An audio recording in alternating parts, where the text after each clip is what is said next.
Hi everyone, welcome to Web Development Full Course by Simplilearn. If you're looking to start your journey as a web developer in 2025, you are in the right place. With businesses going digital faster than ever, the demand for skilled web developers is skyrocketing, and so are the salaries.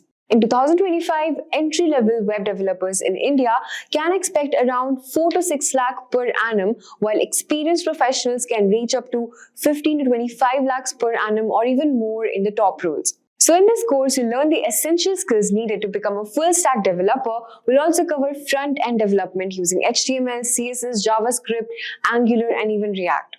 We'll also look at the backend development with Node.js and MongoDB. And by the end, you'll have the skills to build complete web projects and kickstart a successful career in web development. Also, if you want to advance your career as a MERN-stack developer with a full-stack development course, master MongoDB, Express.js, React, and Node.js along with Git, HTML, CSS, and JavaScript to build and deploy interactive applications in collaboration with IBM. This 6-month online bootcamp offers hands-on learning through professional projects, advanced AI coding tools, and job assist services. So you can find the course link in the description box below and in the pinned comments. So here are the topics that we're going to be discussing.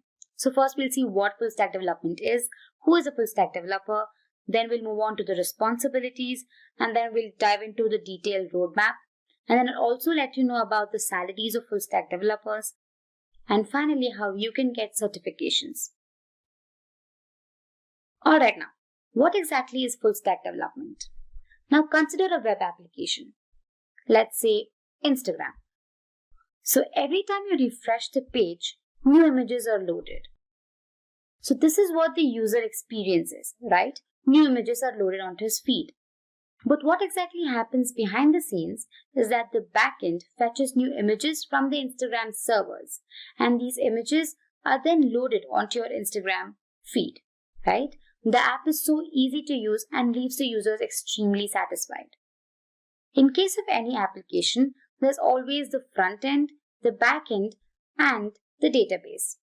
So the process of building all of these aspects for an application is called full stack development. So I hope you understood what exactly full stack development is. So moving on, let's see who a full stack developer is. Now basically a full stack developer works with both front end and the back end of an application. He has to be familiar with languages like HTML, CSS, JavaScript, and also one or more backend frameworks like Node.js and Python. Now, these developers have got all the web development skills to build websites and applications from start to finish. Now that we've understood what exactly a full stack developer does, let's look at some of his responsibilities. Now, the first responsibility is developing the front end. So as discussed, they must be able to develop the user interface for the users with the help of HTML and CSS. Next up is design the backend. Now this is also the most crucial part of app development. They should be able to design robust backend architecture to ensure the smooth functioning of fetching and updation.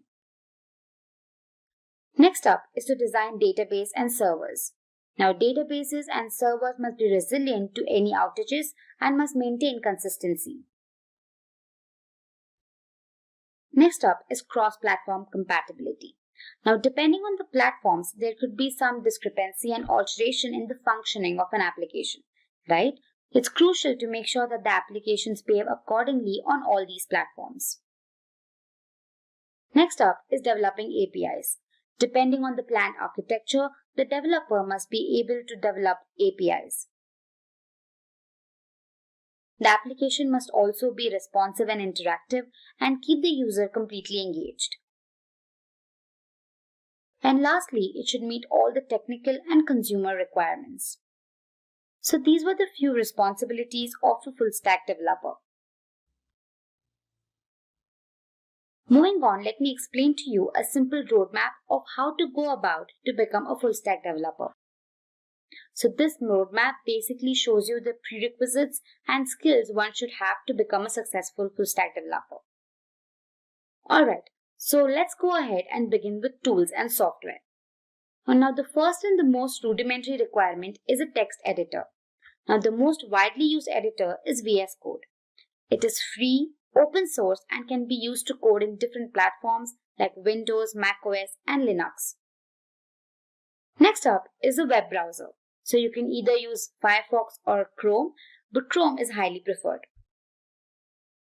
Now also you could need a few editor extensions, and VS Code has a few of them. Some of them could be Live SAS Compiler and Live Server.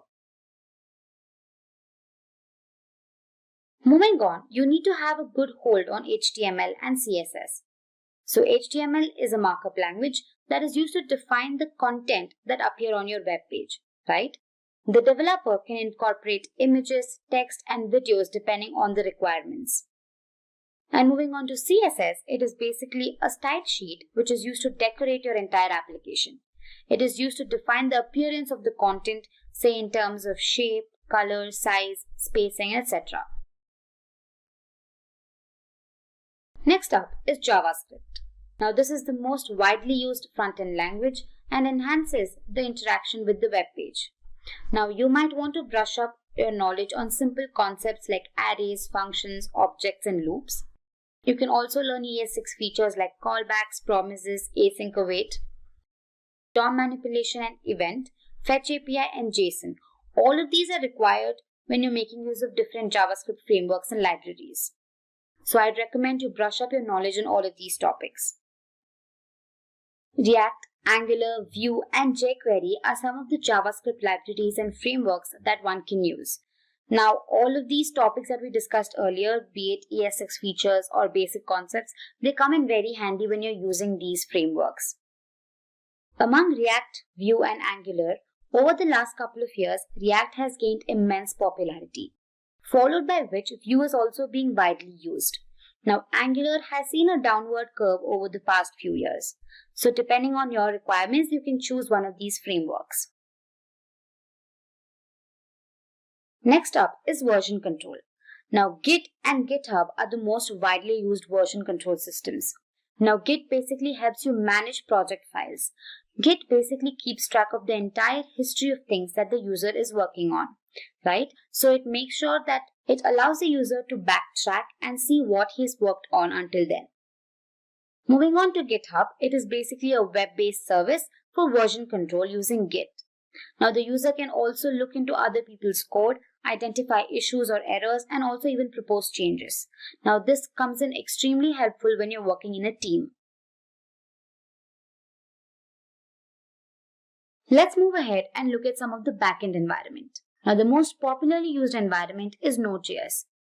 Now this is basically an open source cross-platform runtime environment that allows developers to create server-side tools and applications in JavaScript. Now Node is typically used to create real-time applications with two-way connections, wherein both the client and the servers can communicate and exchange data without any hassle. Now, I really recommend you have a basic knowledge on command line as well.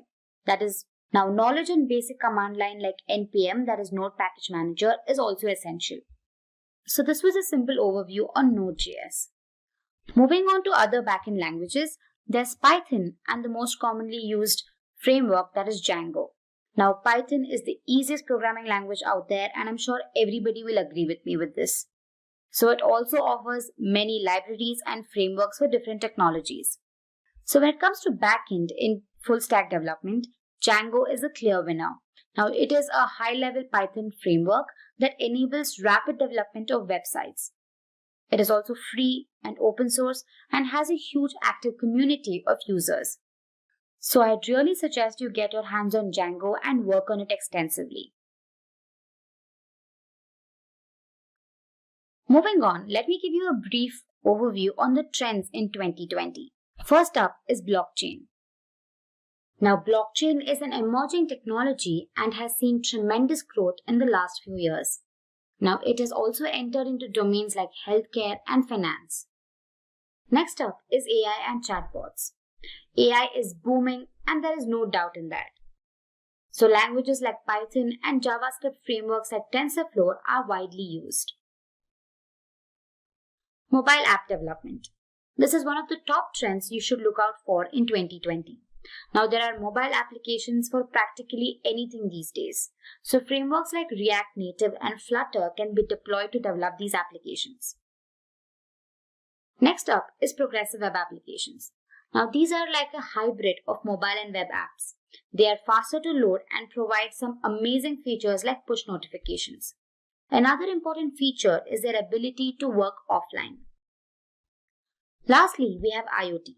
With the increasing number of devices getting connected to the internet every second, development of IoT applications is also on a rise.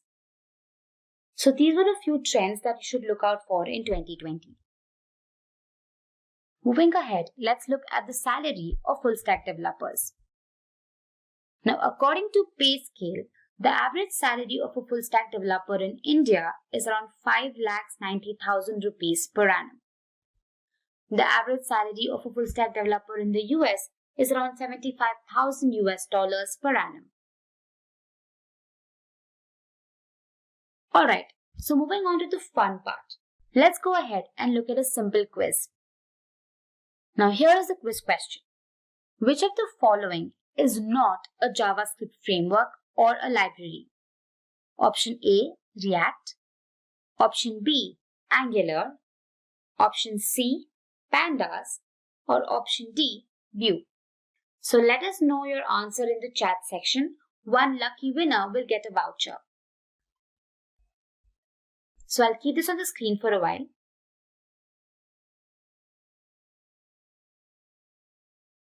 Mind you, which of the following is not a JavaScript framework or a library? So comment your answer immediately. Alright. So moving ahead, let me tell you how Simplilearn can help you. Now there are several online certification courses, but if you're looking for something that is concise and well structured, then head out to the Simplilearn website. And here you can see a few options. You have the Full Stack Java Developer Masters Program. You have the Full Stack Developer .NET Masters Program. And you also have Full Stack Web Developer Mean Stack Masters Program. You can also go through the overview, and depending on your requirement, you can choose the appropriate course. Hey guys, I'm sure you all have heard about phrases like web development, full stack development, front-end and back-end development. But if you are not sure about what exactly they mean or how they're different, then don't worry. You're in the right place. This video on front-end versus back-end development will help you differentiate the two.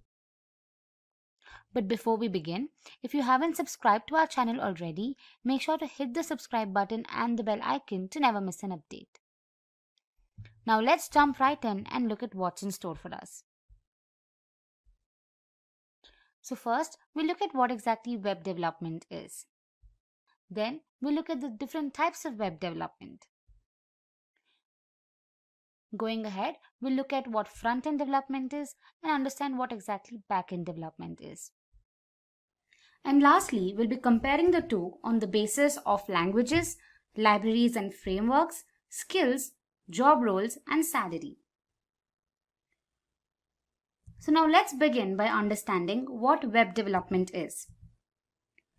Web development is the process of creating a website on the internet. It refers to the non-design aspects of a website, such as creating features and functionality using programming, markup, and scripting languages. Developers concentrate on the technical aspects of web development, such as architecture, programming, application integration, and graphics. Now let's look at the different types of web development. Now web development could include the front end and the back end. Now together, they form something called as full stack development. Now I'm sure you're wondering what they actually mean, so let's go ahead and understand them. Let's begin by understanding what front-end development is. Now, front-end development is the part of the website that codes and creates front-end elements of a website, which are features that are directly viewable and accessible by the client. Now, essentially, a front-end developer is in charge of everything you see, be it styling, graphics, text, alignment, navigation, colors, etc. and he attempts to improve the user experience to make it as seamless as possible.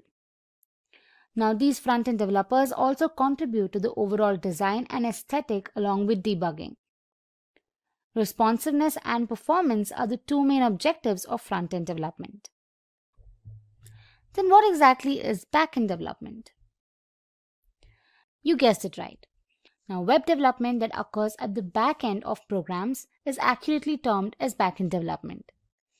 Now, this back-end development covers server-side web application logic and integration and activities like writing APIs, creating libraries, and working with system components as opposed to front-end development, which focuses on customer-facing services and programs. Now, back-end developers create code that allows database and an application to communicate with each other. Essentially, a back-end developer handles what you don't see.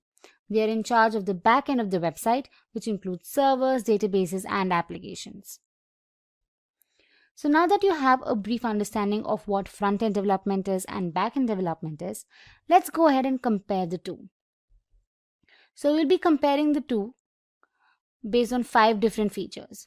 That is languages, libraries and frameworks, skills, job roles, and salaries. Now let's begin with languages. Now, front-end development typically includes coding using languages like HTML, CSS, and JavaScript. Now, as you all know, HTML is a markup language that is a standardized system for tagging text files to achieve font, color, graphics, and hyperlinks. Now, CSS is used to format the layout of these web pages, and JavaScript is used to create interactive elements on the web page. When it comes to backend, the languages include Python, C#, Java, Perl, PHP, Ruby, and some JavaScript. Now, Java in particular was built from ground up to run on the server side, so Java is extremely useful. Python is also one of the most popularly used languages, and C# language is the preferred architecture for backend programming in Windows environments. Now, talking about libraries and frameworks, front-end libraries and frameworks include React.js, Angular, Vue, jQuery, and Bootstrap. While talking about backend frameworks, we have Express.js, Node, Spring, Django, Flask, JSF, ASP.NET, and .NET MVC. Now, front-end and back-end developers work very closely, so it's helpful to have a foundational understanding of front-end developer technologies like HTML and CSS as well. Moving on to skills. Now, front-end developers are in charge of bringing visual elements to a website as well as interactive elements such as navigation, buttons, and anything else that improves overall usability. HTML, JavaScript, and CSS are frequently used to ensure that a site's visual side operates well.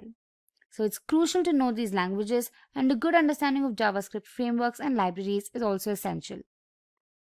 And other general skills include a good grasp of front-end programming languages, the ability to create a responsive design, the knowledge of testing and debugging, and an understanding of front-end development tools like automation, content management, version control systems.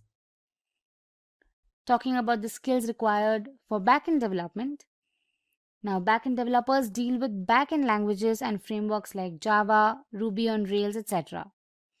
Now, backend developers deal with languages like Java, Ruby on Rails, etc. to make web pages and applications operate. Now, it's vital to know commonly used backend languages and frameworks like Django, Node.js, Express.js, and so on. Other important skills include database management, framework utilization, programming, knowledge of accessibility and security compliance, and understanding requirements and ensuring data consistency and integrity. Now, moving ahead, let's look at some of the job roles for front-end and back-end development. Talking about front-end, we have the front-end developer, the CSS or HTML developer, we have front-end web designer, we have front-end SEO expert, full-stack developer, and a UI developer. Talking about back-end, there's back-end developer, Java developer, full-stack developer, DevOps engineer, software engineer, and an iOS developer. And lastly, let's look at the salaries offered to these front-end and back-end developers. In India, the average salary of a front-end developer is around 6 lakh rupees per annum. while a backend developer earns about 7 lakh rupees per annum. In the US, a front-end developer earns around 100,000 US dollars per annum, while a backend developer earns about 121,000 US dollars per annum. Session will be about today's topic, which is become a front-end developer. So let us begin. We are going to discuss the things you need to know to become a web developer. First, we will start with basic skills which every web developer must know before moving into more advanced web frameworks. Then, we will understand what React is and why it is so popular. After that, we will go through another web framework called Angular. Then, we will also get to know about a comparatively new front-end framework called Vue. In the end, we will go through the front-end developer salary trends, which will give you an insight of the job market. So without further ado, let's get started. First, the basic skills. Let us understand what basic skills are required to become a web developer. There are a few recommendations in that you must learn for either path. These are the common things every programmer should know. The first one is the GitHub. So Git is a free open source version control system that enables collaborations in a particular project. It is designed to handle both small and large scale projects. Git is a tool used to save code and create different versions to better manage the feature updates in the product or an application. So followed by the GitHub, the next important thing we have is the data structures and algorithms. A data structure is the location used to store and organize data. An algorithm is a collection of steps to solve a particular problem. Learning data structures and algorithms allow us to write efficient and fast computer programs. So followed by data structures and algorithms, we have the text editor. Get familiar with the text editor of your choice. Visual Studio Code is the top choice for most of the web developers, and my personal choice too, because of the large support of languages and, of course, the speed. The text editor is where you write all your code and the terminal is where you execute it. So followed by the text editor, we have the command line. The command line is an important tool to get familiar with. It is how you run your code after writing it on a text editor. The better you are on the command line, the more efficient you will be as a developer. So followed by the command line, we have the HTTP and HTTPS. The HTTP protocol is the backbone of the internet. It handles requests and responses from a web application. It is mandatory for a web developer to have good knowledge of both HTTP and HTTPS in order to build fast and responsive web applications. Now that we know what basic skills are required to become a front-end developer, let's discuss about the most popular front-end library, that is the React. Now, what exactly React is? So, React is a front-end JavaScript library used for building beautiful user interface components. It is an open source, meaning it can be used in your commercial projects without any restrictions. It is also component-based, and these components can be used again and again, promoting code reusability. It is an MVC or Model View Controller architecture. React is the V responsible for how the application looks and feels for the end user. Now, why should you learn React? React has always been in high performance as it uses virtual DOM rather in real DOM. So basically DOM stands for Document Object Model and is used by every internet browser for rendering a web page or an application. React can also be easily integrated with other JavaScript frameworks like Node.js, resulting in the development of a completely new web application including frontend and the backend. It is comparatively easy to maintain large-scale applications written in React because it highly promotes code reusability and code readability. So followed by React, the next important thing we have is the Angular. We have an idea of what React is, but it is not the only framework used for building user interfaces. So now let us know about Angular. So now what exactly Angular is? Angular, unlike React, is a fully fledged framework for web application development, which usually does not require additional libraries for implementing additional functionalities like routing. It is also open source and backed by Google and is regularly updated, resulting in constantly improved performance and addition of new features. In terms of performance, it was pegged to be much slower than React, but with the recent versions, performance seems to be on par with React. Now, why should you learn Angular? Angular is one of the most stable frameworks out there. It is also the most complete, meaning you don't have the need to integrate with other frameworks since it pretty much includes everything for the web development of a complete web application.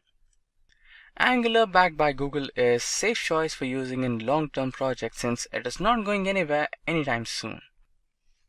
Angular is obviously used by Google for its web applications and also used by other large-scale companies, creating a lot of job opportunities. Now, followed by Angular, the next one we have is the Vue.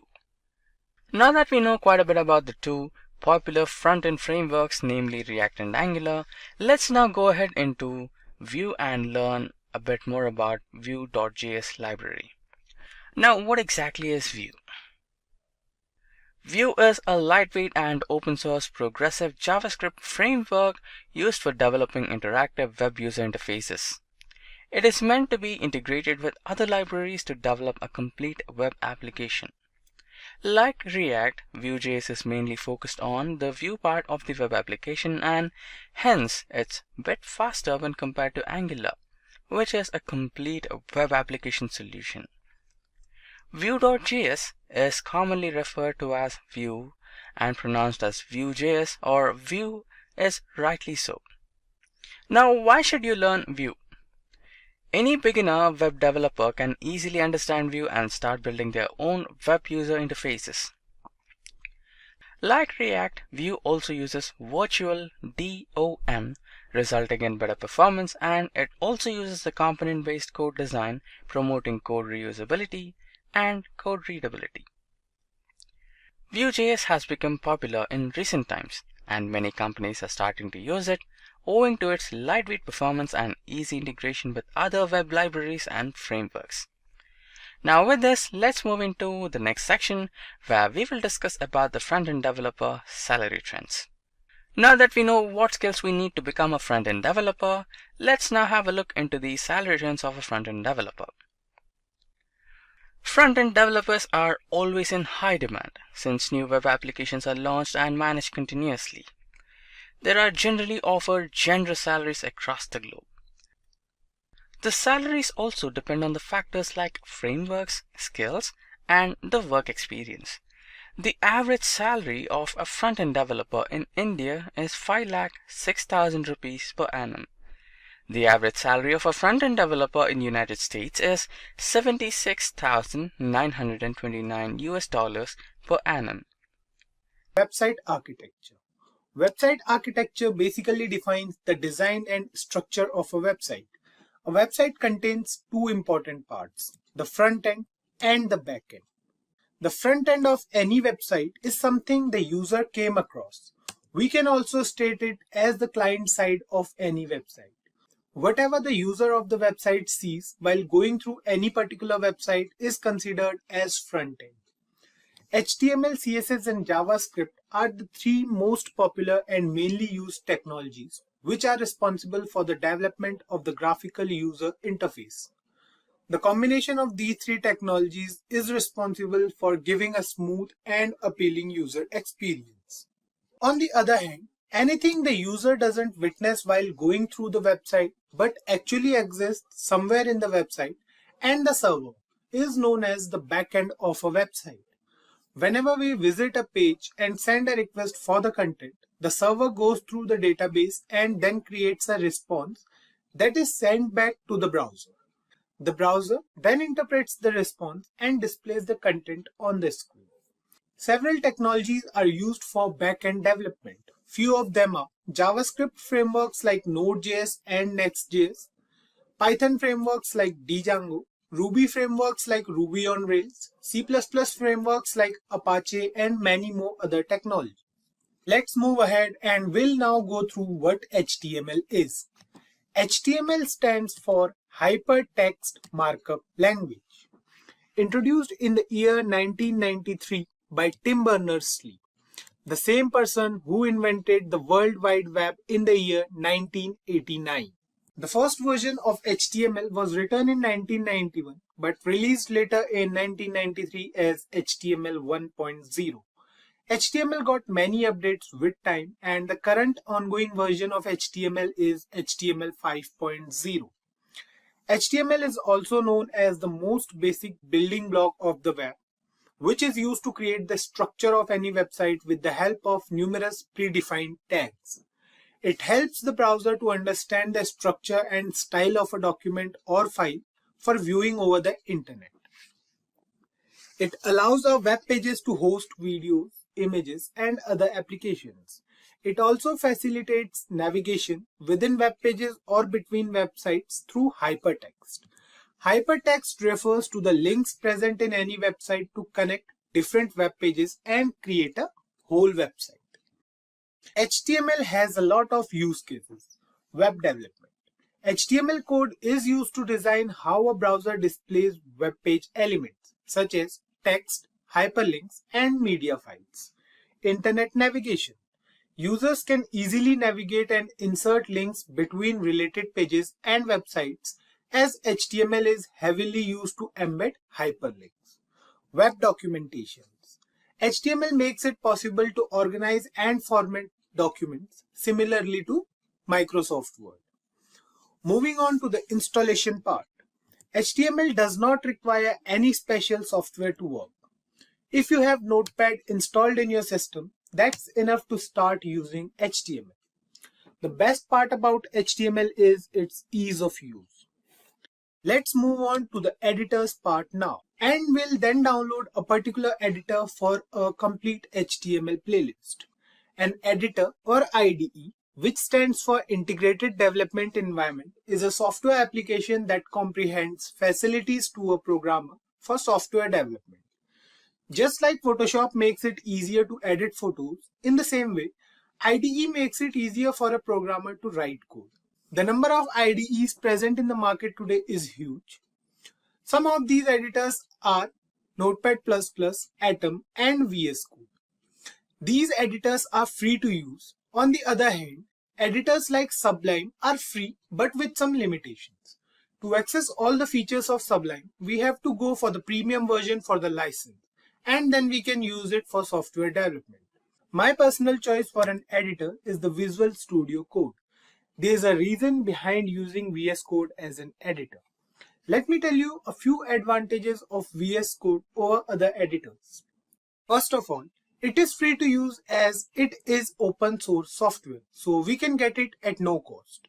It supports multiple programming languages. There's nothing like we need any web support or work on different editors for different programming languages. We can use VS Code for different languages as well. Extensions are also one of the main reasons behind using VS Code. Suppose we want to use a programming language, it does not support. All we have to do is to add an extension and we are good to go. It also does not affect the editor's speed as it runs as a different process. Besides all these properties, one main key factor behind using VS Code is its availability in different platforms, like it is available for Mac, Linux, and Windows. So I think there are enough features we have discussed till now. There are many more features that we'll discuss while installing and working with VS Code. Let's start with the installation part now. The installation process for VS Code is pretty simple.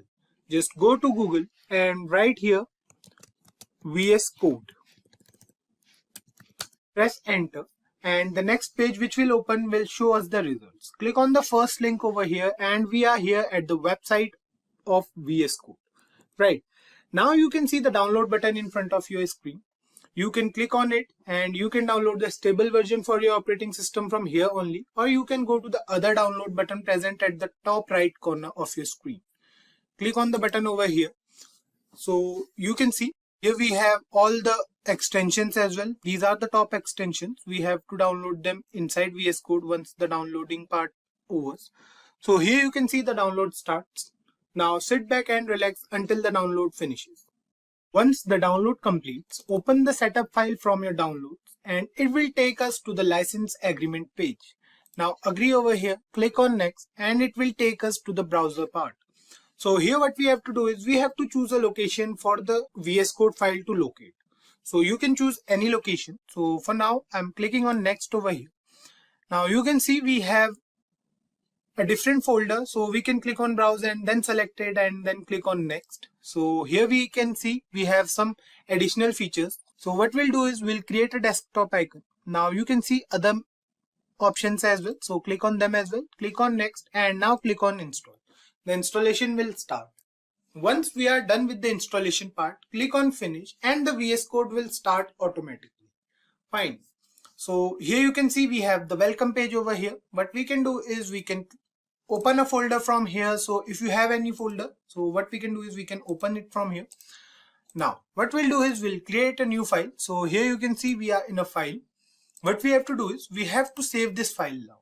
So click on file, click on save, and now we can save this file at any place or any location we can see. So what we are going to do is we are going to go on desktop. We are going to create a new folder over here. We are going to name it as HTML. Now inside HTML, what we are going to do is we are going to write here the name of our file. So we'll write here first, then we'll write here the extension. So what we have to do is we have to write here first.html, and here you can see we have an HTML file over here, right? So you can see we have 4 options over here. The first one is for opening a folder or any particular location. So click on open folder. Now what we are going to do is we are going to open HTML over here, and you can see we have the HTML folder open. Now we have the file over here as first.html, which we created recently. Then we have the search button over here to search anything or to replace anything. The next button we have over here is for the source control. Then after this we have the debug button as well, and then we have the extensions. So these are the features VS Code provides us, and below here we have the accounts option and the settings option. What we can do from here is we can change the font size and different settings, right? Now the next button we are going to discuss is the extensions button. Here we can find many extensions given by the VS Code Studio community. They are free to use. So for now we'll use these 2 or 3 extensions. So what we can do is we'll click on HTML CSS support. So you can see I have already installed these extensions over here. So then we have JavaScript and TypeScript nightly and the live server extension. So this extension is pretty important, the live server one and the HTML CSS support. You can leave the JavaScript and TypeScript nightly for now. So we have to install these 2 extensions for now. So I have already installed it. You can install them in your computer. Now the next thing we have to do is, so we can start writing our code here on. I've already told you that while saving any file, make sure that we are saving that file with a .html extension. So what we have to do here is we have to put an exclamation mark over here and press enter, and you can see we have the basic HTML code which we'll need in almost every project. We can simply start with it if we have basic computer knowledge. We got you covered if you are a newbie to HTML. Please stay connected with us and you guys will understand HTML in a very fun and exciting way. Before we go through the different tags present in HTML, let's discuss what a tag is. A tag refers to a special word wrapped in angular brackets which are used to define a particular type of content on a web page. After using a tag in an HTML file, the browser decides how to render or display the content on the screen. The list of tags present in HTML is pretty huge. We'll go through some basic tags in today's video and we'll go through the remaining tags while working with them. So let's start with the most basic tag we have in HTML. You can see here we have a basic program written over here. All the tags mentioned over here are mandatory for all HTML programs. The first thing we have here is the doc type as HTML. You can see it over here. We have written doc type HTML. So this is not an HTML tag but an instruction for the system about the type of document. Basically, we are telling the system that this is going to be an HTML document so that all the browsers can know that this particular document is an HTML document and work accordingly. The next tag we have here is the HTML tag. You can see the HTML tag starts from here and goes till end, right? We have ended this HTML tag at the end of our HTML document. Now this tag is necessary for all HTML documents. If we are working on an HTML document, then this tag is what we are going to need. The HTML tag represents the root and the end of the whole document. This is a container tag that contains all the other tags within it. So this tag is pretty mandatory in all HTML documents. Now the next tag we have here is the head tag. You can see the head tag over here, and the ending of this head tag is present over here. We have certain tags present inside this particular tag. Now you can see that this head tag contains meta tags and the title tag, right? You can see the meta tag over here. We have 3 meta tags, and then we have a title tag as well. Now the meta tags doesn't appear on the page itself, but only in the page's source code. Meta tags are essentially little content descriptors that help search engines what a web page is all about. Now the next tag we have here is the title tag. The title tag is used to define the title of our web page. Basically, we write the name of our web page inside this tag. For example, if we see here, the title of our web page is document for now. If we change the title of this HTML document and write here something like first document. Fine. Now save the program, open it with live server. Now you can see it over here that the window name is changed to first document. There is no change in the web page itself. So what we are going to do is we are going to reduce the size of our VS Code and the browser. We are going to keep them side by side here, so that any changes we made in this HTML document are reflected in the web browser. Other tags we can use inside the head tag are the style tag, the script tag, and the link tag. Now the link tag is used to link any external CSS file to a HTML page. We have to provide the source of that file, and then any styling changes we make in that particular file will get reflected in the web page. For that, so let's create a CSS file first. What we are going to do is we are going to create another file over here. Let's name it as style.css. Now this particular file has .css as extension. This will tell the browser that this particular file is a CSS file, and we are going to use it for styling purposes. Fine. So we have this style.css over here. Now we are going to link this with our HTML document. For that, what we have to do is we have to write here link. So this is the tag. Now we have to write here rel, and we have to write here style sheet. Fine. Now the next thing we have to do is to provide the source code of this particular file. So for that we are going to use href. Href is going to be style.css. Now close this link tag. Now this rel tag over here specifies the relationship between the current document and the link document. Now you can see it over here. We have this rel as a style sheet. This means that this particular file is a style sheet, and we are going to use this for styling purposes. Another important tag we have inside the head section is the script tag. This tag is used to declare or use any script within the HTML document. Basically used for JavaScript. So it's not necessary to use this tag within the head section only. We can use it anywhere, but for now we are going to use it inside the head tag. The syntax is also easy. We have to write it like script src. Now src is going to be the file name. So let's add another file over here. We'll write first.js. So this will tell the browser that this particular file is a JavaScript file. So we are going to write here inside this. Now we are going to write first.js. Now we have to define the type as well. So type is going to be text, and the file is a JavaScript file. So we'll write here JavaScript. Fine. Now close this tag, and the script tag will closes automatically. You can see it over here. Fine. The script tag is closed. Keep one thing in mind, that we have to close the script tag every time, but the link tag is not necessary to close. The next tag we are going to discuss is the body tag. The body tag defines the document's body. Now you can see it over here. If we go back to our HTML page, you can see the body tag over here. Now the body element contains all the content of an HTML document, such as headings, paragraphs, images, hyperlinks, tables, lists, etc. There can only be one body element in an HTML document. Any tag we are going to use within the body tag is going to define the structure of a web page. Now the next tag we are going to use is the heading tag. There are 6 different types of heading tags starting from H1 and goes till H6. H1 refers to the most important heading and H6 refers to the least important.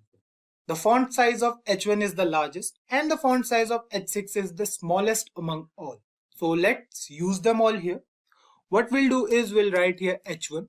Now inside this H1 we'll write this is heading 1. Save the program and you can see it over here. We have a heading in our web page which says this is heading 1.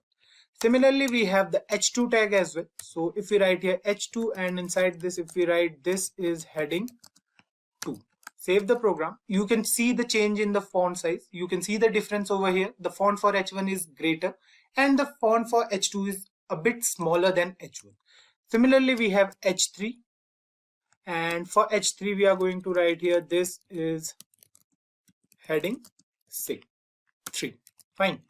Then we have H4 as well. So we are going to write here H4 and inside this we are going to write this is heading 4. Fine. Similarly we have H5 and H6 as well. So we are going to mention them first here. So we'll write here this is heading 5 and finally we have H6 which is used for heading 6. So we are going to write here this is heading 6. Fine. Save the program and you can see the difference in all the headings over here. The size for H1 is the largest and the size for heading 6 is the smallest. We can use any of these headings according to our needs. Similarly, we have the paragraph tag as well in HTML. It is used to write a paragraph or any content within the web page. The syntax is simple. We have to use the P tag for that. So if we write here P and now inside this paragraph tag, whatever thing we'll write. So let's say we are writing here, this is a first HTML document. Fine. Now save this program and you can see it over here. We have some text present in the web browser, right? So these are the most basic HTML tags we discussed in today's video. As we said, the list of tags is large and we'll discuss them while working with them. So please go through these tags on your own and let us know if you face any issues. We have already discussed about tags in the last video. We came across several important tags in the previous video like the HTML, head and the body tags. A simple definition of tags states that a tag refers to a special word wrapped in angular brackets, which are used to define a particular type of content on a web page. After using a tag in an HTML file, the browser decides how to render or display the content on the screen, right? Now, keeping this definition in mind, the definition of an element in HTML states that an HTML element is the collection of a start tag, its attributes, an end tag, and everything in between the tags, right? So an HTML element is basically a collection. Let's understand this with the help of an example. What we'll do is we'll write over here inside the body of this HTML document. We'll write P. Fine.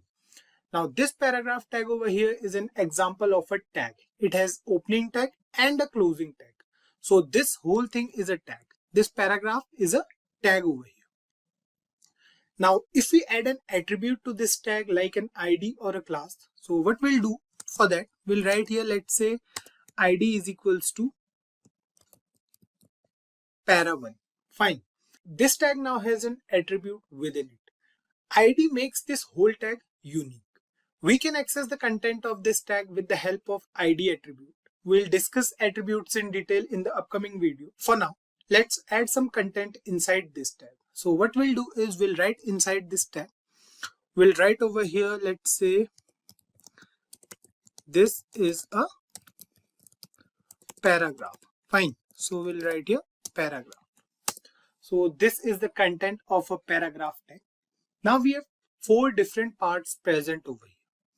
We have the starting tag over here. So this is the starting tag. This whole thing over here is the starting tag.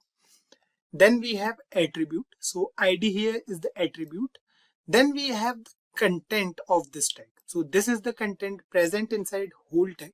And then we have the end part of a paragraph tag. So this represents the end part, right? So the combination of these four things is known as the HTML element. Now let's talk about the case sensitivity of HTML tags. So HTML tags are not case sensitive. So you can see we have paragraph tag over here with small p present inside angular brackets. What we can do is we can write here capital P as well. So these two things are pretty same. So let's write something inside this as well. So let's say we are writing here, this is paragraph 2. Fine. So this is the content present inside this paragraph tag with capital P inside angular brackets. Now save the program. And you can see we have two paragraphs over here. The first one says this is a paragraph and the second one says this is a paragraph 2. So what we have to do is we have to remove A from here. Save it now, and now it says this is paragraph 2. Fine. So I hope you guys got that HTML tags are not case sensitive. Fine. Now let's move ahead and we'll now discuss empty elements in HTML.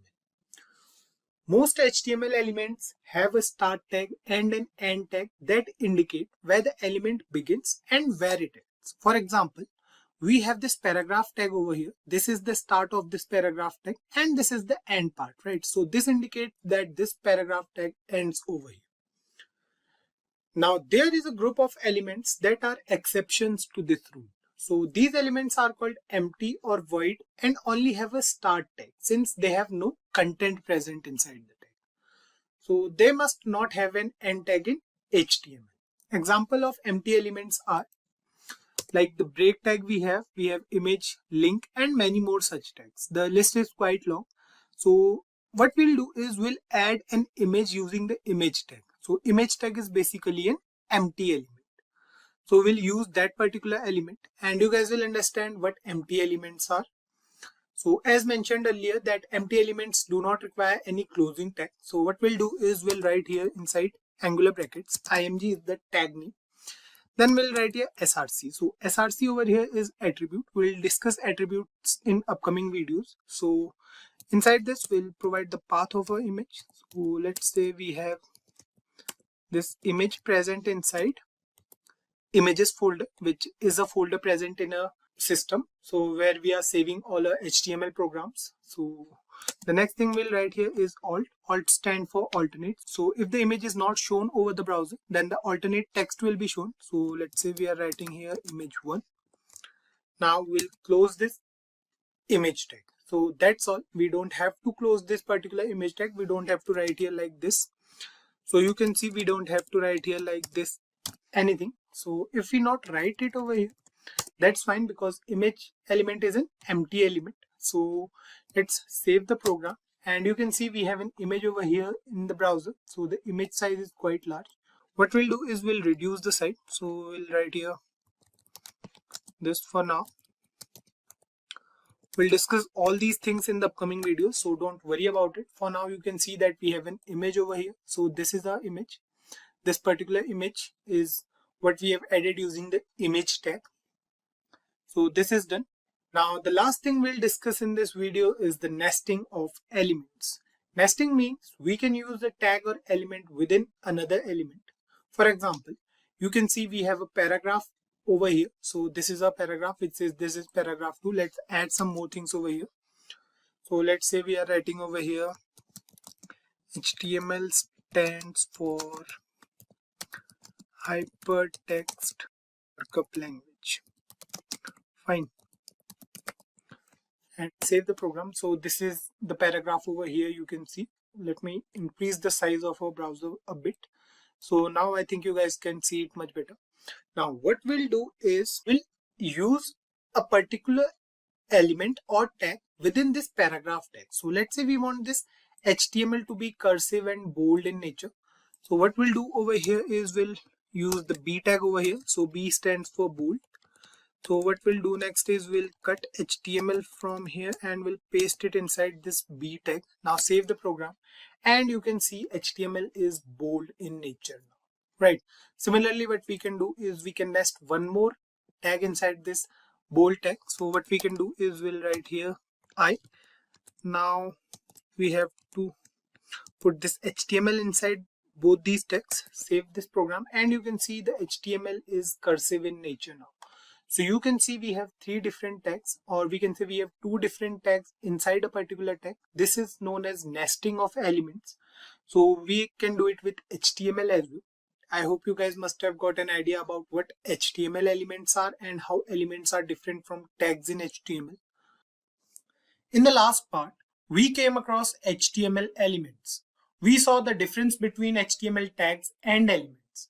Now that we already have an idea about elements, let's discuss what attributes are. Let me write the basic syntax of an HTML element over here first.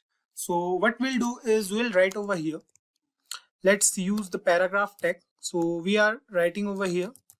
This is a basic example of elements in HTML. Fine. I hope you guys must have got an idea about what this is. This is actually a basic HTML element. We have nothing else over here, just a simple example of HTML element. An element consists of a start tag, an ending tag, and the content within the tag. Right, so this particular thing is an element. Now, attributes in HTML refer to the additional properties or characteristics of an element. For example, if we write here, let's suppose we are writing over here. Let's say we are writing over here ID as para 1. Fine. Now save this program, and you can see over here that we have a paragraph which says this is a basic example of elements in HTML. Now we have this whole element with ID as para 1, or we can give any ID of our choice. Now this ID is unique for this particular element. For now, you don't have to worry much about this ID or any other attribute. Just focus on what attributes are. We are going through the working of attributes basically. So we can use the ID of this attribute to style this particular element. So basically this ID attribute defines what this HTML element is. We have to use the style tag element, or we can say we have to use the style element for styling this particular paragraph. You will understand it once we go through the tag. So let's do it over here. What we'll do is we'll use the style tag over here. So we'll write here style. You can see this is a style element basically. It has start tag, it has ending tag. Now we'll write some content inside this particular tag. So let's say we are writing over here hash para 1. Now inside this, what we'll do is we'll define some styling properties. So let's say we are writing over here background color as red, and we'll write here color. So this color here refers to the font color basically. So we'll write here blue. Now save this program, and you can see the paragraph in our browser is changed. So what we did here is inside this style element, we access this particular ID. So ID is unique for each element. We'll discuss it later on. So basically this particular paragraph tag has an ID named para1. So we are using that particular ID. Then we have some CSS properties. So these properties are used to style a particular element. So we have used it over here. You can see it over here. If I zoom out a bit in the browser, you can see the background color of this whole paragraph is red and the font color is blue. Fine. What we want to say here is this ID over here is basically an attribute. It is used to identify or change a particular element. We have many attributes present in HTML. So we'll go through some of them. Let's say we are adding an image over here. So let's add an image, and you guys will understand about HTML attributes here as well. So we'll write here img. So this is basically an empty element. We have discussed it in the previous part wherein we went through HTML elements. Now what we'll do is we'll write here src. Now src is also an attribute. This attribute is used to provide the system with the source of a image. So if we go back to this particular HTML folder, so here we have a HTML folder. You can see we have a folder here named as images, and we have an image present inside this particular folder, right? So what we have to do is we have to provide this path inside a HTML file. So what we are going to do here is we are going to get back to VS Code, and inside here we'll write images. So this is our folder name, and we have a file name html.png present inside that particular folder. So src is the attribute, and this particular thing is the value of our attribute, right? Now the next thing we are going to do here is we are going to write here alt. Now inside this alt, let's say we are writing HTML over here. Now This alt attribute is used when we add an image on. So basically what happens is when we add an image to a web browser, sometimes what happens is the image is not shown over the browser. So in that case, the alternate text will be shown. So if this particular image is not shown in the browser, then this particular text will be shown. So let's save this program. We'll open a web browser here side by side as well. You can see that this particular image is present over here in a web browser. The size of this image is quite large. We can change the size in two different ways. We can either use the ID attribute here as well and then use that particular attribute in the styling tag or CSS file to change the size of this image, or we can simply use the height and width attribute in the image tag over here. So that's the simple one. So what we are going to do is we are going to write here height. Height is an attribute. We have to define the height in pixels. So we have written over here 300 pixels. Save the program and you can see the height of this image is 300 pixels now. Same thing goes for width as well. If we write here width and if we define the width as 300 pixels as well, save the program and you can see now the height and width of this particular image is 300 pixels, right? So guys, this is all about the basics of attributes in HTML. I hope you guys understood this. We'll go through each attribute while working on those attributes in the upcoming videos. So don't worry about it if we haven't covered all the attributes over here. We'll go through them in the upcoming videos. Before we move on and discuss the different formatting tags in HTML, let's understand what formatting is.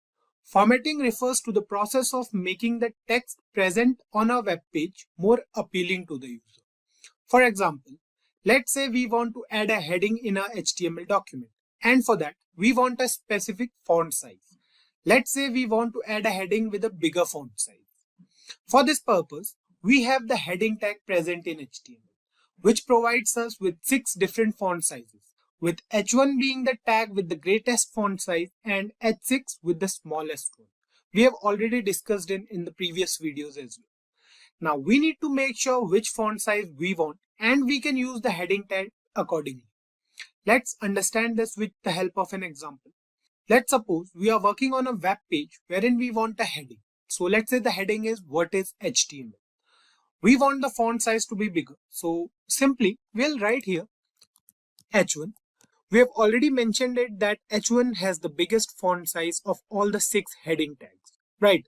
So inside this we'll write what is HTML. So let's suppose this is the heading. Now on saving the program, you can see here on the browser that we have a heading with larger font size. So what we can do for now is we'll remove this heading from here. Now save it and you can see we have only one heading as of now. We have the heading as what is HTML. We can also write a paragraph after this heading tag that will explain what HTML is using the paragraph tag. So let's do it over here as well and you guys will understand it much better.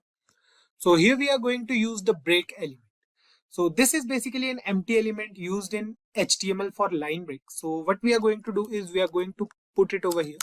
So this is the tag, BR tag or break tag we can say. Now what we are going to do is we are going to write here inside the paragraph tag, HTML stands for, let's write it in capitals. We'll write here hypertext markup language. Fine. So here we have a paragraph that says HTML stands for hypertext markup language. Now what we want to do is we want to add another heading to this web page, which will define the uses of HTML. So basically what we are doing is we are going through the sizes of heading tags. So we want another heading, let's say over here. Now the main heading of our web page was what is HTML, and we want it to stand out among all the headings present in our web page. That's why we use the H1 tag for that heading. Now for the next heading or for the new heading, we'll have a little bit smaller size than the main heading. So what we are going to do is we are going to use the H2 tag or the H3 tag for that. So let's use the H3 tag for now. We'll write over here H3. So basically we are going to write it after a BR tag. So we are going to use the BR tag over here or the break tag we can say. Now we are going to write here uses of HTML. Fine. Now save the program and you guys can clearly see the difference in font size of both the headings. Let me zoom in a bit here in the browser. So now you guys can see it much better. there's a difference in the size of heading 1 and heading 3, right? So this difference is what we are talking about till now. There are 6 different sizes for a heading tag in HTML. We can use any of these heading tags according to our need.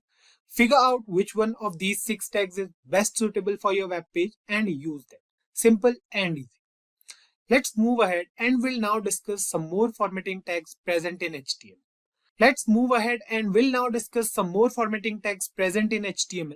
The next tag we are going to discuss is the bold tag. This tag is used to make the text bold or strong. So there are 2 different tags for the same task. For making the text bold, we can either use the bold tag or simple B tag we can say. The other tag we can use is the strong tag. The functionality of both tags is similar. So we'll use them side by side so that you guys can see the difference, or they are basically same. So what we are going to do is we are going to write here after this BR tag, we are going to write here B. So B stands for bold tag. Now we are going to write something in here. So let's say we are writing over here HTML. Now again after BR tag we are going to use the strong tag. Fine. We'll write same thing here. The content will remain the same. So we are going to write HTML over here. Now here we used both tags with similar content present inside them. Save the program. And you can see we have 2 similar outputs here on our web page. The outputs are exactly similar. The working of both the tags is the same, right? Now let's recall the nesting of elements in HTML from the previous video.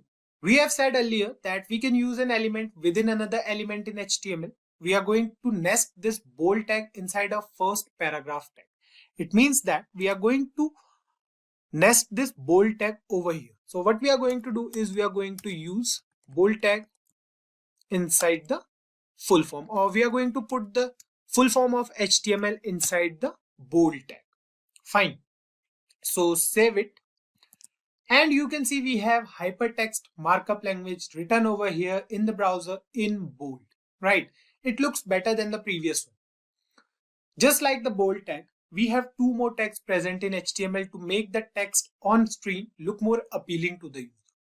The italic tag and the underline tag. Now you guys must be thinking that these 3 formatting techniques are also present in Microsoft Word. You are right. These 3 tags are present in both MS Word and HTML.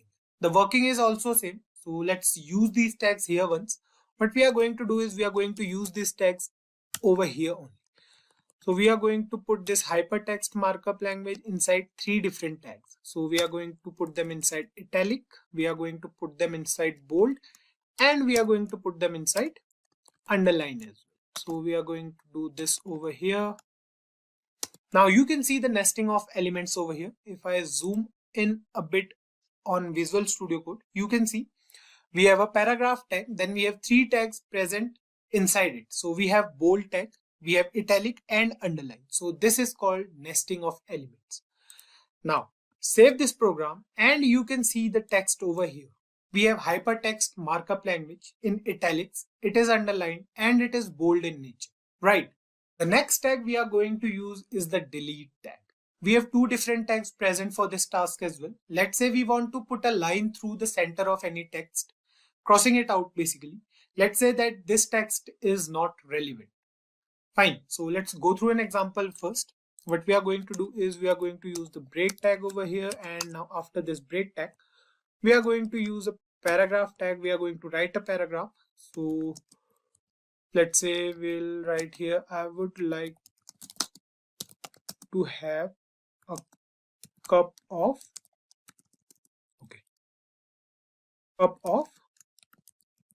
coffee. Fine, save it, and you can see we have this paragraph or sentence over here on the browser. Now what we want is we want to delete this particular word, or we can say we want to put a line through it. Fine, so what we are going to do is we are going to write here strike. Fine, we are going to put coffee inside this strike tag because we want this particular word to cut, and then let's say we are writing over here tea.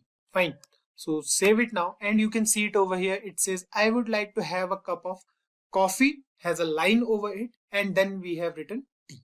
So you guys can understand the meaning of this sentence by yourself, I guess.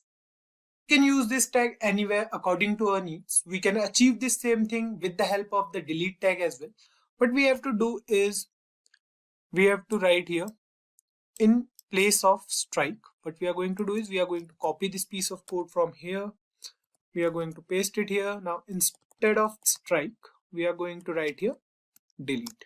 So del, this is the tag, and we are going to close this tag as well. Now we are going to write coffee inside it and save the program, and you can see we have the exact same output with this tag as well. Fine. Another tag we have in HTML for formatting is the mark tag. Now the mark tag in HTML is used to mark any particular text. The text will be highlighted with yellow color. For example, let's say we are writing something over here, or we can just paste this again, and we are going to remove this part. Now we want to mark the word coffee, let's say. So what we are going to do is we are going to write here mark. This is the tag, and inside this tag we are going to write coffee, let's say. Fine. Save the program, and you can see it over here. We have this sentence which says I would like to have a cup of coffee, and coffee is highlighted over here, right? So this is the mark tag, and we can use this tag for formatting. Now the last tag we are going to discuss in today's video is the font tag. The font is an inline element used to change font sizes, font colors, and font styles of the text in a web page. This element has its own attributes. So the three attributes we can use are size, color, and face. Fine. Size is used to change the font size of the text. We can write values between 1 and 7, with 1 being the smallest and 7 being the largest font. Exactly opposite to the heading tag. So you can learn it that way. Color refers to the font color. We can simply write the name of the color, or we can use the hexadecimal values for colors. The hexadecimal numbers are specified according to the RGB value for each color. The last thing we have is face. Face refers to the font style. The default HTML font is Times New Roman. We can use any font style of our choice using this attribute. So let's use this tag over here, and you guys will understand it much better, I guess. So what we'll do is we'll write here. Let's say we are using a paragraph tag. So we'll write something over here. Let's say I prefer. Now we are going to use the font tag over here. So this is a tag. You can see it in red color. Now we have three different attributes, right? So the first attribute we have is size. So we'll write here inside size, let's say the size of this font is 4. Then we have color. So color defines the font color. So let's say the font color we want is red. And then we have the face. So let's say we want the font style to be Verdana, and we'll write something over here. Let's say we are writing this over red. Fine. Now save the program, and you can see it over here. It says I prefer red. Fine. So let's complete this sentence. What we are going to do is we are going to write something after this font tag as well. So let's say we are writing over here red over blue. Save the program, and you can see it over here that we have this particular sentence which says I prefer red over blue. So let me increase the size of VS Code so that you guys can see it clearly. So here you can see we have this paragraph tag. Then we have written inside it I prefer, and we have kept this red word inside a particular element, font element basically. This font element has three different attributes: size, color, and face. Now let's change the size of this to 6 for now, and we'll check the output, save the program, and you can see red over here is quite large in size, right? It looks different. So I hope you guys got this. Formatting an HTML document is mostly done using CSS, but now HTML also allows us to format our documents using different tags. Basic formatting, we can say. So formatting is making the web page more appealing using these particular tags.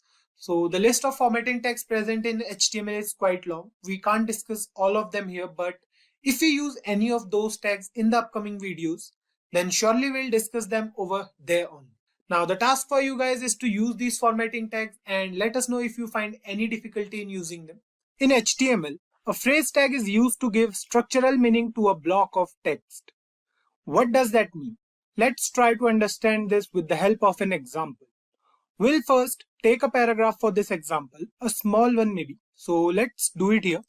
What we'll do is we'll write here P. So we are going to use the paragraph tag. Let's write something over here. So let's say we are writing over here, hello everyone.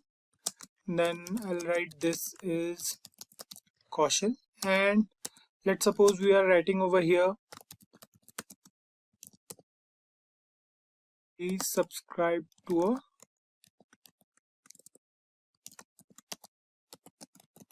YouTube channel. Fine. Save this and you can see here that we have the same paragraph here on the browser. Now what we said earlier about the phrase tags is they are used to give structural meaning to a block of text, right? So here we have a paragraph and we want to provide meaning to a block of text. Let's say we want to put some emphasis on the word YouTube over here. Fine. We want this word to stand out differently from the rest of the paragraph. For this task, we have the emphasize tag in HTML. The syntax for this tag goes like this. So what we'll do is we'll cut this sentence into two different parts so that it will be easy for you guys to understand. Now, we have the emphasize tag in HTML. The syntax is pretty simple. What we have to do is we'll write over here. So we are going to make changes inside this particular paragraph tag only. So we are going to use the emphasis tag over here. So what we have to do is we have to cut the word YouTube from here and we have to paste it here. Now the syntax is so simple. We have a two-word tag. So it says EM. It stands for emphasis. Now save the program and you can see here in the browser, you can see the difference basically. The word YouTube stands out from the rest of the words present in the paragraph. To lay some more emphasis on the word YouTube, we can use the title attribute. Now title attribute will be used inside the emphasis tag. So let's do it here once. So what we are going to do is we are going to use the title attribute over here. So let's say the title says check a YouTube channel. Fine. So let's break it a little more. So here you can see we have these three lines. So inside this paragraph tag, what we are doing is we are using the emphasis tag and inside that emphasis tag, we are using the title attribute. Fine. On saving the program, you can see nothing changes over here on the browser. To witness the change here, we have to take our mouse cursor over YouTube and you can see we have a small pop-up here that contains the value of a title attribute. Let me zoom in a bit here. So here you can see on taking the mouse cursor, we have this small pop-up with the value of a title attribute, right? Another thing we can do for this task is we can add a link over here on the word YouTube. We'll discuss it in the upcoming videos when we'll go through text links in HTML. So you guys will understand it much better then. Now, you guys may have a question in your mind that we can do this exact same thing with formatting tags as well, right? Yes, of course we can do that, but formatting refers to the process of molding the text for a better look and feel of the text, while phrase tags are used to provide meaning to a block of text. It's not necessary that if a tag falls under the category of formatting tags, then it can't be a phrase tag. The difference lies in the purpose of using that particular tag. I hope you guys are getting it. The next tag we are going to discuss is the mark tag. We have already discussed this tag in the formatting tags as well. So let's discuss it one more time. The mark tag in HTML is used to mark any particular text. The text will be highlighted with yellow color. So we have discussed it previously. Now what we are going to do is we are going to copy this piece of code. So we are going to copy the whole paragraph from here and then we'll paste it here. Now instead of using the emphasis tag, we are going to use the mark tag over here. Fine. So we are going to change the tag name from emphasis to mark for the opening and closing tag. Save it now. And you can see we have another paragraph over here which is almost the same or which is exactly the same. It says, hello everyone, this is Kaushal. Please subscribe to our YouTube channel. Now the thing to notice here is the word YouTube. It is highlighted in yellow color, right? So the title attribute will work same over here as well. If we put our mouse cursor over the word YouTube, you can see we have this pop-up with the same title value, right? So one thing to notice here is the title attribute is basically the differentiator between the formatting tags and the phrase tags. It means that the tag remains the same, but the way of using it defines the purpose. So let's move ahead and we'll now discuss the abbreviation tag in HTML.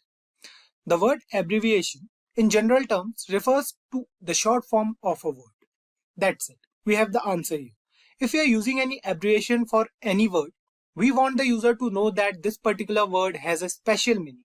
Then we can use the abbreviation tag. So the syntax goes like this. What we'll do is we'll again use this same paragraph and we'll paste it over here again. So what we are going to do is we are going to remove this empty space from here so that you guys will be able to see the whole code or as much code as possible. So what we are going to do now is we are going to use the abbreviation tag. Fine. So we'll remove this piece of code from here. We have to put this over the word YouTube. So what we are going to do is we are going to write here abbreviation and inside there we are going to write YT. So this is the short form of YouTube basically. Now save the program and you can see that we have another paragraph, but there's no difference over here as of now. The word is simple. It's not standing out basically, right? So this is because while using the abbreviation tag, we must necessarily use the title attribute along with this tag. So let's do it here. We have to write here title and we have to write here YouTube because YT stands for YouTube. So we are going to write here YouTube. Now save the program and you can see here that the abbreviation YT is now underlined with a dotted line. Fine. This indicates that the word YT is used as an abbreviation here and the user will know that something is different over here. On taking the mouse cursor over it, you can see we have the value of our title attribute. You can see it says YouTube. So this is basically the short form of YouTube, YT over here. Now the next tag we are going to discuss is the address tag. This tag is used to display the address in the web browser. The content is written within the opening and closing address tag is considered as an address in HTML. So this is the address we generally use. Fine, not an IP address or nothing else. The general address we use for our location or for our address. So let's use this tag over here. We'll write here address and this is the tag. Now inside this tag we are going to write YouTube office, let's say. Then we have 123 street. So this is going to be the street name for our address. Then we have, let's say, sector. So let's say the sector is 456. And then we have the place name as Noida and the country name as India. Fine. So this is an address and let's save the program. You can see here the difference in the browser. The address tag over here has a different font. This tag is used to indicate that this particular block of text is an address. So you can see it over here. This is our address. Now if you want to see it clearly, let me remove these three paragraphs from here. Save the program now and you can see we have address over here. So if you want to write it in different lines, so what we can do is we can use the break tag over here, then over here again, save the program and you can see we have the address over here. The font is different. That's the only difference between address tag and other tags. The next tag we are going to discuss is the short quotation tag. This tag is used to add double quotes within a sentence. The syntax is simple. So what we'll do is we'll write something over here. Let's say we are writing over here paragraph. We are writing over here, let's say again, please subscribe to a. Now we want the word YouTube inside double quotes, right? So for that we are going to use the quotation tag. This is the syntax. We have to write simple Q and we have to put the word YouTube inside it. Fine, then we'll write here channel and we have to put a space over here. Save the program and you can see it says please subscribe to our YouTube channel with YouTube present inside double quotes. Fine. So the last tag we are going to discuss in today's tutorial is the code tag in HTML. This tag is used to represent programming code in HTML. The text will look like we have any code from a programming language. For example, we'll write here code. This is the tag. Now inside there we'll write, let's say we are using a for loop in JavaScript. So we'll write here for I is equals to 0. Then we have I less than 3. So let's give some spaces over here, and then we have I plus plus. Fine. Then after this we have inside here console.log, and we are going to print hi. Fine. So if you are new to this language, just ignore it. It's just a simple piece of code from JavaScript. So save it now, and you can see we have this code over here. Now what we are going to do next is we are going to use break tag over here first, then we'll understand it. Fine. So we are going to use the br tag here again and here again. Fine, save it now, and you can see the code now. You can see we have the same output on the browser as the text present in VS Code. The font is exactly the same. So this represents a piece of code in HTML. We can use the code tag for that. So guys, these are some of the basic phrase tags we discussed in today's video. As we mentioned earlier that the list is quite long for all these tags. We'll discuss them in future whenever we use them. I hope you guys got it. Till now, we have covered different types of tags present in HTML. We came across the formatting tags and the phrase tags present in HTML. In the last part, we also covered the differences between these tags. Apart from all the differences these tags have, they are still similar in one aspect. That is, these tags are used to change the appearance of a web page. Whenever we use these tags, we change the look and the feel of a web page. Now, the meta tag is a bit different from these tags. This tag does not impact the appearance of a web page. It is used in the head section of the HTML document and does not require any closing tag to work. What this tag does is, it gives information about the data we have on our web page. Meta refers to metadata. Metadata means data about data. For example, if we have a website that provides the user with some data, it can be any kind of data, and the user can go through it to gain some information. But the information about the data present on a website is given by metadata only. What does it mean to provide data about data? For example, if we go to Google and search for a keyword. Now, how Google works is it goes through the keywords present in any particular website and then shows the user that particular website. Those keywords here refer to metadata, and we have to put them inside meta tags in HTML. The description we get while searching for a website is also present inside the meta tag of any HTML document. Basically, what we are trying to say is this tag is used to give essential information about any particular web page.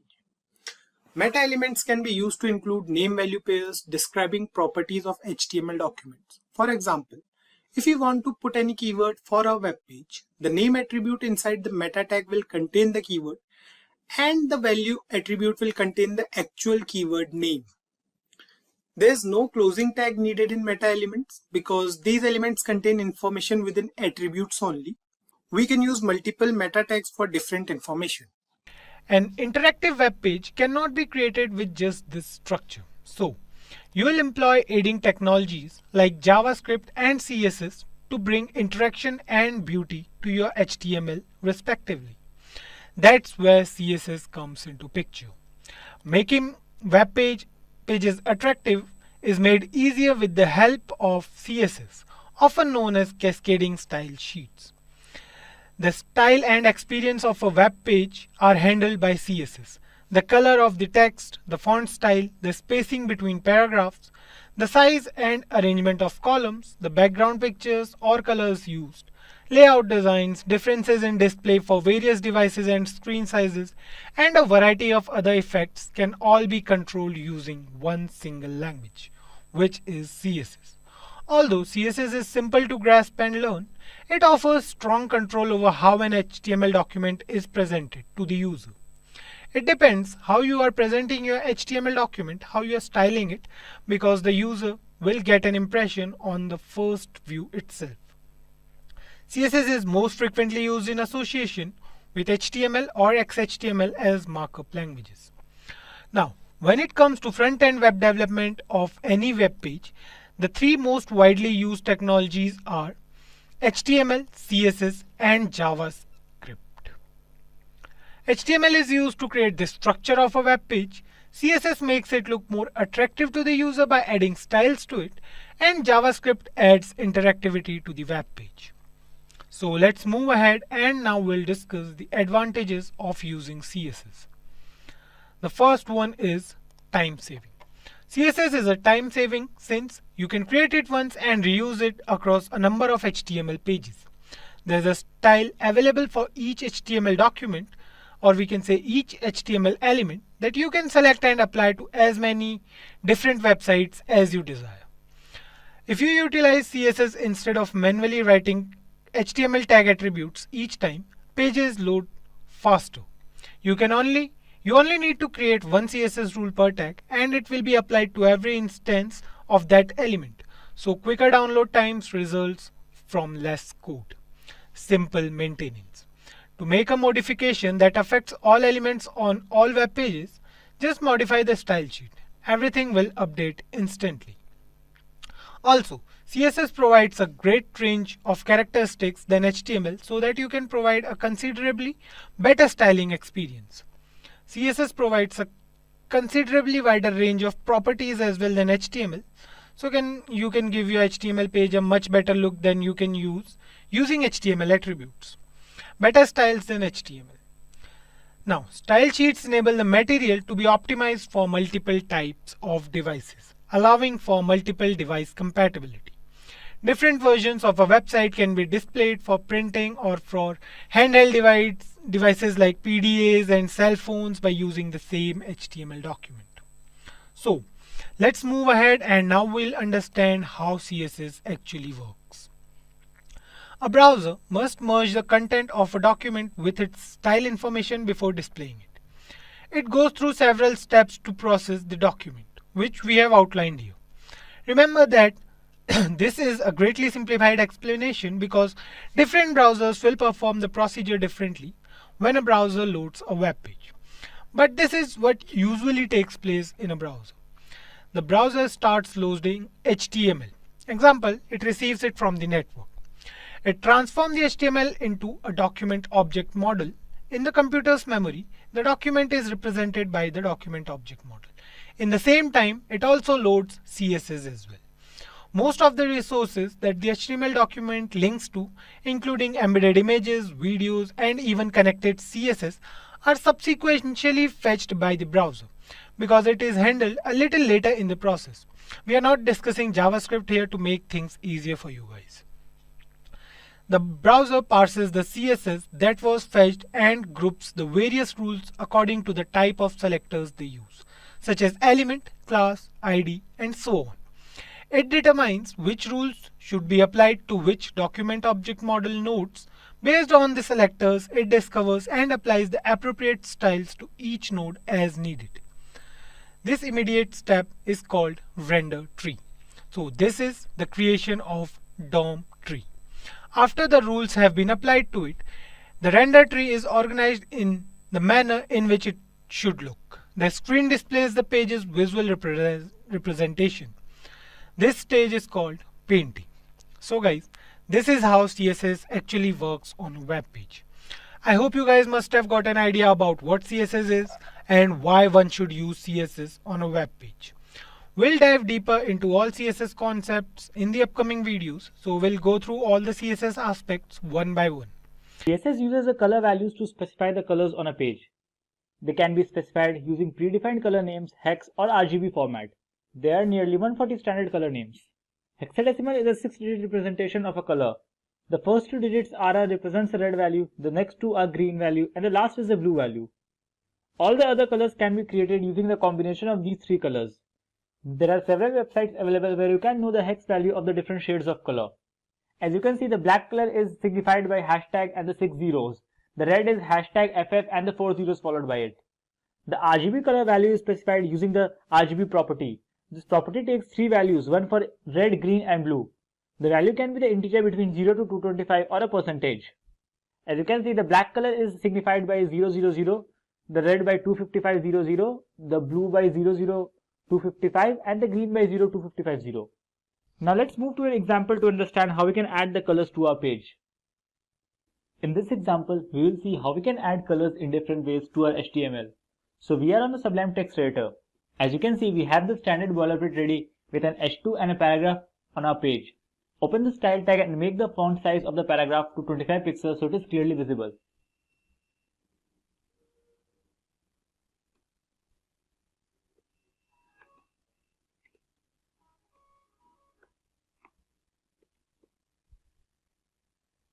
Let's start by adding colors to our text just by color names. HTML supports nearly 140 standard color names. We'll make the color of the paragraph green. For that, just type color and set the color to green. As you can see, our paragraph is changed to green. Let's try one more. This time we will add the color red. Just refresh. As you can see, the color is now changed to red. There are nearly 140 HTML standard colors that is supported by the web browser. You can also add colors using the RGB format. There are many websites available to know the RGB or hex value of the desired color. One such is htmlcodes.com. As you can see, in the htmlcodes.com we have the hex value and the RGB value of the desired color. Let's try one. We'll add this color with the RGB value 171, 229 and 27 to our paragraph. So for that, just type RGB and the color code you want.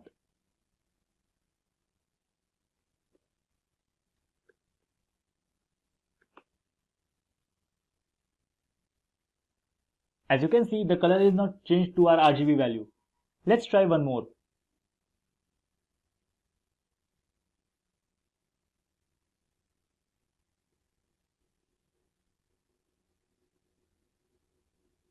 This time we'll use this RGB value to our text.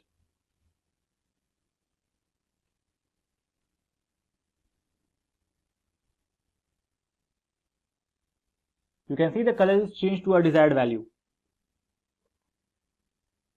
In this way, you can use the RGB format to change the colors. The next way is using the hex values. Hexadecimal is a 6-digit representation of a color. The first 2 digits are red, next one 2 are green, and the last are the blue value. Let's see how you can use the hex values. As you can see, the hex value for this color is #31787F.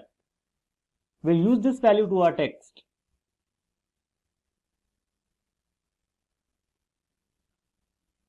To add the hex value, you have to use the hashtag followed by the color code.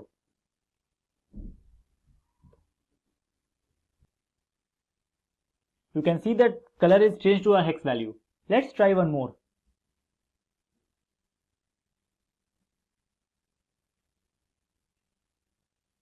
You can see the hex value for this color is #F14A07. Just copy the desired value to your file.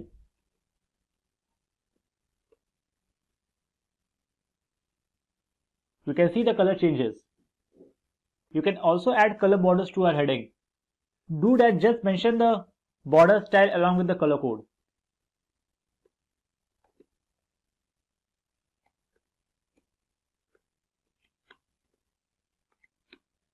We'll add the border color red to our H2.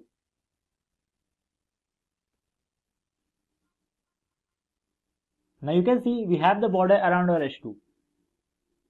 I hope you have understood how to use the color values to a web page. There are mainly 3 ways by which you can add the colors to a web page. They are hex, RGB values and the color names. In the last 2 sessions, we have discussed what is CSS and the CSS color property. In this session, we'll discuss how you can set the background image on your web page. We'll see the several properties related to background image and how you can use them to customize the image around the web page. So without further delay, let's get going. So let's begin by discussing about the background property of the CSS. The background image property specifies an image to use as a background of an element. The background is defined in the body element of the HTML code. To add a background image on an HTML element, use the HTML style attribute and the CSS background image property and mention the path of the image inside the URL attribute. There are several properties of the background that are used to define the image on a page. Some of the common ones are background image, background repeat, and background position. By default, the image is repeated so it covers the entire element. Let's switch to the text editor and see how we can add the background image to our page. So, we are on the Sublime text editor. Let's start by opening a style tag. The background image is always set on the body tag. So type body and open the curly braces. The background image is always set on the body tag. So open the body tag with curly braces and start typing background image. Use the URL value of the background image to set the path of the image. Make sure the image is in the same folder as of the HTML file. Here we have our file nature3.jpg. So mention the path inside the double quotes.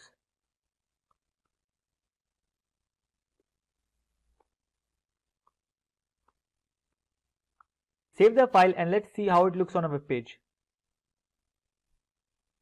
As you can see, we have the image on the web page. Let's format this image a little bit. We'll start by setting the background size. So type background size, and there are three values to the background size. First one is auto. It will set the image as it is. Save the file and let's see how it looks on a page. As you can see, the size of the image is as same of the original size. The color value will set the image size that will be fit to the web page. As you can see, the image is set to the whole web page. We can also set the image size to manual. Let's say we want the image size of width 500 pixels. So now as you can see, the width of the image is 500 pixels. Next, we will set the background repeat property. There are three values to background repeat. First is no repeat. With the no repeat value, the images will not be repeated on a page. Now as you can see, the images are not repeated. Second is repeat X. It will set the images to be repeated on the X axis.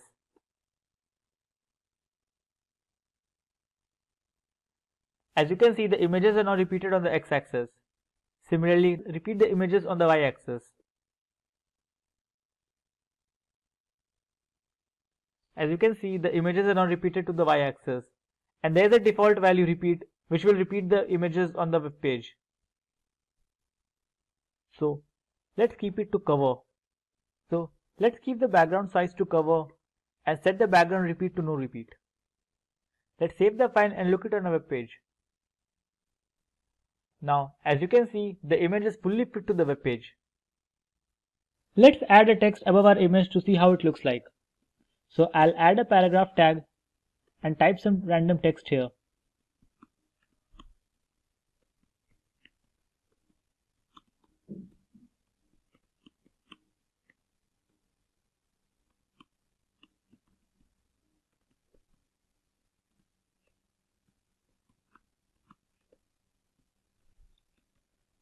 Let's set the text color to red and align it to center. I'll type P and open the curly braces. I'll set the color to red.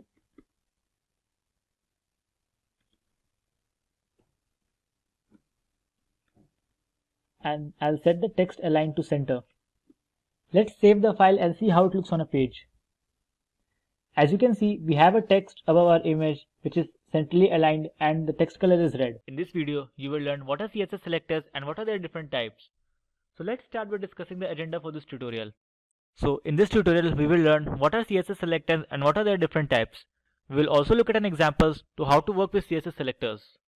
So what are CSS selectors? CSS selectors allow you to select and style HTML elements. Selectors are used to find elements based on their ID, classes, types, attributes, value of attributes, and much more. Let's discuss the most common selectors. There are several different types of CSS selectors. The most common of them are CSS element selectors, CSS ID selector, CSS class selector, CSS universal selector, and CSS group selectors. So, what is a CSS element selector? The element selector selects element based on the element name. This is a CSS selector. It means it will select all the P elements on the page. It will style all the P elements to the central aligned having blue color. This is a CSS selector. It is set to P. This means it will select all the P elements on the page. It will style all the P elements to be center aligned having blue color. Let's look at what it looks on a page. So as you can see, all the elements are centrally aligned with a text color blue. CSS ID selector. The ID selector uses the ID attribute of an HTML element to find a specific element. An ID should be unique within the page, so you should use the ID selector to find a single unique element. To find an element within a specific ID, use a hash character followed by the ID of the element. So here we have used the hash para1. So all the rules will be applied to the HTML element with ID equal to para1. So this is an ID selector.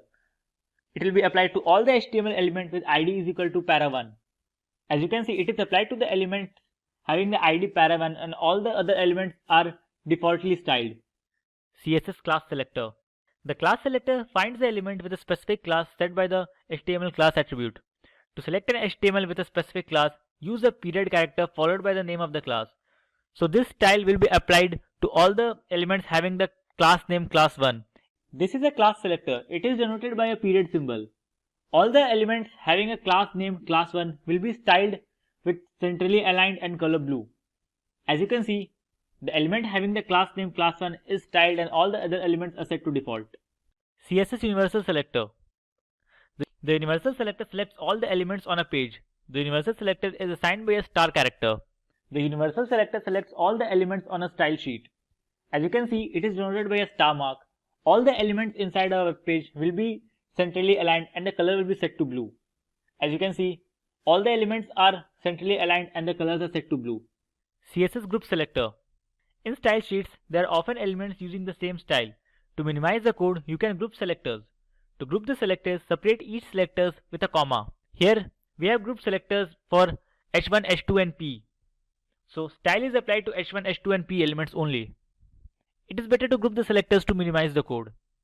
Here we have group selectors P, H2 and H3. So style will be applied to only elements having P, H2 and H3. As you can see, so all the elements of P, H2 and H3 are centrally aligned and colored to red. Every element that can be displayed on a web page is comprised of one or more rectangular boxes. CSS box model typically describes how these rectangular boxes are laid out on a web page. These boxes can have different properties and can interact with each other in different ways. But every box has a content area and options surrounding padding, border and margin areas. The following diagram demonstrates how the content, padding, border and margin CSS properties determine how much space an element can take on a web page. The content area consists of content like text, images or other media. It is bounded by the content edge and its dimensions are given by the content box width and height. The border area is the area between the box padding and margin. Its dimensions are given by the width and height of the border. The margin area consists of spaces between the border and the margin. The dimensions of the margin area are the margin box width and margin box height. It is useful to separate the element from its neighbors. The padding area is the area that includes the element's padding. This area is actually the space around the content area and within the border box. Its dimensions are given by the width of the padding box and the height of the padding box. Now let's jump to an example to understand the box model better. So we are on the Sublime Text Editor. To get started, I have created a box named Simplilearn with background color pink. The font size is 30 pixels and we have set the border to 0 solid green. Let's see how it looks on our page. So as you can see, we have a box named Simplilearn with background going all the way to the end. I have also removed all the padding and margin from the page so that the boxes are pushed just at the corner of the page, as you can see. Let's start by adding a padding of 20 pixels to the box.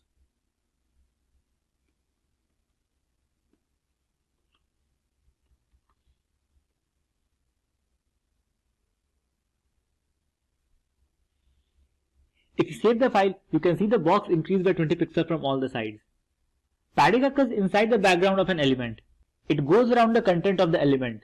Most of the buttons inside the CSS is designed using padding so that the background of the button becomes wider than the actual text. The next thing we can do is change the border of the element. If we change this border size to 15 pixel, we will get a nice solid background of color green.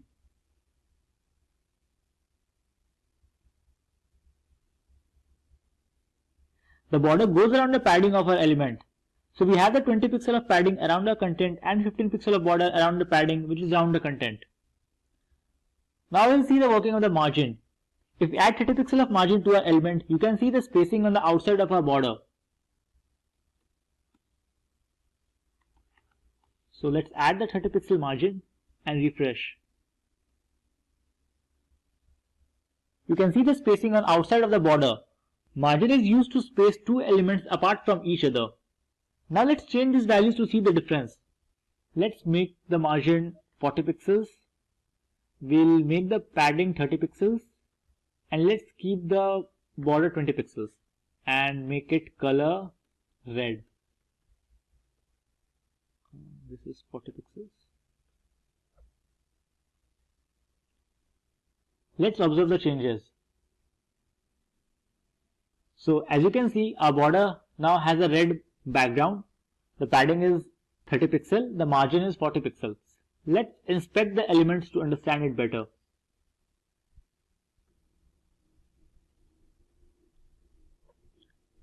By clicking on inspect, you can see the different styles. Here in the computer tab, you can see the box model. This is the content area, this is the padding area, this is the border, and this is the margin area. We have the margin of 40 pixels around the border. So you can, when you click on this area, you can see the margin gets highlighted. The border area gets highlighted of 20 pixels. This is the padding and this is the content. You can change the size of the content by adding the height and width. So let's try adding height and width. We'll give the height 50 pixels and we'll give the width also 50 pixels. Just save the file. Now when you refresh, you can see the content area 15 to 50.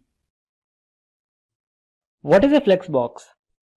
Flexbox, also called flexible box model, is basically a layout mode or model that provides an easy and clean way to arrange the items within a container. If you are using a CSS for a while, you must have used the old block model where you assign width in terms of percentage or fixed width and then use the float to arrange the items on the page. Suppose for example, you want to arrange 3 boxes in a row. Then you have to enter everything manually from width, height and to padding.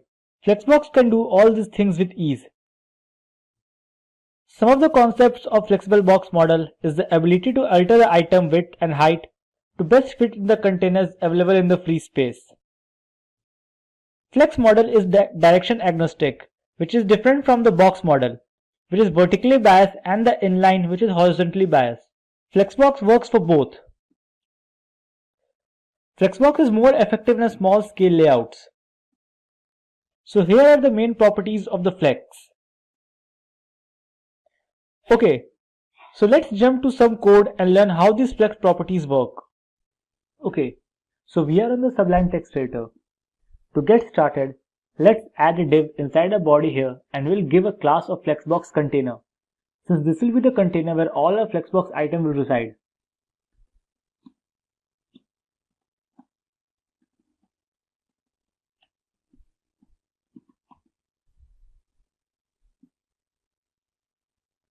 Then inside this container, we will add another div and give it a class Flexbox item and one more class Flexbox item 1, which will help us to understand which items we are referring to when we style our elements individually.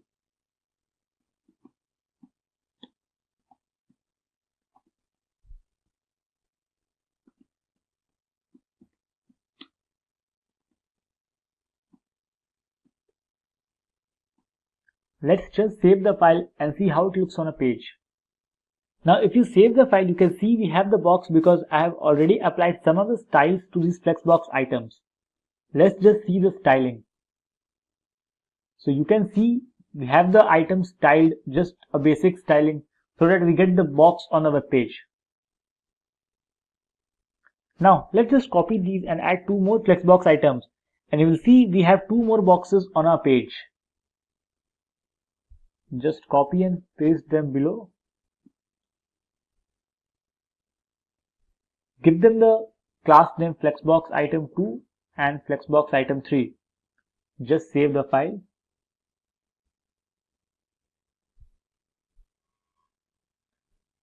Now you can see we have 3 boxes on the page. Now to create a flex container, we will add display flex to our flex container, and this is how we create a flex box container. So here we will just add display flex. Just save the file. Now you can see all the items are in the same height and they are all in the same row. You will also notice that if we shrink our browser, the items adjust themselves accordingly to fit within the browser. Now if we want to style the elements on the main axis, we will use the property justify content inside a flexbox container. Let's make it a center. Save the file. Now you can see that all the elements are in the center of the page. Another thing we can do is, if we want our layout to have a spaces between the elements, we will set the justify content to space between.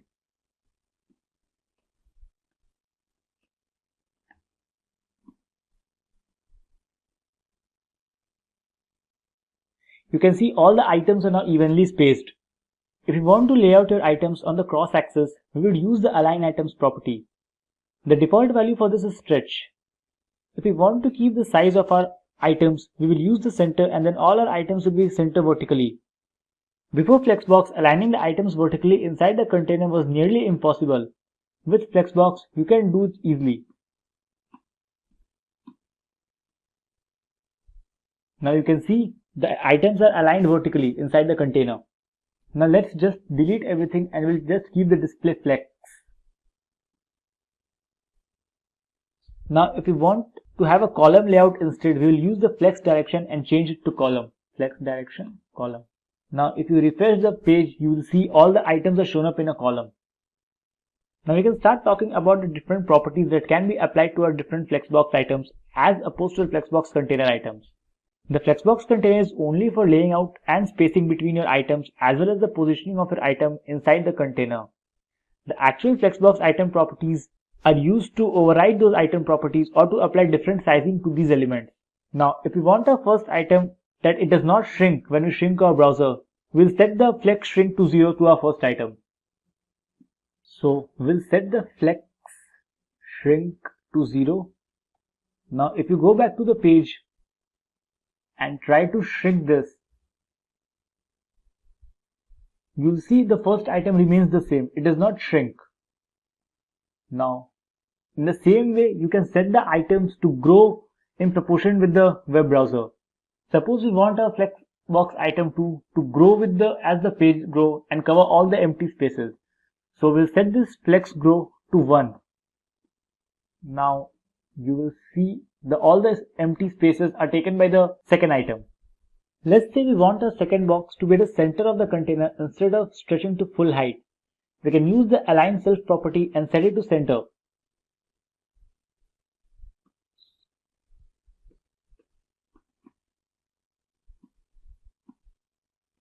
Now you will see that the align self property overrides the align content property of the container. You can see it is centrally aligned.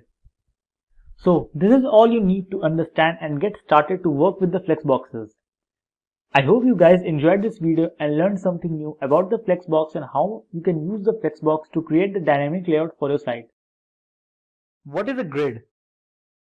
A grid is a set of intersecting horizontal and vertical lines defining the rows and columns. And what is a grid layout? So CSS grid layout is the most powerful layout system available in CSS. It is a two-dimensional system, meaning it can handle both columns and rows, unlike Flexbox, which is largely a one-dimensional system. You work with grid layout by applying the CSS rules to both the parent element, which become the grid container, and the element's children, which become the grid items. The CSS grid layout excels at dividing a page into major regions or defining the relationship in terms of size, position, and layer between parts of a control-built HTML primitives. You can see this is the basic layout of a grid system. Like tables, Grid layout enables an author to align elements into columns and rows. However, many more regular layouts are either possible or easier with CSS grid than they were with tables. For example, a grid container's child element could position themselves so they actually overlap and layer, similar to the CSS positioned elements. So here are the features of the CSS grid layout. They are fixed and have flexible track sizes. You can create a grid with fixed track sizes using pixels. For example, this sets the grid to the specified pixel which fits to the layout you desire. You can also create a grid using flexible sizes with percentages or with the new FR unit designed for this purpose. You can place the items into a precise location using the grid line numbers, names, or by targeting an area of the grid. The grid also contains an algorithm to control the placement of items not given an explicit position on the grid. You can define an explicit grid with a grid layout. The grid layout specification is flexible enough to add additional rows and columns when needed. Features such as adding as many columns that will fit into a container are included. It also gives you control of overlapping content. More than one item can be placed into a grid cell or area and they can partially overlap each other. This layering may then be controlled with the z-index property. So, here are the basic terminologies you should know to work with the grid system better. The grid line is the dividing line that make up the structure of the grid. They can either be vertical or horizontal and resides on either side of rows and columns. A grid column is a space between two adjacent vertical grid lines. The size of a grid column is determined by the grid template columns property. On the other hand, a grid row is a space between two adjacent horizontal grid lines. Its size is determined by the grid template rows property. The grid cell is the single unit of a CSS grid. And in grid design, a gutter is basically the width of the space between columns. A gutter margin is the white space formed by the adjoining inside margins of two facing pages in a book, or a space between columns on a page. So, with this, let's now move on to the hands-on demo and see how the grid system works in actual world. If getting your learning started is half the battle, what if you could do that for free? Visit SkillUp by Simplilearn. Click on the link in the description to know more. So we are on the Sublime Text Editor open with a project with some basic background styles and nothing inside the body. You can see this is the basic background style we have pre-applied just to have a good look of the box model. We'll start by creating a container and wrapping our grid items in it. So let's create a grid and give it a class named grid container.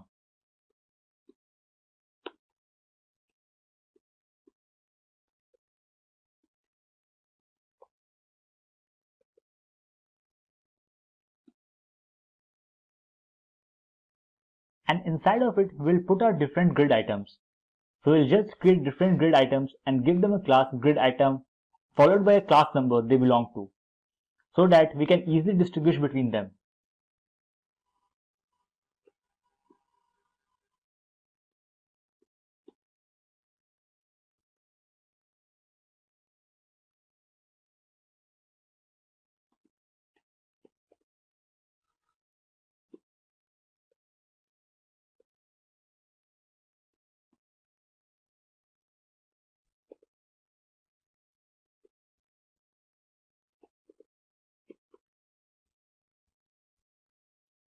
Just copy paste this 5 times. So we'll have the 5 elements on our page.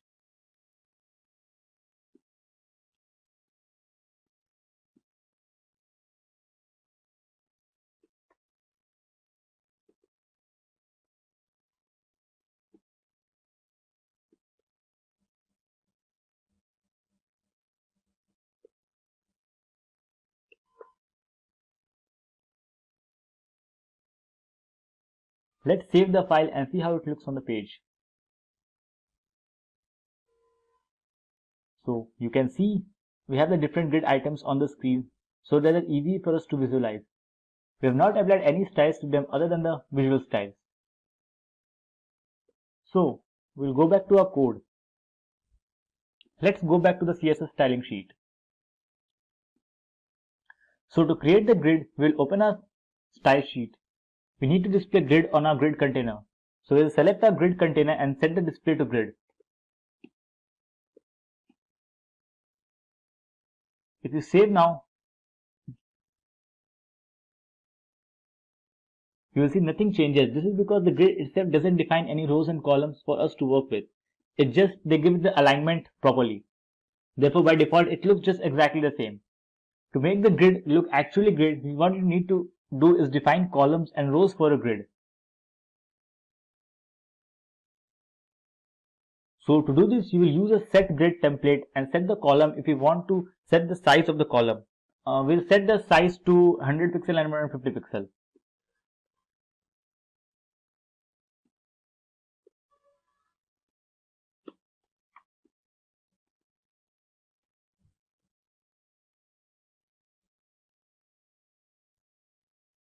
Now,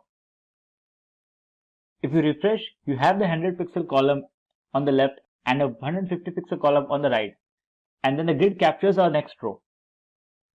But what if we want our box to flexible size themselves according to the items inside of them? Here, we'll use a fraction in it. Instead of a 150 pixel column, we want one fraction of our size, and instead of 100 pixel, we want the two fractions of our size. So we'll just replace with two fractions and this with one fraction. Now if you save the file and go back to the page, you will see that the items on our left here in our first column are twice as large as the item on the second column. And that's because of the FR units we have defined. You can see the difference in the sizes. The item 1 is the twice the size of the item 2. Another thing you can do is with columns is use repeat. Suppose you want 4 columns of a size 100 pixel wide. You can just write repeat command and inside of it how many times you want to repeat the size. So we'll just delete this and use the repeat. We'll set the number of times we want to repeat and the size of the columns. Now if you save the file, you will see we have a 4 columns of 100 pixel wide. We can do the same things for row. Just set the grid template rows and define the size you want.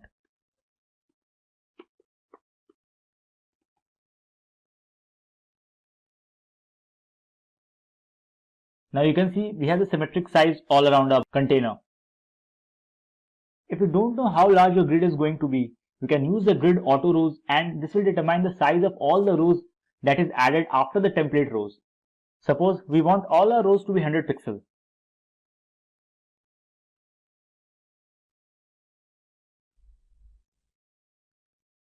So we'll just delete the grid template rows and set the grid auto rows to 100 pixels.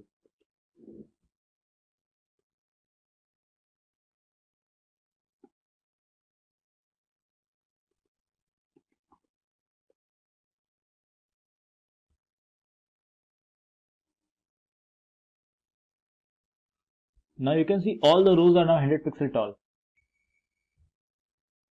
Let's change our column back to 100 pixel and 150 pixels so that it will be easier for us further.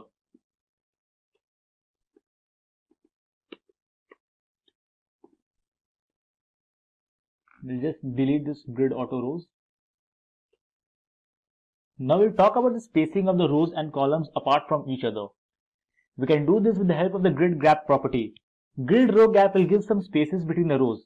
Similarly, the grid column will give you the spaces between the columns.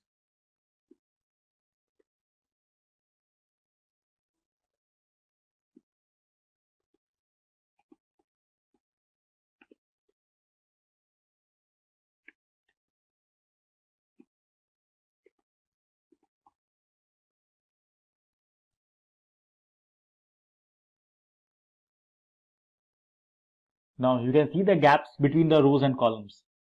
Now if we want the same value for both the columns, you can use the grid gap property and mention the space. We'll just delete this too. And instead of it, we will use just the grid gap.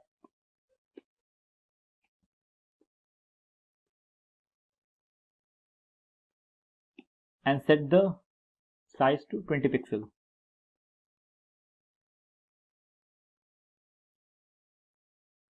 Now you can see the evenly spaces between the rows and the columns.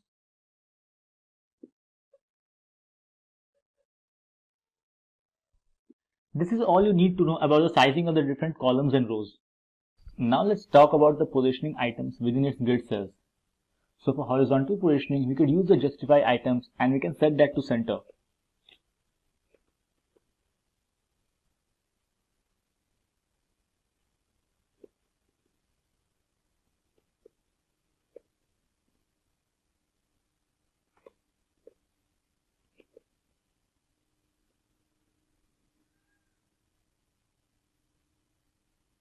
So that centers each item within the cell.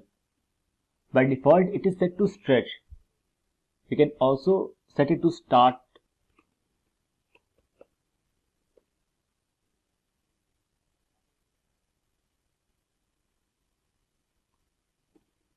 or end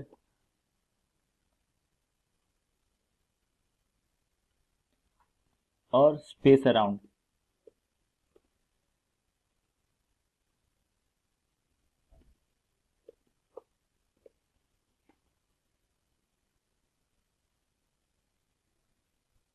We will leave this to center.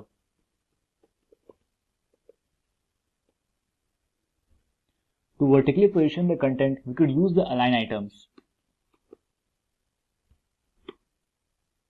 The align items also accept the same values. We can set it to center. We can also set this one to start or end.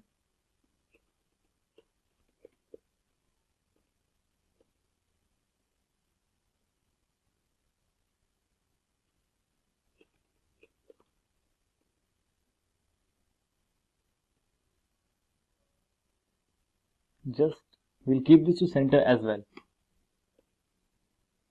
You can also align the entire grid within the container. So let's get rid of these to just demonstrate them in a proper manner.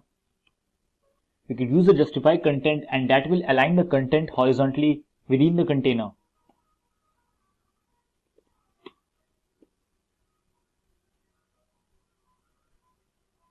We can also set this to start or to end.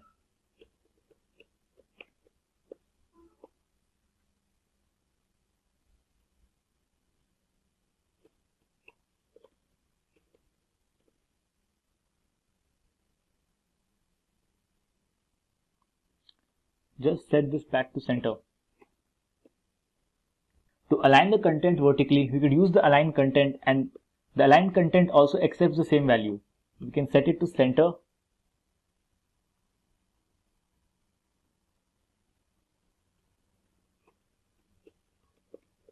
or start.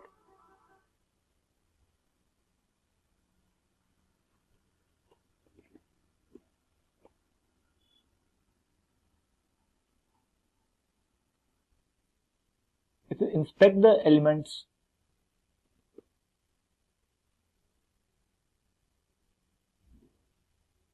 you can see they are aligned centrally between the container. We'll just close this. Okay, so this is everything you need to know to get started with the grid layout. Grid works very similar to the Flexbox, but it allows you too much in terms of laying your elements because of its 2D nature. Here you can see we already have the HTML file with us. In this video tutorial, we are going to create the structure of a form with the help of HTML, and then we are going to style it with the help of CSS. So before we begin with the programming part, let's discuss what is a form. Basically, forms are very essential part of any website. It is a way to take users' input and process the data acquired from the user. The form offers controls for almost every use of an application. With the help of form controls and several form fields, we can take small as well as large input data from the user, and then we can use that data. You guys must have seen it in different websites where we have login and sign up forms. So in login form, what we usually do is we enter an email and a password, or a mobile number and a password, a combination of any of them, and then the website allows us to open an account for that particular website. On the other hand, on a sign up form, we need different type of data. We need name, then we have to put a age and several other form of data, right? Like the phone number, email, everything we have to put in a registration form. So these are the types of registration form we usually see, but apart from that, we can create other forms as well. So let's discuss why CSS is necessary to create a form. As we all know, HTML is used to structure a web page. So with the help of HTML, we can create a form. But to make the form look more interactive to the user, we need to style it. That's where CSS comes into picture. CSS is used to style a form, and it will make our form look more interactive to the user as well. So without any further delay, let's start with the programming part, and we'll create a basic form with the help of HTML and CSS in this video. So don't worry, we'll create some more forms in the upcoming videos. So in this particular video, we'll see how CSS is used along with the form. So here you can see we are in the HTML part of a form. So we'll create a form first. So the most basic element, HTML element to create a form is the form element. Now we are going to take some unordered list or the UL element. Now we are going to take the li. So as you guys all know, UL and li, both the elements are used in combination always. So let's label the form. So we'll write label for. We'll take certain parameters and we'll write here name. Fine. This is going to be the name. We'll write here name, save it, and just refresh the page. So here you can see we have the name present on a web browser. So the next thing we are going to do is we are going to create some more input fields, right? So to create an input field, we have to use the input element always. So we'll write here input. We have to define type. Type is going to be text, and then we have to put a name. Name is going to be ID. So ID is going to be the name, and then we'll write here user name. Fine. So here you can see we have an input box. Let me just increase the size a bit. So here you can see we have an input box with name as the label, and then we have an input box. So similarly, we'll create some more input elements first. So we'll just paste them here for 4 times. So here you can see we have 4 different placeholders. So let's just remove this one, and we are going to keep it simple for this particular video. So we'll write here label for mail. Then we are going to take email from the user. So we'll write here email, and input type is equals to, we'll write here email. ID will also mention as mail, let's say, and name we are going to write here user email. Fine. So save it. Here you can see. Now we are going to do the same for another one. So here what we'll do is we'll write here message. So we are going to label this as message. We are creating another input field. So we'll write here input type is equals to, okay, let's just do one thing. Let's just remove this input tag from here, and we are going to use the text area in place of it. So we'll write here text area, ID as, let's say, message, and then we have to write here name user underscore message. Fine. Close it, and the text area is done. So here you can see we have a text area as well. We have 2 input fields and a text area. So we are going to create a form out of it. Fine. So we have all the HTML elements. Now what we are going to do is we are going to style this form basically. So before that, let me just create a button as well. Okay, so we'll write here button type is equals to submit, and we'll write here submit. Fine. Save it, and here you can see we have a button as well. So let's move to the CSS part of this form now. So what we are going to do is we are going to style this form with the help of CSS. Now we already have the structure of a form. So to style this form, we are going to use certain IDs, or we can say elements name, or whatever we want to use, we can just use them. So first of all, we are going to center the form on the web page. So we are going to, let me just show you in this way. So here you can see we have all the HTML elements present on the left side of our web page. So we are going to center them first. So we are going to put them here. For that, we are going to use basic CSS. So we'll write over here margin. Margin is going to be 0 and auto. 0 for up and down, auto for left and right. So then we are going to write here width, the actual width of our form. So let's say the actual width is going to be 400 pixel. Then we'll write here padding. Padding we are going to write is 1em, and then we'll write here border. Border is going to be 1 pixel. Solid, and let's use any color for this form. So let's just write here this. Save it. So here you can see we have a border, the border of our form. So here you can see our form is present at the center of our web page. It looks different from what we had in our HTML part, right? So we have a border, all the elements are present at the center. Let's style it more. Then we are going to define the border radius. Border radius is going to be, let's say, 1em. Save it, and here you can see the curved border, and we'll write here background color. Background color, give any. Let's use beige. So here you can see this background looks nice for this form. So we are actually done with the outer styling of our form. We have a form here. Now what we are going to do is we are going to style these elements as well. So we'll write over here UL and list style type. So we are going to remove these bullet points from here. So we'll write over here none for the first, and here you can see all the bullet points are gone.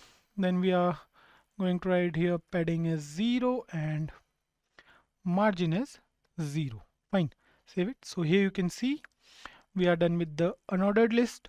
Now we are going to write here form li, and we are going to do it for every list element. So we'll write it here like this. We are going to give margin top to every list element. So we are going to give margin top to every element. So let's say the margin top is going to be 1em.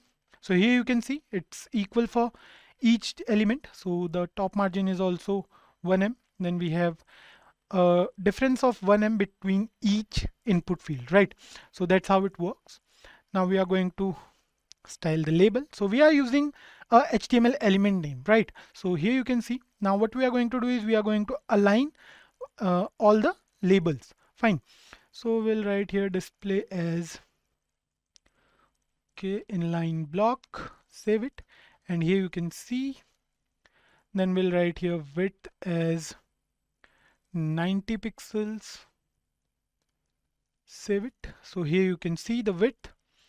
It started taking the form of a form, the shape of a form basically. Then we'll write here text align to the right. Okay, here you can see. Now what we are going to do is we are going to take a input element and text area together. So we'll write here text area as well. So we need to make sure that all the text field have the same font settings by default. So what we'll do is we'll write here font 1em, and we are going to use sans serif here. Fine.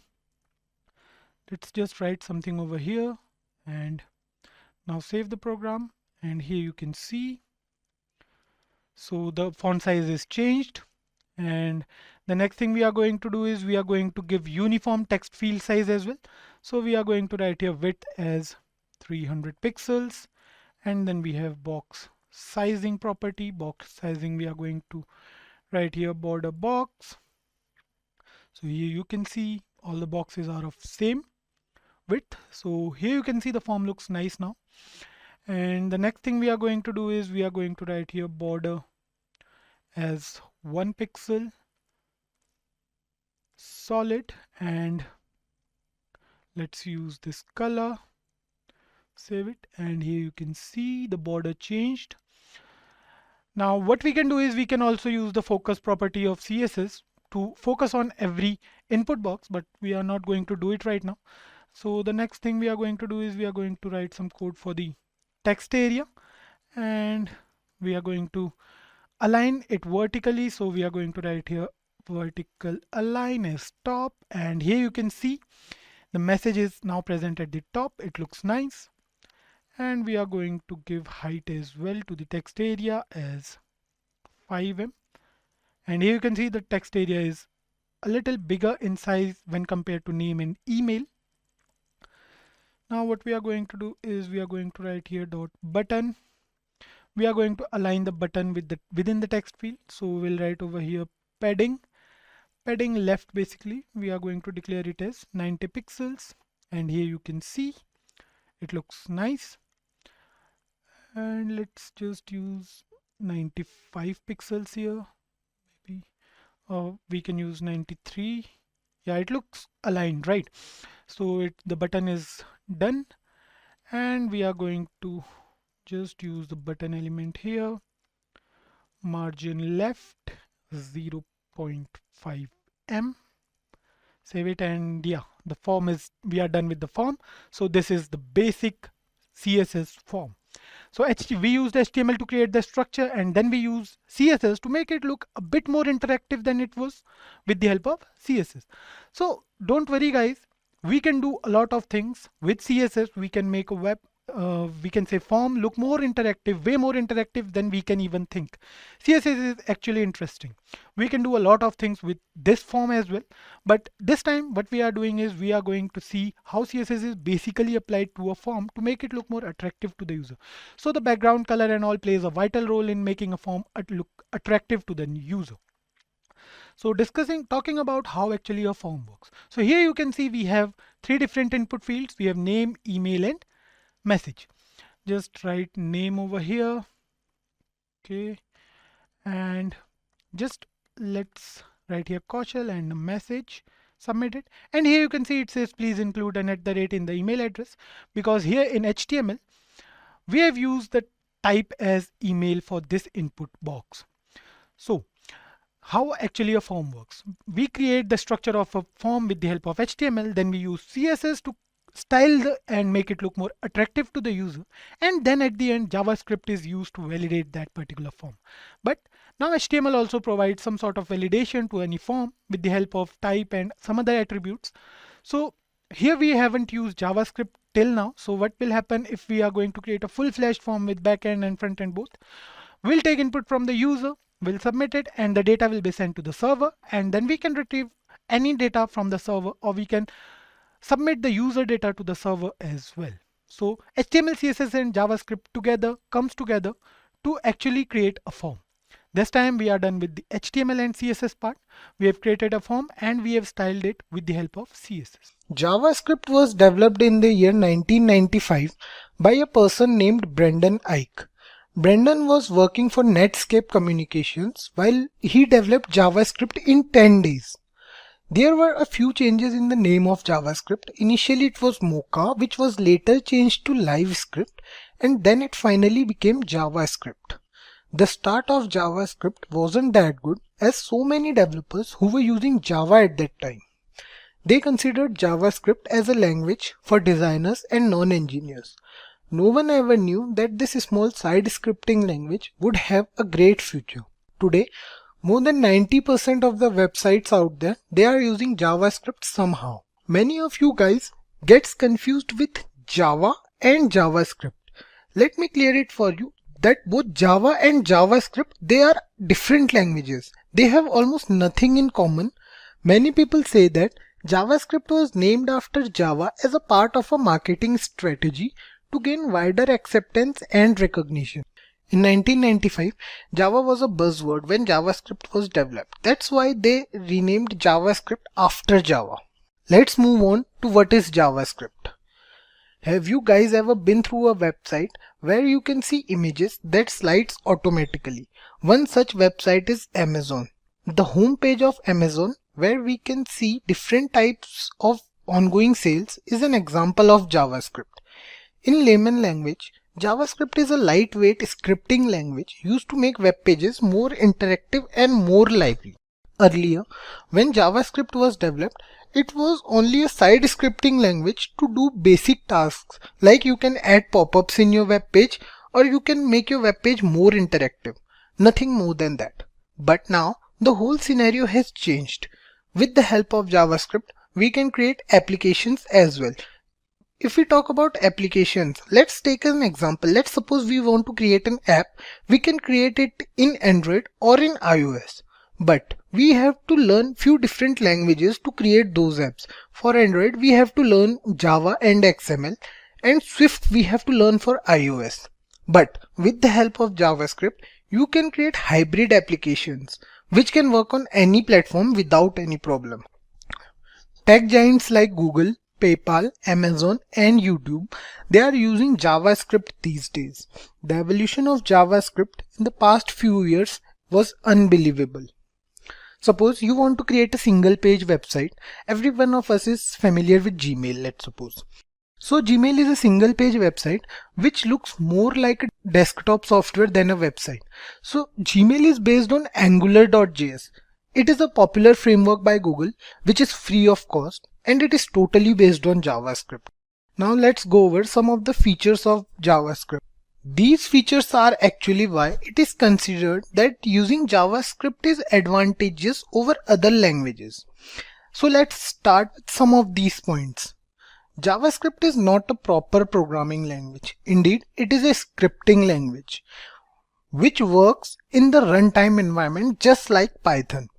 So there are few other languages like C++ and Java. They need a compiler to work. But with JavaScript, you don't need a compiler. Once you are done with the script, it will interpret and show you the output in the browser directly. Next up is lightweighted. JavaScript can provide programming facility to some extent. In JavaScript, you don't need to specify any data type or return type, which helps in making development more quicker. That's why it is known as lightweighted. JavaScript is both client-side as well as server-side technology. Client-side technology runs on the user's computer, whereas the server-side technology runs on the web browser. Initially, when JavaScript was introduced, it was introduced as a client-side technology. But with the introduction of Node.js in 2009, one can now work in the backend as well. There is a way to validate the user's data before sending it to the web server, and we can do that with the help of JavaScript. The data will be checked for correct form and value. All we have to do is start a loop, give it the condition to check the data. JavaScript is also platform independent, although originally designed to work on browsers only, but now it is a platform independent language, which means once you are done with the script, you can use it on any browser or platform without any problem. JavaScript is an object-based scripting language, although many programmers do not consider JavaScript as a true object-oriented programming language due to its lack of class concept. It does support other features of object-oriented programming, like it supports encapsulation, it supports polymorphism, and also it supports prototypal inheritance. The last but not the least feature of JavaScript is case sensitive. So when it comes to keywords, identifiers, names and functions, JavaScript differentiates between capital and lowercase letters. We have to keep this in mind while programming. Now I will quickly go over some of the JavaScript applications where JavaScript is currently being implemented. First one that comes to every person's mind is web development. It was also the main motive behind developing JavaScript. We have technologies like Angular, we have Node.js, we can create beautiful web pages. Also, JavaScript can be used along with HTML and CSS to make those static looking web pages more engaging. If we talk about other applications of JavaScript, we can use it in app development, either mobile app or web app. Like we took the example before that how hybrid apps made with the help of JavaScript can take over traditional Android and iOS app. One of the most important and unique application of JavaScript is in smartwatches.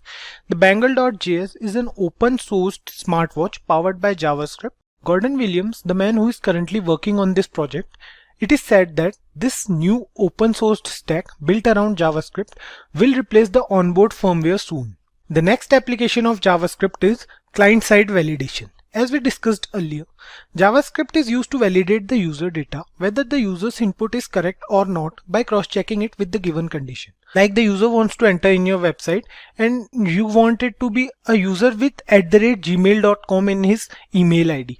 So you will give that condition to JavaScript and it will cross-check it with the user's information. Like when the user will try to enter in your website, it will check that if @gmail.com is there or not in the user's email ID. So it can validate the user also. Apart from that, one more application of JavaScript is game development. JavaScript can be used to make fully fledged 2D or 3D games using different libraries. Although most JavaScript game development focuses on creating games used in browsers only. Let's start this video with the introduction to DOM. DOM stands for Document Object Model. It is an API for HTML and XML documents, which helps JavaScript to understand what is there written inside the HTML document. API stands for Application Programming Interface. To understand API better, let's take an example of a restaurant. Imagine yourself in the restaurant. You are sitting at the table with the menu. The chef in the kitchen is also part of the system. The waiter here works as a messenger between you and the chef. That's what API does. It works as a moderator between JavaScript and the HTML document. DOM defines the whole HTML document in a hierarchical form to make it understandable for JavaScript so that other JavaScript functions can work over it. It represents the entire document in the form of object and nodes. Whether it be elements or text or anything stored in the document, the entire page content can be accessed or manipulated by JavaScript. DOM is not used with JavaScript only. Other languages like Python also uses DOM. DOM was designed to be used independently. To begin with DOM, there is nothing special you have to do. Different browsers have different implementation of the document object model. Every browser uses DOM to make the web page of the document accessible by JavaScript. Let's move on and see what is document object model with the help of an example. I believe you guys have the basic knowledge of HTML and CSS, a prerequisite for this course. Let's start things off with a basic HTML example. Here we have a code that consists tags like HTML, head, body, heading tag, etc. We have the HTML tag here, the opening HTML tag and the closing HTML tag. Inside the HTML tag, we have the head tag, which contains the document's header part. Inside the head tag, there is a title tag that contains the title of the web page. Then comes the body tag, which contains a heading tag and two div tags with IDs as div1 and div2. A div tag defines a particular section in the HTML document. The ID used within the div tag, it is an attribute basically that has to be unique within the document to make the element unique from other elements. Next up, we have a paragraph tag with a class attribute within it. CSS and JavaScript uses classes to select and access specific elements. Don't worry guys if you have no idea about it. Let us first see the output of this code before going to the document object model of this whole document. So guys, this is the output of the previous code we just came through. Here we can see the title of the web page as well as heading after it. There were two different div tags used in the code. Here is the output of both the div tags. The question here is, where are those ID and class attributes seen in the output? The answer to this question is there's nothing on this web page that can show both of them. We can use them in our CSS file or through JavaScript to specify the containers in which they are used. So we have concluded how a normal document works and how the browser interprets the HTML code. But how JavaScript uses this code is a bit different. That's where DOM comes into play. When the actual HTML document is loaded in the browser, another representation of that document is created, known as document object model. Here's the model you can see on your screen. Each of the tags used in HTML document is correspondingly represented as objects in the DOM, like starting from the HTML tag and covering all the other tags like head, title, body, and few more. The same hierarchy as there was in the HTML document goes with the document object model also. Document object model is simply the same HTML document with different representation. The reason behind this different representation is that it's easy for JavaScript to interpret this format. JavaScript can't understand tags, but it can understand these objects. JavaScript can easily manipulate these objects using different functions, which we will see in future while working on these functions. For example, if you want to access the text present inside the heading tag, you can do it by accessing the heading tag with JavaScript.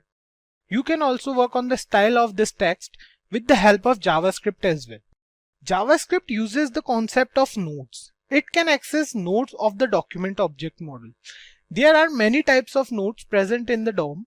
The basic three types are element node, attribute node, and text node. The element node consists of all the tags used in HTML document, like the head tag and the body tag. The attribute node contains the attributes used in HTML document. By now, I hope you have understood the concept of attributes. So JavaScript can access these attributes as well, and the user can work upon them as per requirements. The text here in the HTML document, that is simply. It can also be accessed with the help of JavaScript. It is the value of that particular element. Variables are named storage that a program can manipulate. As the name suggests, a variable is a value that can change according to conditions. Variables refers to those memory blocks inside the computer where we can store information. Let's suppose you want to store any value inside your computer. So variable will represent the location of that value.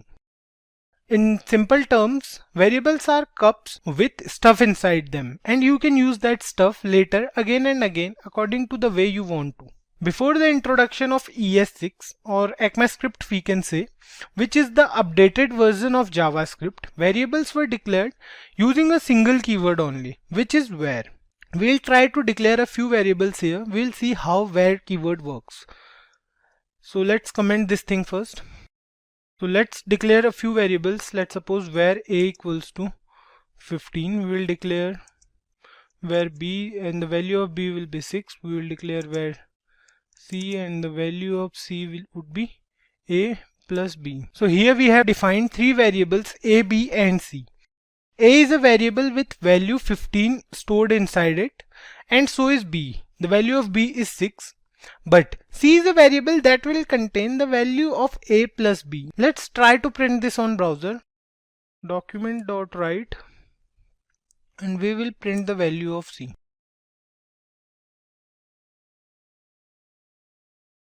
Save it, and here you can see the value of c is 21.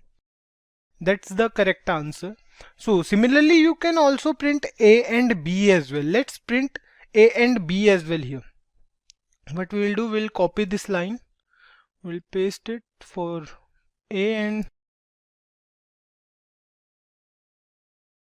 we'll update this here as well so it won't create any confusion. So here you can see the value of c is 21, the value of a is 15, and the value of b is 6. It shows the value of all the three variables we declared. But with the introduction of ES6 or ECMAScript in 2015, two more ways were introduced to declare a variable. These are let and const. We shall discuss these two terms in the later part of this session. Let me show you how to declare a variable. There are a few things you have to keep in mind while declaring a variable name. Here we have seen we use three variables a, b and c. That was an easy task to do, but giving a variable any name, like something other than a single alphabet. So you have to keep a few things in mind while naming them. Start them with a letter, underscore or a dollar sign. You can't use any sign except underscore or dollar. So if you are giving a variable name, you can't use any other sign except the underscore or the dollar sign. You can use these two signs only. You can't use any other sign. You can't use a number in the starting. Apart from that, let's suppose you want to give it a name as 9BE. You can't do that in JavaScript. JavaScript won't allow you this. If you try to save it, it will throw you an error, invalid or unexpected token. So you can't do this in JavaScript. There is no limit for the length of the variable name. But you can't use reserved keywords in a variable name. Like let's try to create a variable with name as class. Class is a reserved keyword in JavaScript. We will save it and see here it throws an error, unexpected token class. But you can use a class with capital C. Let's save it, and here it will work fine. Why it works? Because JavaScript variables are case sensitive. If we try to create a variable with same name, let's see, we try to create a variable with where girl, and the another variable will be where girl with capital G this time. JavaScript will treat these two variables differently. These two are different variables for JavaScript, as JavaScript is case sensitive when it comes to variables. Let's declare a few more variables. Let's remove it. We'll declare a few more variables. Let's comment this part as well.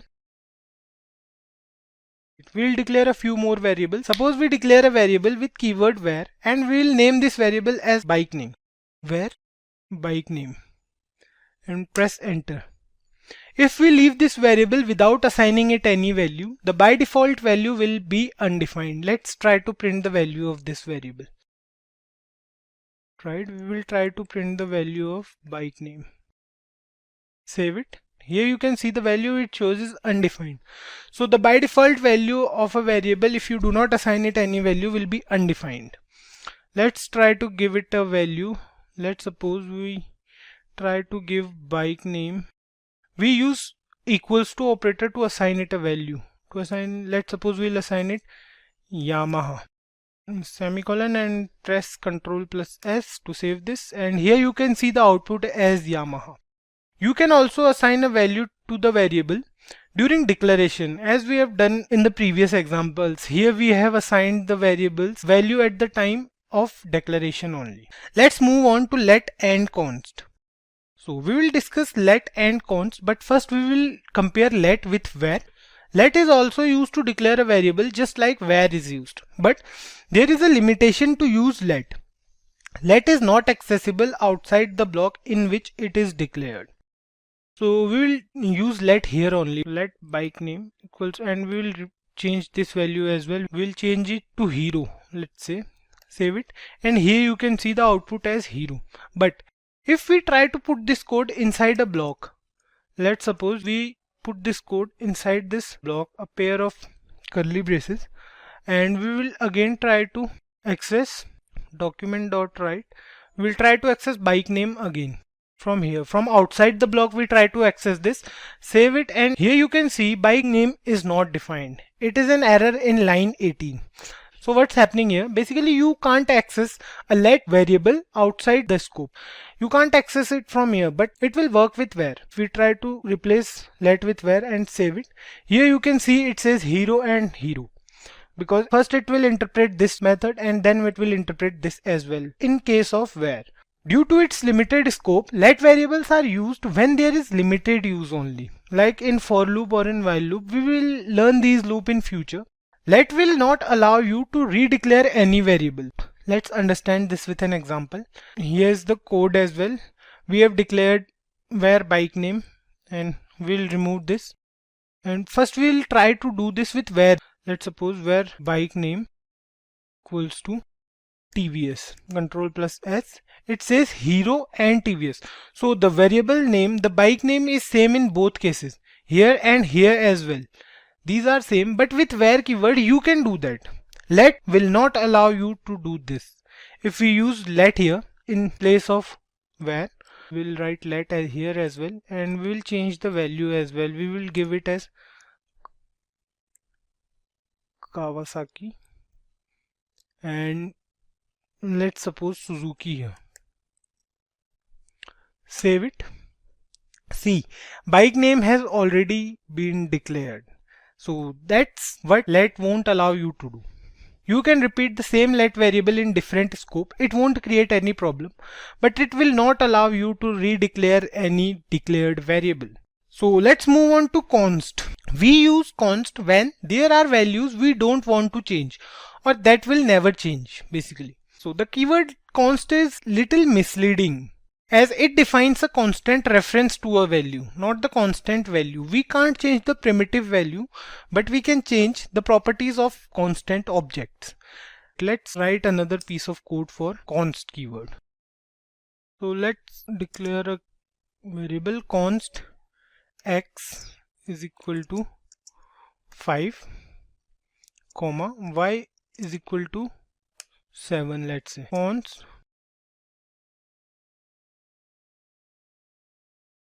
So here what we have done, we declared a variable x and a variable y with value as 5 and 7. We declared this time with const keyword, and a variable z which is x plus y. We printed z on the browser and it shows the value as 12, which is x plus y. 7 plus 5 is equal to 12. Now what we will do, const will let you do this, but if you try to update the value of x, let's suppose we try to update the value of x as x equals to x plus 10. We'll print x this time. Document.write x. Let's save this. It will throw an error assignment to a constant variable in line 24. So here you want to update the value of x. You can't do this with const keyword. You can do this with let and where as well, but you can't do this with const. Also, const won't allow you to redeclare any variable, just like let. So if you try to use const x again is equal to 10, save it.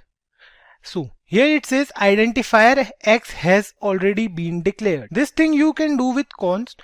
The scope of const is the same as let. It can be used within the block where it is declared. Data types is an essential concept in every programming language. To work on any variable, you should know its type. It refers to the kind of data which is being stored inside a variable. The type of variable is holding basically. Every programming language has its own set of data types, which is unique in its own way. We discussed earlier that JavaScript is a lightweight scripting language because we don't need to specify any data type in JavaScript. After all the variables in JavaScript are loosely packed, or we can say JavaScript is a dynamically typed scripting language. We shall discuss these properties later in this video. For now, let me tell you about different data types present in JavaScript. So JavaScript data types are divided into two categories: primitive data types and non-primitive data types. Primitive data types are stored in stack, whereas non-primitive data types, they are stored in heap. I don't want you to go deep in these two terms as if you are new to programming, so we'll leave it. Just keep one thing in mind, that primitive data types are base data types, whereas non-primitive data types are objects, or we can say they are derived. Primitive data types, they are further divided into 5 categories. They are divided as numbers, strings, boolean, undefined and null. Non-primitive data types or complex data types, we can say, on the other hand, they are divided into 2 parts: arrays and objects. We'll have separate videos on these topics. For now, let's discuss primitive data types. To understand primitive data types much better, let's declare a few variables here. Let's say we declare var x and give it the value as 16. We'll declare var y and we'll give it value hello world. We'll declare one more. Let's say var flag and the value will be true. Here we can talk about those properties of JavaScript which I mentioned earlier. JavaScript variables are loosely packed and JavaScript is a dynamically typed scripting language. These 2 points refer to the same thing. Here you can see we have defined 3 variables: x, we have defined variable x, we have defined variable y, and flag as well. The values for all 3 variables is different from one another. See, variable x is holding a value that is 16, variable y is holding a value hello world, which is a string. So 16 is a number, hello world is a string, and variable flag is holding a value that refers to a boolean value. In place of true, we can also write false here. So what's happening here? Here you can see there is no data type. If you are coming from a C++ background or a Java background, this will be a little bit weird for you guys, because in C++ and Java, we used to do it like we'll define an integer. Let me show you. So how we will define an integer in C++ or Java? What we'll say, we'll use int x equals to 5 or something like that. We already had a data type. For string as well, we have char in C++, but here in JavaScript, we have no data type. We are only using the var keyword. That's what we call as loosely typed. This line means that you don't have to define the data type of the variable. What happens in JavaScript is whatever the type of value you will pass to the variable, the data type will change accordingly. So you don't need to worry about if you are passing a number or if you are passing a string. Just relax. Just when you pass the value to the variable, it will be determined automatically. So these are the 3 basic primitive data types present in JavaScript, which are number, boolean value, and string. So let's move on to the next one, which is undefined. We'll define a variable p.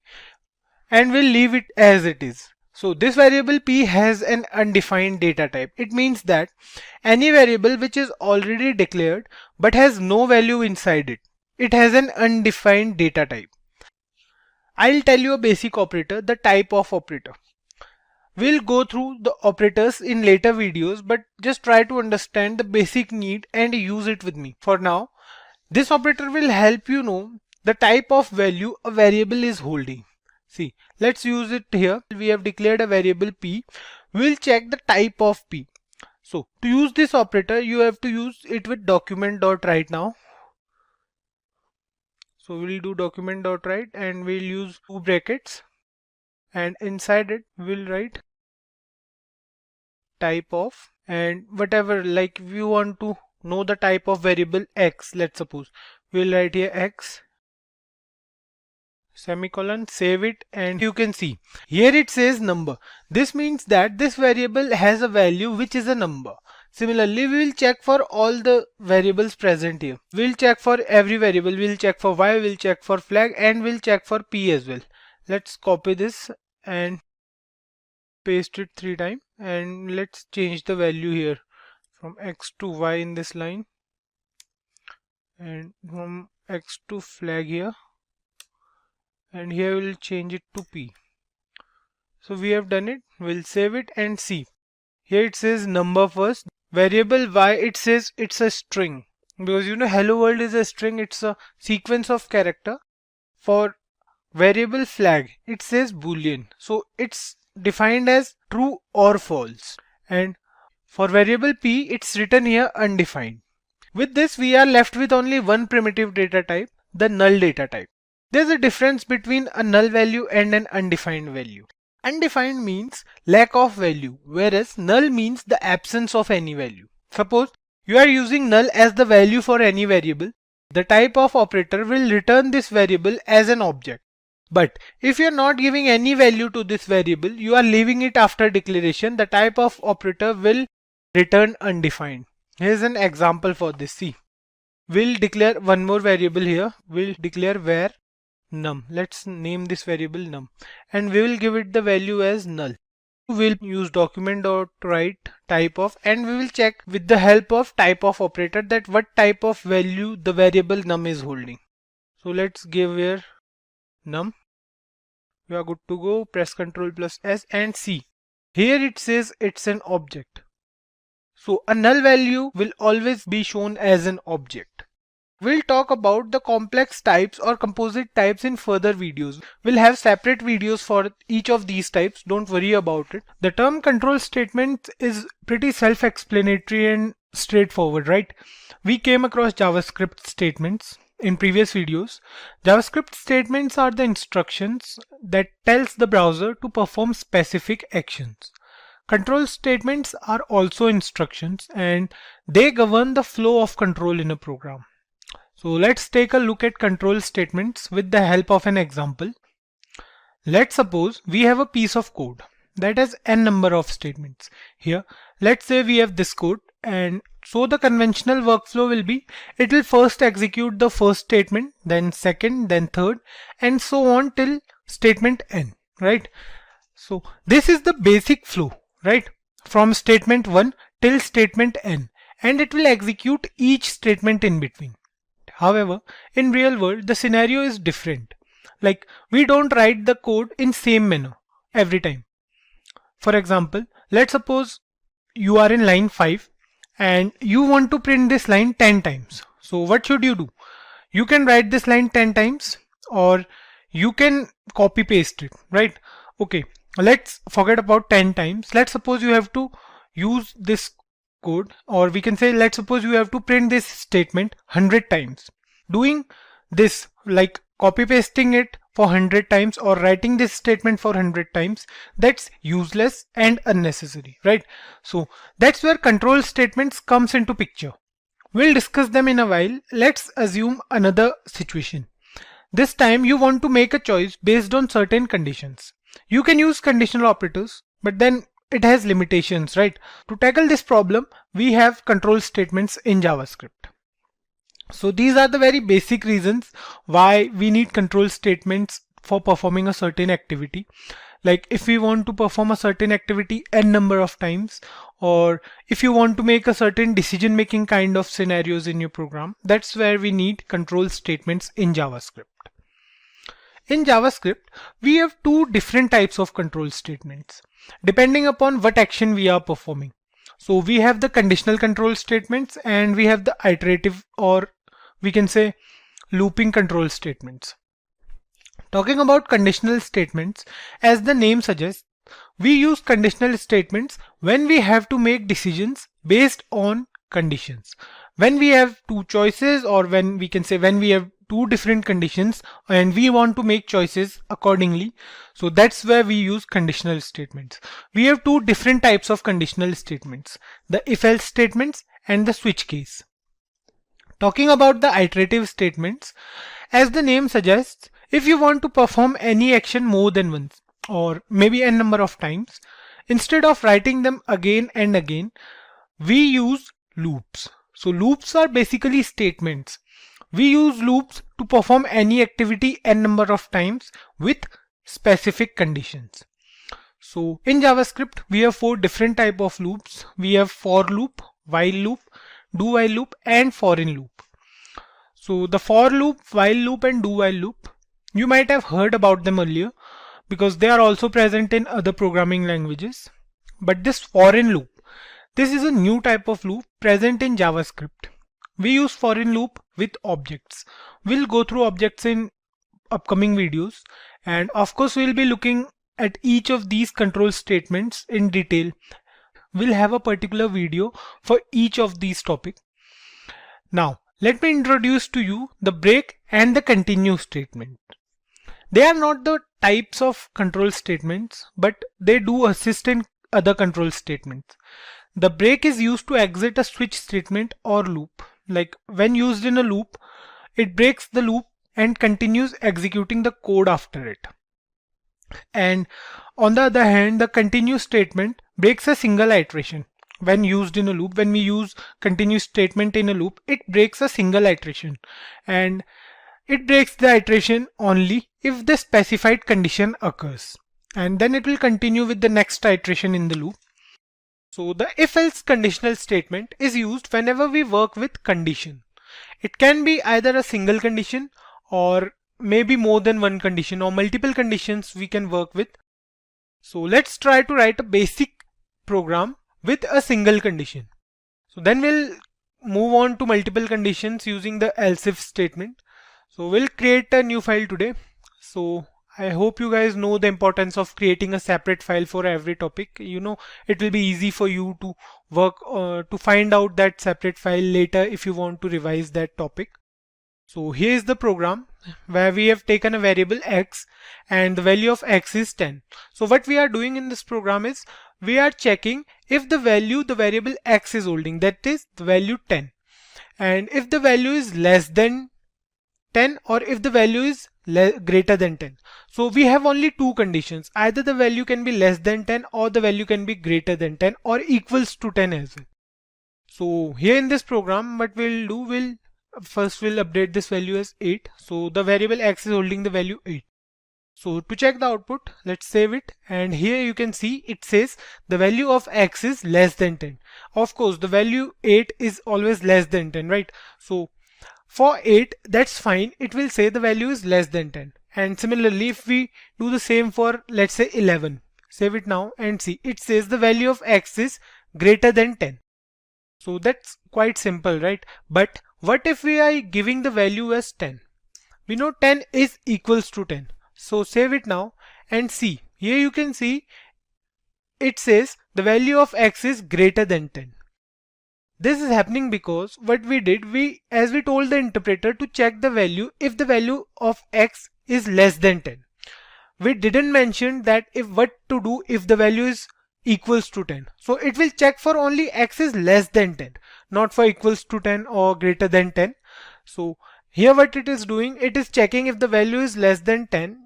So that it says, okay, let's print this statement if the value is less than 10.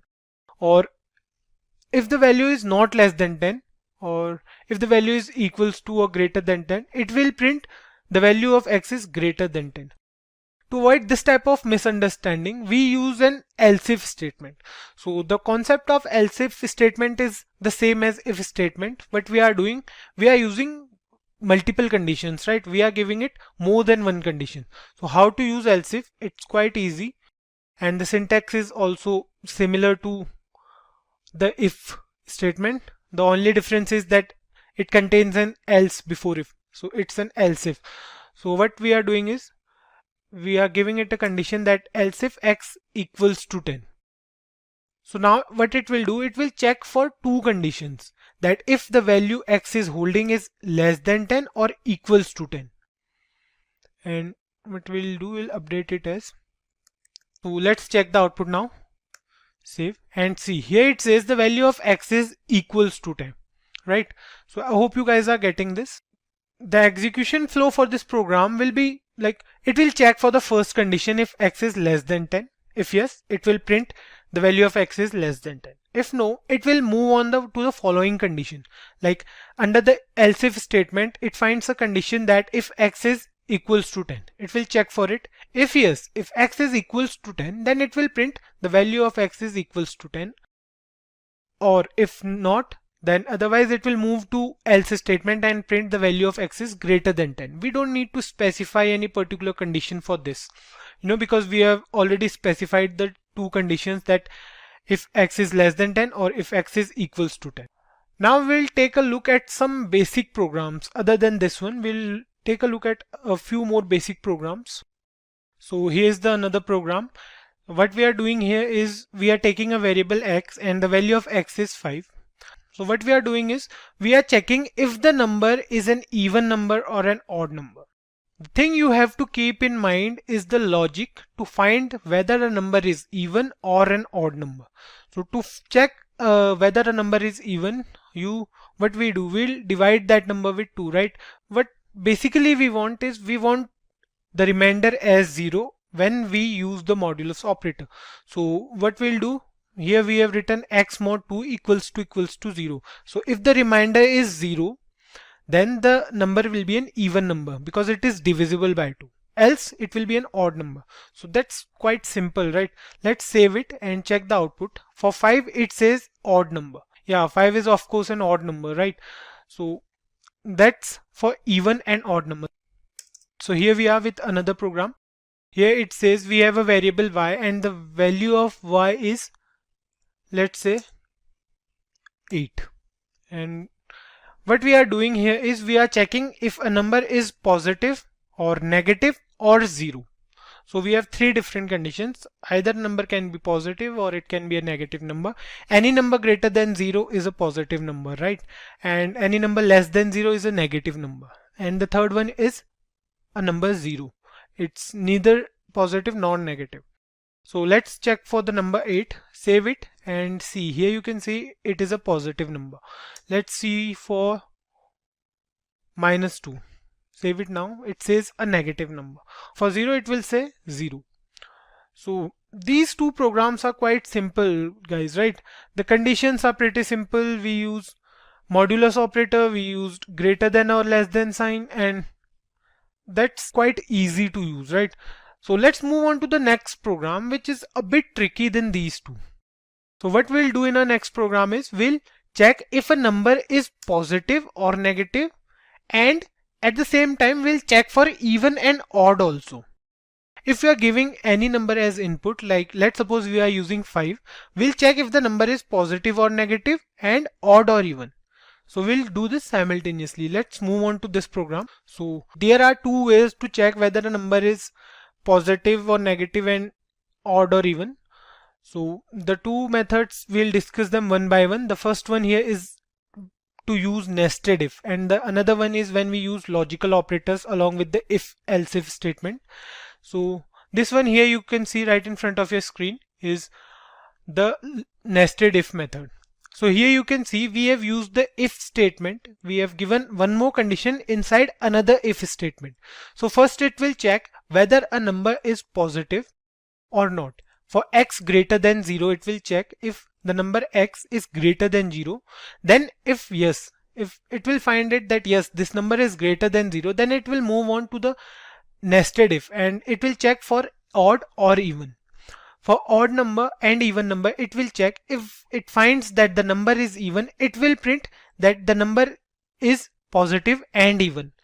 If the number is not even, it will print the number is positive and odd. So here you can see the difference. What the interpreter is doing is it will check for the number as positive, and if the number is positive, then it will move on to the nested if and check for the even or odd. So if it finds that the number is even, it will print positive and even, otherwise it will print positive and odd. Then it will move on to the next condition, which is for negative number. If x is less than 0, then it will again move to the nested if and it will check for even and odd. So if it finds that the number is even, it will print negative and even, otherwise it will print negative and odd. And the last condition is for the number 0. Let's try to find out the output of this, and what we'll do, we'll update the value of x as 8. So save it now. Here it says the positive and even. So 8 is a positive number and even as well. Let's update the value of x as -5. Save it now. It says negative and odd number. -5 is a negative odd number, right? So that's how it will check for positive or negative and odd or even. So we are doing both the things simultaneously in a program.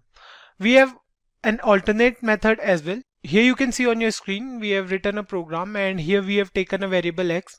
The functioning of both the programs is same. Both of these programs will check for positive or negative and odd or even. So here you can see I have taken a variable x. Let's say the value of x is 7. It will check for x greater than 0 and x mod 2 is equals to 0. So we have 4 different conditions, right? A number is greater than 0, that means a number is positive and even. A number is positive and odd. A number is negative and even. A number is negative and odd. And the final one is a number is 0. Okay, we have 5 conditions and we have to specify these 4 conditions here. So here you can see we are using the logical AND operator. This means it will print this statement. Let's suppose for this statement, it will print this only if both the conditions are true, right? If the value x is holding is both greater than 0 and an even number. So if you try to find out the output now, save it and see, here it says number is positive and odd. So the number 7 is greater than 0, but the number 7 is not an even number. That's why this line is not there on the browser. It will print this line because the number is positive and odd, right? The switch case is another conditional control statement, just like the if-else control statement.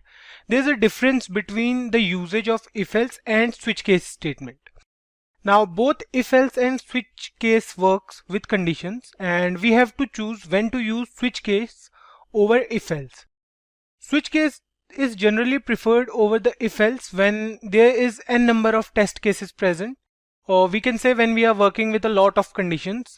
Let's say we are working on a program and you ask the user for an input between 50 and 100, a numeric input basically. And in the output, we have to print the textual form of that number. Suppose if the user enters 75, right? The output will be like this. So what we are doing, we are taking a number from the user as an input and we are printing the textual form of that number, right?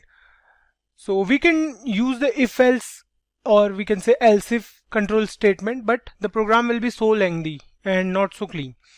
Also, switch case is much more efficient than if-else when it comes to execution time. Like if we have n number of conditions, then using switch case is a better option. We'll get to know why in a bit.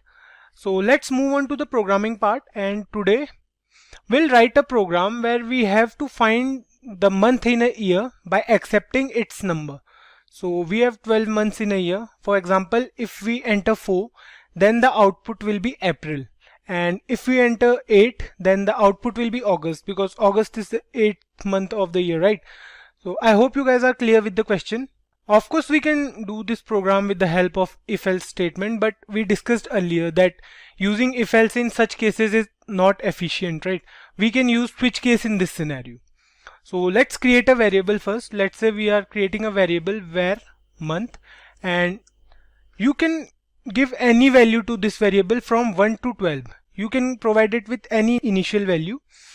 So let's create a variable first. Let's say we are creating a variable where month, and the value we are providing it 1 as the hardcore initial value. For simplicity, again we are not taking the input from the user or from the browser.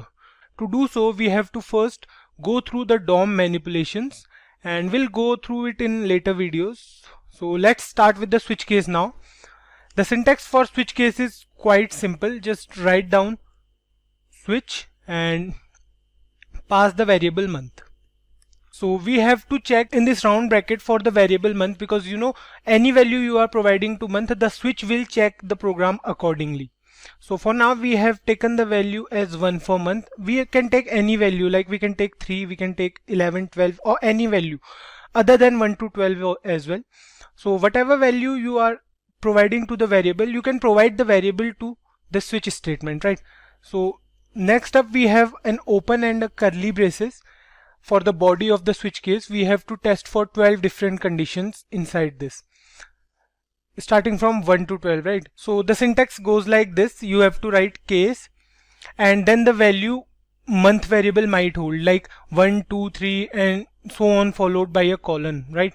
So we have to write the value 1 and a colon, not a semicolon but a colon. Keep this thing in mind, guys. And below that we are going to write what we want when the value is 1, like what the output we want when the value is 1. So we have to write document dot write and whatever you want as the output. Like for 1, the first month is January, so we are writing here January and a semicolon. So if the value of the month is 1, you will get the output as January. Save it, and here you can see the output is January. Let me increase the font size for this as well. So here you can see the output is January, right? Next, we'll use a break statement. If you guys remember, we discussed the break statement in the control statements video, right? The break statement is not actually a type of control statement, but it assists other control statements, or we can say it helps us manage the control statements, right? What this statement does is, once we are done with our output, we get our output, right? Once we are done with case 1, we get our output as January. This break statement helps us to come out of the switch case. So to understand this much better, let's write here one more case. So let's say we are writing here one more case as case 2, and the output will be document dot write. The second month is February, right? And February here we can write. So we'll include one break here, like we'll come in the first case and include a break statement. So here's how you can write a break statement, how you can include a break statement in your code. So let's check the output now. So for now it says January. So if we don't include this break statement here, when the interpreter will execute this code and it will see that the case is 1, right?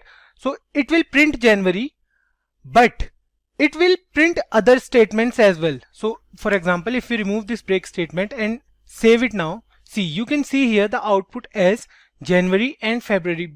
January and February both are getting printed on the output. So we need a break statement to break it here.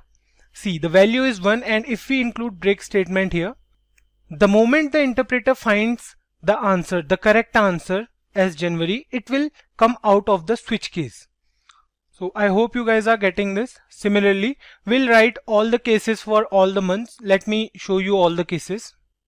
So here you can see on your screen that we have 12 different cases from 1 to 12, one for each month, depending on the value the variable month is holding, right? The output will be June if the value is 6, and if we say 10, the output will be October, and so on and so forth. Now the question here is, what if we try to write a random value for the variable month? By random value, we mean that if we try to write any value other than these 12 values from 1 to 12, if we leave these values, then if we try to write another value, like if we write here 13, so what will be the output now? Let's save it and see. There's no output and there might be no error for this as well. So if you try to check for an error, go to inspect and check out. See, there's no error, right? So in that case, we have one more case, like we have default case. So let me show you how to include default in your program. What you have to do is write here default with a colon and write document dot write, and let's suppose we are writing here wrong input. What is happening is, let's try to run this program first. Press Ctrl plus S, and now you can see it says wrong input for value 13. So what is happening is, the switch case will first check these 12 cases, and any value other than 1 to 12 will get the output as wrong input. It works the same as the else statement, right? In else statement, we don't need to specify any particular condition. Any condition other than the if condition or else if condition will fall inside the else statement. It's not necessary to add default in your program. It's just if you want to give the user a prompt that he has entered a wrong value. So you must include this default case in your program every time while using switch case, because it's quite useful, you know. Okay, so this is the complete program to find out the month by accepting its number. If you try 6 and save it now, it will say June. If we try 10, save it, it will say October. If we try 12, save it, it will say December. So I hope this is clear to you guys. Next up, let's discuss about switch case in detail, because the switch case in JavaScript works differently from other languages. Like, switch case is also present in C++ and Java, but in JavaScript it is a bit different. So in JavaScript, switch case can accept numbers, it can accept strings and boolean values as well. Now let's have a look at how the switch case works with string values. So here is an example of string values. You can see the value variable month is holding is June, right? And you can use this string in case as well. So here you have to give the case as a string value, right? Because we are using switch case statement with strings. So the first case here is when the value will be June, the output should be 6th month. And when the value is July, the output will be 7th month. So let's check it out if this is working or not. Let's save this program and see. For June, it says 6th month. And similarly, we can check it for July as well. Let's check for July. Save it and see, it says 7th month. You can include the default case as well if you want to. It will be similar, like there's no difference for default case. Let me show you how. We'll write here wrong input.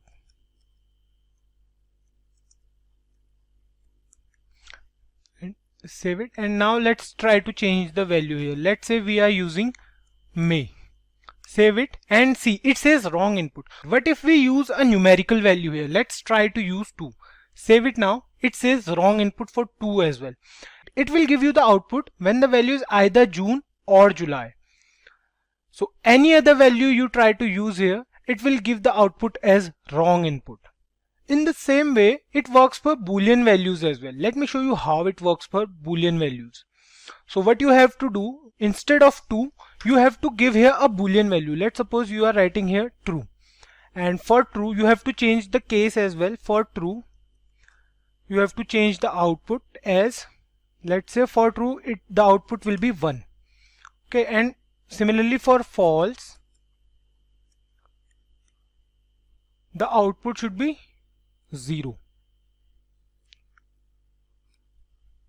And the output should be wrong input for any other case, right? So save it now and see. Here for true, it says 1. The output you can see here is 1. And if you try to do the same for false, like let's write here false, and now try to check the output. See, here it says 0. you can see the output is correct, right? We will discuss our first iterative control statement, that is the for loop in JavaScript. So iterative statements or looping statements, we can say, are used when we want to perform an activity multiple times or n number of times. So we don't have to copy paste that code every time, but we can use iterative statements. Using iterative statements will make our code clean and definitely more efficient. So we have 4 different types of iterative control statements, right? We discussed it in the previous video. Let's move on to for loop, which is our first iterative control statement, and we'll move on to the programming part directly. So before we start, one thing to keep in mind, guys, is that we use for loop when we are clear with the number of iterations in advance. So let's start with our first program. In this program, we will print the multiplication table of 10 from 10 into 1 to 10 into 10. Let's start with coding. First we write the for keyword, and then we have 3 different parts. We have the initialization, which is separated by a semicolon. Next up we have the condition, and finally we have the increment or decrement. So this is the syntax for loop. Next up we have the open and the closed curly braces for the body of for loop. We'll change these 3 values, as these are not the actual values, right? Our parameters for these 3 different parts of the loop are going to be different. So let me comment this one. So what we'll do, we'll leave it here only. We'll change it from here. So in the initialization part, what we are going to do is we'll create a variable. Let's say we are creating a variable where a and the initial value of a will be 1. This initialization happens only one time, when the for loop begins. We have to be careful about the condition we are going to use, because sometimes what happens is the loop runs forever because of a wrong condition, which will ultimately crash our program. So in the condition, what we have to do is we have to give a value as in for how long our for loop should execute. Here in this case, we want to print the table of 10, right? We want to have 10 iterations. So what it will do, it will start from a equals to 1 and it will go till this final condition. So let's suppose we are writing here a less than equals to 10. It will start from a equals to 1 and it will go till a less than or equals to 10. And next up we'll use the increment operator. We want to increment the value of a by 1 every time, right? So we'll use increment operator, a plus plus, or we can say a equals to a plus 1. Both are the same things, right? So here the condition will be like this: for variable a equals to 1, a less than equals to 10 and a plus plus. So here you can see the loop will execute from a equals to 1 till a equals to 10 and the value will be increased by 1 every time because we have used the increment operator, right? Next up, the body of for loop will go like, so what we want to print here, we want to print the table of 10, right? So we'll use document dot write, and inside document dot write we'll use the h1 tag. So what we want to do is we want to print the table of 10, right? So we'll multiply 10 by a. For every iteration the value of a will be multiplied by 10 and then it will be printed on the browser. So we'll close the h1 tag here in the semicolon. So here you can see we have printed 10 into a. Let's save it and check the output first, and then we'll look at the execution flow of this program. See, here the multiplication table of 10 is printed on the browser. You can see 10, 20, 30, 40, so on and so forth till 100. So what is happening is, firstly, the for loop is also known as the entry control loop. It means that the condition is checked initially. The first time the for loop runs, we perform initialization only once. So here the value stored at variable a is 1. Initially the value is 1. Next up it will check for a less than equals to 10. Is a, which is 1, is 1 less than equals to 10? Then true. The control will be shifted to document.write and it will print 10 into the value of a is 1, right? So it will print 10 here. Next thing, it will go for the increment and the value of a will be changed to 2 from 1. 1 plus 1, or we can say 1 equals to 1 plus 1, right? So it will be 2. Now next thing, it will leave this now because the initialization happens only once. Now it will go for the condition directly. Now it will check for is 2 less than or equals to 10. If yes, then again the control will be shifted here and it will print 10 into 2 because the value of a is 2 now. And after that it will print 20 here, and after that the value of a will be increased to 3 because we have used a++. Then it will check for 3 is 3 less than 10, and same thing will happen, it will print 30 and so on and so forth till the value of a is 10. Now if the value of a is 10, it will print 100, right? And when the value is incremented, it will become 11. So what will happen? Now it will check for 11 less than equals to 10. No, we know that 11 is not less than equal to 10, right? Then it comes out of the loop and it will print nothing after that. So this is the basic working of the for loop. We'll go through one more program wherein we'll print the odd numbers between 1 and 10. So what are odd numbers? Odd numbers are those numbers which are not divisible by 2, right? So we have the odd numbers as 1, 3, 5, 7, 9, and we want to print them. So the difference between each number is of 2. The 1 plus 2 plus 2 plus 2 till 9, right? So what we have to do is we have to write here a plus equals to 2. We have to increase the value of a by 2. And instead of writing here 10 into a, because this time we don't want to print any multiplication table, we want to print a number only, right? So we'll use a only. Save it and check the output. It says 1, 3, 5, 7, 9. So these are the odd numbers present between 1 and 10.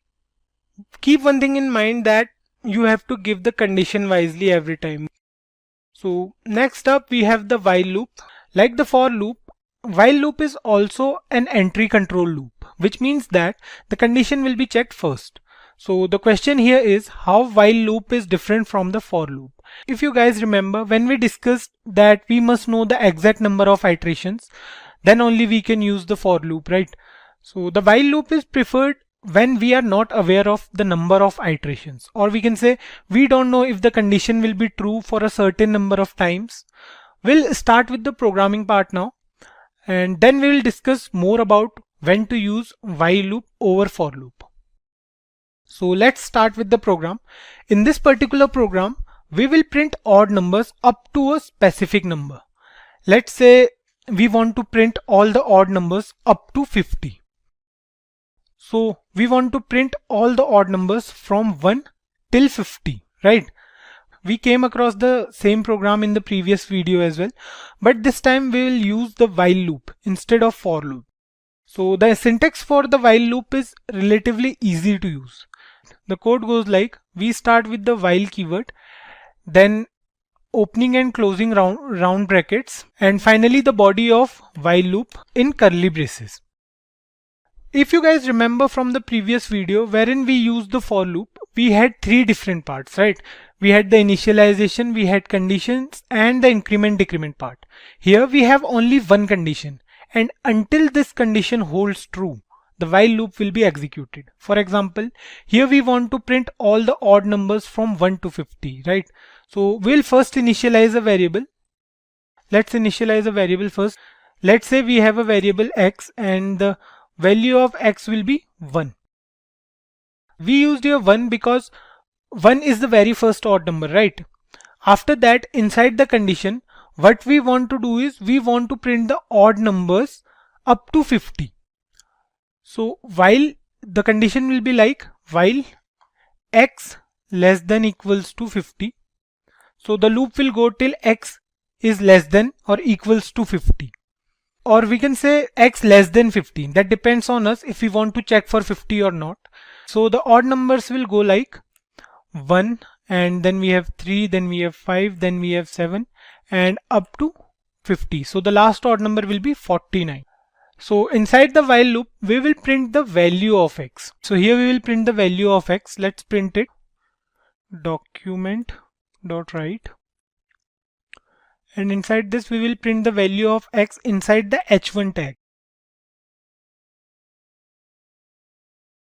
Suppose we try to run this program now. It will go on an infinite loop and the reason for this is we are not doing anything to increment the value of x. Just like in for loop, if you remember, we had the initialization first, we had the initialization here as well, then we had the condition, we have a condition here as well, and then finally it has an increment or decrement part, right? So here we don't have that same increment or decrement part, we have to do it separately.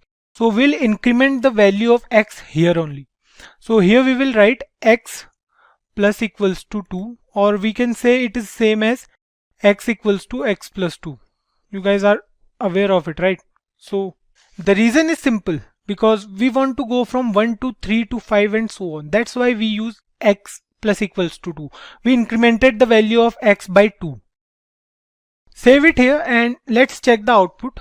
So here you can see it says 1, 3, 5, 7, 9 and so on and so forth till 49. So 49 is the last odd number before 50, because we are checking between 1 and 50, right? So 49 is the last odd number. Let me show you how the program goes into an infinite loop. So for that, what we have to do, we will comment this whole line here. Let's check the output now, save it, and here you can see it is refreshing forever. And this is basically how a program in an infinite loop looks like. The output of this program is the program will ultimately crash. So what we have to do, we have to open a new tab and then again we have to run the program with correct increment part. So here you can see, you can wait for it to become responsive or exit the page. So here you can see we have all the odd numbers from 1 up to 50 and the last one is 49. Coming back to the difference between the while loop and the for loop. We did the same program previously, right? Using the for loop. So where to use while loop over for loop? So consider a scenario where we are taking input from the user and the input from the user is y. We want to do something. Let's say we want to print something on the screen. Or if the input from the user is n, we want the process to be stopped.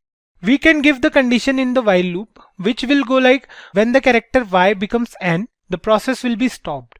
We'll go through one such program once we are done with the DOM manipulation part, wherein we take the input from the user.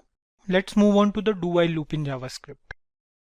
In the previous videos, we have already discussed that both for loop and the while loop are entry control loop. That means the conditions are checked first, right?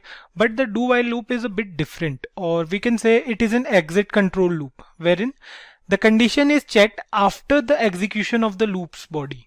Thus, an exit control loop executes at least once. Even if the test condition fails, or we can say the condition is wrong, the loop will execute once. Using the do while loop is relatively easy. It seems like we are giving the system a command to do something while the condition is something. So let's start with the syntax now. The syntax goes like this. We write the keyword do and we have a pair of curly braces for the body of the loop. And after that we have the while keyword and here we will write the condition. Make sure you are using the semicolon after the while loop. It's necessary while using do while loop. Keep this thing in mind. So we have two parts in the do while loop, the do part and the while part, or we can say the condition part. While part is the part where we write the condition. So let's define a variable first. Let's say we are using a variable. We are using a variable x and the value of x will be 5. So here we have taken 5 as a random value. You can take 1 as well. Now inside the condition part of the do while loop, this is the condition part where we are using the while keyword. So we'll give a condition. Let's say we are using while x greater than 5. It will check for the condition that if the value of x is greater than 5 or if the value of x is smaller than or equal to 5, it will come out of the loop. In the do part, we will write what we want to do. Let's say we want to print a single sentence here. We write document.write and whatever sentence we want to write. Let's say we are using welcome to Simplicode. So here you might be thinking that the condition is false, but the condition will be checked after the first iteration in the do while loop. So no matter what the condition is, the first iteration will happen always. So if we try to save this program and let's try to run this. Here you can see the output is welcome to Simplicode. A single line is printed. What is happening here is, although the condition we used was wrong, but the condition will be checked only after the first iteration. When the do while loop will perform this particular statement, when the document.write will be performed, after that it will check for the condition if x is greater than 5 or not. If we use here 6 instead of 5, let's try to write here 6 instead of 5, and if we run this program now, it will go into an infinite loop because we are not performing the increment decrement operator here, right? As we have discussed in the previous videos, the importance of increment decrement part. So we need to do it here after the document.write part. So what we'll do here, we'll write x minus minus. Today we are using x minus minus, and for the other two loops we use the plus increment operator, right? So the x minus minus is the same as x equals to x minus 1. Let's check the output now. Save it. Here you can see the output is still welcome to Simplicode. The execution flow of this program will be like, it will first perform the iteration before checking the condition, and it will print here welcome to Simplicode for the first time. When the loop will start executing, it will first perform this statement and it will write here welcome to Simplicode. So then it will perform x minus minus, means the value of x is now 5 because we are decrementing the value by 1. So when the value of x is 5, then it will check for the condition if x is greater than 5 or not. So here we can see clearly x is not greater than 5 because x equals to 5 and it is equals to 5, right? So it will come out of the loop. Let's make few changes in the code here. Suppose we use here 10 instead of 6 now. And let's print the value of x as well. It will be easy for you to understand. So we'll print here x and we'll use a space so that it will be clear for you. We'll use here the br tag, and now let's try to run this program. Here you can see the output goes from 10 to 6 and it prints welcome to Simplicode every time, right? If you guys are wondering where we use the do while loop, sometimes it may happen that even though the condition is false, but we have to execute that command. We use the do while loop when we want the code to output some sort of menu to the user, or to generate the menu at least once. We'll get to know about the do while loop in future videos when we create a program specifically for the do while loop. This video is just a syntax demonstration. We'll go through the examples of all the 3 loops present in JavaScript. So today we have 3 different problems for 3 separate loops, right? We'll go through each of the problems and we'll discuss the execution flow for each loop we'll go through. So let's start this session with the first problem statement. So the first problem statement goes like this. So here we have to write a program to check whether a number is prime or not. I hope you guys are aware of what prime numbers are, right? So a prime number is a positive number that is only divisible by 1 and itself. For example, 2, 3, 5, and we have 7 and 11. These are the first few prime numbers, right? If we take an example, let's say we are taking an example of 7. So 7 is a number which is divisible by 1 and 7 only. No other number can divide 7, right? So here in this code, we have to check whether a number is prime or not. So let me take you through the code. So here is the code to check whether a number is a prime number or not. Let me take you through this first. So we have a variable number, and the value of variable number can be any random value, like any number you want to check if the number is prime number or not, you can give that value to the variable number. So here we have taken 83. Next up we have a variable is prime, whose value is a boolean value, right? It can be true for a prime number or it can be false for a non-prime number. So we have used comments in this program to make it easier for you guys to understand. So here we have used the if statement to check if the number is 1. Because we know that 1 is neither a prime number nor a composite number, right? So we have to check if the user enters the value 1, or if we are giving the value 1, we have to check for it. So if user enters the value 1, it will print this statement that 1 is neither prime nor composite. Here in else if, we are checking if the value of number is greater than 1 or not. So if the value of number is greater than 1, the control will be shifted to for loop present inside the else if statement, right? Here you can see we have the for loop here. The control will be shifted to this for loop. So here you can see we have initialized a variable I, and the initial value is set to 2. That's because any prime number is divisible by 1 as well, right? So it won't make any sense to include 1 here. will start from 2 and will check until the value of I becomes half of the value of number. So if we take an example of 10, we'll check until 5, because any number greater than 5 won't divide 10, right? It's practically not possible. So we'll check for number by 2, or we can say we'll check till 5 only, and the value will be increased by 1 every time. Till now I hope you guys are aware of how to use for loop and why we are using for loop here. We can do the same program using while loop as well, but to make it more clear how to use for loop, we are doing this program with the help of for loop. So then we have the I++, or we can say we have increased the value of I by 1 after every iteration until the value of I becomes half of the number. So the condition number percent I equals to 0. So here is the main condition to check if the number is divisible by I or not. So the execution will be like, if we are taking here a number 10, it will start from 2 and it will check if the remainder is 0 or not. So if the remainder is 0, then the value of is prime will be changed to false and it will come out of the loop. Next, it will check for the value of is prime if the value of is prime is true or not. Here you can see if the value of is prime is true, then it will print n, or we can say then it will print that the number is a prime number, else it will print that the number is not a prime number if the value of is prime is false. For example, when we took the example of number as 10, so the value of is prime will be changed to false, because 10 divides by 2 is equals to 0, or we can say the remainder will be 0. So the value of is prime will be changed to false, and for false it will print number is not a prime number.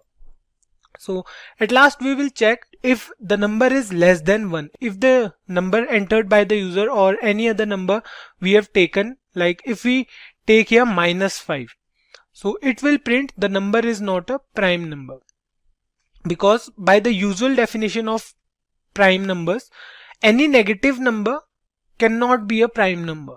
That's a usual definition, right? So we have to keep this thing in mind, and here in this else loop we'll print that if any negative number is entered, we'll make sure that the program gives the output that the number is not a prime number.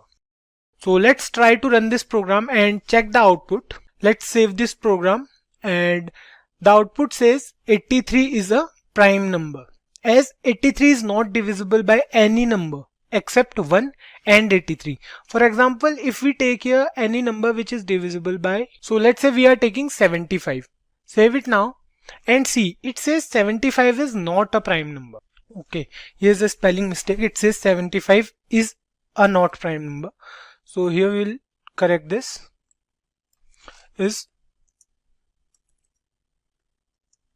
So we are done with it and save it now. Now it says 75 is not a prime number, as 75 is divisible by numbers other than 1 and itself, right? It is divisible by 3, it is divisible by 5, 15 and 25 as well. All these numbers divide 75 basically. So let's take a different value here. Let's say we are taking -7. Let's change the value here as, or we can take it as -75. Let's save it now. So it says the number is not a prime number. Or if we want to try for 1 as well, let's take it as 1. And let's check the output now. So it says 1 is neither prime nor composite number, because we have given here the condition if number is equals to 1, then it will print that 1 is neither a prime nor a composite number. You can try this program with the help of other loops as well. So let's move on to the second problem statement. But before that, let me take you through the same program using the while loop. So here you can see we have used the while loop for the same instead of for loop. Here you can see we have used while I less than number by 2, and we have given the increment condition here, and we have initialized the value of I at the start of the program. So if we try to run this program, it will give us the same output. There will be no change in the output. So we can use while loop as well. So we'll use the while loop in other program. Let's move on to the second problem statement. So in this example, we'll learn to write a program in JavaScript to check whether a number is an Armstrong number or not. So we'll do this with the help of while loop. Let's have a look at how to implement this program.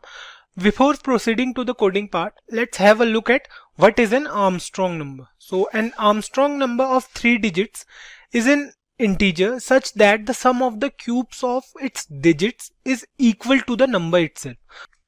So for example, 153 is an Armstrong number. Since 1 into 1 into 1, it means the cube of the digit 1 plus the cube of 5, that is 5 into 5 into 5, which is equal to 125, and the cube of 3, which is 3 3s are 9 and 9 3s are 27. So it will go like 125 plus 27 plus 1. So which is equal to 153. So an Armstrong number of 3 digits is an integer such that the sum of the cubes of its digits is equal to the number itself. So here we have the code for the same. This is the code to check whether the number is an Armstrong number or not. So here we have taken a variable and the value is 153. The value of the variable number is 153, right? Because we already know that 153 is an Armstrong number. There are few more numbers like 371 is also an Armstrong number. Next up, we have taken a variable sum and the initial value of sum is 0. We have used the variable sum to store the value of the cubes. And next up, we have a temporary variable so that we can break a 3-digit number, and we need the number after all this program, all these loops and all, will need the number, will need the original number to compare it with the sum of the cubes, which will be held in sum. So, but we need to break the number as well, right? So we need a temporary variable to break it. Here we use the while loop, and the loop will run until the value of variable temp is greater than 0. So the initial value of temp will be 153 here. In this particular case, the initial value will be 153, and the loop will run until the value of 153 is greater than 0. Next up, we have a variable remainder that stores the last digit's value as we are dividing 153 by 10. So the remainder here will be 3. So the value saved at variable remainder will be 3 for the first time. Then what will happen will we are updating the value of sum, and the new value of sum will be 0 plus 3 into 3 into 3. So 3 3s are 9 and 9 3s are 27. So the updated value of sum will be 27. Next up, we are removing the last digit from the number. So for example, we have here 153, and if we divide 153 by 10, the answer will be 15.3. That's why we are using here %, because what % will do, it will convert the float value into an integer. So if we try to perform a simple divide in JavaScript, like if we try to divide 153 by 10, it will give us 15.3. It will give us a float value, but we want an integer value, right? So % will change this value to the nearest integer. So 15.3, the nearest integer will be 15. So the new value of temp will be 15. Then again this loop will be executed, and for this time the variable remainder will hold the value of 15 modulus 10, and the remainder will be 5, right? So the new value of remainder is 5, and the value of sum is 27 plus 5 into 5 into 5, which is 27 plus 125, right? So the new value of sum will be 152. And then again it will go to the temp and it will divide 15 by 10, and it will change the value to an integer. So 1.5 will be changed to 1. And next up, the final value of temp is 1, which is greater than 0, right? So it will divide 10 by 1 and the remainder will be 1. So next up, it will add 152 plus 1 into 1 into 1, that is 153, right? And then it will divide 1 by 10 using the %, but this time the value will be 0 because there's no remainder, right? Next up, we'll compare the value of the sum and the number variable. So the sum variable here, it is holding the value as 153. We break this number into 3 different parts. Then we took the cube of these 3 numbers and added them. So the final value of the variable sum is 153, and the initial value of number, or we can say the value we gave to the variable number, is 153. So right, it will print here that 153 is an Armstrong number. Or if we use any other number instead of 153, let's suppose we are using 121. So it will print 121 is not an Armstrong number. Let's check out the output once. Let's save it and see the output here is 153 is an Armstrong number. So if we change the value of 153 to 121. So let's check the output now. It says 121 is not an Armstrong number. Why? Because if we take the cube of each of the digit and we'll add them, suppose the answer here will be 10, because the cube of 1 is 1 and the cube of 2 is 8 and the cube of the final one is 1. So 8 plus 1 plus 1 is equals to 10. So that's why 121 is not an Armstrong number. Let's move on to our last problem statement, where we'll use the do while loop to find the factorial of a number. So here's the problem statement where we'll have to write a program to find the factorial of a number. So factorial of an integer is the product of an integer and all the integers below it, or we can say before it till 1. So if we take an example of 5, so the factorial of 5 will be, it will multiply each number before it. If we take 5, the factorial will be 5 into 4 into 3 into 2 into 1. Or if we don't include 1, that's totally fine. So this program is pretty simple as compared to the previous two we did. So this is a small one too. Let me take you through this. So here we have the program. And here we have three variables, right? We have a variable I, which is initialized as 1. Then we have a variable n, which is 5. And then we have a variable f, whose value is 1. F is for factorial and n is for number we want to check the factorial of, and I is for checking the condition. So here what we will do, we'll use a loop where if we, for example, if we are taking 5, then the loop will go from 1 into 2 into 3 into 4 into 5 from 1 to that number. It's not like if we are using from 5 towards 1, but we are going from 1 towards 5. The answer will be same, right? Because we are multiplying all the numbers in both the cases. So here we took 5 as the number. Next up we have a variable f, and the value of f is also 1, as you know. So here we are using the do while loop. For the first iteration it will perform this. So the value of f for the first iteration will be f equals to f into I, which means f equals to 1 into 1, which is 1. So the value of I will be increased and it will become 2. And now it will check for while 2 is less than equals to n. Yes, 2 is less than n. So it will again go up and it will update the value of f, and the new value of f will be 1 into 2, that is 2. Then again the value will be increased and it will become 3, and then it will change the value of f as well. It will become 6 and the value of I will become 4. Then it will check if 4 is less than 5. Yes, 4 is less than 5. And then it will multiply 4 with 6 because the value of f was 6, right? So 4 into 6, it will become 24. And then finally the value of I will be 5. And it will check if the value of I is less than or equals to 5, right? While I is less than equals to 5. Yes, that's true, because now 5 is equals to 5.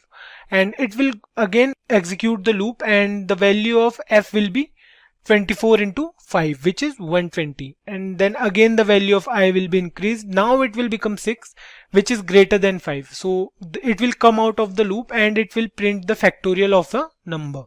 So let's save this program. So the factorial of 5 is 120, because see here we have used the factorial of n. N is 5 and the factorial is 120. So if we try to give any other number here other than 5, let's say we are using here 10. Save it. It says the factorial is 3628800, or it's 36,28,800. So if you try to multiply 10 into 9 into 8 into 7 so on till 2, or we can say 1, the answer will be this. You can check it, you can Google it, or you can go through it in your calculator. For today's session, the topic of discussion is how to become a backend developer. So if you're wondering how to become a backend developer, what skills are required and what the responsibilities are, then you're in the right place. But let's wait for a while for more people to tune in.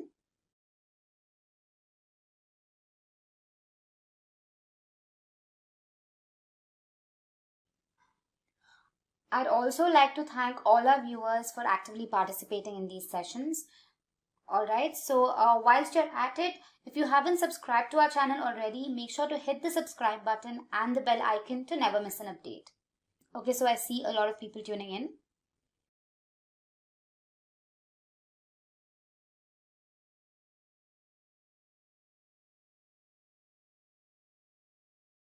Alright, so I think we're good to begin. Now, I'm sure all of you use social media applications. Now, every time you click on a video, scroll through a feed, perhaps search for something, the corresponding information is displayed on your screen.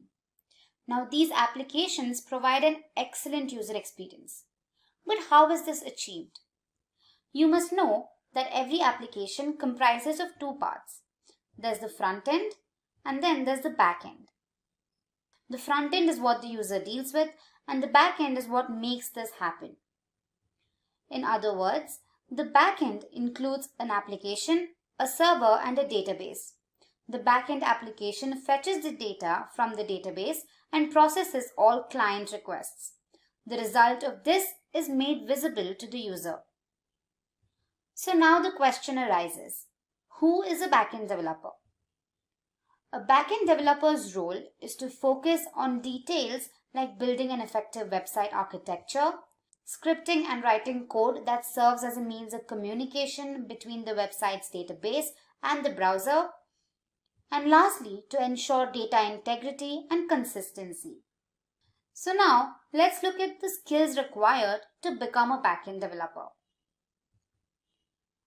It is vital for you to have good understanding of programming concepts like data structures and algorithms. This includes stacks, queues, linked lists, trees and graphs, sorting algorithms, and search algorithms. Next up is programming languages and frameworks. One of the most critical skills of a backend developer is a depth of knowledge in backend programming languages. This includes proficiency in JavaScript and its environments like Node.js and Express.js. Next, there's Java. This language was particularly built from the ground up to be run on server side. Popular frameworks include Spring and Java Server Faces. Next up is Python, which is the most popularly used language today. It is flexible and easy to use. Python frameworks like Django and Flask are used for backend development. And lastly, there's C# and its frameworks like ASP.NET Core and ASP.NET MVC. Other languages include Perl, PHP, and Ruby.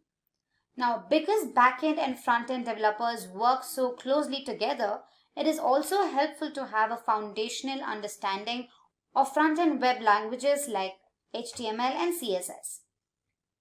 Now, proficiency is essential not only for performing daily tasks, but also for working alongside front-end developers for developing solutions.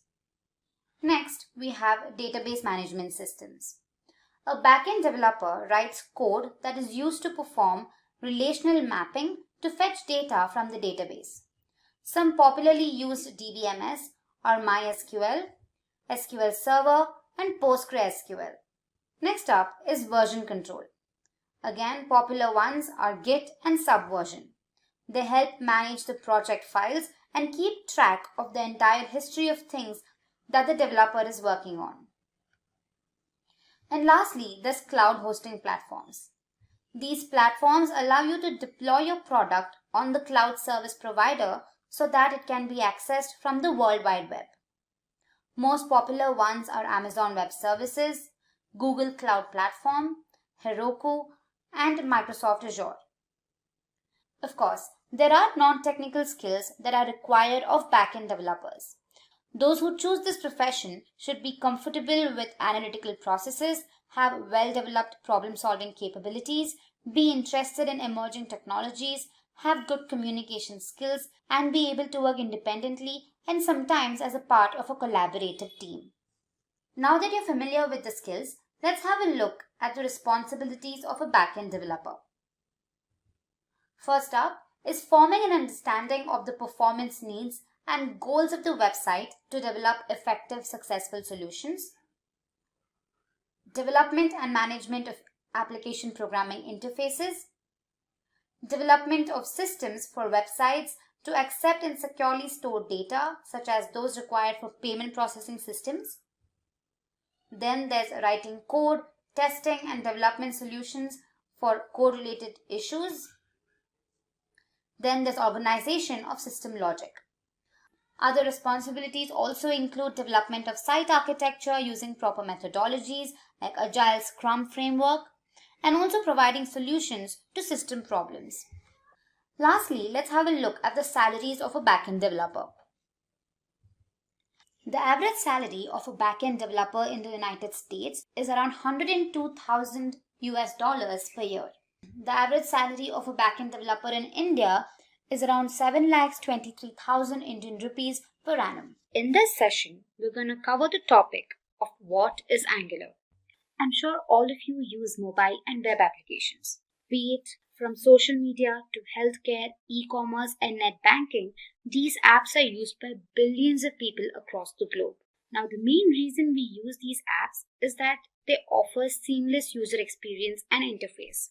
But how are they developed to provide such reliability? One of the frameworks that is widely used to build such robust apps is Angular. So let's dive into the session now. So here is a list of topics that we're going to be covering. First up, we'll see why Angular was introduced. Then what is Angular? Features of Angular, Angular architecture, advantages and limitations of Angular, the learning curve of Angular, and finally we'll look at some of the companies that deploy Angular. So without further delay, let's begin. Why Angular? Now, JavaScript is the most commonly used client-side scripting language. It is written into HTML documents, enabling interactions with web pages in many unique ways. So, as a relatively easy to learn language with almost pervasive support, it is exceptionally well suited to develop modern applications. But the question arises, is JavaScript ideal for developing single-page applications that require modularity, testability, and other features? Perhaps not. However, we have a variety of frameworks and libraries designed to help us with such things. With respect to front-end development, Angular and JavaScript together bring in structure and consistency to your web applications and also provide scalability and maintainability. Angular is specifically developed for single-page applications. So now the question arises, what exactly is Angular? Angular is an open-source JavaScript framework written completely in TypeScript. Now, it was primarily aimed to develop single-page applications and is maintained by Google. Angular as a framework provides a few advantages while also providing a standard structure for developers. It is designed for web, desktop, and mobile platforms. Now, if you have a doubt here as to what exactly single-page applications are, let me help you with that. Now, these single-page applications are basically applications that get loaded just once. So the main page gets loaded onto your browser. So any further interactions does not lead to loading of subsequent pages. Anything that has to be done further is just an addition to the already loaded page. So these single-page applications are primarily developed using Angular. Moving ahead, let's look at the features of Angular. We have 4 features that we're going to be discussing. We have the document object model, TypeScript, data binding, and testing. Now let's look at them one by one. Now the document object model treats an XML or an HTML document as a tree structure. Now here every node in the tree structure defines an object representing a part of your document. Angular uses the regular DOM. Now let's suppose you've made 10 updates on a single HTML page. So every time you make a change, the corresponding DOM or the tree structure needs to be updated. Now Angular updates the entire tree structure of HTML tags. Moving on to our next feature, we have TypeScript. Now TypeScript defines a set of types to JavaScript, which helps you write JavaScript that is easier to understand. Now all the TypeScript code compiles down to basic JavaScript that can run smoothly on any platform. Now, TypeScript is not mandatory for developing an Angular application, but it is highly recommended. The main reason it's highly recommended is that it offers better syntactic structure while making the code base easier to understand and maintain. Now, TypeScript can be installed as an npm package. Now, to do that, you just have to run the command npm install -g TypeScript on your command prompt. Next up is data binding. Now, data binding is a process that allows you to manipulate web page elements using the web browser. Now, it mainly employs dynamic HTML and does not require complex scripting or programming. It is used in web pages that include interactive components like calculators, tutorials, games, etc. Now, incremental display of a web page makes data binding extremely convenient when pages contain a large amount of data. When it comes to Angular, it uses two-way data binding. So any changes made in the UI element is reflected in the corresponding model state. And conversely, any changes made in the model state are reflected onto the UI state. Now, this allows the framework to connect the DOM to the model data via the controller. The last feature we're discussing is testing. Angular uses Jasmine to run its various tests. The Jasmine framework allows various functionalities to write different kinds of test cases. Karma is a task runner for the tests that use a configuration file to set the startup, reporters, and testing framework. So with that, we've covered the features of Angular. So let's go ahead and understand the architecture of Angular. Now, Angular is a full-fledged MVC framework. It provides a strong opinion on how the application should be structured and offers bidirectional data flow and updates the real DOM. MVC, short for Model View Controller, is an architectural pattern that separates the application layer into model, view, and controller. Now, model here relates to all the data-related logic. View, on the other hand, is used for UI logic of the application. And controller is the brain of the setup. Now, it is an interface between the model and view. Moving on, let's look at the advantages of Angular. First up, we have custom components. Angular allows you to build your own components that can pack functionality along with rendering logic into reusable pieces. Data binding. As discussed, Angular allows you to effortlessly move your data from your JavaScript code to the view and react to user events without having to write any code yourself. Dependency injection. Angular allows you to write modular services and have them injected wherever they are needed. This greatly improves the testability and reusability of the same. Don't worry if you can't wrap your head around these topics. We're going to discuss them further in the coming videos. Next advantage is testing. Angular has been built from the ground up with testability in mind. You can literally test every part of your application. Comprehensive. Angular is a full-fledged framework and provides out-of-the-box solutions for server communication, routing, and more. Lastly, we have excellent browser compatibility. Angular is cross-platform and browser compatible. An Angular application can typically run on all browsers, be it Chrome, Firefox, Safari, and platforms like Windows, macOS, and Linux. Now, many versions of Angular have been released ever since its inception. All of these versions have added to the efficient working of the framework. Now, here are the different versions released. First up was Angular 1. It was built on JavaScript and completely based on controllers. Next release was Angular 2. Now, this incorporated the component-based approach, wherein the entire UI was divided into several components and lastly integrated to give the final logic. Next was Angular 4. It included router updation. Angular CLI or Command Line Interface 1.0 was introduced, however not deployed. In this release, the Angular CLI was optimized and commands like ng-update and ng-add were added. In the Angular 7 release, prompts were introduced which provided tips in CLI about the functions being used. In Angular 8, Ivy Renderer and Bazel were introduced. And finally, the most recent release was Angular 9. Now this came with the better framework and Angular material. Now this completely switched to the IB renderer as a default compiler. Now that we've learned about the pros of using Angular, let's look at some of the limitations of Angular. First up is a steep learning curve. Now since Angular is a complete full-fledged framework, it becomes difficult for learners to begin with. You need to be acquainted with simple topics and then move on to more advanced topics to become proficient in this language. Next up is limited SEO options. Now Angular offers limited SEO options and poor accessibility to search engine crawlers. It's verbose and complex. Now a common issue faced by the Angular community is the verbosity of the framework. It also poses to be complex compared to other front-end tools. And lastly, migration. Now one of the drawbacks of Angular is poor migration. Now it becomes difficult to port legacy code to Angular style architecture.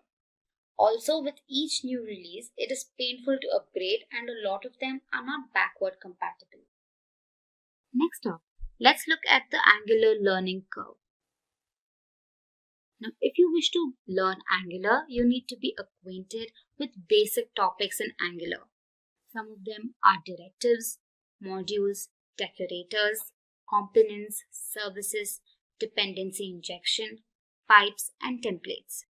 Now, once you've mastered your basics, you will want to go and understand more advanced topics such as change detection, zones, AOT compilation, and rx.js. However, the learning curve of Angular is clear-cut. In the beginning, it could be a little intimidating, but once you start using the tool, it becomes way more easier to comprehend and understand what is going on. And lastly, let's look at some of the companies that use Angular today. Many top-tier companies like Nike, Forbes, Google, HBO, Sony, Upwork, among others, readily deploy Angular. So moving on, let's look at the prerequisites for Angular. First up, we have Node.js. Angular uses Node.js as its base for a large part of its build environment. So as a result, to get started with Angular, you will need to have Node.js installed on your environment. So head to their official website and download the latest release for your corresponding operating system. Next up is the Angular CLI. Now this command line interface is a tool that makes it easier to bootstrap and develop your Angular applications. Now to install the latest version, run the command npm install-g at angular/CLI. You gotta run this command on your command prompt. And finally, to confirm installation, check for its version. Now the next thing that you will need is an IDE or a text editor to type your code. Now there are several IDEs that you can choose from. But in this series, we've used VS Code throughout. So it is available on all platforms. So go ahead and download it if you haven't already. Now moving on to the final part is the demo.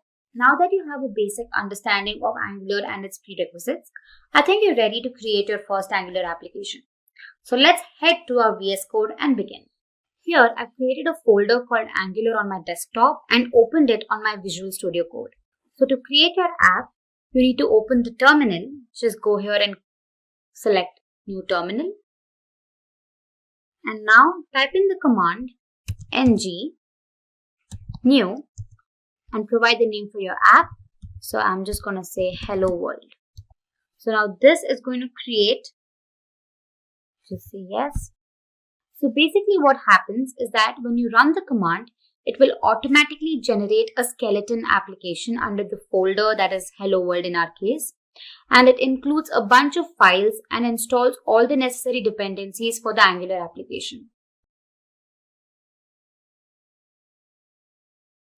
So this could take a while.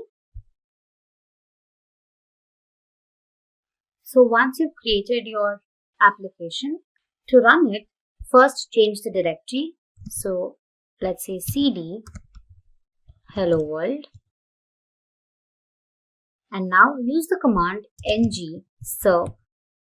Now once it's compiled, you need to go to your browser and type in localhost 4200. And once you do that, you can see your UI you can see that the application has been loaded onto your browser and it says Hello World app is running. So this is how you create your application. So let's go back to our VS Code. Now, as you can see here, there are many files and folders that are created, right? So let's look at a few of them. Of course, we can't explain everything, but I'll brush through a few of them. So the first main component is basically the root component. Now the root component here is the index.html. So here, if you open the file and see, it's a very small crisp code, right? But the most important thing in the file is this app root element. So what this does is it's basically the marker for loading your application code. So this is extremely important. So the next important file is the main.ts. Now this is the part of the bootstrapping piece. Alright, so the index.html file is responsible for deciding which files are to be loaded, correct? The main.ts file, on the other hand, identifies which Angular module is to be loaded when the application starts. So this is just a brief explanation as to what they are doing. Next, we have the app folder.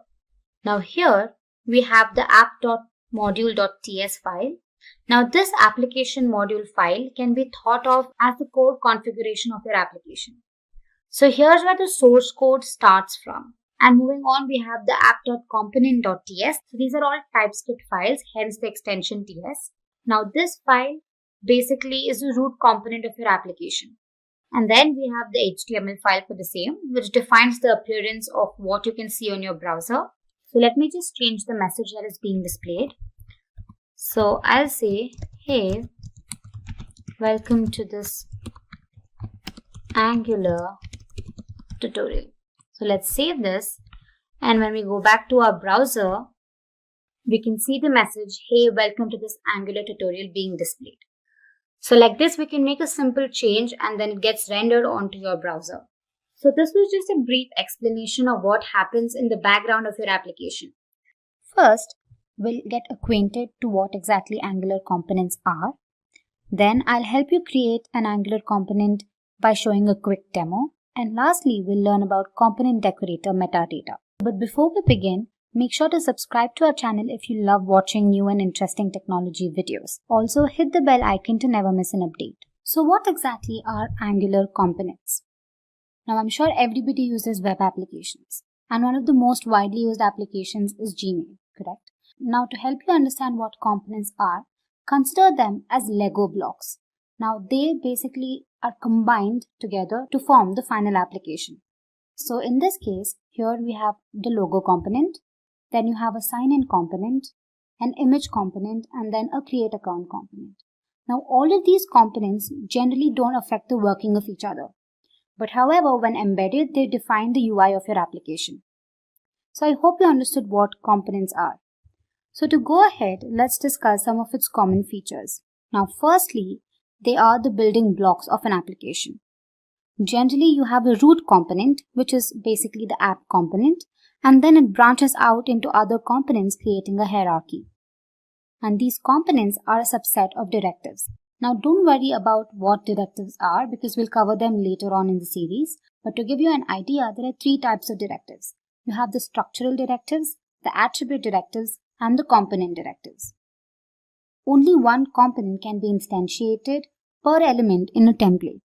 Now, components are typically custom HTML elements, and each of these elements can instantiate only one component. Now, don't worry, you'll understand this better when I show you the demo. Nextly, a TypeScript class is used to create a component. Now, this class is then decorated with the @component decorator. Now, the decorator accepts a metadata object that gives information about the component. Now, a component must belong to the ng module in order for it to be usable by another component or application. And finally, components control their runtime behavior by implementing lifecycle hooks. So this was just a brief introduction to what Angular components are. Now, you will only be able to understand the working of components when I show it to you practically. So let's head over to our Visual Studio Code. Now here, back in my VS Code, I've created a folder called Angular Demo, within which I've created an Angular application called Demo Components. Once executed, the browser looks something like this. So if you haven't watched our previous video on getting started with Angular, that is Angular Hello World, I highly suggest you go through that video first. It helps you create your first Angular application. So now let's go ahead and create our first component. Now the command used to create our component is ng-gc and your component name. Once executed, it creates 4 different files. Now let's just see how this works on our VS Code.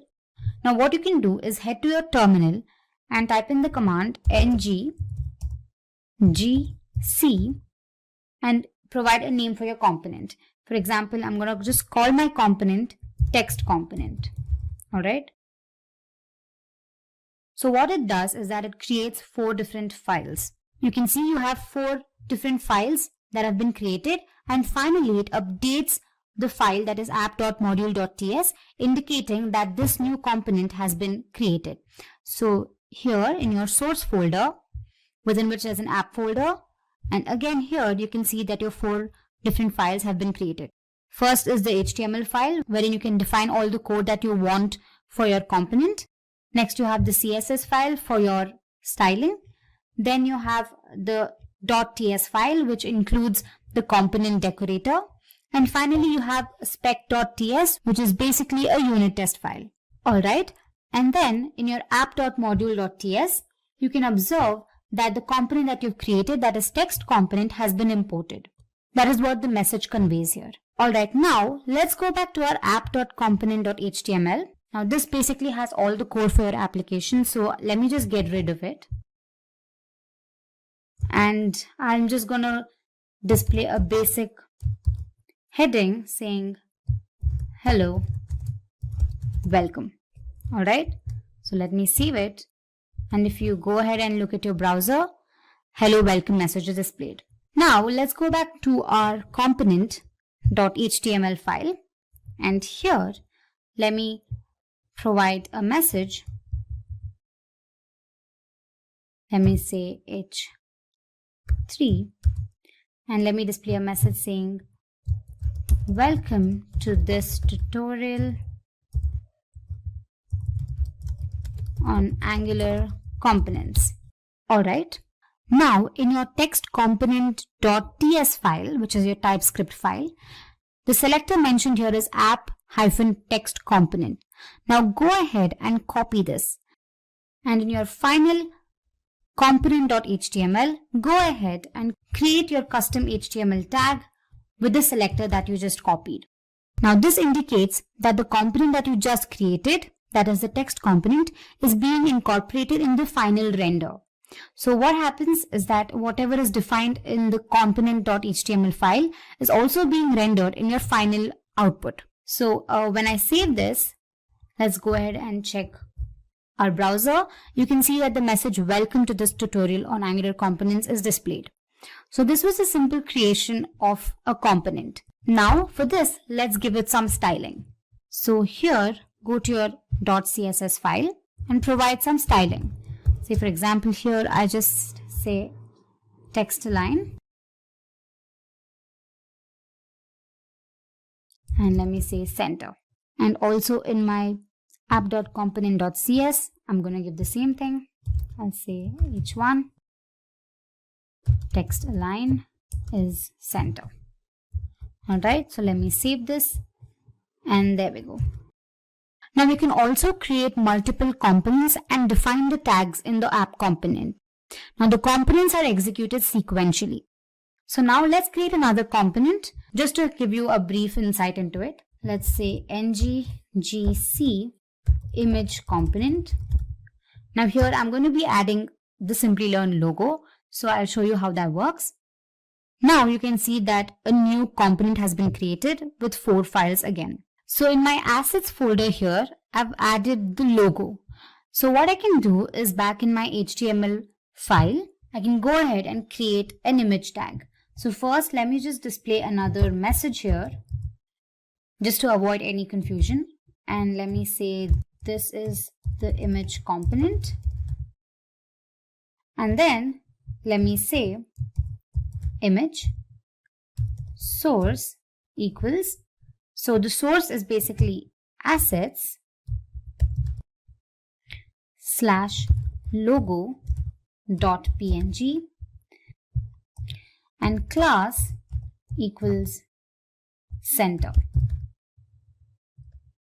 Alright, so you can also head to your CSS file and provide any sort of styling that you need. So let me just say text align to be center, and then let's create a styling for the image, and here I mentioned the code for the image. So let's save this, and from the .cs file let's copy the selector and create a custom HTML tag in our final component.html file. So there we go. Let's save this and check the output, and there we go. First, the hello welcome message is displayed. Next, you have the message displayed from the first component, and then you have the second component. So this is how you can create your own components, and don't forget to incorporate these selectors into your final HTML file. So moving on to our next topic, component decorator metadata. Now, as mentioned earlier, the @component decorator accepts a metadata object that provides information about the component. Correct? Here is a list of properties of the metadata object. First up is the selector. Now, basically, the selector is a CSS selector that identifies this particular component in a template. Now, this corresponds to the HTML tag that is included in the parent component. You can create your own HTML tag. However, the same has to be included in the parent component. So to help you understand that better, let's head back to our VS Code and say, for example, in our text component here, the selector says text component, correct? For the time being, let's change it to say n component. All right. Now, when you save it and look at the browser, the message is not displayed. So what we can do is you can copy this selector and then include this here.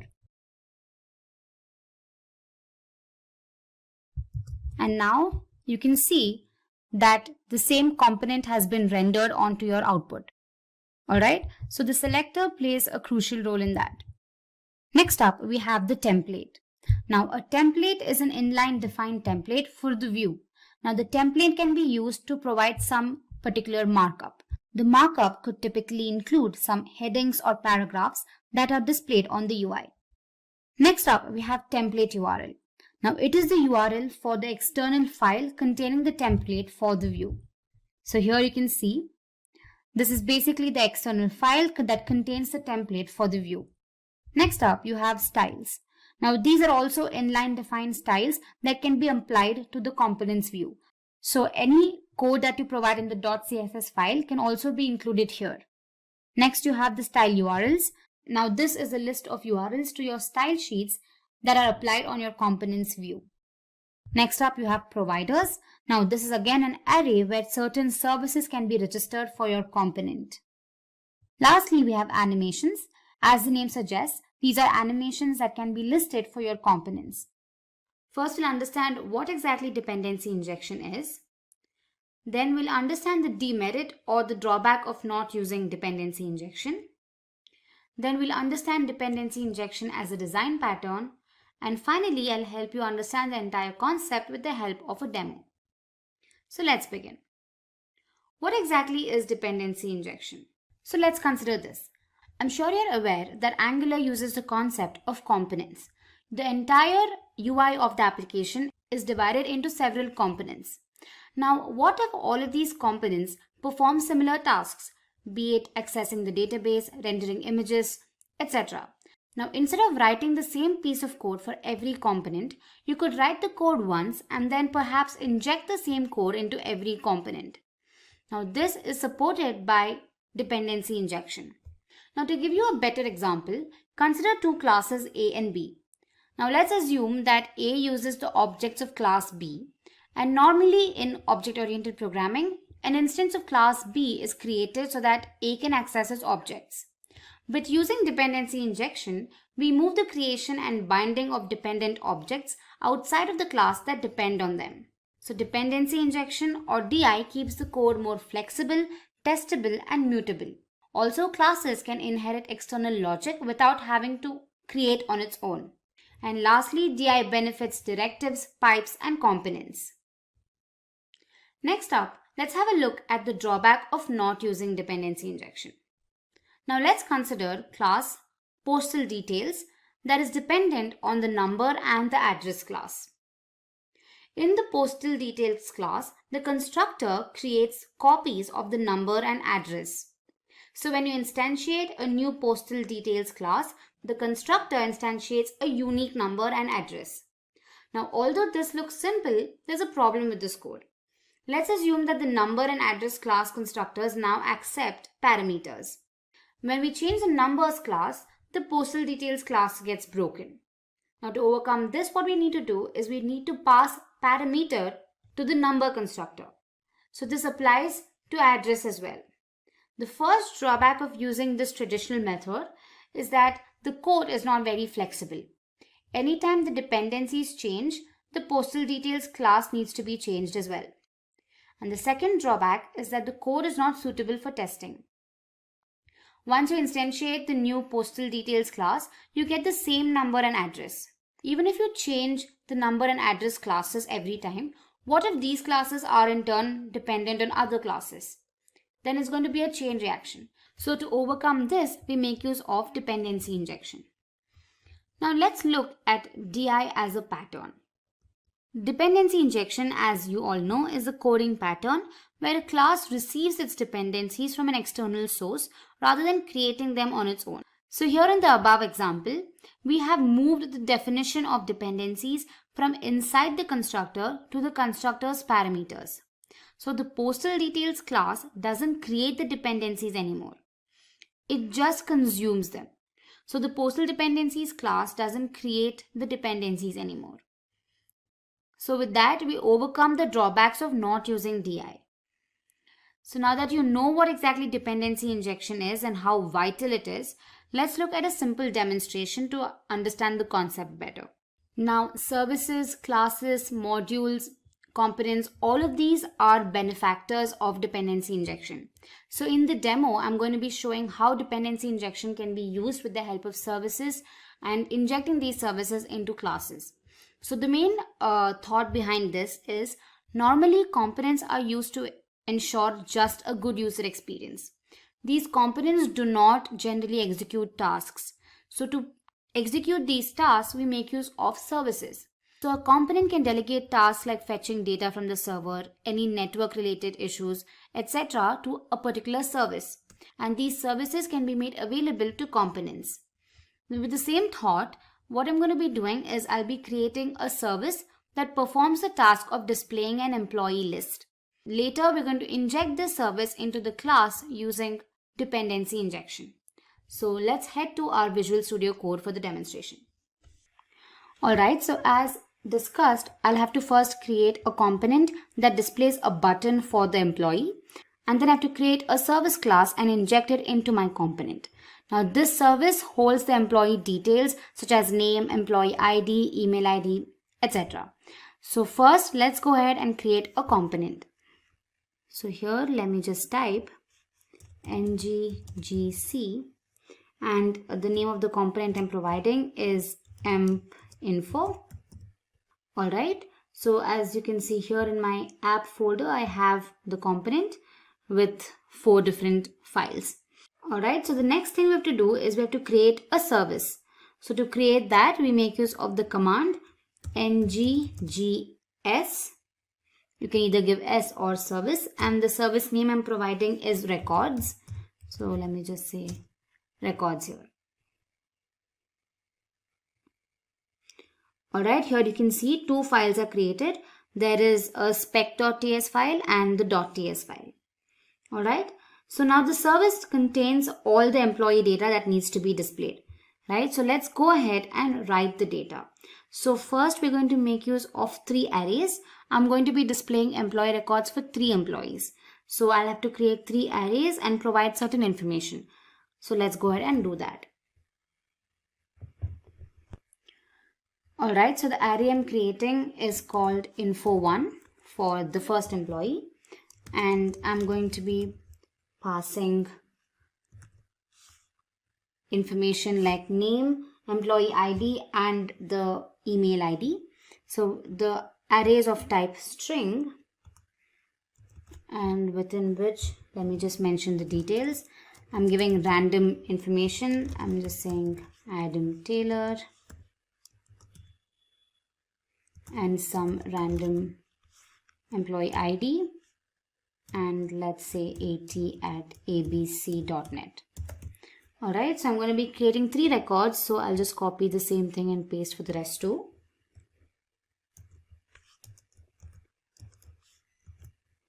Let's just change here, provide a different name here.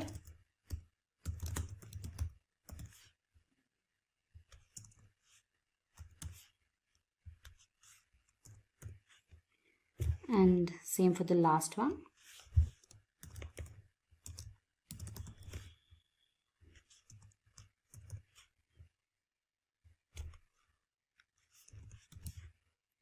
And let me change the name of the array as well.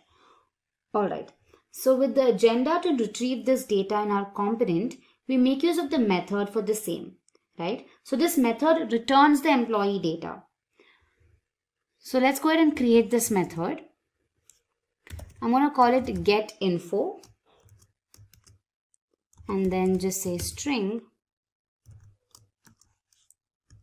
and then this will just return this.info1. Alright, I'm going to be calling it getInfo1 for better understanding. Same for the rest too as well.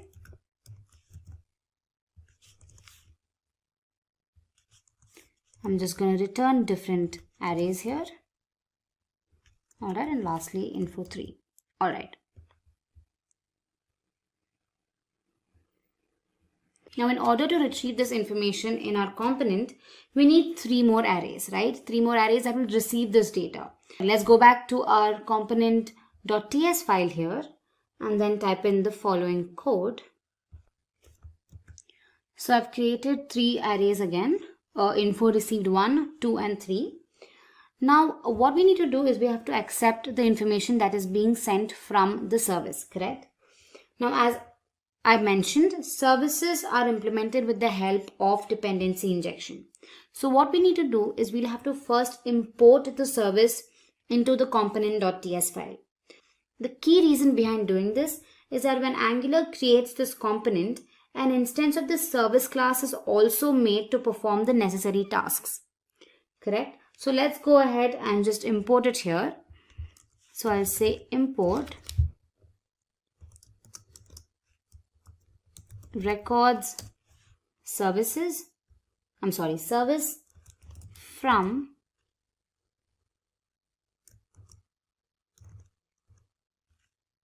and let's say records.service. Alright, and what we have to do next is that we must also declare this instance that is being created in the providers array of the component. Alright, so let's just say providers and then say records service. Alright, now we've created the instance of this class, right? However, to access this instance, an object is also created. So this object will in turn access the methods and variables of the service class. So for that, we have to create another object. So let's do that here in our constructor method. Let's say constructor private. And the object I'm creating is called our service. You can give a name of your choice. And then I'm going to just say records service. Alright, now this object will help me retrieve data from the service. So let's go ahead and use this in order to get the employee details. Alright, so I've created 3 different methods here: get info from service class 2, 1 and 3. And these methods will retrieve the data and add it to our array here, that is info received. Alright.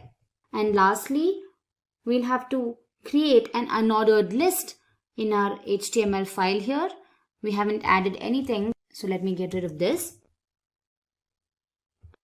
So now I have to create 3 different buttons for 3 different employees, and when the user clicks on the button, the data is retrieved from the service and then displayed on the UI, right? So as you can see, I've created buttons for 3 different employees, and then I've made use of a bootstrap class called list group info, and then I've interpolated info which displays the contents of the info variable. Alright, now in order to call the methods in the .ts file, we have to bind them with the button. So since it is bound with the click event, every time you click on the button, the information is displayed. So now the last thing we have to do is we'll have to create a custom HTML tag for the component and then add it to the main component. So let's just do that. Let me copy this here. And then in my app component.html, let me get rid of this. And then let me just create this. I've just created the custom HTML tag for my component. And now just to beautify the code, I'll write a heading. And let's say employee details. And then I'll also add the Simplilearn logo, say image source. I've added the image here, so let me just say logo.png.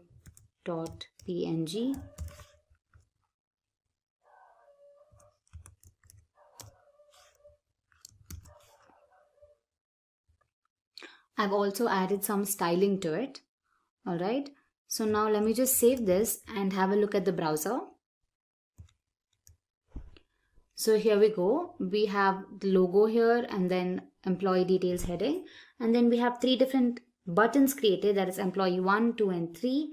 And when I click on it, the information of the employee is displayed, the name, the ID and their email address.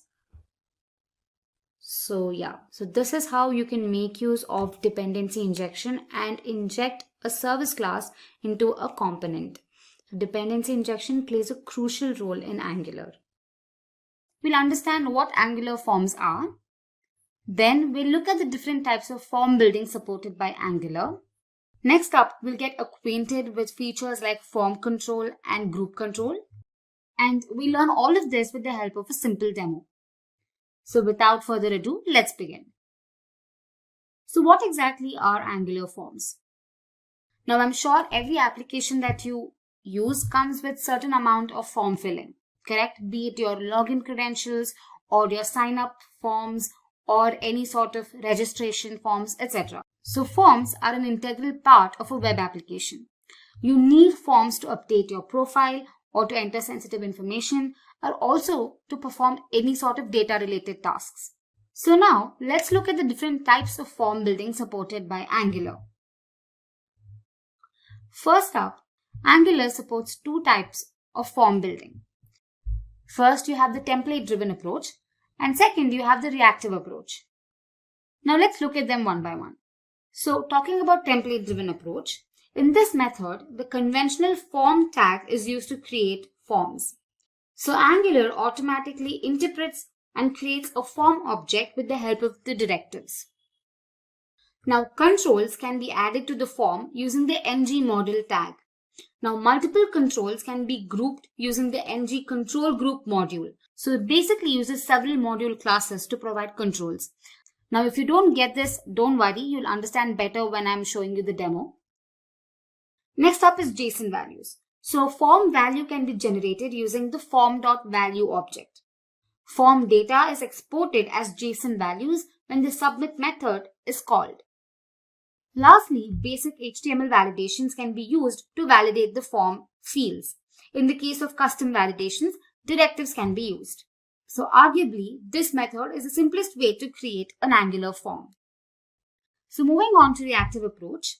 Now this approach is the programming paradigm revolving around data flows and propagation of change.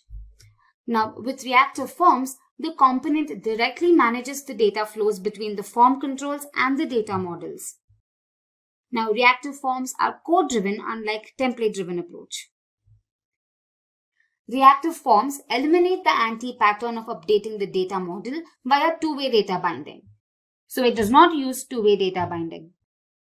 And typically, a reactive form control creation is synchronous and can be unit tested with synchronous programming techniques. So now, let's go ahead and look at form control and form group.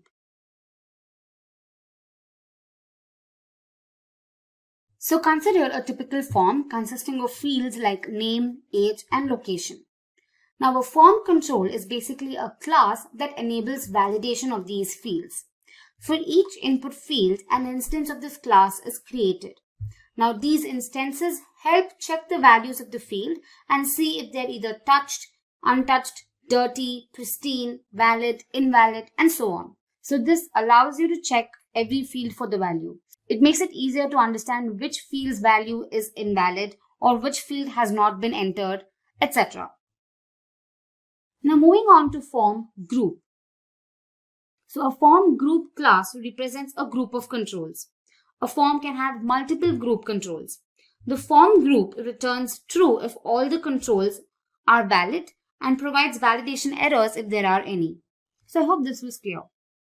So moving ahead, let's look at the demo to explain all of these features. I'm sure it will become extremely clear once you look at the demo. So for that, let's head to our VS Code. So back in my VS Code, I've created a component called form component, and I've also included the Simplilearn logo just to beautify the appearance. So once you execute the code, this is what you're going to see on your browser. So you just have the logo at the moment. The first thing we need to do is we'll have to import the forms module. Alright. So, but before we begin, let me tell you what the use case is. So we're going to be creating a user registration form, which is going to include 4 fields. That is the first name, last name, email ID, and a password. Alright. So now let me show you how to import the forms module. So in your main app.module.ts file, you'll have to import forms module from Angular Forms. Alright. And then in your imports, you'll have to just call it here. Alright, so this is just a simple step. And now once you're done with that, let's go ahead and start our form creation. So here in my component.html, let's enclose the entire form within a div tag. So here, let me say div class is a container within which let me just have one heading which says user registration. Alright, and now let's go ahead and create our form. So first let me just say form. Now I'm going to create a div class for every field. So say div class equals form group. I'll explain it to you a little later. Now first let's create a label. So label tag for, basically it's the first name. So let me just say first name. And the tag will basically have first name again.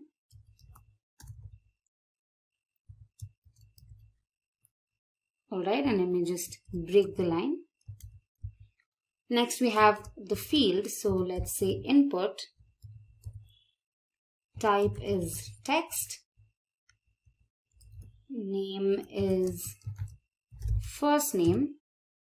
And we have a class which is the form control class. Alright. So this we'll have to do for all the other fields. So let me just copy this and paste it like 4 times.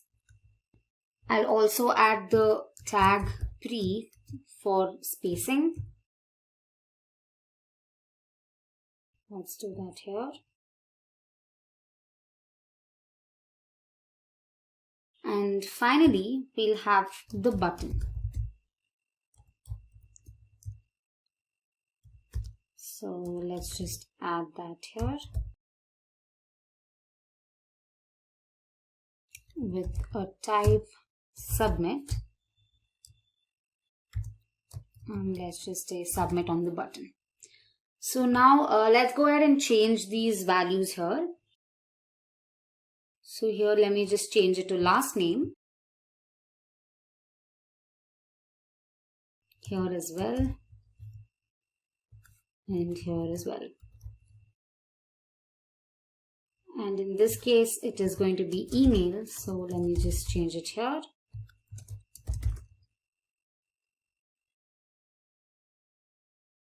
And finally we have passwords, so let's add that here.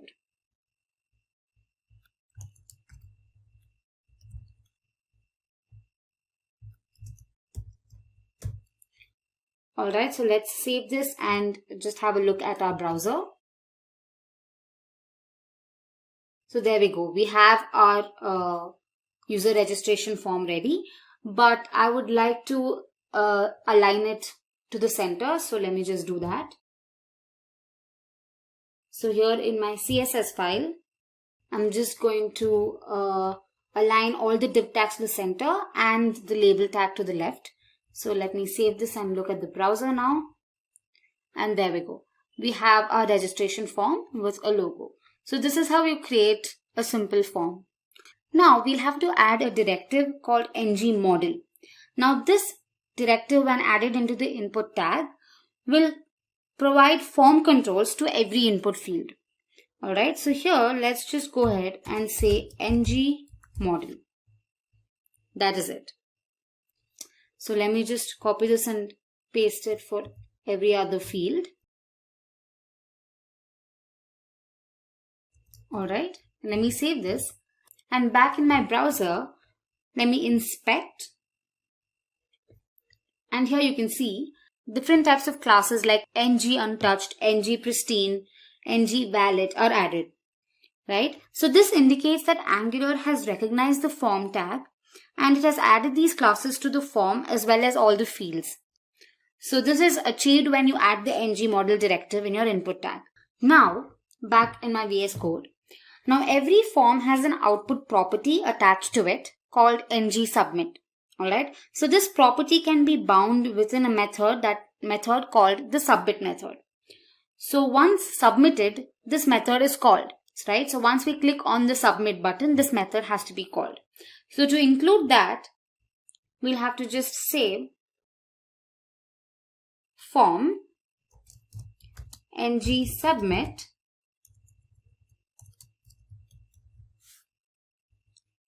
equals submit. Alright, so now we have to define the submit method in our component.ts file. So here, let me just go to our component.ts file and let me just get rid of unnecessary code here. And let's define a function called submit. And then here, let me just console log form submitted. Alright, so let me just get rid of this as well. It's unnecessary here. Let's save this. So what it means is that every time you click on the submit button, this method is called.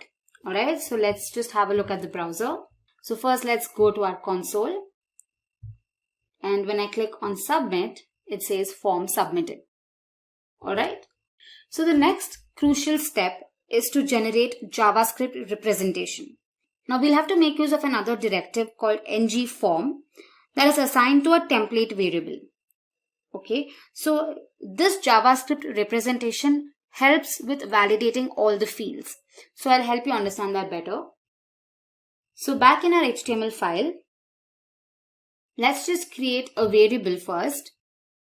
Let's call it login. Alright, and say ng form. Okay. Now the ng form object includes the JavaScript representation. So now while you're calling the submit method, you're going to pass login as a parameter. So let's just say login here, and in my TS file, again let's just say login, and along with it I want login to be displayed, so I say login again. So now let's save this, and if you have a look at the browser, let's click on submit, and now here you can see the JavaScript representation. So within form, I can check for email or say first name, and here for this field first name, you can see different properties attached. You can see invalid, is it invalid, or is it untouched, which is true, or are there any errors? So this basically gives you all information about the particular field. So we can make use of this feature to validate the information. So we're going to learn about that in our next segment. Moving on to form validation, one way to ensure that incorrect fields are not submitted is by disabling the submit button. Correct? Now apart from this, you can also specify certain properties in your input tag for the corresponding input field. Now let's say that the fields can't be empty, and the form only accepts names with a minimum length of 2 and the maximum length of 7. Alright, so here in my input tag, I just mention required, meaning this field cannot be empty, and min length to 2 and max length to say 7. Alright, so to check this, let's go to our browser, and here let me submit the form without filling the first name, and evidently there has to be an error. So when I submit it and I look here within forms and here controls, and my first name, you can see that an error is shown. Here it says required equals true. That means that there is one error. Now you can make use of these form control objects. You can leverage form control objects to ensure field validation and display a message whenever an error occurs. Right? So to do that, you need to access these objects like errors or invalid or touched. All of these properties or objects need to be accessed. For that, we'll have to create a template variable. And then this variable is assigned to this object. So back in our VS Code, let's create a variable. Let me call it name. And let's say ng model.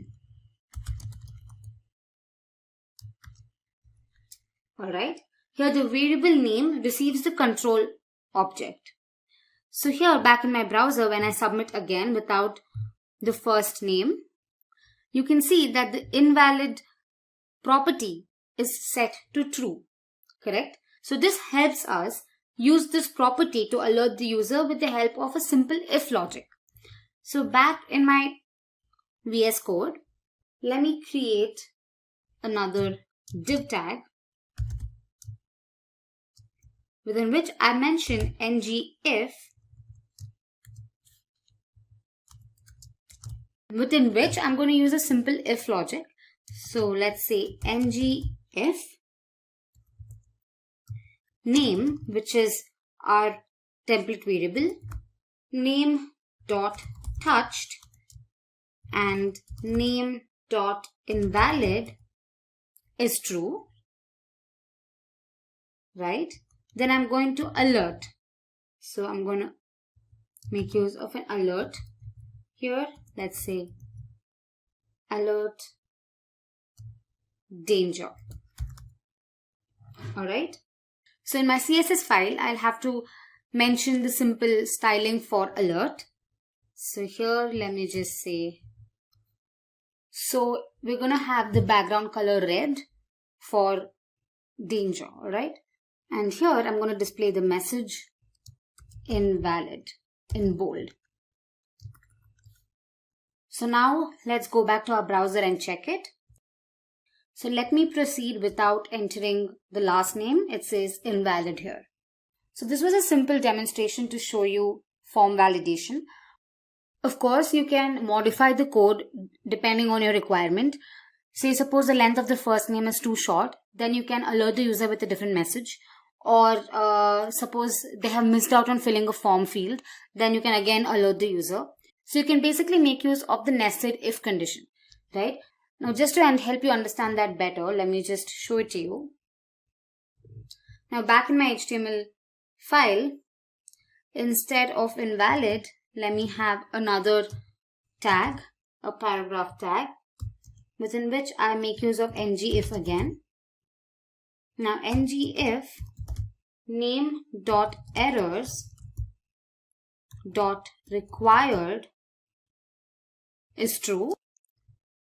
Then I display the message first name required. Alright. And if the length of the first name is not 2, now if the length of the first name is less than 2, then I'm going to display another message. So let me just say name.errors.minLength. If this is true, then I'm going to say sorry, short first name. Alright, so let's save this and have a look at the browser. When I proceed without providing the name, it says first name required. But when I type in one character, it says sorry, short first name. But if I type in another character, it accepts. So I hope this made you understand how form validation works. So this was just a simple demonstration again. Now I highly recommend you explore these properties and play around with these objects. Trust me, it's really fun. So I hope this tutorial helped you out. First, let's have a look at the basics of routing. Now I'm sure that you've observed that the URL changes every time you click on a particular link or on an icon on the user interface, correct? Now this basically indicates that you are navigating throughout the application. Now to achieve this navigation, we use a mechanism called routing. Routing is essentially used to navigate through a website or a web application. But how is it achieved in Angular? Especially in Angular, routing plays a major role. It is used to create single-page applications. Now these applications are loaded just once and new content is added dynamically. Applications like Google, Facebook, Twitter, and Gmail are a few examples of single-page applications. The best part of using single-page applications is that it provides an excellent user experience and you don't even have to wait for new pages to load, which by extension makes single-page applications extremely fast. But how is this new content loaded? Enter routing. Now routing is the mechanism that, as discussed earlier, that is used to navigate through the application and load new content. Routing helps Angular configure the route and the component that needs to be displayed.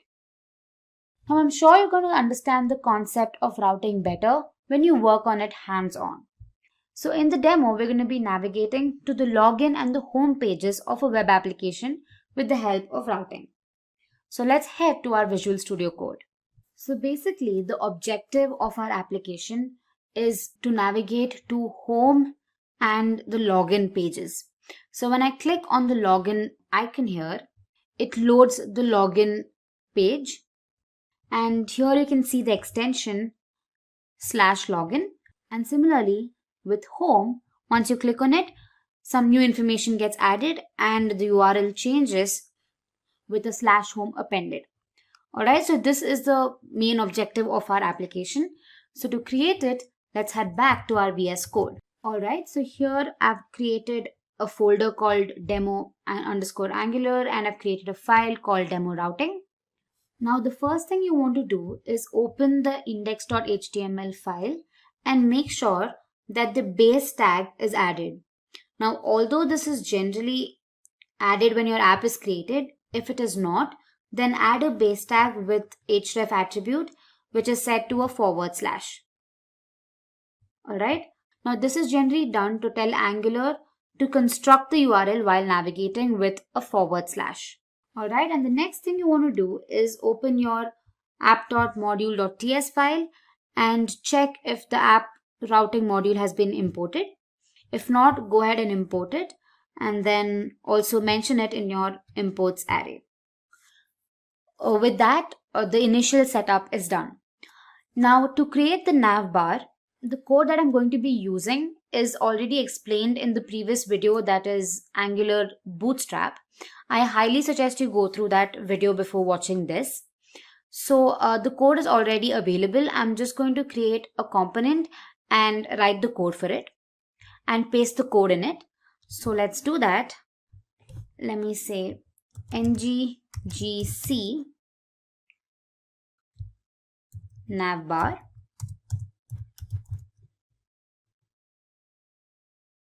Alright, so this component is now created. Now here in my HTML file, I'll just get rid of this and paste the code for the navbar. So here we go. I've pasted the code for the navigation bar. And back in my app.component.html file, I'll just remove all the unwanted code here and just specify the custom HTML tag for my navbar. So let me just create one here. Alright, let me save this. Let me just run the application and see if it's displaying correctly. Alright, so when I open the browser, the navigation bar has been created along with these different options, that's home, about, services and login.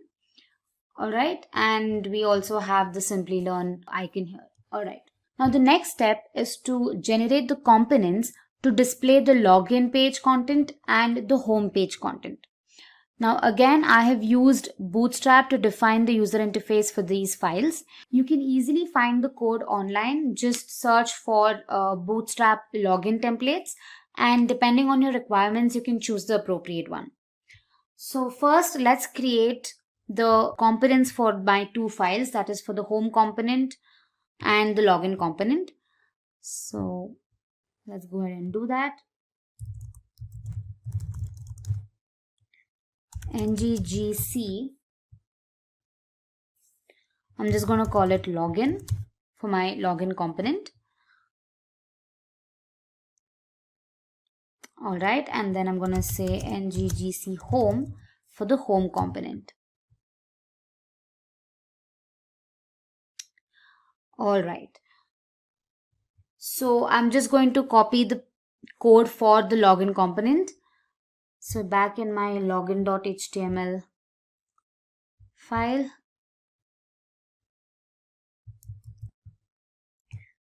I'll just paste the code here.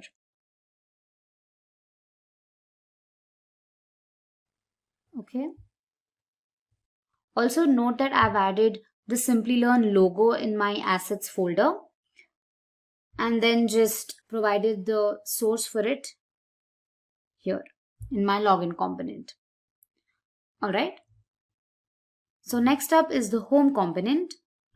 And if you've seen the previous video, that is Angular Bootstrap, you might have seen that we created three different components, that is intro, courses and footer, which included the content for the intro message, for the courses and the footer message, correct? So here we're going to just paste the code for all of these three and then just display it when the home button is clicked.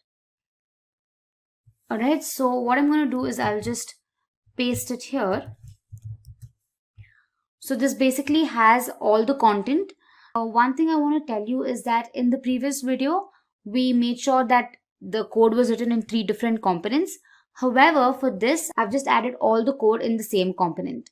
Now, I agree that this is not the best practice. So if you want, you can go ahead and create 3 different components and separate the code into these 3 components and just add the custom HTML tags in your home component. I'm just hoping you're following me right now. And also here in my assets folder, I've added a video and the YouTube logo that needs to be displayed when the home icon is clicked. Alright, so now that we've created the home and the login components, the next step is to configure the routes for the application. Right? So here you can see that we have a file called app-routing-module.ts file. So here we have the routes and the router module that is imported. And we also have a constant called routes, which is strongly typed to routes from the router package. Alright. Now this array is used to define all the possible routes in the application. Now each route is basically an object with a path. So here in my routes array, I'm just going to go ahead and create the paths. That is, we have 2 different routes, right? One is for login and one is for home. So I'm just going to create a path object. So let's say path. Within curly braces, I say path. And then the path that I'm going to give is login. This is basically what will appear on the URL. Alright. And the component that needs to be navigated to is nothing but the login component. So let me just say login component. As you can see, the login component has been automatically imported. Now same with the home path. So let me just say path home, and the component that needs to be rendered is the home component.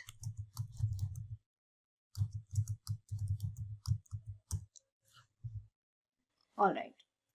Now the next step is to link these routes to a button in the nav bar, that is the home and the login button, right? So we're going to make use of the nav tag and an anchor tag for this. You can see that we have a nav tag and an anchor tag which encloses the login and the home components. Alright. Now we're going to make use of 2 directives from the router package called router link and router link active. Now these are specified within the anchor tag. The router link basically holds the path to the page, and the latter, that is the router link active, specifies 1 or more CSS classes that will be applied when the router link is active. Alright, so to do that, let me just add router link.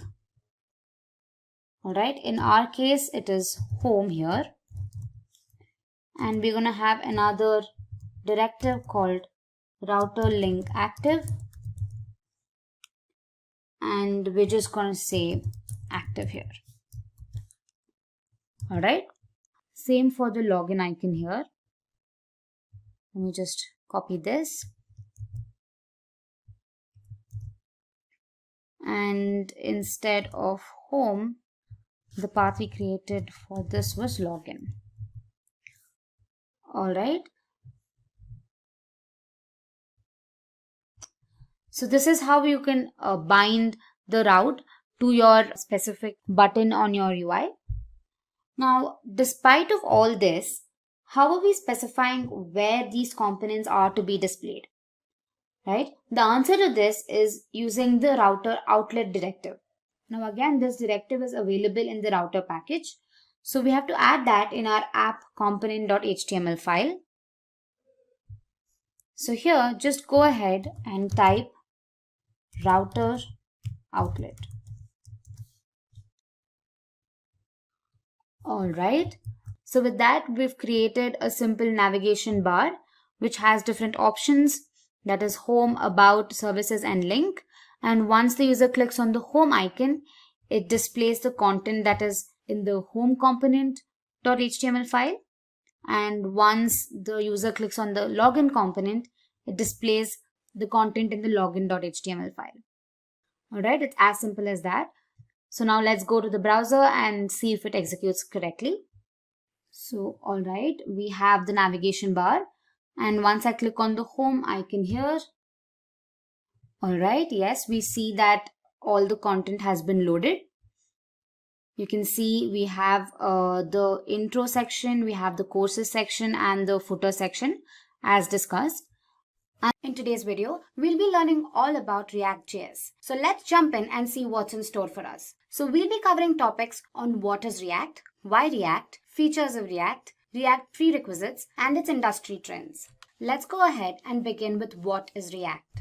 React is a JavaScript library used to build fast and interactive user interfaces for both web and mobile applications. Now, one thing that makes React extremely powerful is the fact that it's open source. Any user can access its source code, modify it, and enhance it. In a typical model view controller architecture, React defines the view part of the application. It is also responsible for how the app looks and feels. Fun fact, React was built by Jordan Walke, an engineer at Facebook. Now let's go ahead and see how React works in real time. Consider a typical web application, say Instagram. The entire UI of the web page is divided into several components. We have the search component, a profile description component, stories component, and a post list component. These components make the code easier to debug and always remain discrete. Components also make development and maintenance of web applications faster, as multiple developers can work simultaneously on different components of the same web application.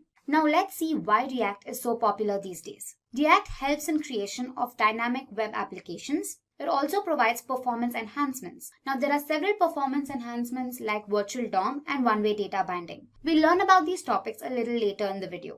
React uses reusable components. Now this helps decrease the development time. React involves unidirectional flow of data. React also has a small learning curve. Compared to other frameworks like Angular, React is much easier to learn. React can also be used for mobile applications. React recently released an extension called React Native that is used for developing mobile applications that are cross-compatible. It also has dedicated tools for easy debugging. Now let's dive in to the features of React. First, let's understand JSX. JSX is a syntax extension to JavaScript. Using JSX, we can add HTML to the JavaScript file. All coding in React is done using JSX. It also helps in making the code easier to understand and debug. Ultimately, JSX is a combination of JavaScript and HTML. Now let's consider a small example. Const simple here is a JavaScript notation. H1 tags indicate HTML. Again, the semicolon indicates JavaScript. Note that the semicolon is not mandatory. However, it's a good practice to include it. Moving on, the next feature is virtual DOM. DOM, which is an acronym for Data Object Model, actually defines how documents are accessed and manipulated in a web page. It represents the entire structure of the web page in the form of a tree. Now let's see how this actually works. React creates a virtual DOM that is the exact copy of the real DOM. Traditionally, whenever something changes in the web application, all objects in the real DOM are updated. This makes it extremely slow. Let's see how React counters this. Now consider two objects whose states have been changed. React now compares the virtual DOM with the virtual DOM snapshot that was taken right before the update. By comparing the new virtual DOM with the pre-update version, React figures out exactly which virtual DOM objects have changed. Now React only updates those objects on the virtual DOM. This makes a big difference when it comes to speed.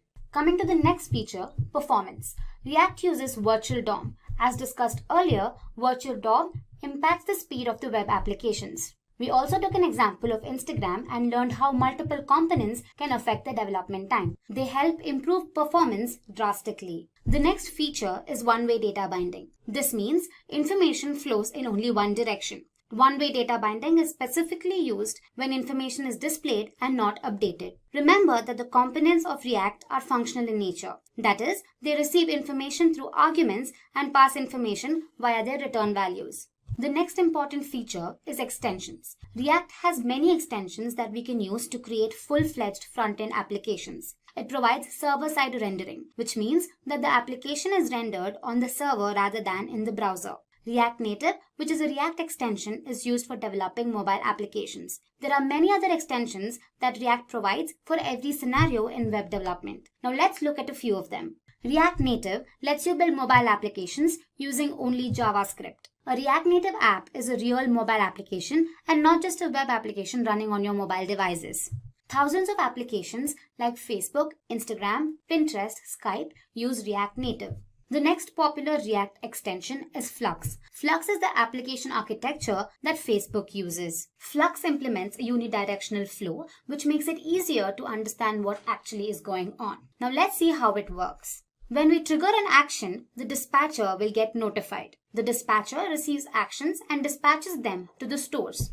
A store is what holds the data of an application. Stores will register with the application's dispatcher so that they can receive actions. Data from stores is displayed in views. Actions define the internal API of your application. They capture how anything might interact with your application. The last feature of React is debugging. React applications are easy to debug thanks to the large and active developer community. You can practically debug React codes within your browser. Now notice the small React extension icon at the top right corner. This developer tool allows the user to inspect the code and also easily debug it. Moving on, let's learn about the building blocks of React. Components, state, and props are the essential concepts that one should know before implementing React. They are the foundation on which React is built. Now, what exactly are React components? Components are the building blocks of any React application. React divides the user interface into multiple components, wherein each component defines how a particular element is viewed in the application.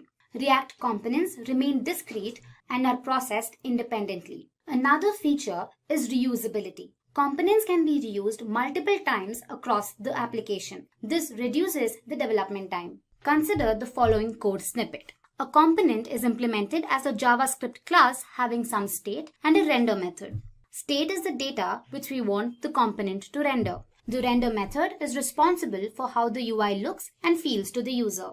The next concept is state. State of a component is an object that holds some data. This data influences the output of a component. Every time the state of an object changes, the component is re-rendered onto the screen. Now let's see what props are. Props, or short for properties, allow us to pass arguments or data to components. Properties help make components more dynamic. It is important to define all the properties, their types, and their default value. Props are passed to components in a way similar to that of HTML tag attributes. Now consider the following code snippets. This shows exactly how properties are passed to components. Also, detailed illustrations on components, props, and state will be shown in the upcoming videos, so stay tuned for that. Moving on, let's go through some of the things that you should know before you can actually start working on React. You should be familiar with programming concepts like functions, objects, arrays, and classes. One should also have a basic knowledge of JavaScript and a familiarity with HTML. Don't worry if you feel like you're not good at them. Once you start working on them, you'll get a good hang of it. Finally, let's go through the impact of React on the IT industry and get insights into the salaries of React developers.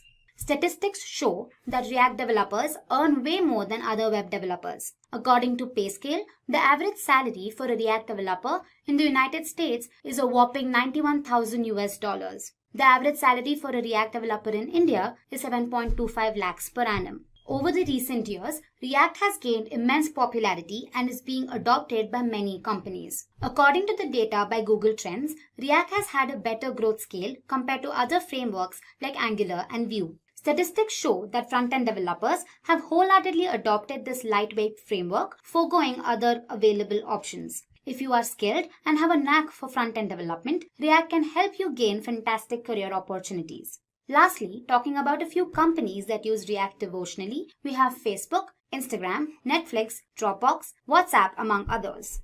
In today's video, we'll be learning all about React installation on Windows. So without further ado, let's get started. To set up the React development environment, we need two things installed: Node and a text editor of your choice. So let's begin by installing Node.js. We can head to the official Node.js website, say download Node.js. So here you can see the Windows installer. Depending on your system, you can either download the 32-bit version or the 64-bit version. So I'm going to go ahead and click on the 64-bit version. Since it's already installed on my system, I'm not again installing Node. You can follow the installation guidelines and download it. Once you're done with Node installation, you can go ahead and download a text editor of your choice. So I'd suggest VS Code. So let's head to the VS Code page. Say download VS Code. Click on the first link and download the 64-bit version for Windows. Once you're done with the installation of both Node and your text editor, you can start creating your first React application. So for that,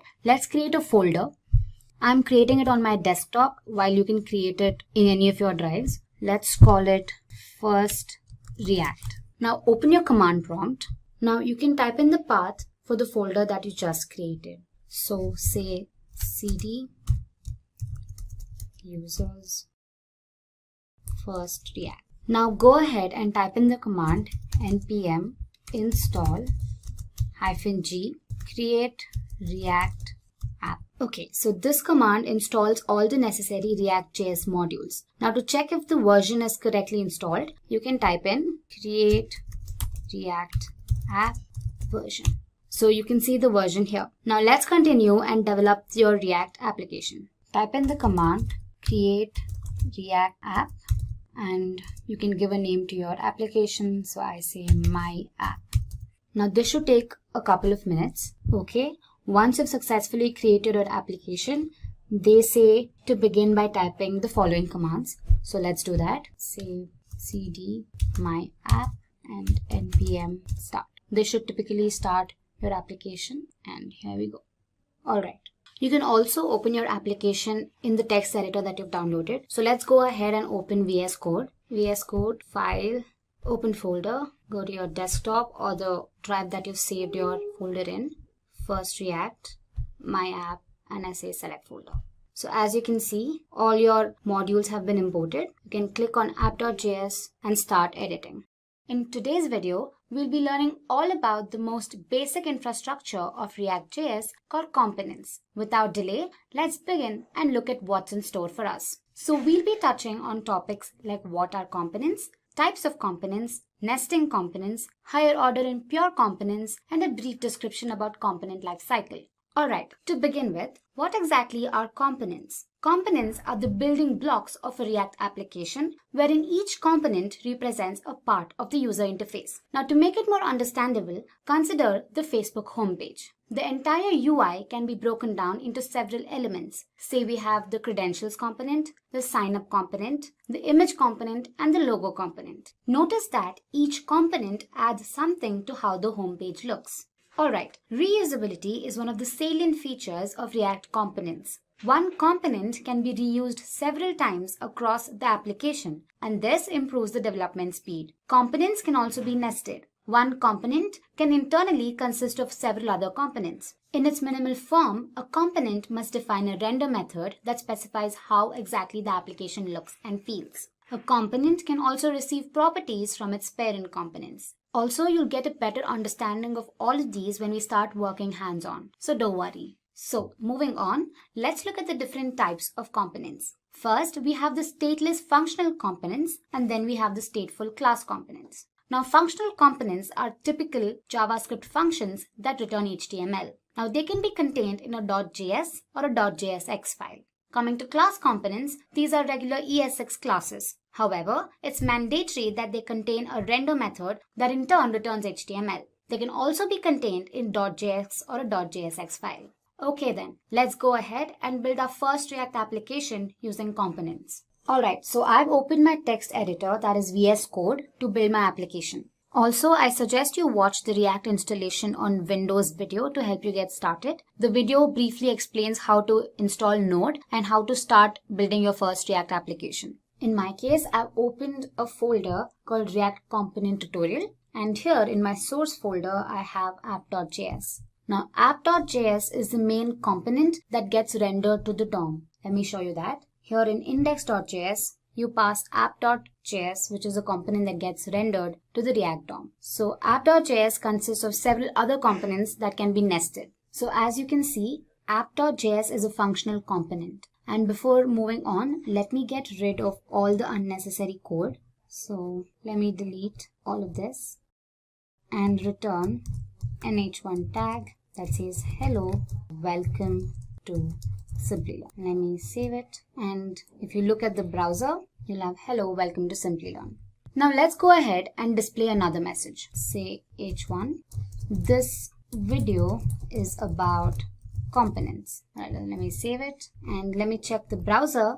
It gives you an error. So JSX uses a conventional rule which states that all HTML tags have to be enclosed within a div tag. So for example, I say div and I enclose it. So let me save and check my browser again. Here you go. So multiple HTML tags have to be enclosed within the div tag.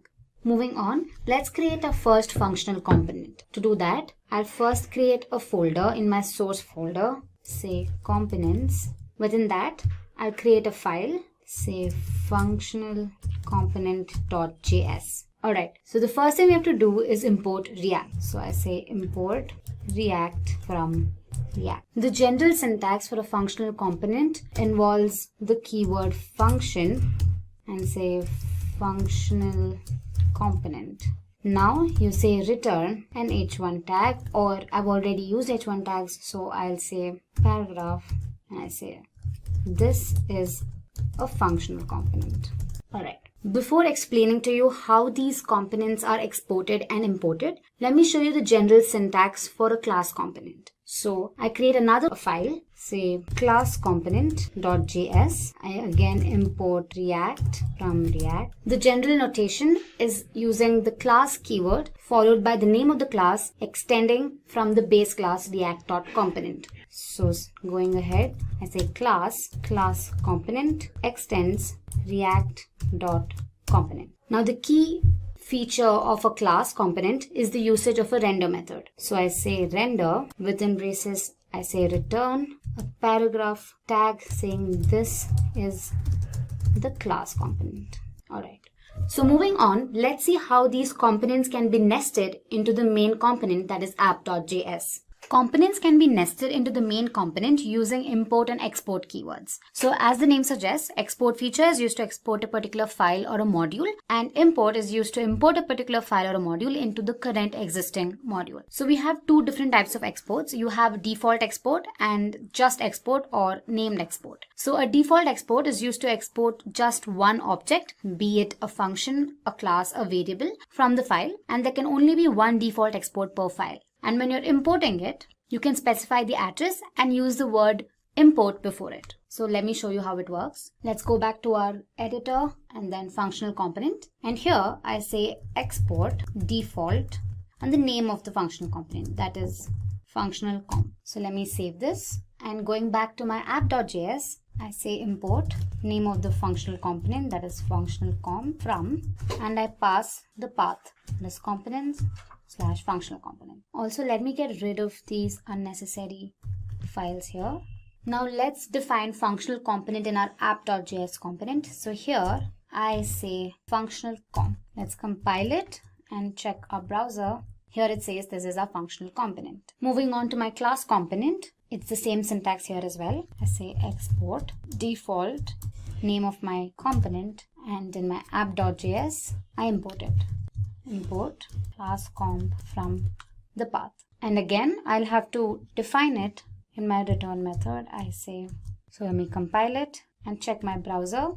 It says this is the class component. One unique feature of default export is that I can rename the file while I'm importing it. So for example, I can rename it as say FC, and while I'm defining it, I'll have to make sure I use the same naming conventions. So I say FC again. And when I check it, it says this is the functional component. There's literally no difference. The next type of export is the named export or just export. So a named export can be used to export multiple objects, be it functions, class, etc. from a file. Now there can be several named exports from a single file. One hack is that while you're importing, it cannot be renamed. So let me show you how this works. Okay, so let's create another class in our class component. So I'll just copy paste this. Let me give it another name, say class comp1. And the message that I want to display is, hey, I'm another class. Alright, so when I'm exporting it, I don't want default. So let me take it off and say export here. Alright.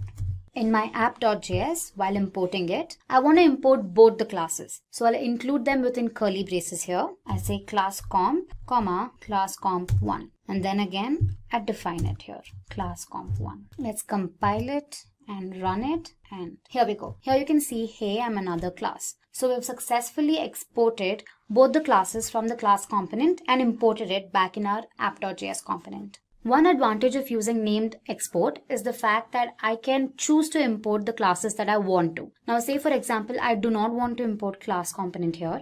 So let me take it off. And here, let me comment this. Now let's compile and see. Hey, I'm another class. The second class got imported while the first class I was defined earlier is not imported here. Alright, so next up we have higher order and pure components. Now I won't get into the nitty-gritties of it because they're advanced topics, but to give you a brief insight, higher order components are basically functions that take in a component and return a new component. The whole ideology behind higher order components is to facilitate the reusability of component logic. Okay, so let's see how this works. Let's go back to our code editor. Let's create a component in our components folder. Let's call the component click.js. Alright, so here we define a class. I use the snippet RCE. Here we go. We get the entire format using the small snippet RCE. And here I'm going to make use of a button. Now say I use the tag button and I'll say clicked one time. Every time the user clicks on the button, the value gets incremented. So for this, I'm going to use a variable say count and I'm going to use the concept of states. So let's go ahead and define our variable count and initialize it to 0. So for that, I'm going to use another snippet called rconst. And here, this dot state equals my variable count, initializing it to 0. So let's define the count variable in our render method. So I say const count equals this dot state. So every time we click on the button, the count value has to get incremented, right? So we make use of an event called onClick equals this dot update click. Now update click is going to be another method that we have to define now. So every time the button gets clicked, this method is called. So let's go ahead and define the function.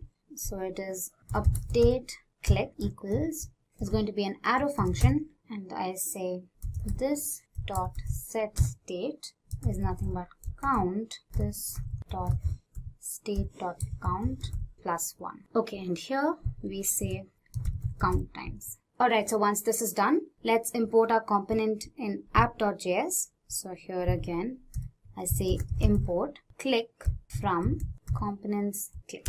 And let's define it here. So let's check our browser.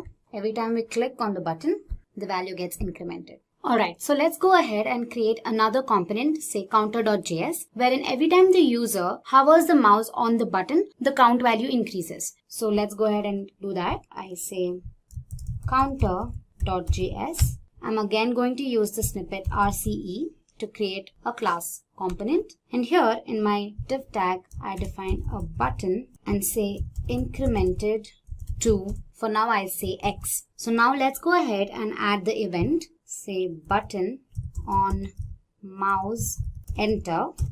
I'm going to call the method this dot increment count.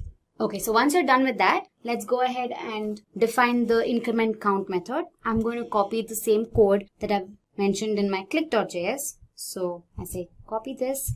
Alright, so one change is that I'll change the name of the method and call it increment count. Again, let's define the count in our render method.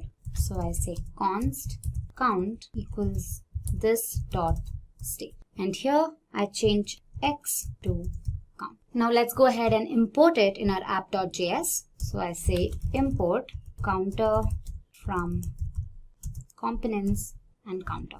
And let's define it here. Alright, let's save it and let's run the code. Okay, so as you can see, you see another button here incremented to 0, and every time I move my cursor on the button, it increments. Mind you, I'm not clicking, I'm just hovering my mouse.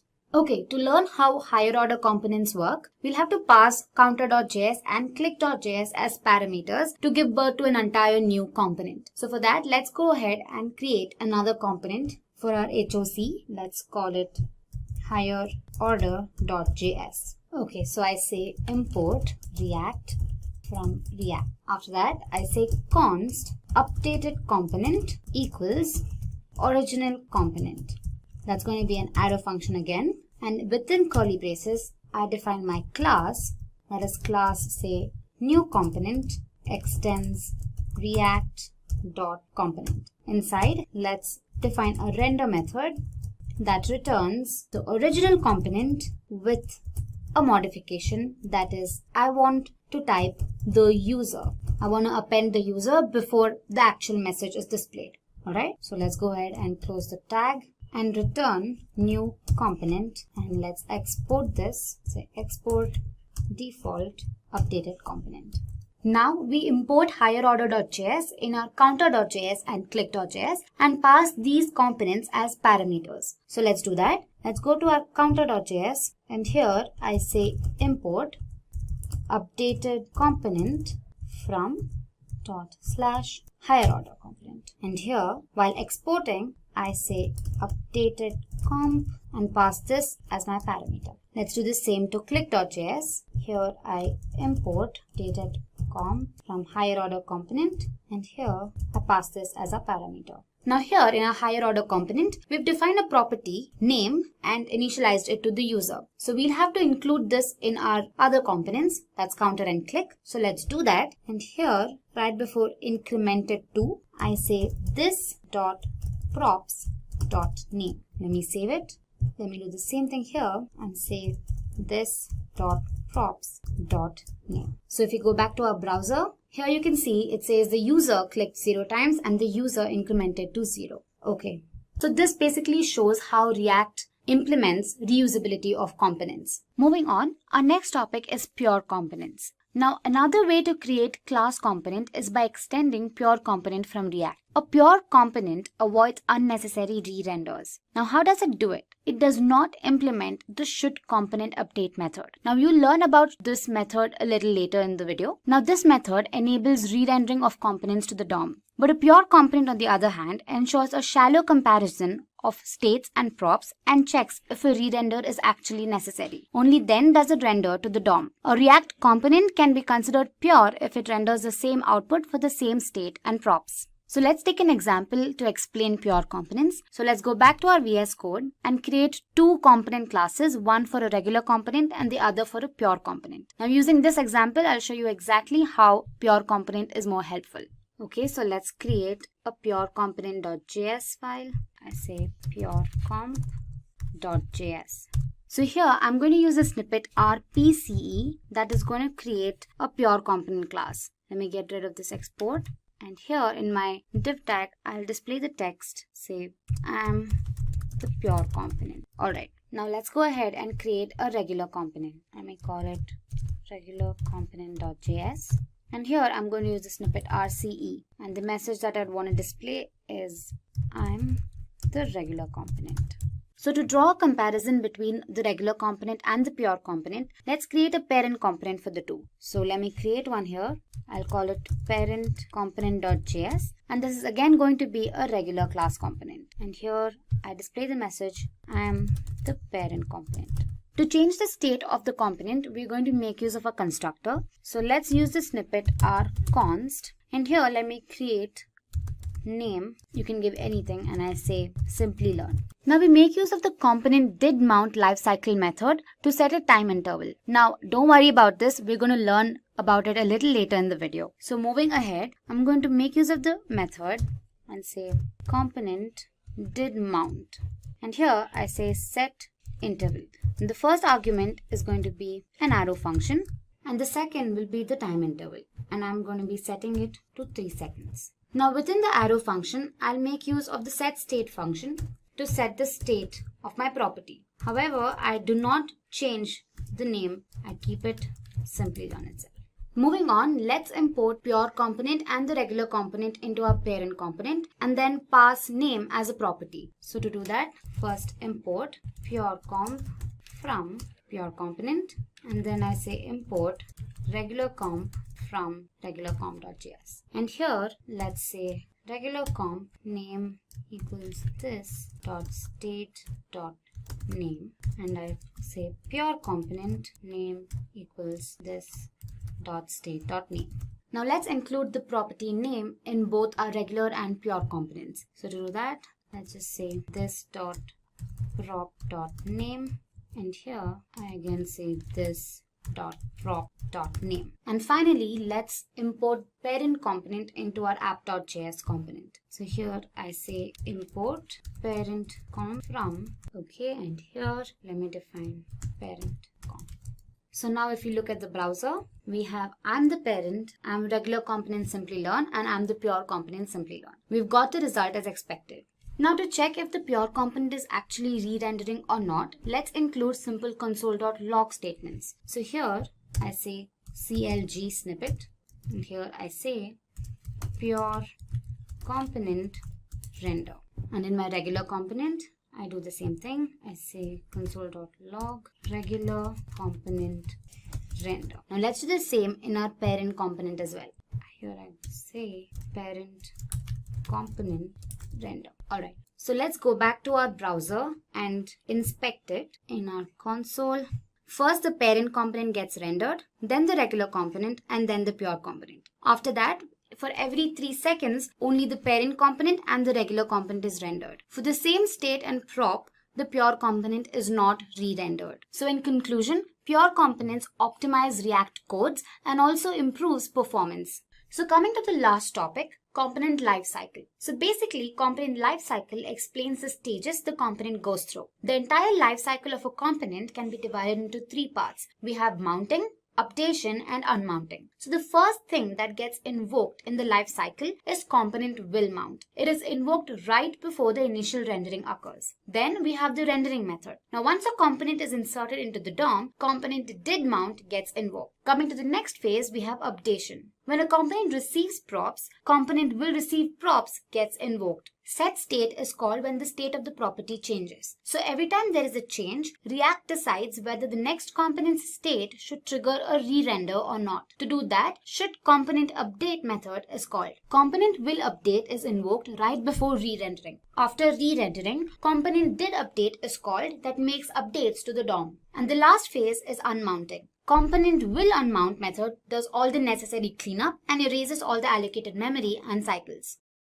In our previous video, we learned about React.js components in detail. And now, moving ahead, let's learn about another striking feature of React.js called props. Props, short for properties, allow the user to pass arguments or data to components. A parent component can pass additional information to its children using props. Properties help make components more dynamic. Props are passed to components in the way similar to that of HTML tag attributes. Now we'll look at this a little later in the video. Props in a component are read-only and cannot be changed. One thing to remember is that props are sent by the parent to the children components. Hence, the children components cannot make any changes to these props. Now that we've learned about props in brief, let's go ahead and create our application using props. If you're new to this tutorial, I suggest you go to the React installation and React components video on our channel. So back in my code editor, that is VS Code, I've opened a folder called React Props. And now I'm going to create a component, a class component, and I'll call it class props.js. So let's create the class component. I give RCE, the snippet. And here I display a message saying an h1 tag basically. Alright. Now let me get rid of export here and import it in my app.js main component. Here I say import class props. Alright. Now we define the class component in our render method. Let's say. Alright. Now if we go back to the browser, you see hello learners, welcome to Simplilearn. Now let's say we want to individually welcome every student. Instead of retyping the message for everybody, we can pass their names as props. Now let's see how to do that. Now we pass the name as a property from the main component, that is app.js, to the child component and render this onto the browser. So let's do that. So here, while I'm defining my child component, I say name. I save it, and here in my child component, instead of learners, I use the keyword this dot props name. Let me save it. And if you look at the browser, we'll have hello learner 1, welcome to Simplilearn. Now let's go ahead and welcome learner 2 and learner 3. So I again say class props name equals learner 2. Alright, so if we save and look at the browser, we'll have all the 3 learners displayed on the browser. We can also pass multiple props to the child component. Now say for example, we want to welcome the student from a particular place. So we say welcome learner 1 from place X. So I can here define another property, say place, and say place. Similarly, I can do it for the rest too. Say place Y. Now let's go back to our class props.js component and here say hello learner 1 from this dot props dot place. Let me save it. And if you look at the browser now, we have hello learner 1 from place X, place Y and place Z. We can also display whatever we want between the opening and closing tags when invoking a component. Now this is facilitated using props.children reserved keyword. Now let me explain to you how it's done with an example. Here, let's split the self and closing tag into an opening and a closing tag. And in between them, let me display a message within the paragraph tag. Let me say, and in my child component, after my h1 tag, let me use a paragraph tag, and here let's use the reserved keyword this dot props dot children. So let's save it. And now if you look at the browser, you can here see the message displayed child component. So props.children can be used when components do not know about their children ahead of time. This is commonly seen in components like sidebar and dialog that represent generic boxes. So let's go ahead and create a button tag and check again. So here I'll split it and add a button tag and say click. And let's check our browser. Here we go. We get the output as expected. Alright, we saw the usage of props for class components. Similarly, we can use it for functional components. So let's go ahead and create a functional component. Let me call it, I say import React from React. And then I say function props. And here I return an h3 tag. I'll say this is functional component, and I'll return another h3 tag saying hello learner. So let me save this and let's export it. Export default function props and import it in our app.js again. Import function prop from function prop. And here in our render method, let's define it. Let me call function prop name. Let me give learner 4 and place say A. Let me close it. And back in our functional component, instead of learner, I say props.name. Let me save it. Now, if you look at our browser, it gives us an error. It says props is not defined. So let's go back to our code editor and pass props here to our functional component. Also, let me define hello props.name from props.place. Let me enclose it within the div tag here. Let me save it. And now if you look at our browser, here we go. We get the output as expected. So let's begin and learn what exactly is a state in React. Typically, a state is an object that stores the values of properties belonging to a component. Now, these values can change over a period of time either via user interactions or network changes, and the state helps facilitate this functionality. Every time the state changes, React re-renders the component to the browser.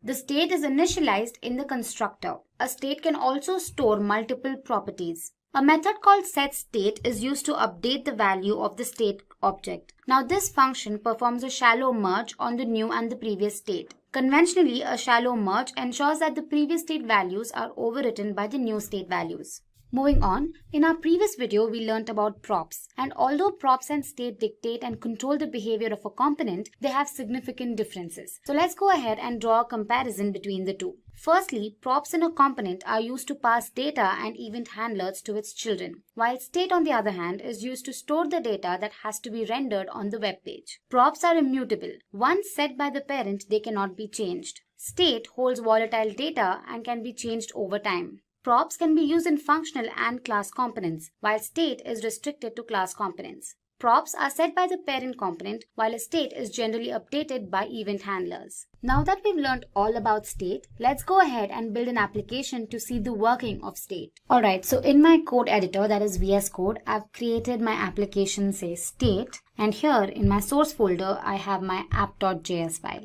Now here, I'm going to get rid of all the unnecessary code that I'm not going to be using. Also, I suggest you go through the React installation on Windows video to help you get started with creating your first application. So let's create our class component, say class app extends react.component. And inside, I have a render method that returns an HTML tag. Let's display a message, welcome. Let's follow the JSX conventions and enclose all the HTML tags within the div tag. So I say div class name equals app. We also have to import the app.css file, import app.css. And so we save it, and if you look at the browser, we have welcome. Now let's beautify our code. To do that, let's add some styling. So here in my app.js class component, I say styles equals, and I say font style, and I set it to say bold, and I say color, say teal.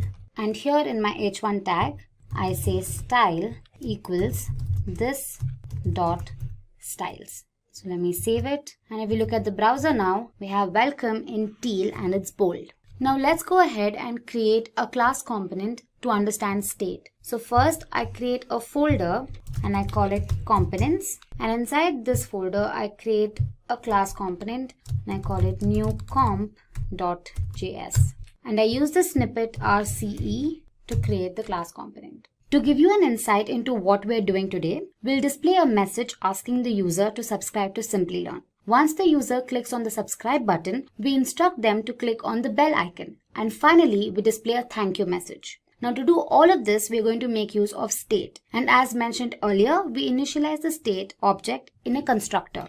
So let's use the snippet rconst to create our constructor. Now in the state object, we initialize a property, let's call it message, and we display a message saying subscribe to Simplilearn. Let's save it. And here in our render method, let's say class name equals app, and let's create an h3 tag, and within the tag I display the message. So I say this dot state dot message. Let's save it, and now let's import it in our app.js component. So I get rid of export here, and here I say import new comp from components and new comp, and let's define it here and say new. So we save it and look at the browser, it says subscribe to Simplilearn. Alright, again, to make our code look more presentable, let's add in styles. So I'll just copy the same styles that I've added here and I'll paste them here, and instead of bold I make it italic, and I change the color to say purple. And again in my h3 tag I define style and initialize it to this dot styles. So let me save it, and now if you look at the browser, it's in italic and it's in purple. Okay, So moving ahead, let's create a button that reads subscribe, and once the user clicks on it, the button should read subscribed, and the message displayed above should instruct the user to click on the bell icon. To do that, let's first create a button. The message that I want the button to read is subscribe. However, this message gets changed once the user clicks on the button. So instead of explicitly mentioning subscribe here, I create a prop. I say sub and I say subscribe here. And back in my render method, I say this dot state dot sub. So let's save it. And if you look at the browser now, you have a button which displays a message subscribe. Now once the user clicks on the button, the message displayed should change to click on the bell icon to never miss an update. So let's create an event handler for that. So here, button on click, I call another method, and let's call the method button change. Okay, so this method should update the state and change the message and sub values. To do that, we make use of a set state method. Now a state can be updated in response to event handlers, server responses, or prop changes. Now all the updation can be done using the set state method. Now this is the general syntax used by the method. We'll however look at this further in the demo. Now the setState method conventionally enqueues all the updates made to the component state and instructs React to re-render the component and its children with the updated state. Now let's go back to our code editor and look at the working of this method. Now here I defined the arrow function, button change. If you are not familiar with arrow functions, I suggest you read up on them. And this is the general syntax. And here I say this dot set state. And inside I change my message to hit the bell icon to never miss an update. And my sub value changes to subscribed. Let's save this. And now if you look at the browser, when we click on the subscribe button, the message changes to hit the bell icon to never miss an update. So moving ahead, let's use a bell icon so that the user can click on it. Once he clicks on the image changes and a thank you message appears on the screen. So for that, I have two images. I have bell A and bell B. So I drag and drop both the images in my components folder. Alright. Now let's import these images into our new comp.js file. Here I say import bell A from bell a.png, and again I say import bell B from bell b.png. Alright, let me save it. To display the image on the screen, we make use of the image tag. Now this tag has two attributes. One is the source attribute that specifies the URL, and the other is the alt attribute that specifies an alternate text for the image. So here in my component, I make use of a paragraph tag that will help display the image in the next line, and then I use the image tag. Now since my image changes once it's clicked, I have to define a property and pass the event handler click that will update the image. So here, before specifying the source, let's go back to our state and define another property that is image URL, and let's set it to bell A, since that is the image that I want to display first. Let me save it, and here in my image tag, I say source equals this dot state dot image URL.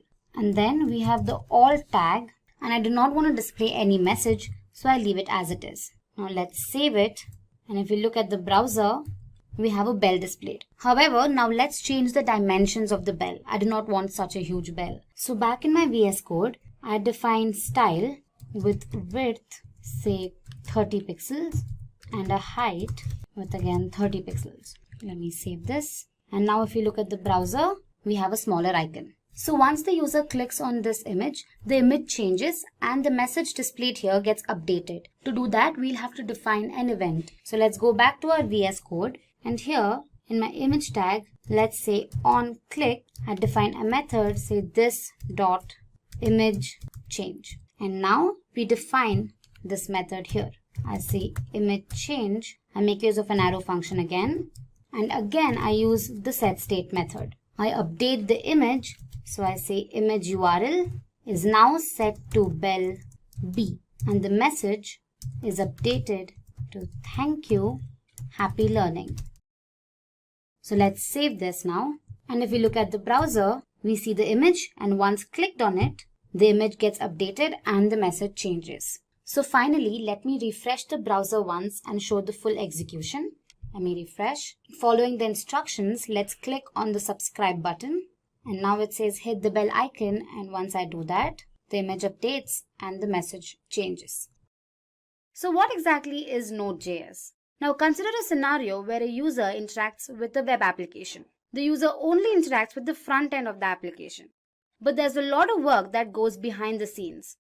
Now in a web application, there's a front end, a server, and a database. The front end is developed using JavaScript and frameworks like Angular and React, while the server is built on Java, PHP, or Node.js, and the backend database that stores the data usually consists of MySQL or MongoDB. So Node.js is an open source, cross-platform JavaScript runtime environment for running server-side applications.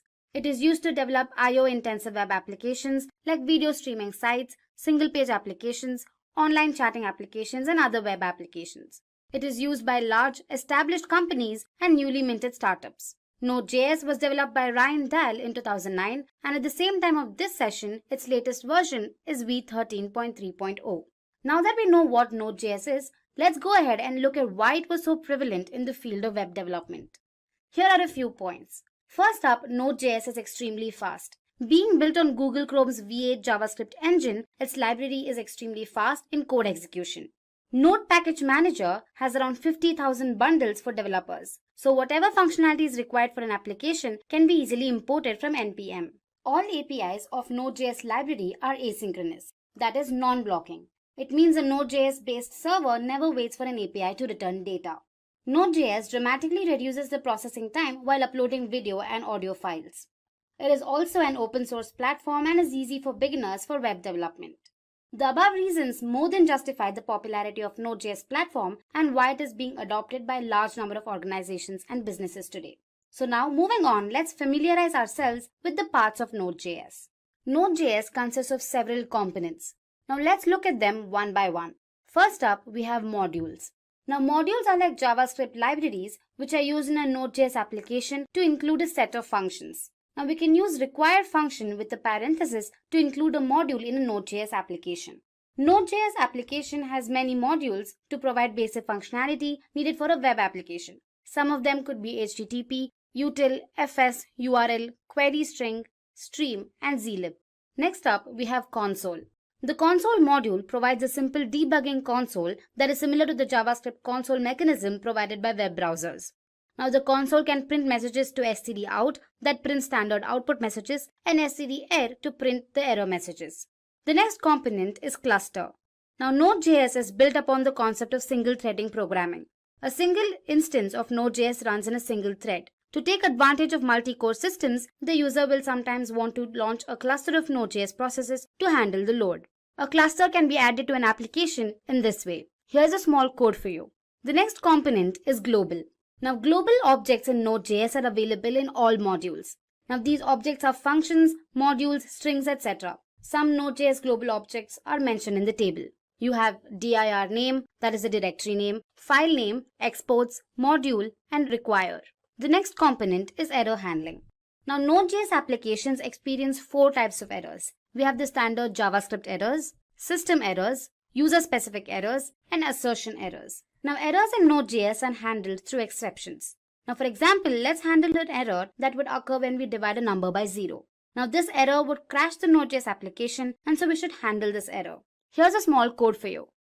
Next up, we have streaming. A stream is an abstract interface for working with streaming data in Node.js. Streams are objects that let you read data or write data continuously. There are 4 types of streams. First one is the readable. These are the types of streams from which data can be read. Writable, these are the types of streams to which data can be written. Duplex, these are both readable and writable streams. Lastly, we have transform. These streams can manipulate the data while it is being read or written. Moving on to the next component, buffer. The JavaScript language has no mechanism for reading or manipulating streams of binary data. Buffer is a module that allows handling streams that contain only binary data. An empty buffer of length 10 can be created by this method. Next up, we have domain. Domains provide a way to handle different I/O operations as a single group. Domain module intercepts errors that remain unhandled. There are two types of methods that are used for intercepting these errors. Firstly, we have internal binding. In this case, the error emitter executes its code inside the error method. Next up is the external binding. Now here, the error emitter is explicitly added to a domain via its add method. The next component is the DNS. The DNS module enables name resolution. For example, it is used to look up the IP addresses of host names. DNS module is used to connect to a DNS server and perform name resolution by using the method dns.resolve. The DNS module is also used for performing name resolution without a network communication by using the method dns.lookup. The next component is the debugger. Node.js includes an out-of-process debugging utility accessible via a V8 inspector and built-in debugging client. This Node.js debugger is not feature-packed but supports simple inspection of code. It can be used in the terminal by using the inspect keyword before the name of the JavaScript file. In order to inspect a file, say myscript.js, you can use the following method. Now that we are familiar with all the major parts of Node.js, let's go ahead and learn about the Node.js Express framework. Express is a flexible Node.js web application framework that provides a wide set of features to develop both web and mobile applications. You can assume Express as a layer built on top of the Node.js that helps manage the server and the routes. Now let's have a quick look at some of the core features of Express framework. It is used to design single-page, multi-page, and hybrid web applications. It allows the setting up of middleware to respond to HTTP requests. It defines a routing table that is used to perform different actions based on the HTTP method and URL. It also allows dynamic rendering of HTML pages based on passing arguments to templates. Now moving on, let's take a quick example of a simple Hello World program. Now this is developed using Express framework to gain a better understanding. Alright, first up we have the var express. Now this is used to import Express framework into our Node.js application. Now the app.get method is a callback function with parameters request and response. The request object represents the HTTP request and has properties for the request query string, parameters, body, HTTP headers, etc. The response object represents the HTTP response that an Express app sends when it gets an HTTP request. Now the application will listen to the defined port, which in this case is 8081, and variables host and port will contain the address and the port respectively. Lastly, we have the console.log, which is used to show the address and port in the command prompt. So this is what the command prompt would look like. And finally, the output is displayed on the web browser. Having learned about the Express framework, now let's move on and look at the Node.js use cases. Now it is no doubt that Node stands out for its speed and intensive data exchange. So top industry leaders like NASA, PayPal, Netflix among others incorporate Node.js. First up, we have Netflix. The world's leading internet television network with over 117 million users is one of the top companies that trusted their services to Node.js. The reasons why the company chose to use Node.js were application scalability and data-intensive application. Now you must be wondering what application scalability is. It's basically the potential of an application to grow in time, being able to efficiently handle more and more requests per minute. And data-intensive application allows millions of people to stream Netflix simultaneously. Next up is Walmart. Now Walmart is the world's largest company by revenue with around $514 billion according to the Fortune Global 500 list in 2019. Again, the reasons why the company chose Node.js were asynchronous I/O and efficient handling of concurrent requests. Now asynchronous I/O, which is a form of input-output processing, allows other processing to continue before the transmission has finished. Node.js is able to efficiently handle concurrent requests with the use of thread pool and event queues. Uber. Uber is an American multinational ride-hailing company offering services that include peer-to-peer ride-sharing, ride service hailing, and food delivery. The reasons why the company chose Node.js were asynchronous I/O, quick iterations, and active open source community. As mentioned earlier, asynchronous I/O permits other processing to continue before the transmission has finished. Now quick iterations. Now Node.js is continually being updated and added new features that help in further improvement in the performance of web servers. And finally, active open source community resolves many problems that an organization may face in a particular scenario. Next up, we have NASA.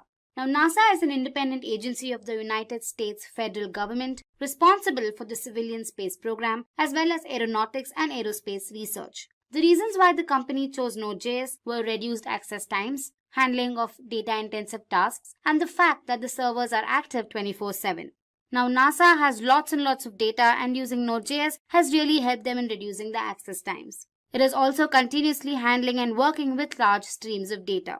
Node.js is highly stable, which helps in keeping the server active 24/7. Next up, we have PayPal. Now, PayPal is an American company operating a worldwide online payment system that supports online money transfers as opposed to traditional methods like checks and money orders. The reasons why the company chose to use Node.js were the fact that Node.js has extremely fast build times. It allows tasks to be carried out with fewer lines of code when compared to other server technologies like Java and PHP. And Node.js, being data intensive, efficiently handles a large amount of data.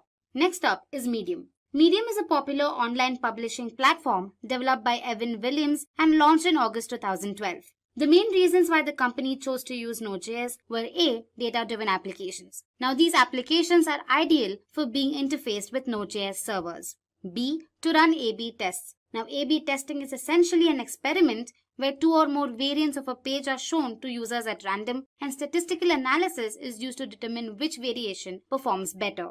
Lastly, Node.js server maintenance is simpler than its counterparts. Moving on to the last topic of this session, industry trends. Now, Node.js developers are in demand across the globe since many companies are adopting JavaScript libraries. According to Forbes, it is one of the top 10 most in-demand jobs. According to NodeSource, the total number of Node.js downloads increased by 40% in the last 1 year. The use of Node.js in production has increased dramatically since its release in 2010. With early adopters such as LinkedIn, PayPal, and Netflix, among others, Node.js has seen an exponential increase in its use in web development. The popularity of Node.js is also accounted to JavaScript. Now, since JavaScript is the most popular language, as evident from a survey conducted by Stack Overflow in 2019, many developers can start working on Node.js library with not much of a learning curve. Node.js developers are being offered better salary options than other web technology developers. According to PayScale, the average salary of a Node.js developer in India is around 6,13,000 rupees per year. The average salary of a Node.js developer across the United States is around $105,000 per year. In this video, we'll help you install Node.js on your Windows system. So without further ado, let's begin. The first thing you need to do is download Node.js from their official website. So go ahead and type download Node.js. Navigate to their official website, and here you can see the 64-bit version. So go ahead and download that. Once the download is done, go ahead and run the downloaded Node.js installer. Accept the license agreement. Keep the default settings as it is. And then say install. So with that, we finish the installation process. Once Node has been successfully installed, the next crucial step is verification. Now this process ensures that Node has been properly installed. To do so, we first open the command prompt and then type in a few commands. To verify the successful installation, we type in this command, node-v. Now this command returns the version, and if it returns the version, it means it has been successfully installed. So here we go, it returns the latest version. Now the final step is to update the Node package manager. Now this NPM is bundled with Node.js, which consists of all the repositories and packages required for development purposes. So to do that, type in the command npm install npm --global. Now that we're done with the installation of Node, let's go ahead and implement a small program. For that, we make use of a text editor. In our case, we've installed VS Code. So go ahead and download VS Code. Once you're done with the installation, this is what VS Code looks like. So go ahead and click on File and create a new file. It's going to be a simple program where you're going to print a hello world message on the web browser. To do that, we make use of HTTP modules. So Node comes with built-in HTTP modules to transfer data across it. So for that, we make use of a require method. We create a variable first, say var HTTP equals require, and just say HTTP within single quotes. Now the HTTP module can create an HTTP server that listens to the server ports and gives a response back to the client. To do that, we make use of the create server method. So let's go ahead and type the code. Say HTTP dot create server, and internally it consists of a function. Now the parameters to this function are request and response. Now the response is basically used to write to the client. So we say response.write, and here we type in the message. We say hello world, welcome to this tutorial. Once you're done with that, you end the response. So the server listens to a port number to display the message. By default, it listens to the port number 8080. So we keep that as it is and we end it. Save your file, say demo.js, maybe demo1.js, and say save. Now to run the program, you have to open the command prompt. So open your command prompt and mention the path to your file. So in our case, it's our desktop, saved on the desktop. So cd desktop. And now to run it, say node demo1.js. Now you navigate to your browser and say localhost 8080, and here we go. Our message is successfully displayed. So let's talk about the Node.js architecture and understand why it's so good. So to begin with, Node.js has what's called a single-threaded event loop architecture, and this allows you to be able to handle many concurrent clients at the same time. It's just a very flexible way of being able to scale up your support for many clients.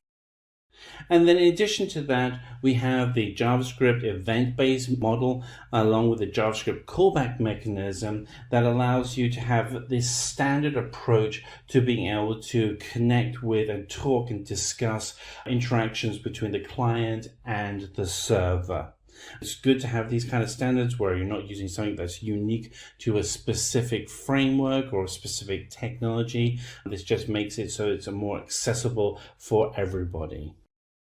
So if we look at the actual Node.js server itself, everything centers around the concept of the event loop. And the event loop has an event queue, an operation completed via requests, threaded pull, and then it'll actually do the actual computation or the file system interaction. All of this interconnects in a nice seamless loop. The great thing again with Node.js is that it's not new technology. It's been around for almost a decade. It's very well tried out. Many of the largest websites out there are running Node.js. So let's now dig into each of the parts of the Node.js architecture. So let's talk about requests.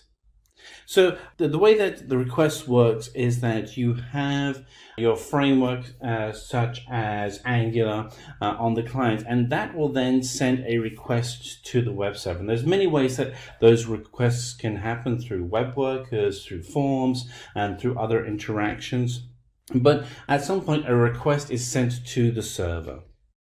And so these requests can be for data, they can be for deleting data, they can be for updating data, they can be for interacting with services as mentioned before, but the goal is to have some kind of request. Now once that request actually hits the server, and then we start actually getting into the queuing and threading process that centers around the event loop. And this is where Node.js really excels because it's able to use that single-threaded model to be able to manage from just even a few requests to tens of millions of requests. So it receives the actual request and starts the event queue. And this is where that single threading process starts, is by queuing everything up appropriately. And then it then maintains the threads within a pool. So you have the queuing process as one action, and then you have a threaded pool which manages those threads as well. And then we have an event loop which goes through and actually receives and processes those requests. And then finally, what we're doing is we're actually then going to be interacting with a system, and that could be a database, it could be a cloud system, it could be an API, file system, but we're interacting with something that's outside of the Node.js server. So the Node.js server itself is doing some actions on the server, but then it's also interacting with things outside of its own server environment. And so let's talk a little bit about that workflow. So requests come in, they go into the event queue, and they get spiraled through the event loop. And then we have non-blocking operators, which are going to be doing the input-output polling, such as KQ, ePoll, and other services. And from there, we're also going to be then interacting with the threaded pool, and we're using the blocking operations to manage that threaded pool. And that threaded pool is going to now then go outside of the server and interact with something beyond the server. So whether that is a database or file system or API or microservice, these are the things that can be interacted with. So let's go through what NPM is. So NPM itself stands for the Node Package Manager. No great shakes there. As the name says, it's responsible for all the packages and modules that are bundled within Node.js. So the Node Package Manager itself really has two key functionalities. Now, the first is that it is a central repository for all packages and modules, which you can then search through online. You can go to search.nodejs.org and you can find all of the packages and modules that are out there. The second is that it's also a command line or terminal line utility that allows you to install those packages. So you can actually go through and you can see the version management and dependencies within those packages, and you can actually control the packages themselves. So why would you use NPM? So NPM is really useful for being able to extend the project you're working on. So when you're building out a project, one of the concepts I like to use is the concept of Lego bricks. Big fan of Lego. And what's great about Lego bricks is that they're all individually by themselves, very small, very specific functionality. But if you actually get a whole collection of Lego bricks together, you can build like crazy cool things. So think of when you're working with the Node Package Manager itself, is that each of those individual pieces that you're working with, each of those individual packages are their own Lego bricks, and by themselves you can then edit and update and maintain that piece separately from the whole environment. As long as your inputs and outputs, really the piece where you snap the Lego in or when you connect the Lego to something else, are interacted and open and well documented, then you can actually then use those modules effectively throughout your project. So you can actually then be able to do that. You can do version control on your codes and dependencies. You can do testing very easily. And then once you actually get to the point where you go, yes, I want to release a new module, you can do that effectively using NPM, and it will actually go through and do the actual deployment for you. So let's go through the NPM installation.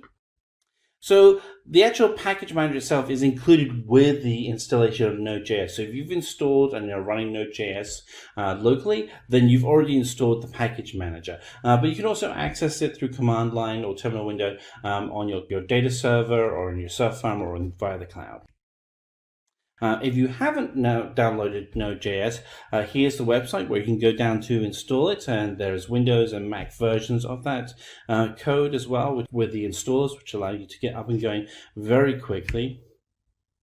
You want to be able to run the installer and accept all the default settings. To begin with, you want to kind of have the standard setup so that you are most familiar with the normal settings before you start getting to the point where you're a master and you're tweaking things. There is a way that you can open up the command window or the terminal window. And once you've actually installed Node.js, to verify that it's actually installed, you can write the command node-version, and it'll actually then pull out the version of Node.js that you have installed, and then you'll be able to see that you've got it actually up and running. And then you can also do the same thing for NPM. You can do npm-version, and it actually will then show you which version of the Node Package Manager you have running, so you can actually take full advantage of that program and verify that it's actually up and running. Now, so we're actually going to go ahead and actually run a demo of using NPM. And to do that, I've got three windows in front of me right now. So I have this window here, which is my terminal window, where I'll be doing all of my instructions. Then I also have a folder which shows where I'll be putting all of the files. And then finally, I'll actually have a text editor. In this case, I'm using VS Code because it's free, but you can use any text editor you like to be able to go in and show what the code that's been created by npm in the JSON file, so you can actually see what it looks like. And then we'll modify it a little bit. So first thing we want to do is we want to go ahead and create a new project folder. So I'm going to go in, I'm just going to move into, I'm going to do change directory and go into the project folder, and we'll see down here that we have an empty project folder, but for this one I'm actually going to go ahead and I'm going to create a new directory in this one, and I'm going to call this one Simplilearn, and there we are, we've created a new Simplilearn folder, and we are going to move into the Simplilearn folder. And so we're now in the Simplilearn folder. There's nothing in there right now. So the first thing we want to do is we want to go ahead and initialize this folder as a project folder for working with npm. Now to do this, you will have to have already installed npm. If you have Node.js, npm comes with it. And if you want to see whether or not you have npm installed, so you can just do npm-version. And that will actually tell you what the version of npm you have installed is, and it also verifies that npm is installed. So I've gone ahead and I've been able to validate that I have npm installed. So what I'm now going to go ahead and do is I'm going to initialize this folder. So to do that, just do npm init, and you'll see that the path is that we're already in the Simplilearn folder. And then when you do that, it's going to ask you some questions. So what is the package name? We're going to go with the defaults for right now, and then I can show you how we can edit those in a little bit. We're going to go with, just say yes to all of these just by hitting return. And you'll see here that we're going to create a new folder called a package.json folder. This is the instructions that we have in the folder. Do we want to go ahead and create this? We want to. And it's going to go ahead and do that. And we can see now in our folder here that we actually have package.json. So we go ahead and open this up with VS Code. Here we are. We can actually see what all of the information is. We can go ahead and we can actually go and update this metadata if we want to. I'm going to leave it as is for right now because I want to show you a couple of other things. So a lot of times when you're actually working with npm, and the reason why you're using npm is that you want to take advantage of packages that are freely available in the open source community that are supported by Node.js. And one of those is a package called Express. And Express is a lightweight framework for building out web applications, similar in concept to Angular or React.js. I like using it, and it's also a great way to be able to show how we can install this using npm. So to install this, you just start with the command npm and then you type install, and then we type the name of the package.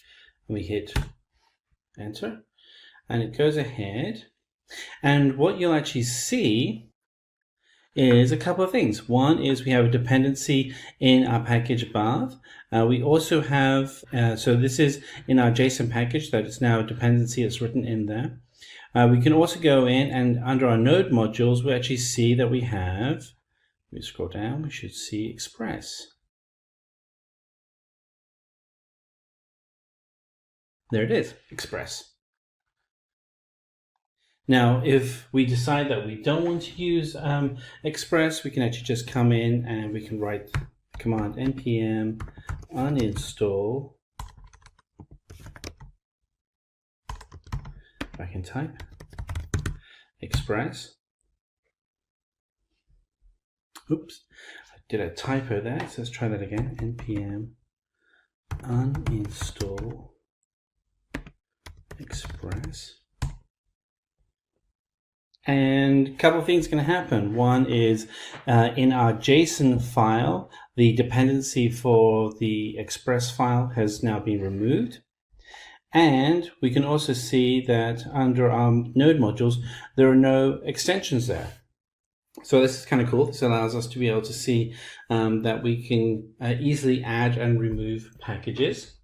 So let's just go ahead and I'm going to install Express again. So install Express. Oops. npm install Express. All right, so it's gone ahead and it's installed Express. Now, one of the things that will often happen is that when you're working with a package, the actual JSON package, so you'll receive this file, and you want to be able to go ahead and install all the sub-modules that come with it. So you can go through and you can manually install them like this, or you can actually run an install command so you can actually install all of them at once. I can just show you what that looks like, because we're going to actually go ahead and simulate as if we're going to install Bootstrap, which is another popular framework. Bootstrap. And we're actually going to go with, and then we'll save that. And what we'll see is under the packages that Bootstrap isn't listed in there. We do have Express. There it is right there. So if we now come over to our new commands, we can actually write the command npm install. And now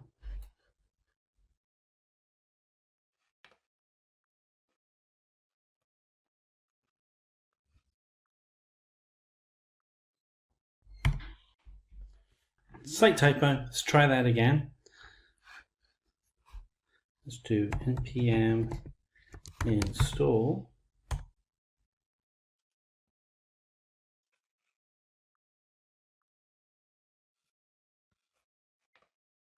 Okay, it does help to save your file. So let's go ahead and let's run npm install. And when you do that, what we'll now actually have is not just Express, but we'll also see that Bootstrap has also been added. Now, I don't recommend that you use the star symbol, which will install the latest version of Bootstrap, because you obviously haven't tested your application against that, but it gives you an idea of what's happened here. Now, if we want to, we can actually go in here and we can say uninstall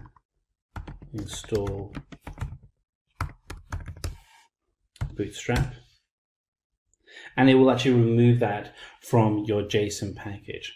So there we are. That's how you work with using npm, from getting started with a setup for a base initialization of your package, going through to creating the first package, being able to set up and control the naming convention for each of the items within the metadata that provides the instruction for the package, how you can then put in dependencies such as Express and Bootstrap, how you can install them and remove them, and actually do all of this through command line.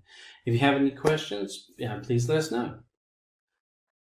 Django is a popular framework nowadays, and you must have heard it. Almost every website and web applications uses Django in some way or other for their web development. So in today's session, we'll discuss what is Django framework. Let's start by discussing what is a web framework. A web framework is a software framework that is created to support the development of dynamic sites, web services, and web applications. It supports creation, development, and publishing of the web applications and websites. Hi guys, I'm Anjali from Simplilearn. Now, if you have been following our playlist on Python, by now you have probably completed all the basic concepts of Python. So today we'll use these basic concepts in creating a website using Python again. Now, this application is called Django, and before we move into actually developing the website, let's better understand what Django is. So Django is a high-level Python web framework. So when you compare Django to many of its other counterparts, such as Flask, which also uses Python, it provides very limited freedom. But then again, this limited freedom does mean that it makes development much faster, and that is the goal of Django. So if you're a complete beginner with web development and also sort of with Python, this is the place to start. So Django has a free and a paid version, but since you're just learning how it works, we can go for the free version. In fact, the paid version is only required when it's utilized by companies where they perform a lot of modifications to the point that it's actually unrecognizable. Now, some of the companies which are using Django are Instagram, Bitbucket, Pinterest, and even NASA. Now, there's another important thing that we need to understand about Django, which is its design pattern. So, Django follows the MTV design pattern, where MTV stands for Model Template View. These terms may seem very remote to you right now, and I don't think there'd be a point of me explaining what they are as of now. So once we move on to the demo, where I'll be teaching you how you can create the web framework, we can better understand how this design pattern works. And with that, we are finally ready to move into actually creating our website. So there are certain prerequisites to Django. To perform these, open your command prompt. So the first thing we need to ensure is that your system has Python installed. Now, of course, if you're learning Django, you probably already know Python. And for this purpose, you would have had Python installed previously itself. We'll just check. So type in Python version, and if you do have Python installed, your version number will appear here. Now the other thing we need installed is pip. So once again, pip would also be installed on your system, so it comes with Python itself. And so yeah, I have pip 19.0.2 version. Now once those two things are done, we'll move on to a virtual environment. So a virtual environment is basically this environment that we create to isolate our application. Now this is necessary in Django because often we make applications, we have completely built the application and now we do not want to touch them. We do not want to create anything new. We do not want to update any packages that are already being used. So if you're creating a new application for which you need to update the packages, we don't want the implementation of that to hamper with the implementation of our current application. So this is why we completely isolate them. So for that, the first thing you do is you need to install the virtual environment wrapper. We'll use the pip command to do so. So pip install virtual env wrapper. So if you're using any other system such as Linux systems, and then press enter, but in case of Windows, put a dash and win, which signifies Windows. So I already have my virtual environment installed. So now we have Python, we have our pip, and we have the virtual environment. Now let's create a virtual environment. So to create the virtual environment, type in mk virtual env and the name for your virtual environment. So previously I had made a virtual environment py1. This time I'll go with py2, and that should create your environment. So a virtual environment is created, which is py2, and as soon as it's created, you'll notice that now your commands start running in py2. So when you're creating an application, the application itself is not created at this place. It's just the environment files that's stored in here. So now all this is done. The final prerequisite is of course to have our web framework. We need to install Django. So let's get to that. Pip install Django. So now that Django is installed, we are finally ready to start our project. So the command to run to start your first project, Django-admin start project, and followed by the name of your project. So I'll just name my project the Django project.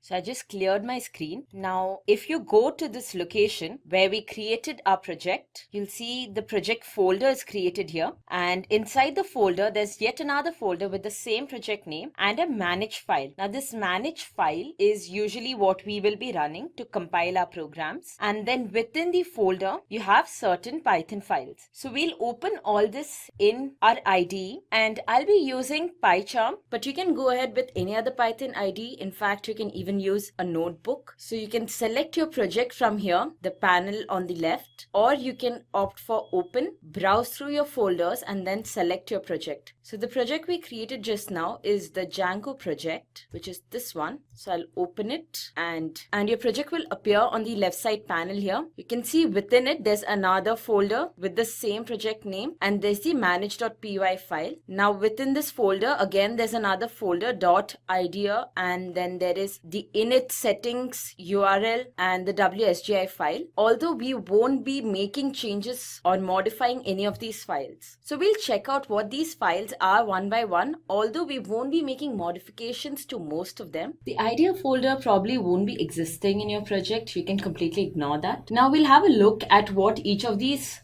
Python files do. So the first file, which is the init file, as you can see, it's empty. The reason is that the very presence of this file is only to inform that this package here, this is not any ordinary folder, it's a Python package. So you don't really need any content within this. Now the next file that we have here is the settings file. So the settings file is the central configuration file. This is modified only when your application goes into the real world. Other than that, we just leave it as it is. So some of the values that you would be modifying is, for example, the debug value. Now when the debug value is true, which in our case it is, whenever an error occurs in any of your code and you're trying to run that page, all the errors appear on the page. But now if you are putting your website into the real world, you do not want that all your errors will be displayed on the page for obviously security reasons. So then you can just change this value to false just before you upload your page. Next, you have the URLs page. As from the name, it's very clear. The URLs page is where you have your URL stored. So basically, this file maps the URL of a page to the function that the page will be performing. So now you have the wsgi.py code file. So this page contains an application callable which the application server uses to communicate with your code. And finally, we have the manage.py page. This is the page used to interact with your project. So we never ever touch the manage.py page. The settings page does change when your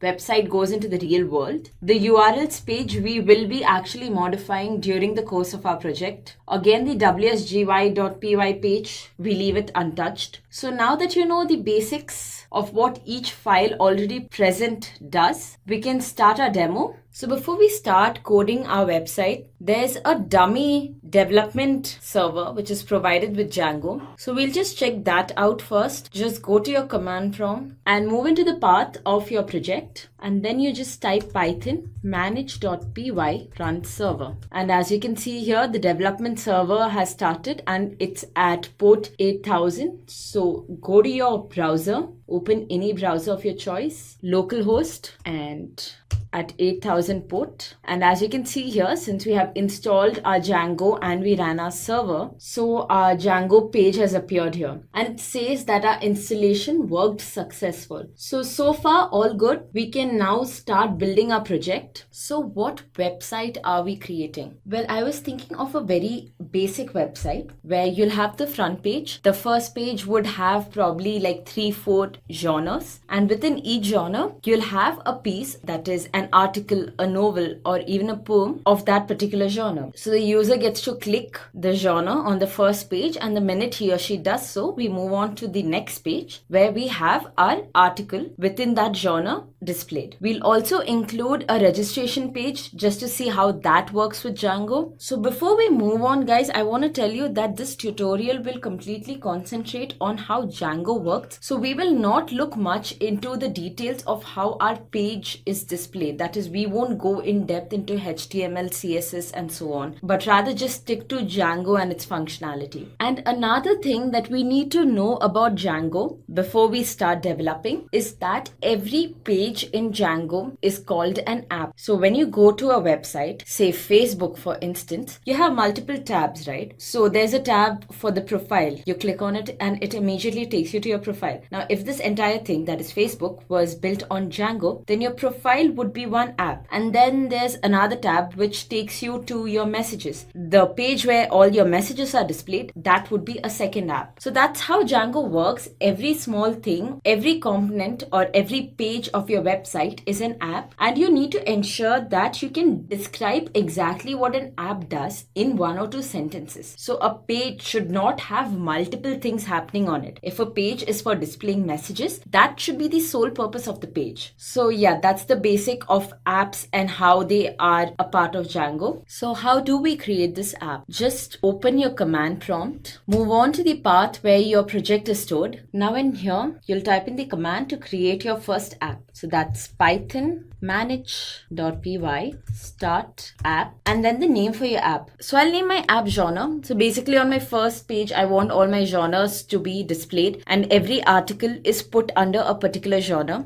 hence the name. Enter, and your app should be created. So I go back to my PyCharm, and as you can see here, we have our app genre created in here. Now under this app, there are more number of files. So what do these files do? We'll discuss that first. Well, first is our migrations folder. Now inside this migration folder, there'll be a number of files which will be created. Once we go through our project, we'll see every time we execute a particular command, a new file is inserted into the migrations folder. So this basically connects your database with your source code, and that might seem very complicated, but actually Django makes it extremely easy. And then you have the admins page. Now this admin file or this admin page that Django provides is extremely useful. So it's like this dummy admin page where you can actually go and you can view your entire database there in a very formatted way. You have all the models that you created there. You can insert more values, you can delete values, you can edit values which are already present. So right now the admin page will not be existing. There's no point of us going and checking it right now since we have not created any models yet. Again, what is models? I'll come to that too. So that is the next file I'll be telling you about. Now, if you have gone through object-oriented programming, Python or Java or any other object-oriented programming, as a matter of fact, you probably know the concept of classes. Now, over here in our models file, we create classes, and each of this class is actually a model. And by that, we mean it's a database. So when we create a class, we have a number of attributes in this class, and each of this attribute forms a column in our database. So that is what will be happening here. And once we create our class or what we call model, that is when we can actually view the admin page. And we'll see how this page is extremely helpful. The next important page is the views page. So guys, if you remember, initially I told you that Django has a design pattern, which is the model view template, where model is already discussed. They are the classes. Template, as you probably guessed, is the look of the page. So that's basically your HTML files. And what brings the model and the template together? That is the view. So view adds the functionality. Now, whenever you receive a request from the user for a particular URL, view will describe the response for this request. But view is not responsible for giving the response. That is another file that we'll be creating, as you'll see in some time. So now when I go back to my web page here, there's no URL for this. This is just a domain name. But once we start creating our website, the very existence of each web page is linked to a presence of a URL. So that is exactly where we'll start building. Under our Django project folder, we have this URLs page. There's already a URL path present here. It says admin, which is, as you guessed, it's the URL to the admin page that is by default provided by Django. And over here, there's this another parameter. So what this parameter is, it's the response that is to be given for the request that you receive. Now, just in this manner, we need to add the URL for our first page, which is going to be the genres page. So I say path,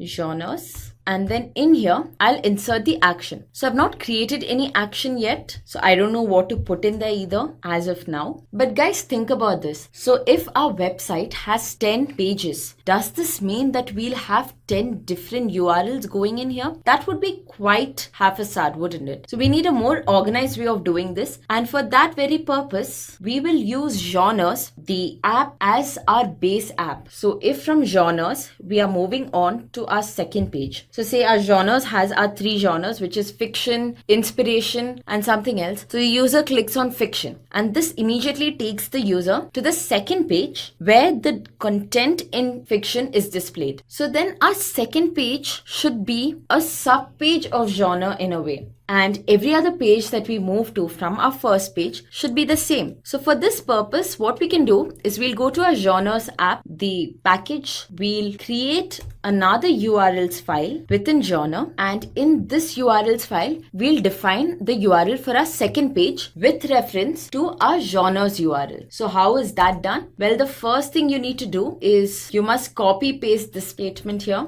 into our URLs page. For this page, we do not really need to import include, so I'll remove that part out. And I also need to define my URLs pattern, so copy paste this too. But again, admin is already defined there completely. We do not require that. Now here we'll say, if the user wants the page genres, this is going to be my first page. That is my front page. So what will be the response to this? The response will obviously be defined in our views page. Right now we have not created anything in our views page, but we will soon, and we will name the response for the URL genres as index, since that is usually what the purpose of the front page is. It's usually to display the index. So we'll have view dot index, and then following this we'll also give a name to this very particular call, and the purpose of that I will explain later. Just name this index for now. It's not view, it's views. And also we need to now import views. Okay, so we define that if the user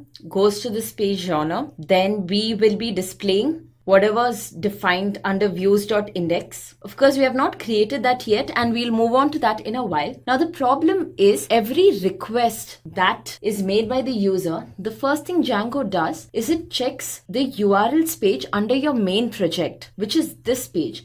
And under this page, we have not defined the action for genres. And it would be very repetitive to define this again. So what we do instead is we'll just include the file where we did define the function for genres. And that is genres.urls. So the user gives a request for the genres page. Django checks out this main URLs page. It sees it matches the URL to this very particular pattern here. And for that, it knows that the response is to include the genres.url page. So it includes this page. And within this page, we of course have the function or the response defined. So now the next thing is to create the response. So now under this views file, we'll create a view. The first thing is we need to import the HTTP package. The request is always HTTP, and this time the response that we are providing is also a HTTP response. We'll change this later because we'll need a more defined response, but for now we'll stick to a very basic display on our first web page. So let's import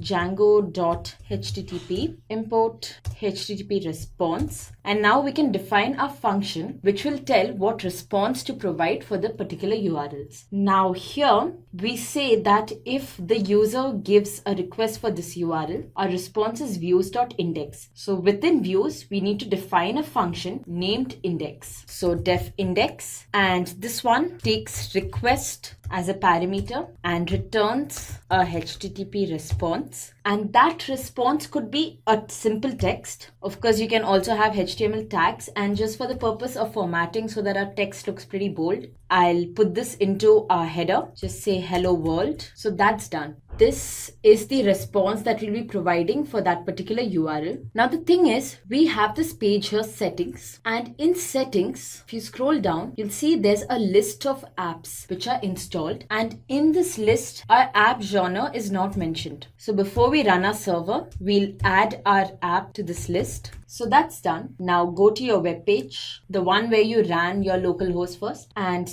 this time, okay, so my server's not running. I need to start my server first. Type in your command python manage.py run server, and it says that there's no issue and our server is currently running. So you go back to the page where we ran our local host. So the last time we ran a local host, currently your page would still be on that if you have not done any modifications. I did a few in between, hence I got this page. Now if you check out localhost again, you'll see that there's an error. This is because now we started defining the URLs in our URL page. So when you don't give any URL as such, Django checks out the two URLs defined here and says, hey, what you typed in here, whatever your request was, does not match any of the URL patterns. So now we want to check out the genres page and enter. And as you see here, hello world is displayed. So of course, this is a dummy page. We need to do something way more. We need to create a web page, and that is what we'll get to. Okay, so now that we viewed our dummy web page, the next thing we need to do is actually populate this app with some data. Now to populate the app with data, of course, we need to first store the data, and that is stored in a database. So with Django, you would have probably already noticed here, there's this file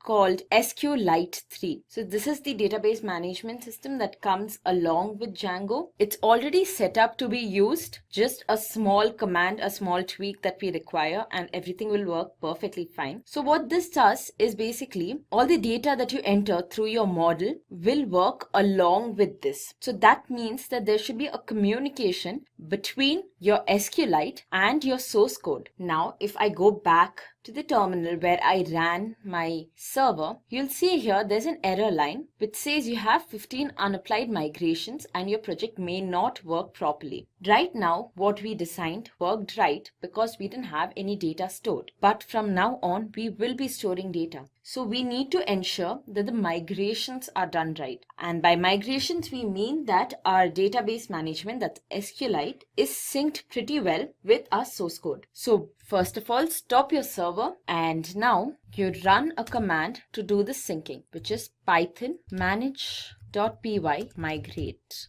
And as you hit this command, the syncing is happening. So when you say that the migrations are complete, what you actually mean is when Django looks at your installed apps, this is an app that we created and we just added it a while back to this list of installed apps. But everything else in here in this list was already present. So these are some default apps which Django or this project in particular will already work with. And many of these apps require to access some databases. It could not do that until now. But now that we finished our migrations, when Django checks out these apps and needs to run them, it can easily access the database, take whatever data is required from there and perform its functions. Again, if we go back to a command prompt and run the server again, you'll see that this time we do not get the error of the unapplied migrations. So that is how you sync your database with your source code. Now, once we create our models, it means that we have added some new classes. There are some new tables which are going to be added. So again, we need to perform the migration function, which we'll look into later.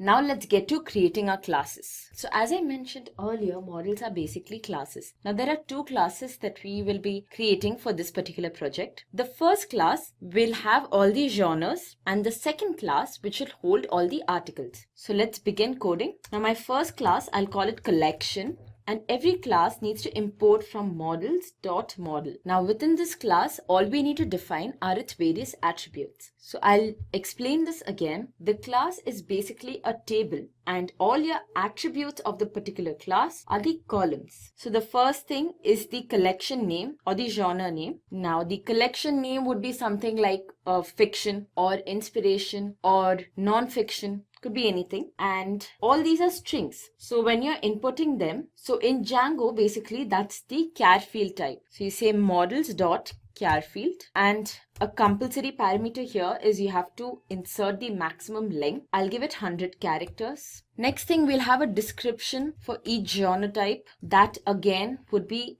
char field. Enter a max length.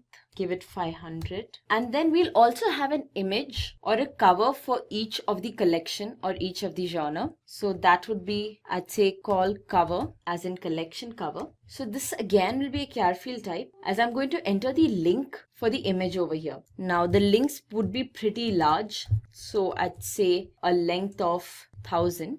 So that's our first class. Now we'll define a second class, which is for the particular articles or the pieces which are inside the collection. So here we'll just go for one article within a collection and I'll name this class as piece, as in a piece within a collection. Again, this class too imports from models.model and we will enter the column names now. So every piece will have a title, which would be the name of the piece, and that too would be of char field type. Give this a 200.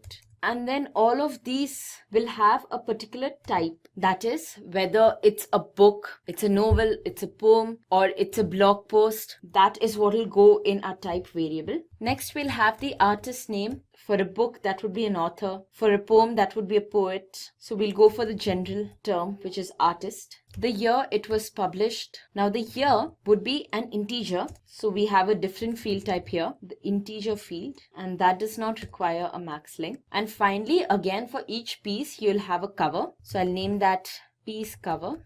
Again, we'll pass the link of an image here. So char field with the max length of 1000.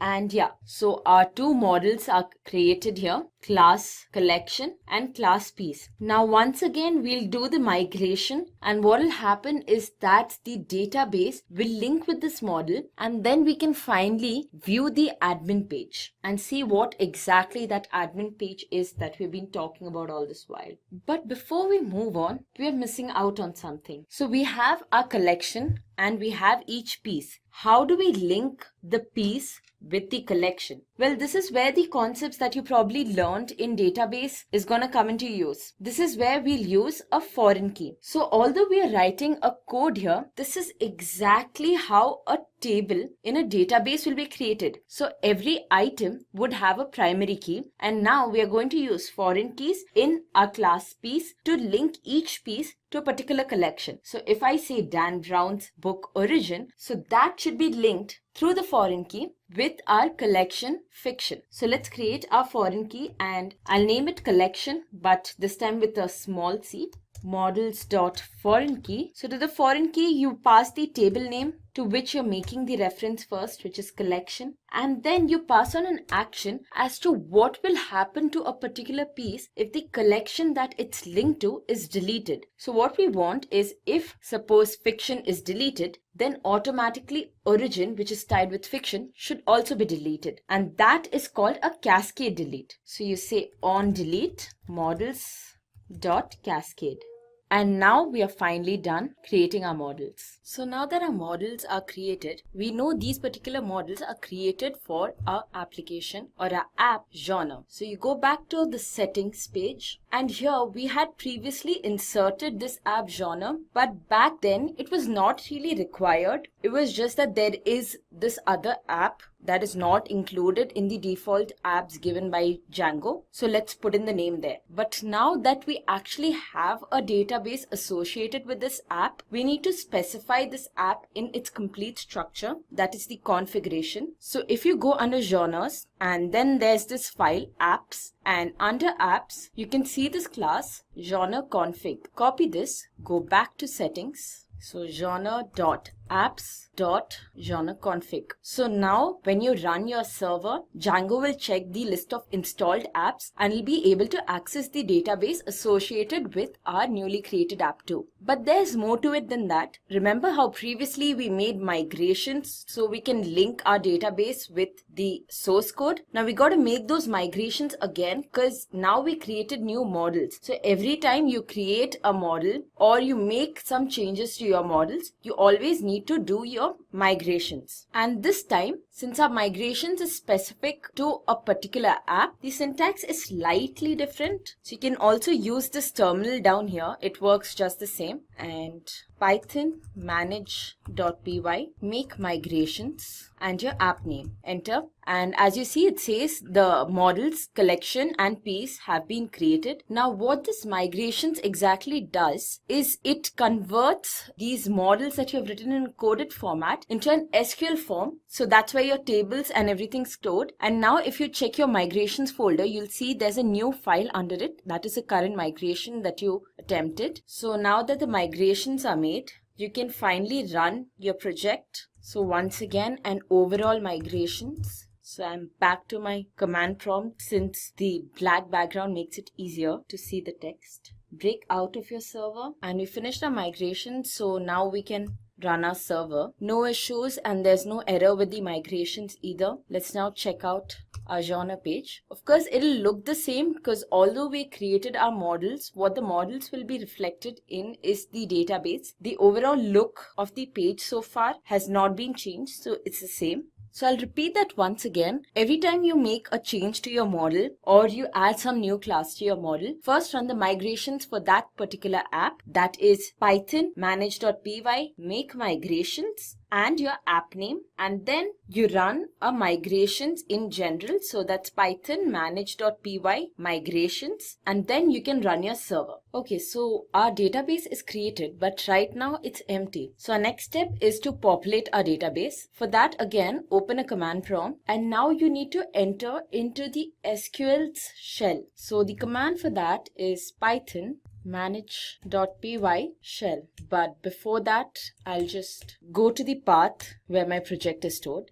And now in here, I'll execute my command. So once you get these 3 arrows, you know that you have entered the shell, and over here, you can execute your SQL commands. Now, before we input values into our tables, what we need to do is we have to import these tables, because even within this project, there are multiple number of tables. There are some tables which were in there by default too. So from genre.models, import collection comma piece, which are the name of our tables, and enter. So our tables are now imported. Now first we'll populate our table collection. Okay, so collection has 3 columns. There's the collection name, there's a description, and there's a cover image. So go back to your shell. So we'll have an object here, collection1, which will be equal to collection. So this would be the constructor for our class collection. And within this, we'll insert our values. So our first attribute is collection name, and that's equal to fiction. Our second attribute is the description, and we'll say enter the world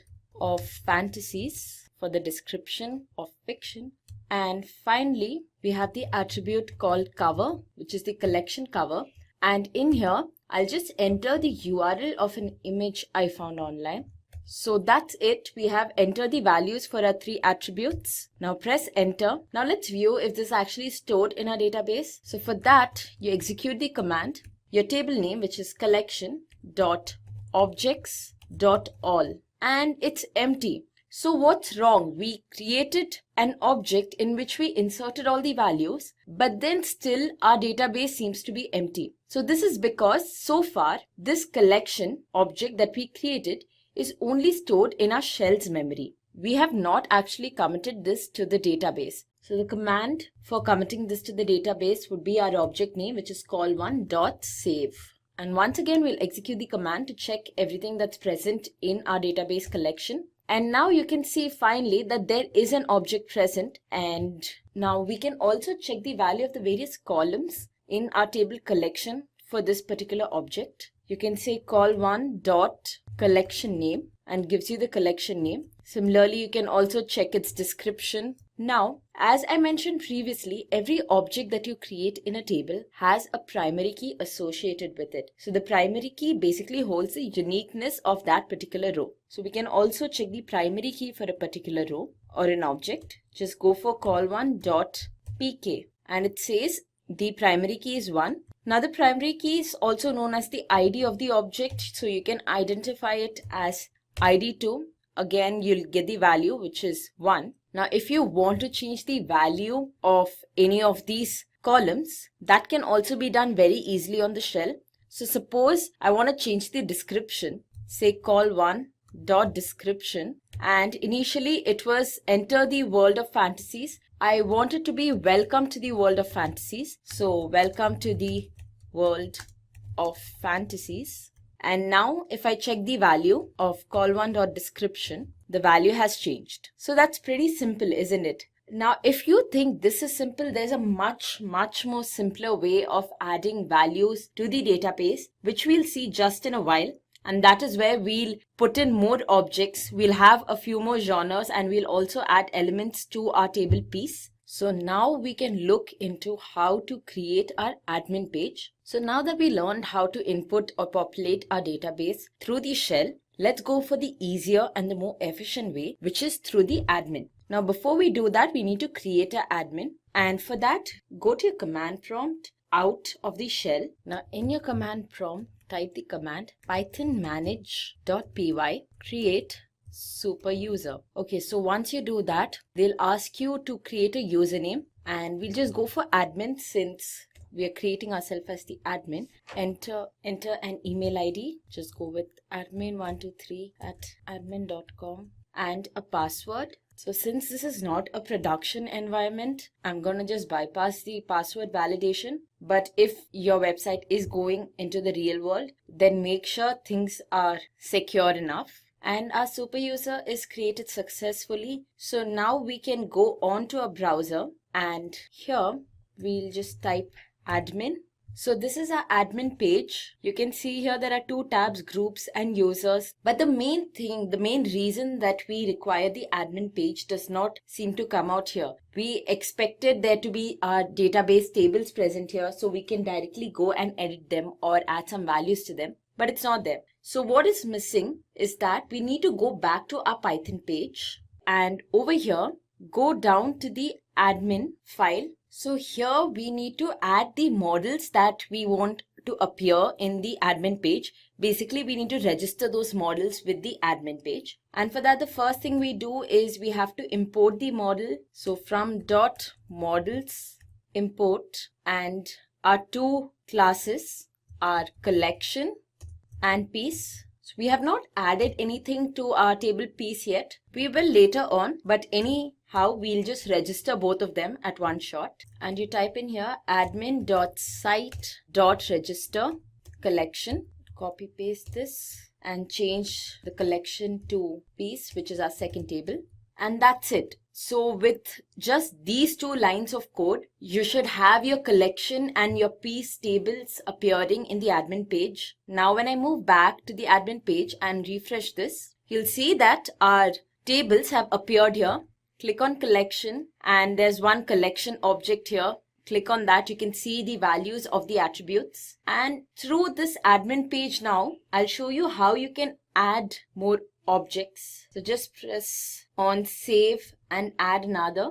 Here we can enter our second collection's name, which in my case is inspiration, and description would be inspired to do more.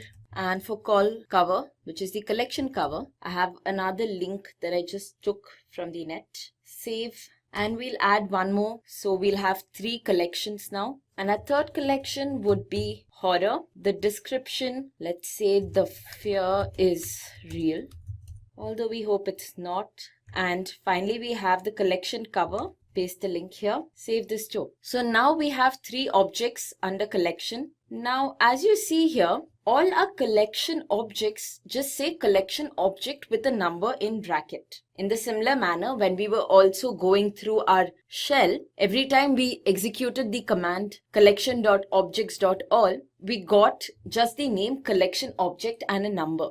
But we want something more meaningful. So when I look at this table of collections, I know that the first one is the collection fiction. The second one is the collection inspiration, and so on. So for that, go back to your code. So go under your models.py file, and under the class collection, we'll define a special method, which is _str. Now this is an overriding method, that is, this method already defined, but the value returned by this method is not of much meaning to us as of now. So now over here, we'll return something that we actually want to see when we look at the objects in our table collection. And what I want is, I want the collection name to appear. That would be quite clear as to what object is at which position. So I say collection return self.collection name, and that should do it. Now in the similar manner, we can have the same function for piece 2, and for piece what we want to return is the title. So that's it. Now if I go back to my admin page,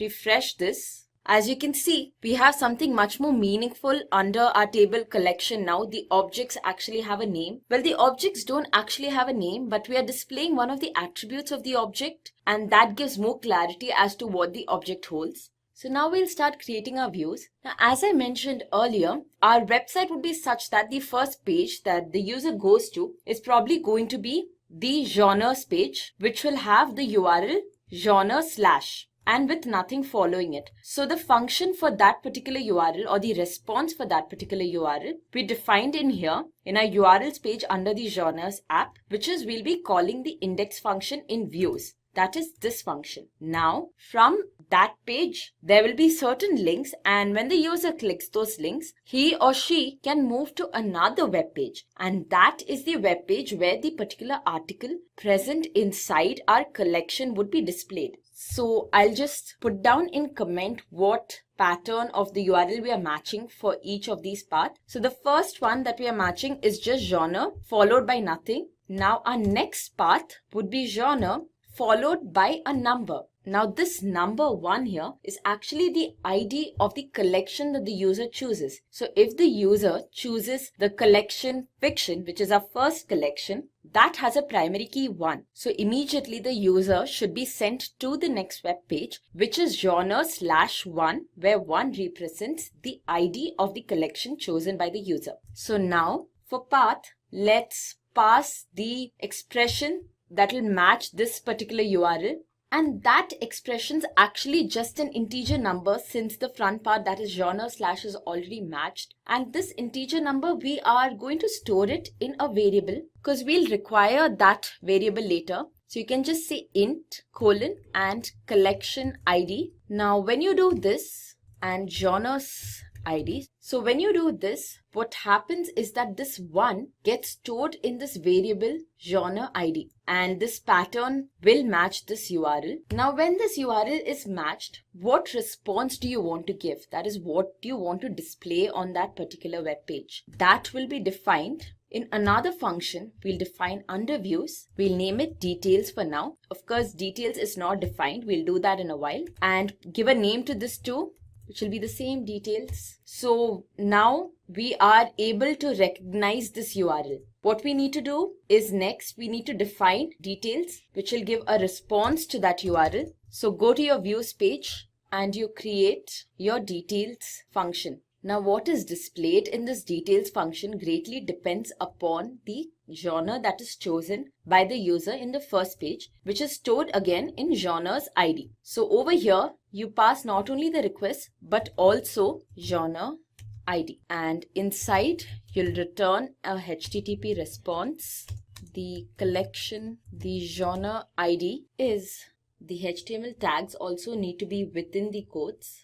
Copy paste that in here, have quotes here too. And now one more thing we need to do is, so genres ID is an integer, but we cannot concatenate an integer with a string. So we need to convert this to a string, and that's it. So let's go back to our web page and run this page. So the first page, which is genres, displays hello world. Now if I enter genres/1, which is what we created newly, run the code, you see here the genre ID is 1. In a similar manner, even if I enter 5, although we don't have a collection 5, it'll display the genre ID is 5. Now these are dummy web pages, so this kind of a display is fine. Of course, once we actually start building our view, which we will do very soon, things will be more defined. Now let's get to actually creating a good view. So what we want here is, first of all, we do not want to display any large text. So let's delete that off. We need to import our models because this is where our database is. And of course, we need to fetch information from our database to be displayed on our view. So from .models, import collection and piece. Now in our index function, what we'll do is we'll first collect all the objects from our table collection. We'll have a variable which is all collection, and then to collect all the objects, we'll use the same SQL command that we used.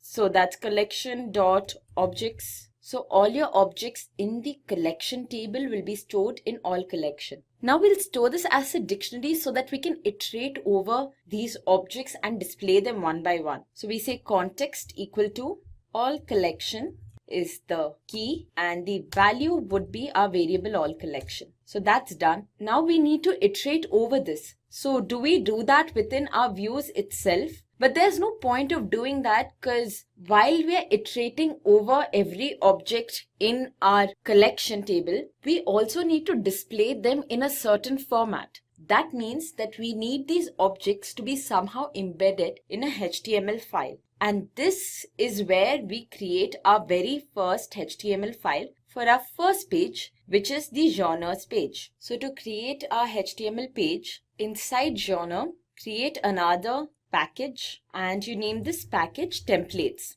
Now inside templates, create another folder and give this package the same name as your app name, that is genre. And now inside genre, we can create a HTML file. I'll name this file genre template. So all our template or our HTML files will be in this path. Okay, so before we actually develop the genre template HTML file, we'll go back to our view and complete this section off. So now what we are saying is that we have a template, we have a HTML file, and that file will define how we need to display the objects in our collection database or our collection table. All we need to do here in our index function is actually pass these objects to our HTML file.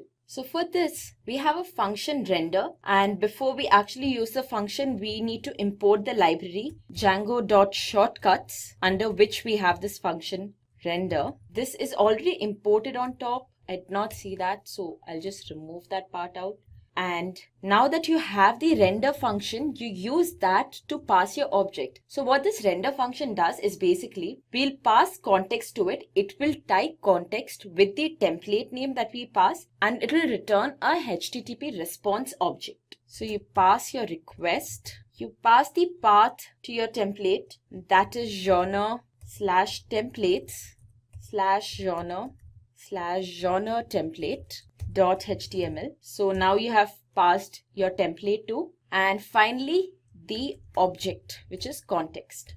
So that's pretty much all you need to do for your very first view under the views file. Now we need to develop our genres template. So for our HTML file, first thing we'll change the title. Let's display our app name. So in this particular case, since I'm making a dummy website, I'm not giving it a name or anything, just going with our app name. Okay, so now we need to display our objects, which have been passed from the views folder. Now the render function basically passes an object which is called object_list. So we'll create a for loop, say collection in object_list. So this way we can iterate through all the objects in our object list. And now see, this is an HTML file, but this line of code here, this is the Python code. So pretty often this will happen that you need to embed a Python code within your HTML file. So what you do is you insert your Python code within curly brace followed by the %sign. This will tell your compiler that, hey, although this is a HTML file, this line here is actually a Python instruction. So now we're able to extract each genre. In fact, I'll name this variable as genre obj. Now we need to decide how exactly we want to display these objects. So what I want is, first I want the image of that particular collection or the genre to be displayed, which is what I've stored in one of the variables. And then just below the image, I want the name of the genre to be displayed. Now this name should be clickable so that the minute the user clicks on it, we can move on to another page. And then just below the name, I want the description for that genre to be displayed. Okay, so first we have the image, img source, and in here I need to insert the link for that particular image. So the link I actually already stored in my database. As I showed, we did that through the shell and then later on through the admin page too. So how do we access that particular link? Well, just like you would in a Python code, you can access it through the variable name, and every time you're accessing or you're displaying just the value of a variable, you insert the variable name within double braces. So double braces and then genre obj dot call cover. And now I'll give it some height and width to make it look a little more appealing. We'll have minimal formatting here because the objective of this tutorial is not to show you how to write your HTML code, but how Django works. And next I'll have the name. As I said, this particular name would be clickable. So inside href, I will insert the URL of the page the user should be taken to once he clicks on the name. So that URL is what we defined here. Okay, so it's genre followed by the primary key or the ID of the category that he clicked. So that would be genre slash, and we stored it in genre ID. So that's the link the user will be taken to. And now the name that will be displayed. And then after that, finally, we have the description to be displayed. So that'll be in a h3 header. Again, double braces because we are going to just print out the value of a variable. And then after each object's details are displayed, we'll break a line.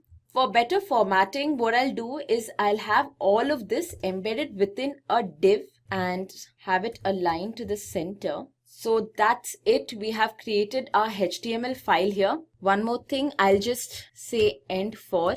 So that's it. Our HTML file or our complete display for the first page has been created. So once again, I'll explain what will happen in the case of our first page only. When the user enters the URL /genre followed by nothing, Django will first check this URLs page, the main URL page. It'll see the path has matched here, and the action for this has been defined as you include the genres.url page. So it goes to the genres.url page, includes this, and in this there's a function defined as a response for this particular URL, a very well-defined function, which is in our views file. So it goes to the views file, and in the views file we have completely defined our function index. Over here we collect all the objects in our collection table. We convert that into a dictionary so that it's iterable. Then we pass it using the render function. So the render function will take your template and it will tie that along with the context, which is the dictionary, and it will pass an object, a response object, to our HTML file. This response object will be called object.list and it is iterable. So we'll iterate through the object. We will display each object in a sort of formatted way, and that is it. And then the render function will pass this object, all collection, to our template. And over here, we will iterate over the all collection, which is the dictionary. And using this HTML code here, we'll print out the objects in all collection in a formatted way. So that's it. And one more thing, make a small correction back in the views file. So initially I had inserted the entire path to genre template.html. So the thing with the render function is that it automatically knows that it must look into the templates folder. So you have to only give the path after the template, that's genre/genre template. Now let's go back to our browser, and in here put in your URL. And there you go. So that's our first web page. You can see the image for our genre is here. And then you have the name. And then you have the description. Okay, so that's redirecting us to a page where there's an error. It says that this path is not found. So when you look at these error, guys, you will understand better as to how the matching of the URL patterns take place. First, this URL pattern, just this part after your port number, that is checked against the URL in your main URL file, that is Django projects.url file, where we have defined just genre. And then after that, it will check the files that we included in the genres URL file, that is genre followed by the genre ID.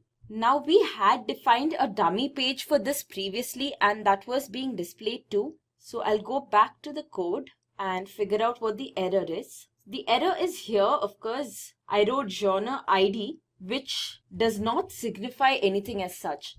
Now, because here we have this object genre obj. That is where all the objects from the collection table are stored one by one. So what we actually need to access is the ID for genre obj. Now I'll go back to my browser. So now I'm back to my browser, and as you can see here, we still have our front page. Click on fiction, and yeah, we got our dummy page back.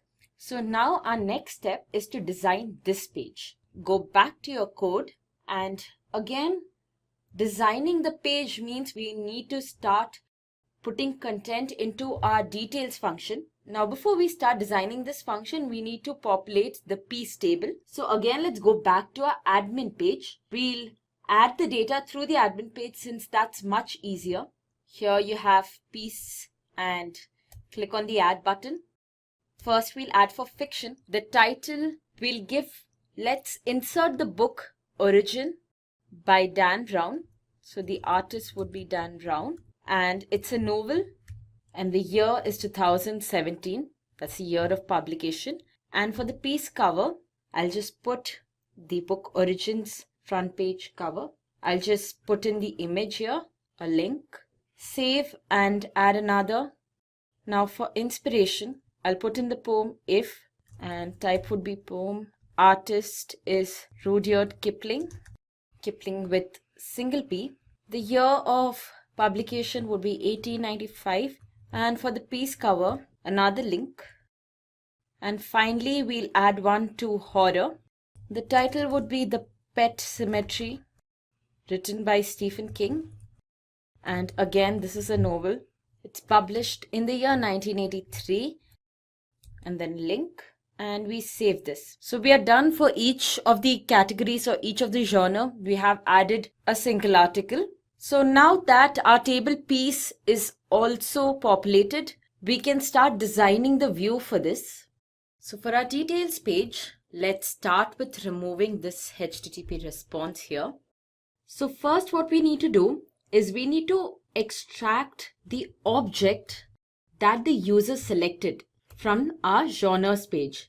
So we say collection dot objects dot get pk equal to genre ID. So what we are doing here is, as you can see above, we use the query collection.objects.all, which returned all the objects in our table collection. Now here we are telling that, okay, I want just one object from my collections table, and that particular object is the one whose primary key matches that stored in the variable genre.id. And since genre.id is defined in this file, and it's basically the ID of the genre that the user selected, this will be a number either 1, 2 or 3. That is 1 for fiction, 2 for inspiration and 3 for horror. So now that we got that object, we will use this object cItem to extract from our piece table. So for that we say piece.object.filter, and to this we pass, and the category that we filter on is the collection, and that is our foreign key. So remember, when we created our table piece, we had a foreign key named collection. So we are saying if collection is equal to cItem, then extract that particular object from our table piece, and then we will return this again through the render method, pass the request, and in here we'll have the path to an HTML file, just like we did in the previous case, but this time a different HTML file, because we want to display this slightly differently.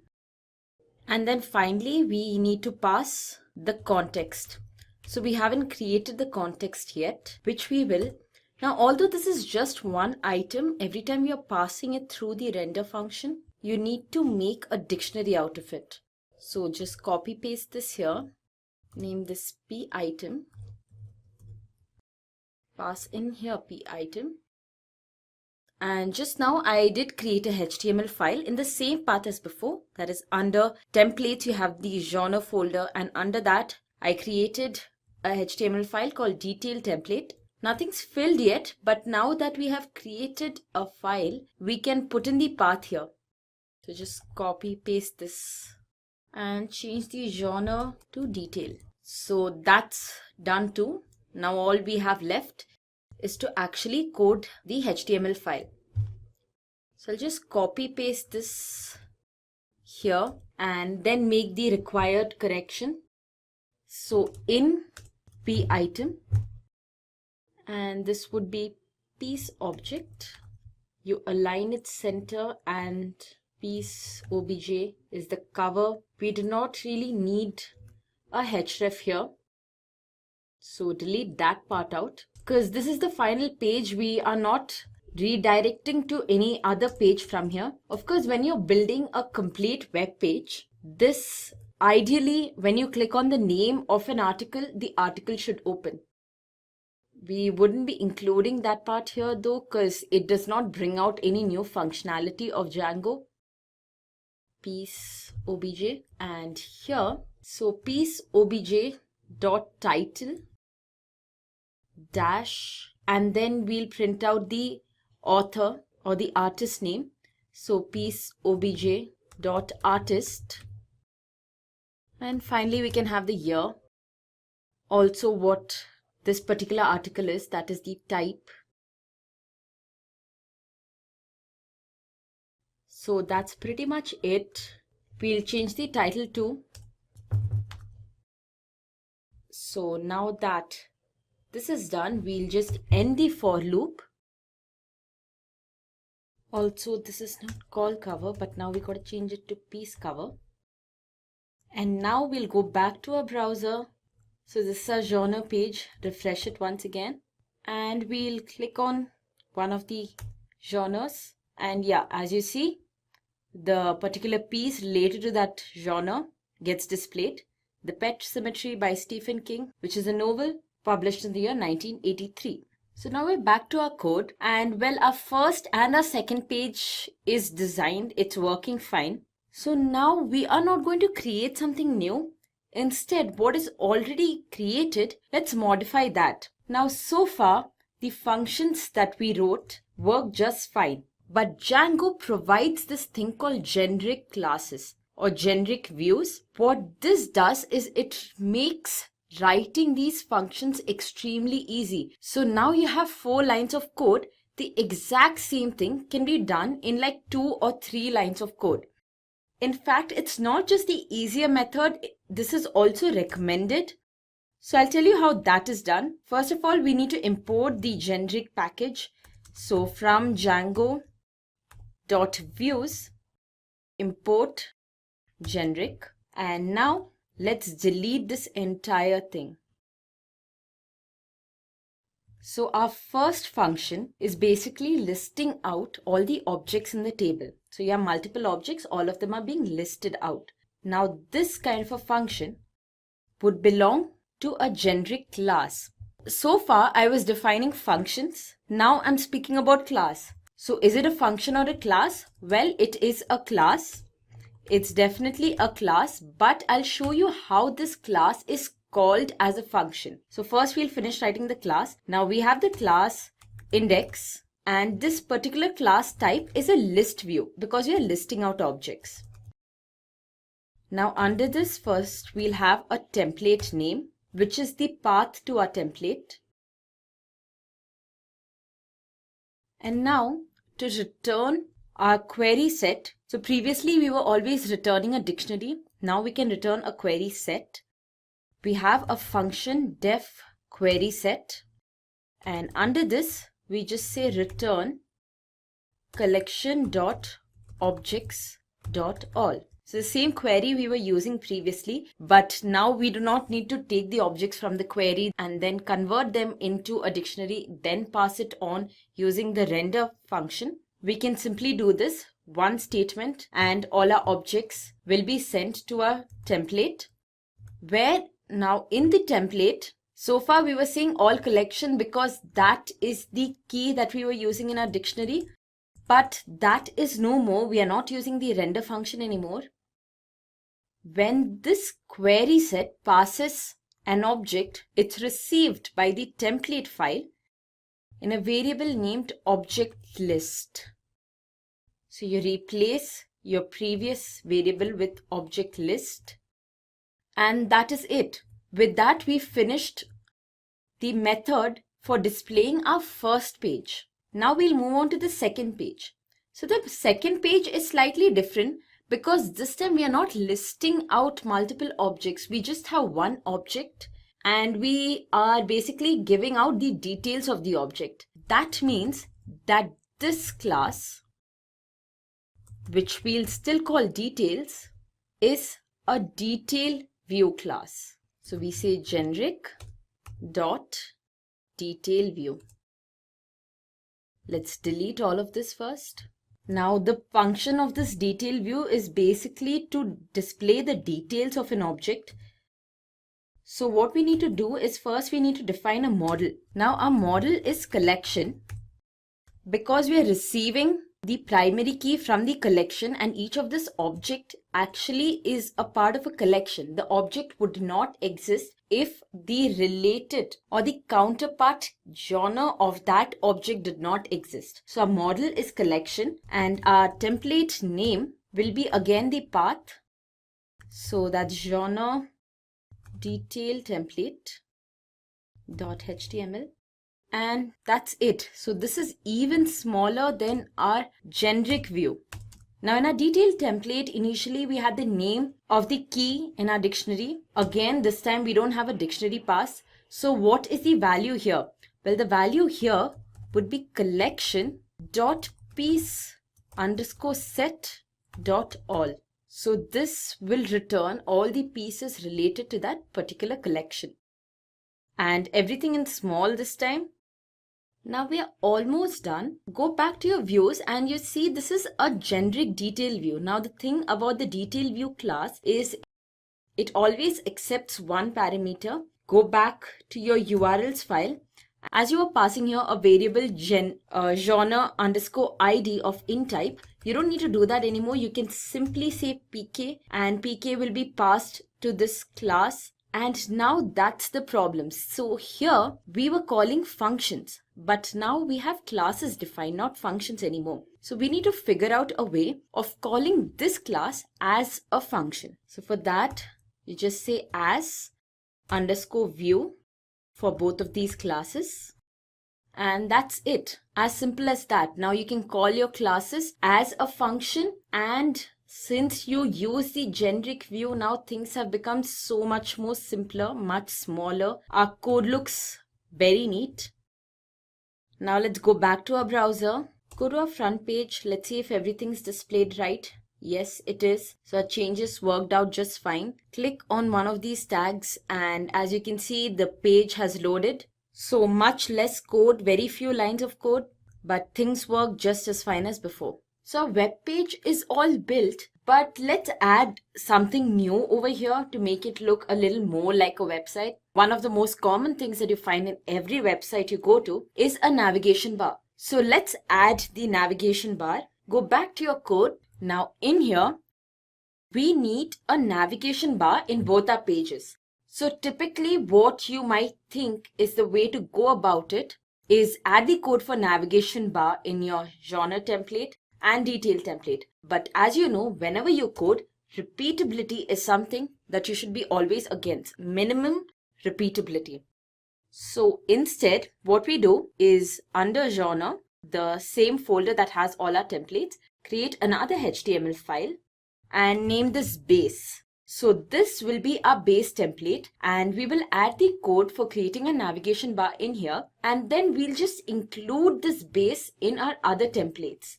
So first let's create our navigation bar. Now we'll be using Bootstrap to create the navigation bar. And every time you work with Bootstrap, the first thing you need to do is in your head section, include these 3 links. So if you have worked with Bootstrap, you probably already know you need to go to the Bootstrap website, copy these links, paste them here. So you're basically able to access some style sheets which are stored in some other system. And once that's done, you can start building your navigation bar. So in your body, you have nav class, navbar, and navbar default. So this is the class for creating your basic navigation bar. But actually we'll go with inverse instead of default. So this has a dark theme navigation bar. It will look better on our white background website. Within this, create a div tag of container fluid. So basically what the container fluid does is that your navigation bar will occupy the entire page and will fit according to the page width. Now under this you have the navbar brand class, and the first icon I want is my home. Okay, so I put in home here, and when I click on home, whatever I want to be redirected to, whichever page I want to be redirected to, put the link for that or the URL for that in here. And I'd like to be redirected to the genres page since that's our home page. Now other elements we can include in our navigation bar. We put them as list elements. So class, navbar, and we want these elements to the right of our navigation bar. So we say navbar right. Now I'm not going into the details of this since again this is not a part of the Django tutorial. So we'll quickly just create the navigation bar. Now every element to the right will be listed out. And I'll have a registration button. So that will be under genre/register. Now I have not created the view for this URL yet. In fact, this URL is not even identifiable yet. But for now, I'll just put that in and we'll run it all together. And finally, at the very right end corner of my navigation bar, I want to display the username. That is whichever user is currently going through my website. Now, yeah, right now we have not designed the features for all of this. We don't have a registration form itself. So a user does not mean anything to us right now. But very soon I'll show you how you can create a registration form. You can have users register to it. So then this will start making sense. So we'll say li class, and in here, the way you can extract the current user of your website is you say request.user. And that's it. That's pretty much all we need right now. Just check all the tags again. We have the navbar inverse, which is the type, the look of our navigation bar. Container fluid. And here we actually need to specify that it's a header. So we say div class navbar header. Well, this would be closing right in the end. So I'll just format this once.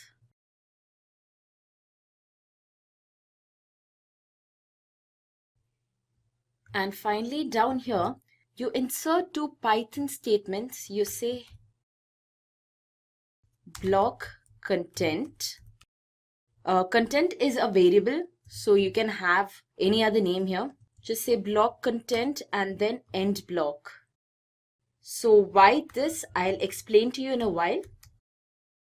So basically, this entire part creates your navigation bar, but you require this navigation bar to be present in multiple pages. So here, when you say block content and end block, it's basically the content that will fall in each of the pages. So if I go to my genre template page, I can simply include the base template here, and then everything inside the genre template page, all this instruction to actually create that page will come under a block.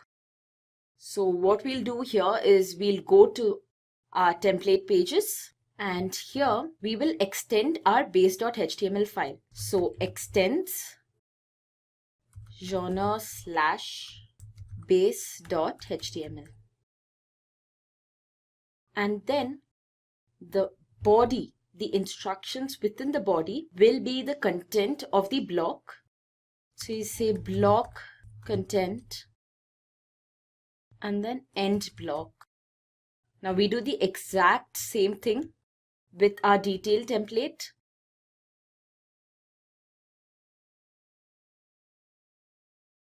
So now this way we created a common base file for our navigation bar, and the content for each of these templates will be by turn included within this tag here.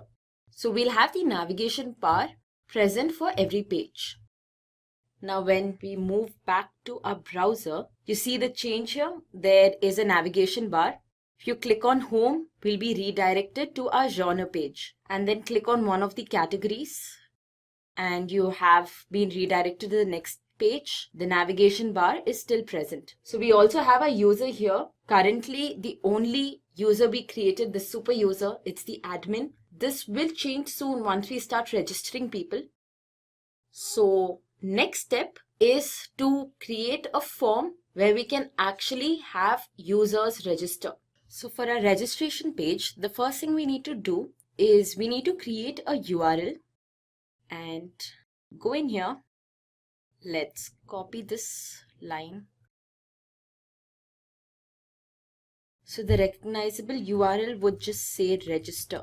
So it would be genres / register. And that would call a views function called user form. And we obviously haven't defined this class yet. So yeah, this is also going to be a class. We are going to use the generic view to create this too. It's going to be pretty simple, but since it's a class, we need to call it as a function. So as view will still exist, and we'll have user form. But before we start actually creating a view for the registration page or writing our HTML file, we need to create a blueprint for the form. So why a blueprint for the form when we did not create a blueprint for our other pages? I'll tell you why, but first we need to comment this particular line because it will result in an error. And now we'll check out our admin page. Yeah, so this table here is what we'll be using to store our usernames. So the table's already present here. We'll just tweak it a little. That is, we'll take the username, we'll take the email address, and we'll take a password field. All of these actually have a password. If you click on them, you can see here the password is hashed. So these are the 3 fields that we'll collect from the user. So we'll use the basic form, just selecting exactly what we need. So for that purpose, we need to create the blueprint. So to create the blueprint, under genre, create a Python file, calling it forms. And now in here, we'll import that table we just saw, that database. So we say django.contrib.auth.models import user. There are 2 imports here. And then we'll import the module forms. Okay, so now we can create a class called user form, which will import from forms.modelForm. And in here, we'll have a class called meta. So meta basically means the definition or a description of your class. So inside our class user form, we'll have a description for our class. And in that description, we give a model name. So our model name is user because we'll be using that particular model I just showed you. And then we'll specify the fields that we'll be using from this model, because we are not taking all the fields. We're going to ignore a few of them. So we say fields, create a list here, and within the list, we'll enter the name of the attributes that we'll be actually using for our particular form. So we have username, email, and we'll take a password. Now, unlike username and email, password is not just any char field. So over here, we have to specify the password type. So you say forms.char field, and within brackets, you say widget equal to forms.password import. So password input. So from this, your Django will know that here we basically need to take the hashed values and not just store what the user inputs as characters. So that's it. With that, we have created the blueprint of our form. Next thing is we can actually go to the views and begin writing the view, the class view for our form. So the class to create our form would be called user form view. Actually, before we proceed, we need to import this. So let's do that first. Import user form. Also need to import some other packages. Here we'll import a few packages for user authorization. That's authenticate and login.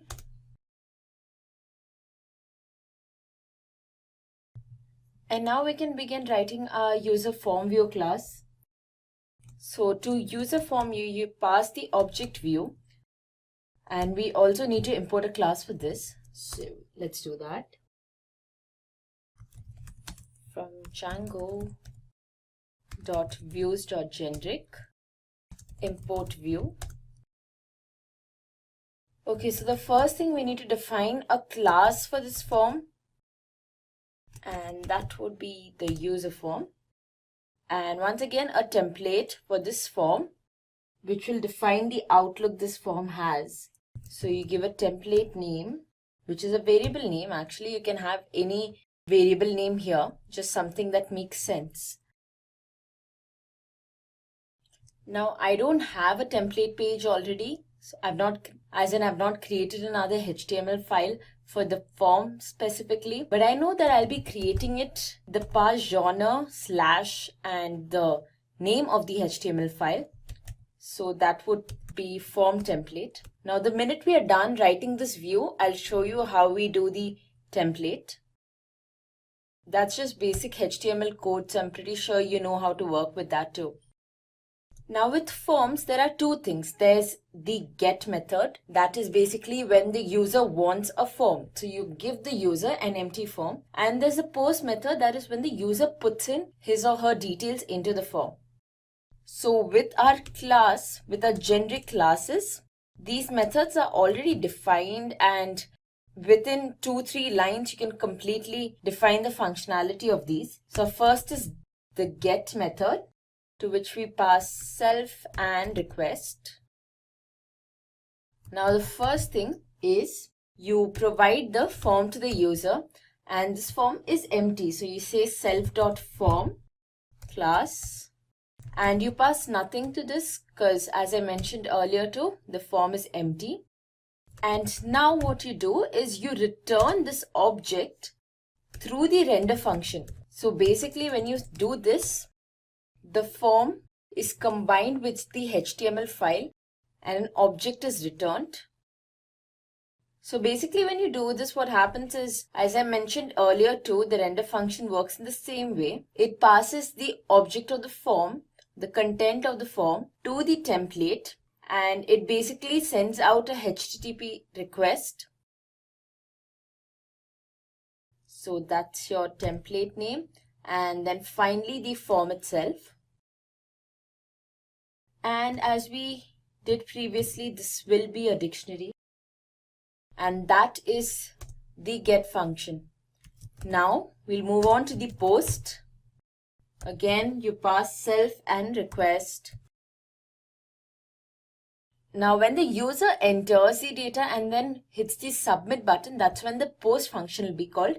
All the data will be stored in a particular data variable, and that is what we'll be defining in the first line. So form equal to self dot form class and request dot post.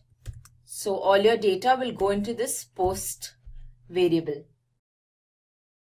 Now the next thing that the post function has to do is check if the data entered by the user does make sense. So for that you say if form dot is valid. So if the form is valid, save this data. So you say form dot save. So where exactly are we saving this? Well, as I showed you previously, Django provides this table for user, this database for storing the users and the group users. So that is exactly where we'll be storing the data received through this particular form. Now, if the data is valid, we can separate out the various fields, receive their cleaned format. So first we have our username. Say username equal to form dot cleaned data, and that will be username. And then you have the password. So remember, when the user entered the data itself, it was stored in these fields. But now we are getting a cleaned version of that data and storing it in these variables, username and password. And now, unlike how we can usually put the equal to sign and assign values to certain variables, this kind of a process is not possible for passwords, because passwords are not just storing some char field data. It has a hash value. I'll show you that once again. So you see here, you go to the users, admin, and if you check this out, the password is not actually stored as just characters. It's hashed using some algorithm, and then it's stored. So in this particular case, we cannot say that password is equal to this value. There's a certain function through which you pass the password such that it's stored in the required format. So for that you say user.set password, and then you pass password variable.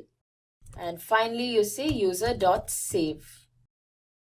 So guys, over here actually we are saving the data in the shell, not in your database. And once our data is cleaned and everything, it is then that we are saving it into the database. So that's why we have two save statements here. So now that the user has entered their data and they have hit the submit button, we have saved the data in our database. What's next? Well, now what we want to do is we need to redirect the user to the index page. Basically, once the user is done with the registration process, there's no point of the user staying on the same page again. So we redirect them to the index page. Now along with this, we'll also combine login. So if the user's password and username are authenticated and the user is in active status, that means that the user has logged into our website. So now we'll see how this is done.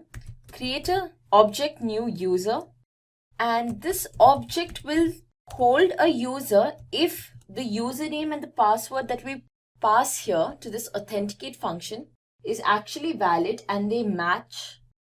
That is, they form a pair. So the username will be the variable username and password will be the variable password. So if the new user does exist, that is, if new user is not null,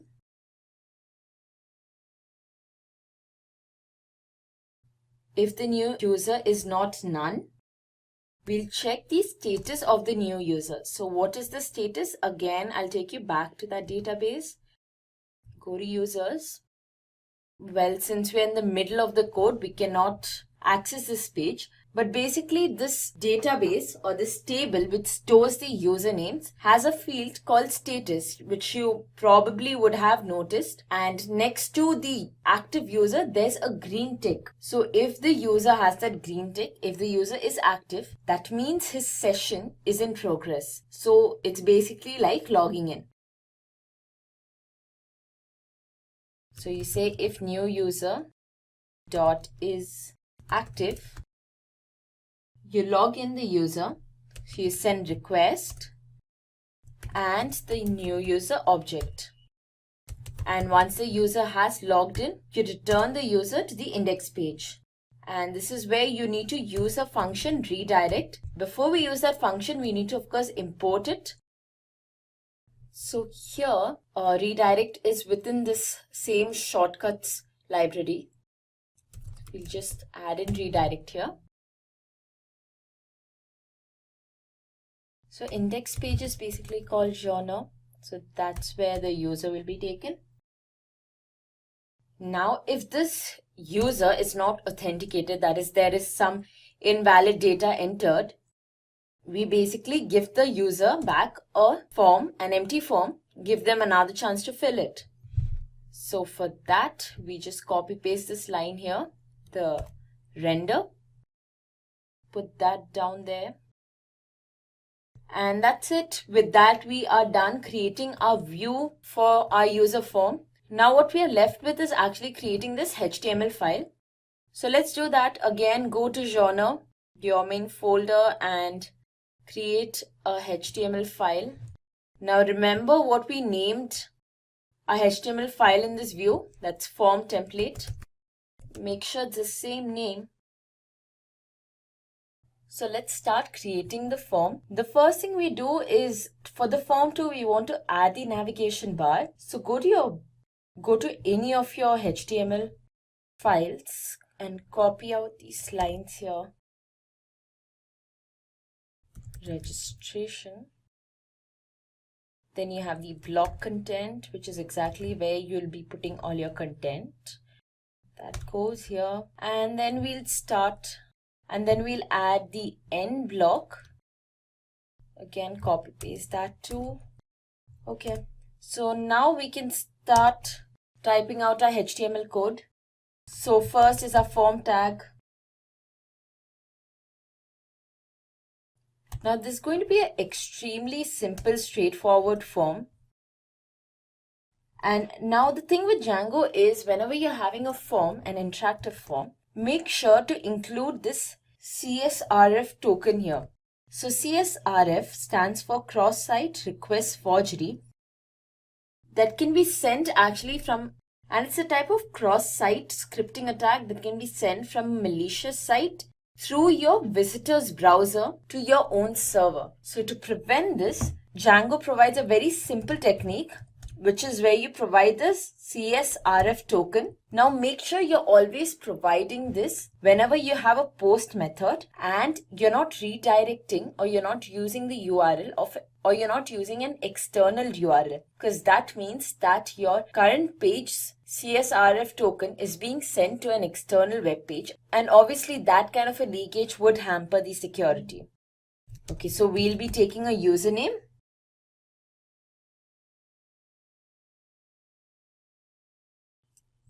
Again, email is also typed text.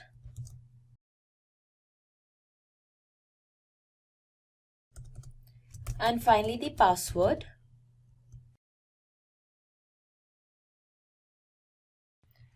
And after all the fields, you have finally the submit button.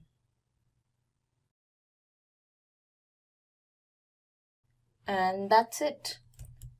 So our HTML page is also ready now. So now you need to move on to the URLs page and uncomment this, because now we actually have a response. Also, this is called user form view now. I'll just stop the server and run it again. Although this is not really necessary, if you just go back to your page, refresh it, everything works fine. Okay, now we will move on to our web page. Okay, so our home page is working fine just like before.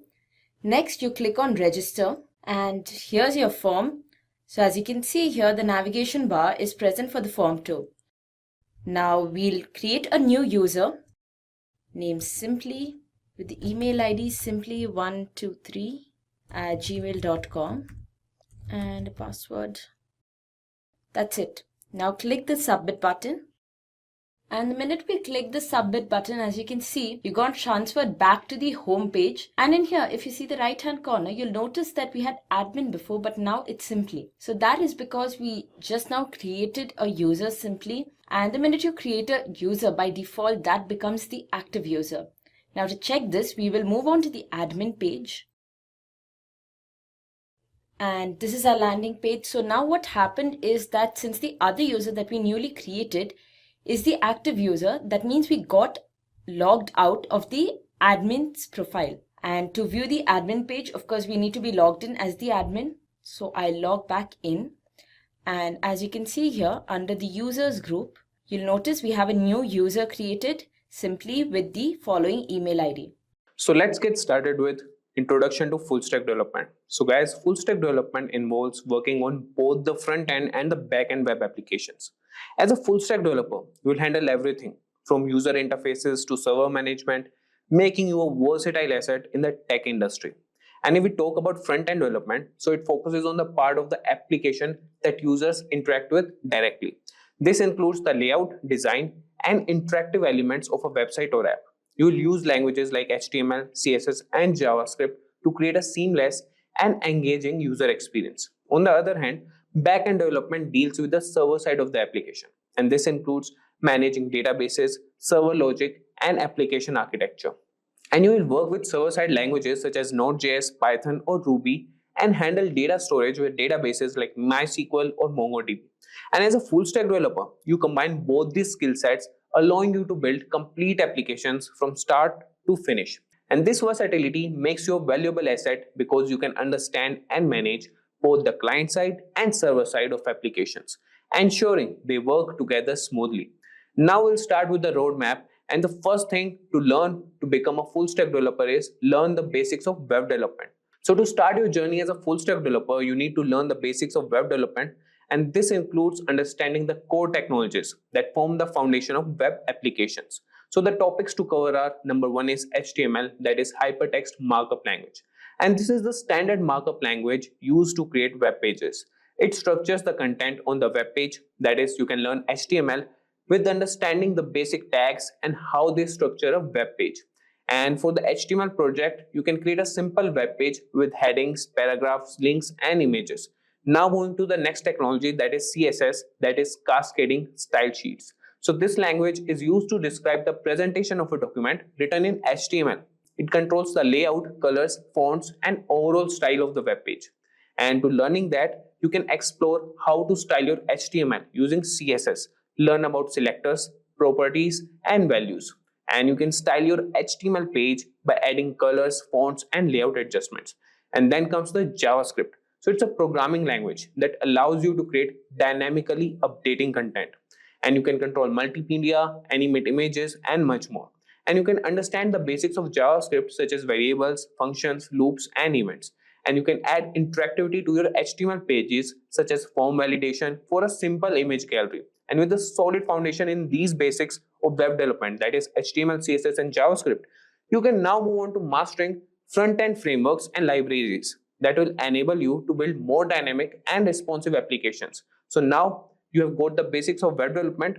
It's time to dive deeper into front-end frameworks, and these tools help you build more complex, interactive, and efficient web applications.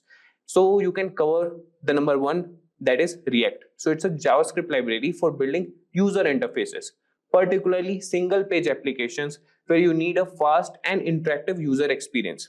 And then comes Angular, that is a platform and framework for building single-page client applications using HTML and TypeScript. And then we have Vue.js, that's a progressive JavaScript framework used for building user interfaces and single-page applications. If we talk about how you can learn them, so you can learn React. You can start by understanding the core concepts of React such as components, JSX, state, and props. And you can build a simple application like a to-do list or a weather app to get hands-on experience. And if we talk about Angular, you can explore Angular's core features such as modules, components, services, and dependency injection. And you can create a simple project like a task manager or a data dashboard to practice these concepts. Now talking about Vue.js, you can get familiar with Vue.js reactivity system, directives, and components. And you can develop a small application like a note-taking app to apply what you have learned. And you could have another examples and use cases, that is for React, you can build a dynamic user interface that updates in real time. And similarly, you can go with Angular and Vue.js. Now with a strong grasp of front-end frameworks and libraries, you have now equipped to create engaging and dynamic user interfaces. Next, we will explore the backend development to understand how to manage server-side operations and databases. So understanding backend development. So after mastering the front end, it's essential to understand backend development. And this involves handling server-side operations, databases, and application logic, which are crucial to building fully functional web applications. And we can cover number one is server-side languages. So you can learn languages such as Node.js, Python, or Ruby. So these languages allow you to write the logic that runs on the server. And after that, we can learn the frameworks. And you can explore frameworks that simplify backend development like Express.js or Node.js, Django for Python, and Ruby on Rails for Ruby. And then comes the databases. So you can understand both SQL, that is MySQL or PostgreSQL, and NoSQL, that is MongoDB databases, which are used to store and manage data. Now we talk about learning server-side languages. Here comes the Node.js, that's a JavaScript runtime built in Chrome. So you can enable JavaScript to be used for server-side scripting. And you can start by building simple server-side scripts. For example, create a server that responds with hello world when accessed. And if we talk about Python, you could have a versatile language known for its readability and efficiency. You can explore basic scripting and automation tasks. And talking about SQL databases, you can learn to interact with relational databases using SQL and create and manage tables and write queries to fetch data. So with a solid understanding of backend development, you are now equipped to handle server-side logic, manage databases, and build complete web applications. Next, we will look into the how to manage databases more efficiently and integrate them with your applications. So now we will learn database management. So to become a proficient full stack developer, understanding database management is essential, and databases are critical for storing and retrieving the data that your application uses. You can start with SQL databases like MySQL and PostgreSQL, which use structured query language to manage data in a structured format like table, rows, and columns, and learn how to create and manage databases and write queries to insert, update, delete, and retrieve data. Designing relational databases for various applications is crucial for managing structured data efficiently. For instance, you can design a database for an online bookstore with tables for books, authors, and orders. This will help you understand how to structure data and perform operations like joins and aggregations to retrieve complex data sets. Now coming to NoSQL databases. So on the other hand, we can explore NoSQL databases like MongoDB, which store data in a flexible JSON-like format, making them suitable for unstructured data. You can gain skills in creating and managing collections and documents and perform CRUD operations to handle data efficiently. For example, building a database for a blogging platform where each blog post is a document in a collection will give you hands-on experience in managing unstructured data. This is particularly useful for applications requiring flexible schemas and high scalability. And you can integrate databases with applications. That is a third option. So integrating databases with your application is also crucial. You can learn how to connect your backend server to the database using ORM, that is Object Relational Mapping tools like SQLize for Node.js, SQL Alchemy for Python, or Active Record for Ruby on Rails. So these tools help simplify database interactions and allow you to work with database records as if they were objects in your programming language. For example, creating a RESTful API that interacts with your database to manage your user data for a web application will give you practical experience in building full-fledged applications that can handle dynamic content and user interactions. Now that you have a good understanding of database management system with learning all three formats, that is SQL, NoSQL, and integrating database with applications, the next step is to get comfortable with version control, which is essential for managing and tracking changes in your code. So version control is essential for managing and tracking changes in your code. You can start by learning Git, that is a widely used version control system that helps you keep track of different versions of your code and collaborate with others. You can use platforms like GitHub, GitLab, or Bitbucket to host your repositories and manage your code online. You can practice creating repositories, making commits, branching, and merging changes. Understanding these concepts will allow you to work effectively in teams, contribute to open source projects, and ensure your code is organized and error-free. For instance, create a GitHub repository for your projects to track changes and collaborate with others seamlessly. And with a strong understanding of version control, you are now ready to explore DevOps practices and deployment, which are crucial for delivering your applications efficiently. So after version control, you should learn this, that is understanding DevOps. So DevOps practices and deployment are crucial for delivering applications efficiently. DevOps combines software development, that is dev, and IT operations to shorten the development lifecycle and provide continuous delivery. You can learn about continuous integration and continuous deployment, CI/CD pipelines, which automate testing and deployment processes. You can familiarize yourself with cloud platforms like AWS, Azure, and Google Cloud, which offer services to host and manage your applications.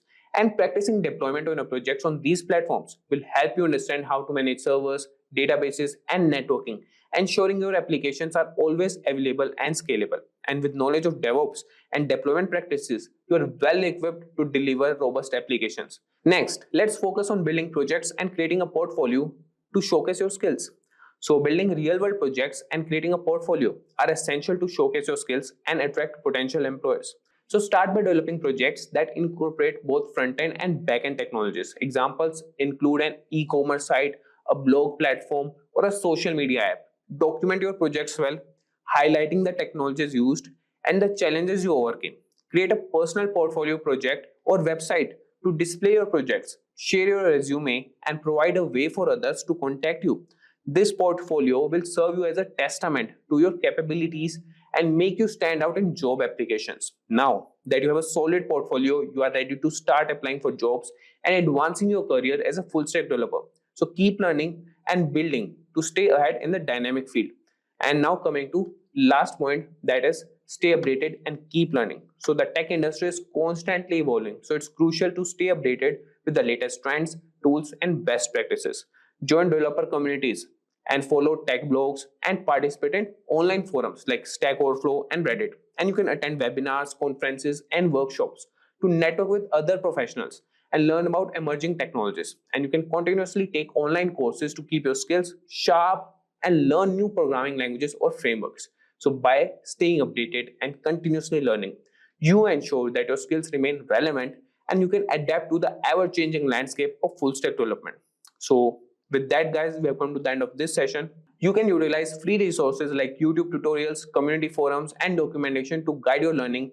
And you can also join courses, as I mentioned in the starting, that you can have a Merge Stack Development Certification. So what exactly is MongoDB? It is a document-oriented NoSQL database. It was initially released in August 27, 2009. MongoDB replaces the concept of rows of conventional relational data models with something called documents. It offers developers the flexibility to work with evolving data models. Since it's document-based, MongoDB allows embedded documents, arrays, and represents complex hierarchical relationships using a single record. It is also schema-free, which means that the keys defined in the document are not fixed. As a result, massive data migrations can be ruled out. But you must be wondering, when there's something like SQL, why is NoSQL or MongoDB used?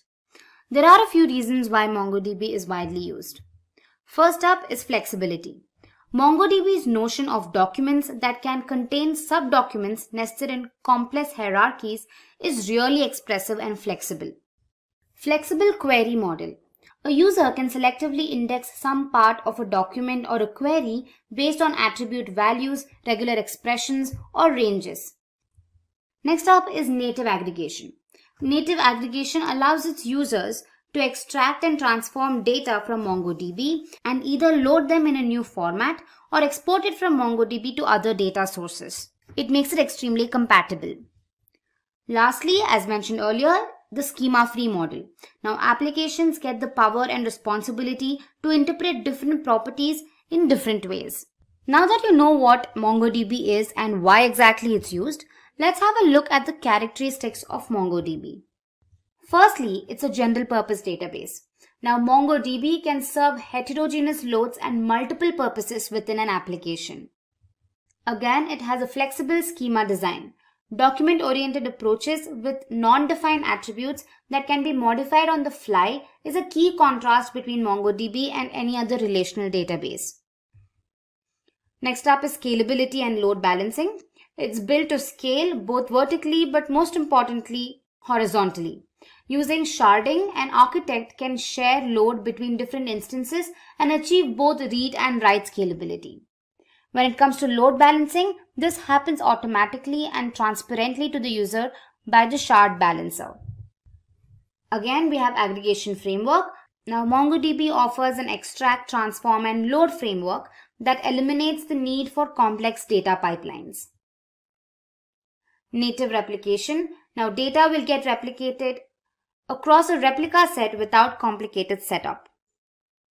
Security features. Both authentication and authorization are taken into account in MongoDB. Next up is JSON. Now, JSON is widely used across the web for front-end and API communication, and as such, it's easier when the database is also compatible with the same protocol. Lastly, we have MapReduce. Now again, MapReduce is an excellent tool to build data pipelines, and MongoDB uses MapReduce readily. Now let's quickly have a look at the working of MongoDB. Data is stored in documents with the help of key-value pairs. Now the data is stored in the BSON format. At the backend, MongoDB converts JSON data into a binary format known as BSON. MongoDB also makes provision for nested data. Now all of these documents are stored in a collection. These collections hold multiple documents, and since MongoDB is schema-less, the documents in one collection need not be similar. Now again, these collections are stored in the entire MongoDB database. As mentioned earlier, MongoDB makes provision for nested data. This makes fetching of data extremely efficient when compared to other databases. Now you must be wondering where exactly MongoDB can be applied or used. So let me help you with that. Several areas of technologies use MongoDB as their DBMS currently. Some of them are Internet of Things, mobile applications, real-time analysis, personalization, catalog management, and content management. Now all said and done, let's look at some of the companies that use MongoDB currently. Companies like Toyota, SAP, AstraZeneca, Adobe, Verizon, Cisco, Barclays, and Google, among others, readily deploy MongoDB as their database management system. In this video, I'm going to help you install and set up MongoDB on your Windows system. you will have to navigate to the official MongoDB website. And here you can see software. So go ahead and click on community server under software. And you can see that the current version is 4.4.4 and the platform is Windows, and make sure that the package is MSI. Alright, now go ahead and press download. So this could take a while. Alright, so once it's downloaded, go ahead and install it.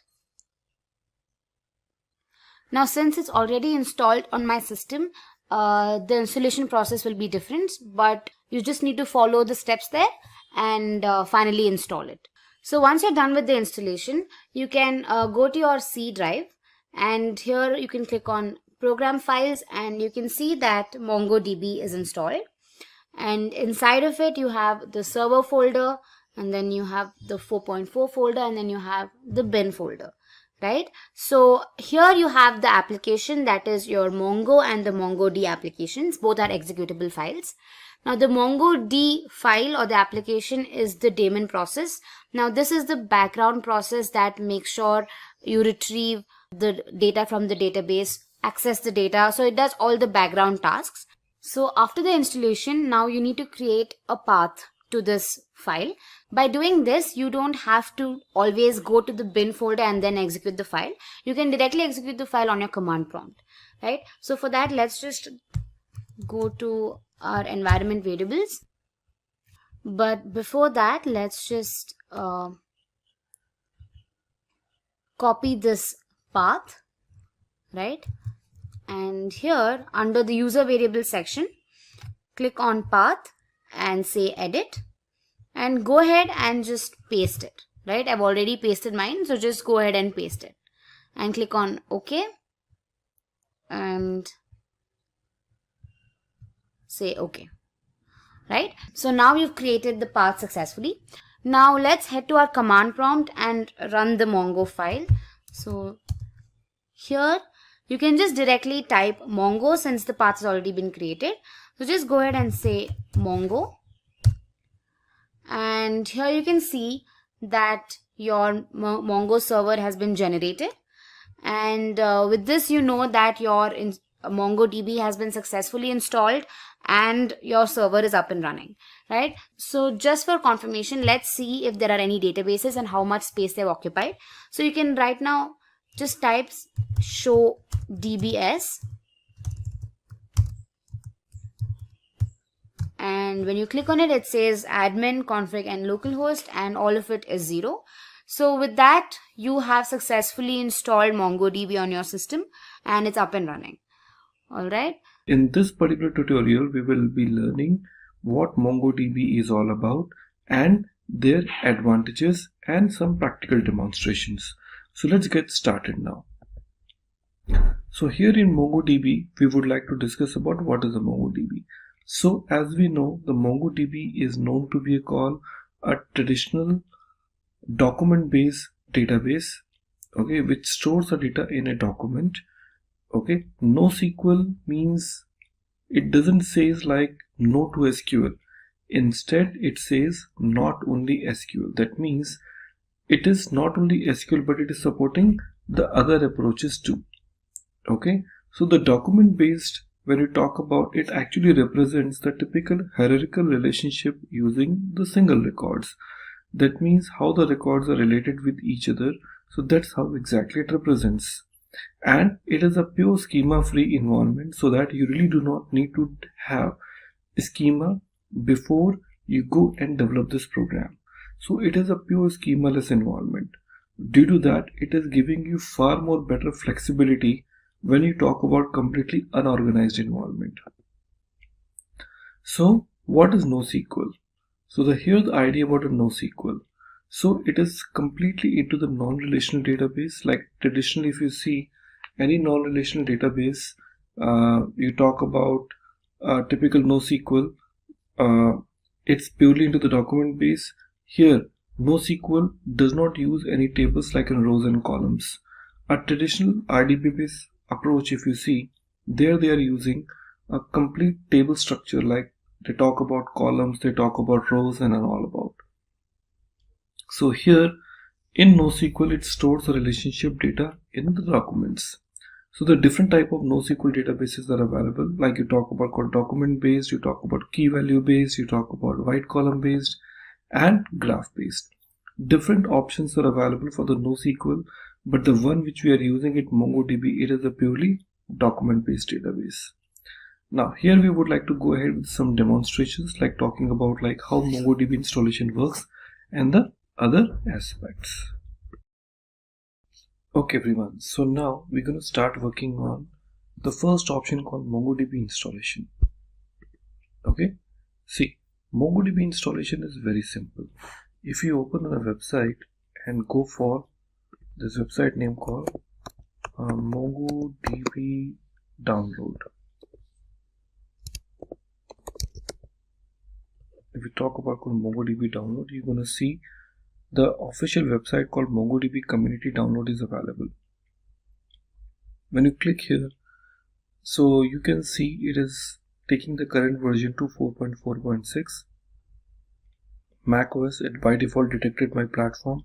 However, you can select, depends on which platform you have it. And after that you will be clicking on this download. Okay, so it will get ready for. If you are from Windows, I would say in this Windows you can select appropriate option, like two options are available. You can talk about MSI or talk about zip. My recommendation is you can stick to the zip portion, because it won't start any MongoDB services behind the scene. That is really helpful, because you really do not want the MongoDB to be there running unnecessary, even if it is not required. My suggestion is to stick to the zip file. So here, once the MongoDB is there, so you will be seeing there are two files available inside the MongoDB folder inside the bin. So once you download the zip, you will find two different type of files are available. Let me mention those. So inside the bin folder, you will see two files. One is called MongoD. Okay, the other file which is available called Mongo. MongoD is to basically start the MongoD server, and the Mongo is actually the client which will connect with the MongoD. Clear? So if you are in Windows environment, so once you are inside this bin folder of your zip file, you will get the MongoD. So you have to double click on this. It will start a new command prompt. So you do not need to do anything further. Just minimize this command prompt and go inside the bin folder again and click on the another binary file called Mongo. So it will get start as a client. Okay, since I am using the MacBook, here the concept is little different about how MongoDB can be used. Okay, so this is just a basic way of how the Mongo is being used into your code. Okay everyone, so now as we are in the MacBook, so here to start MongoDB we have a very special way to start with. So here I'll start with my terminal, and here I would like to paste one very simple command to start my MongoDB database, that is called MongoD. And after that you have to say --db path. It is the place where your database will be starting. And one more important thing I forgot to mention, like MongoD would not start automatically inside your Windows machine unless inside your C drive you have to create a new folder name called data, and under this you have to create a new folder name called db, because automatically when the MongoD starts, it looks inside the C drive data inside a db folder. There your all records will get stored. So do not forget, whenever you're trying to use the MongoD, so you must have this particular folder structure in place in your local machine. Otherwise this is not gonna start. Every time you start your MongoD without this location, it automatically terminates. So to avoid those, make sure that you have this DataDB folder ready with you. However, you can also change the location of this particular folder structure, for which we will discuss it little later on. But as of now, we can see I'm giving my location that is called --db path /datadb I hit enter. You can see now my MongoDB is starting now, and since it's stuck, so I have to start the new terminal now. So here I open another tab and type Mongo, and the moment I type Mongo, now you can see it is now connected with my MongoDB, and now it is ready. That's the first thing you need to remember. Okay, now to check which other databases are available to you, so you can just type show DBS. So it will show you the number of databases which are already there inside your existing newly installed MongoDB. But you can go back and create new database too. Here you can see some databases are already present. However, you go back and create the new databases into your system. And to create this database, we have a very simple option available here. Name call use SimpliDB. If I say use SimpliDB, it automatically creates this database and take you inside. Let's see. Now you can see you say use SimpliDB, it automatically creates, though it is not there, but automatically takes you in while creating those. Okay, so that means you are in current database name called SimpliDB. So if you're not sure which database you are in, so you can just type DBS or DB, and it will show you that your current database is SimpliDB. That's it. So your database is set, and we are all good to go ahead with our next level development. Hello everybody and welcome back. In the previous videos you have seen like how to create a database and how to identify whether my database is there or not. So if you remember, previously we have created our database using use keyword. So if I just see my databases which we have created last time, so how we can check this out? We can say show space DBS. Okay, so you can see we have got database list, but we do not have any database which we have created last time is registered here. That's quite surprising, because when we have created our database, it should be listed here, but it is not. Let's do one more time. I'm saying use SLDB, and I'm saying switch to SLDB. Now when I say once again show DBS, so I still don't see my database is listed here. There is a reason. The reason is, according to the MongoDB rule, unless we have minimum one record or collection stored inside my MongoDB, it really can't show in the list. Now I want to tell you about a few important things. Now here when we talk about called MongoDB, in this MongoDB compared to the relational database, here the table which is actually in RDBMS it is called, here it is called collection.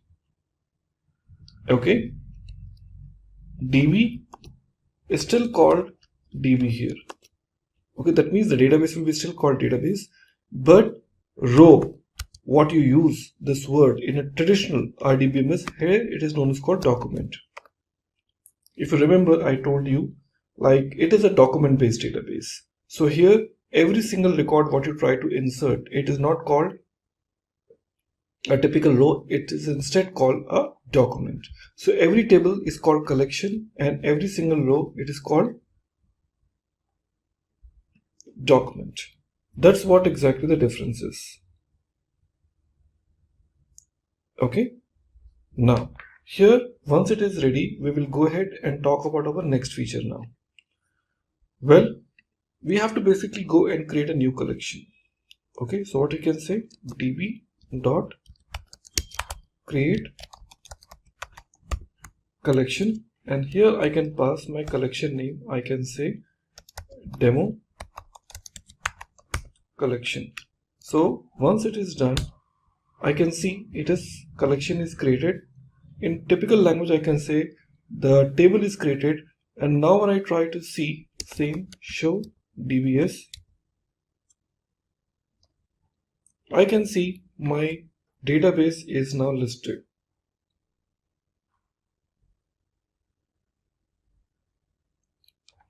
Okay, that's how exactly it works. So it's the very simplest way of how we use in my code.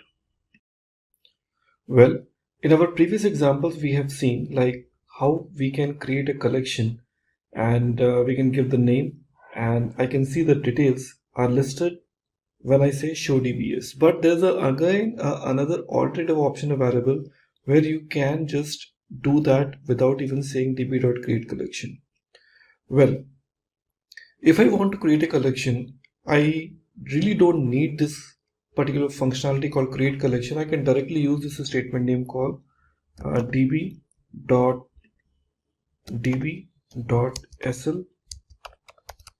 student.insert, and here we would like to add the property like a name, and here we can say admin.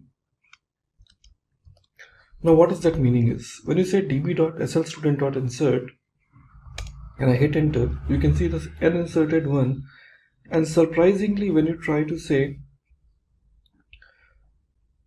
press enter, you will see this SL student is not a collection which we have created earlier.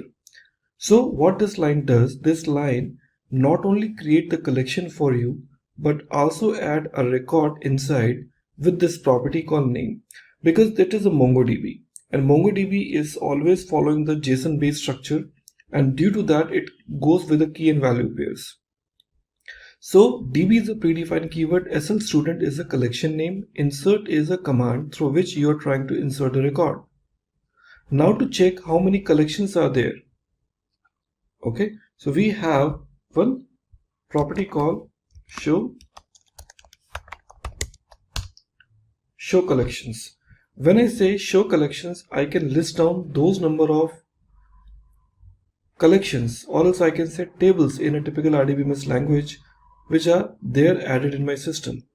So SL student in which I can see the record is inserted. So if I want to confirm, I can simply say db.sl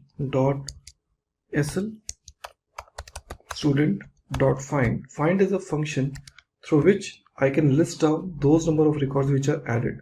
I say find, and you can see that the records are received. At the same time, when I say db dot the name called demo collection, okay, db.democollection.find, I'll find no record. Reason because this collection was created but there was no record which was inserted in. But you will see when I write this command called slstudent.insert, it not only create a new collection for me but also insert the record into my table, also called a collection. That's where exactly it is giving you the advantage when you want the collections to be created along with the data. This is the way how you can really do this. Clear? But whenever you talk about db.createCollection, many people always think about what is the significance of having this db.createCollection. Look, db.createCollection is having its own significance.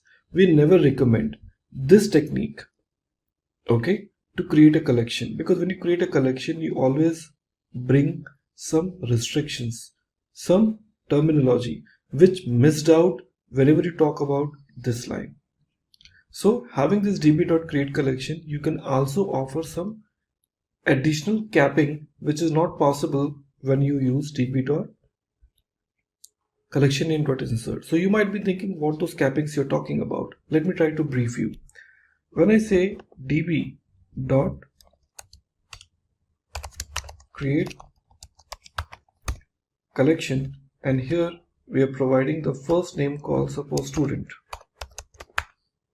Okay, when I say student, so after this is student, additional parameters what we can pass is this. When I say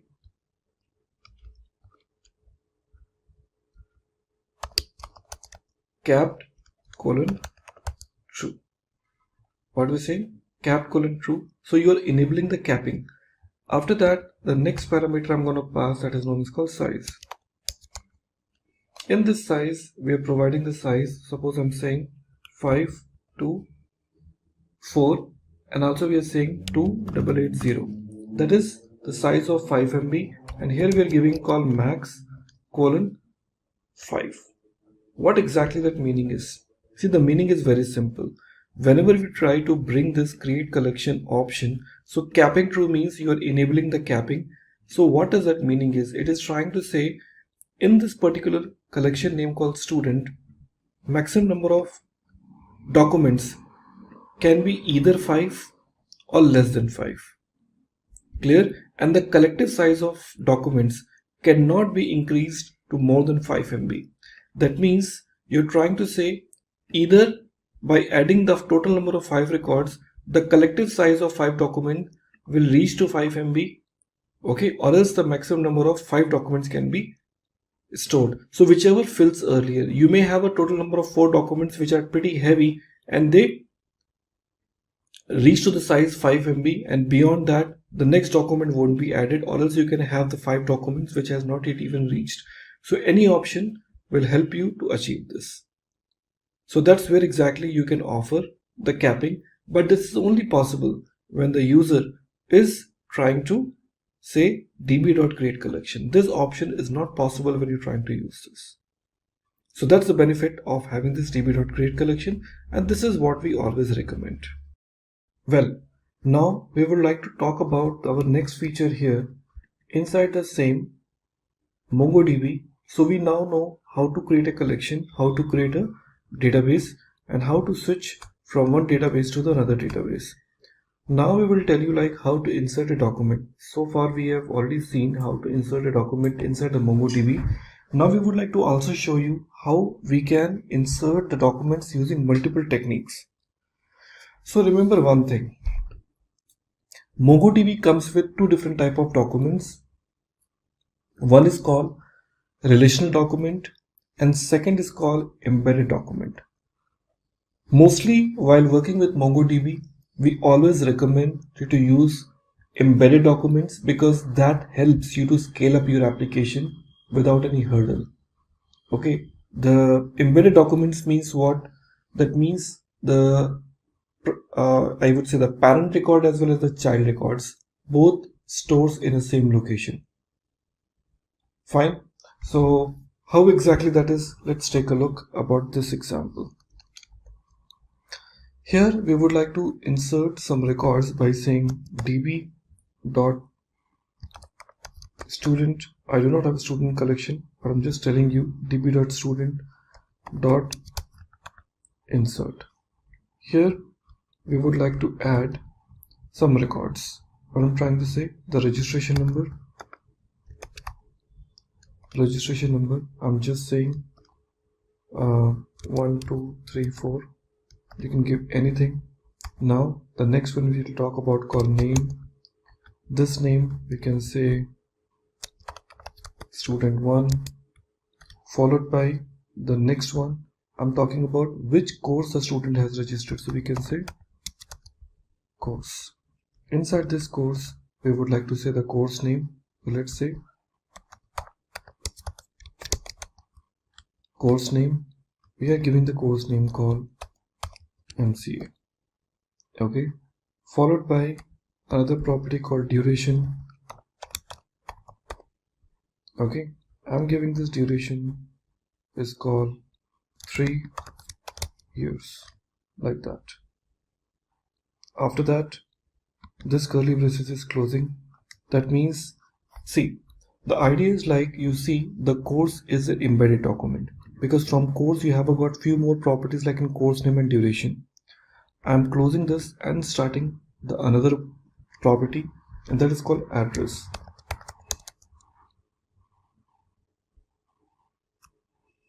Okay, sorry, let me remove from here and from address. And address we can say one more curly braces, and inside this address we can say city. I'm giving the name called what? Bangalore. The another one we are using that is called state. Let me remove this state colon KA. Okay, and the third property we're using, that is known as called country. Here you're saying IM, that is called India. So it is closing here, okay, and it is closing here. So the inner document and outer document both are closed. Hit enter, and now you can see the records are inserted. One thing you might notice, the course and the address, these two are embedded documents and they do not have any primary key of its own. Instead, the course and address both are directly dependent on the student object or the student database. So I will say student have the registration number, fine, and the primary key. So the primary key will be associated with the most outer document, and the inner documents are directly associated with them. And now when I try to say db dot student dot find, you can see now the records are fetched. I can understand many of you are thinking every time while adding the record we do not add any object ID, and here you might have observed, and there also you have observed. Then what exactly that ID is? Now let me brief you. This ID is nothing but a unique primary key your MongoDB has offered you. That means MongoDB says whichever data you are inserting it. So by default with every single document, MongoDB will associate this by default property called underscore ID, which you can't even ignore. However, you can override. I haven't provided any underscore ID as a property because this is a predefined property associated with every single MongoDB document. If you want to override it, you can override from this value to any value, because if you do not pass any value, this value will be automatically provided. That is a typical hexadecimal value. However, if you want to override it, you can override the value of underscore ID, but you can't change the key name. Let's try with some another record. So same record, if I try to add, let's go, I'm using call student2, and here I'm saying 1 2 3 4 5. Here if I want to override it, I can just say underscore ID colon, now I can give the value called what, 101. This you need to remember. So I'm overriding this value with 101, now adding it, now the records are added. Now let me call find. Now you see this time the records when I fetched, so in this record the first record contains a default underscore ID, in the second record it is the one which I have provided. And remember one thing, in MongoDB you really can't offer any property other than underscore ID as a primary key. Here there is no concept of having the like a composite key which you used to do in traditional IDBMS. Here you have only underscore ID, and this is the only property which you can override it, else by default the new value will be given to you. So this is the first way of how the insert document has been done. We'll be telling you the other ways where the other documents are also added. Okay, so in the previous examples you have seen like how we can add the records, but I also tell you there is another alternative options are available if you want to insert the records in a bulk. That option is also possible in MongoDB. How we can do? Let's try to understand. Here we would like to use one very simple concept called var my emp equal to, now starting with a typical object like this, and after that I'm adding this, and within this I'm adding the first property called emp id colon 1. After this, okay, now you can see it is not understanding, because that is a challenge when we talk about call the logical part, because you go with multiple lines, it is not supporting. However, we have to follow the same lines now. emp id 1, and we just give the second property called emp name. So emp id just remove this. I just say emp id and I say emp name colon admin. Okay, adding it here. So first record here, again I'm adding another one that is called emp id colon 2. Okay, and now colon manager. Okay, again colon 3 and colon QA. Added. Okay, and this curly braces is closing.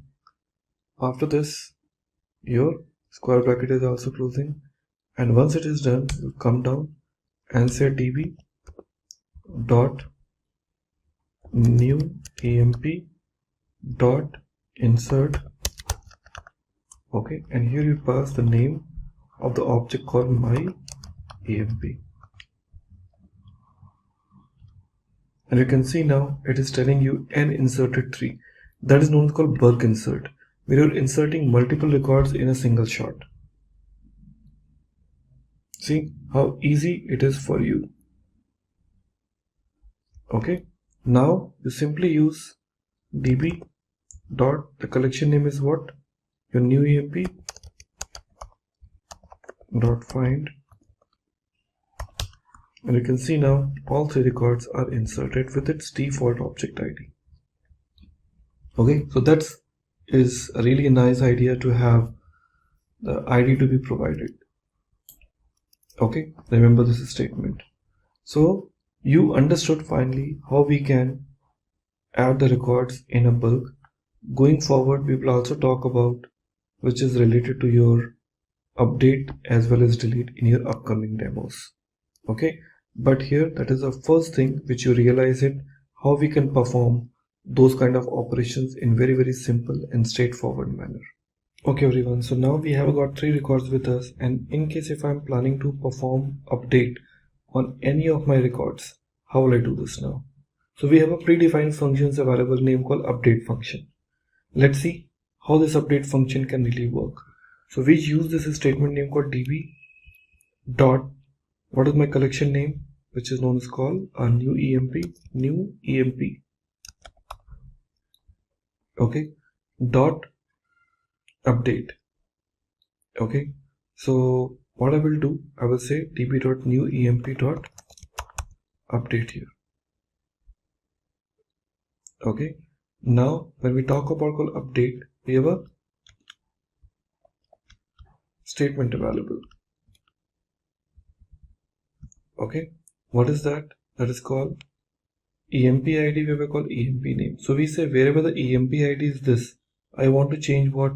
The name. How can I do this now? Very simple. To perform this, what I would like to do now, I want to basically add few more records to give you some more better idea. You can see now here we have a call admin id name. So I just do one thing, I just change the IDs 1 2 3, I just say 4, I say 5, I say 6. Okay, and I call this. Again the 3 records are inserted. Now let me try to call find. Now we have total number of 6 records are available, where admin is repeated, manager is repeated, QA is repeated. Now let me try to update the record. Okay, now I want to say db dot new emp dot update. Here I would like to perform the property like in what?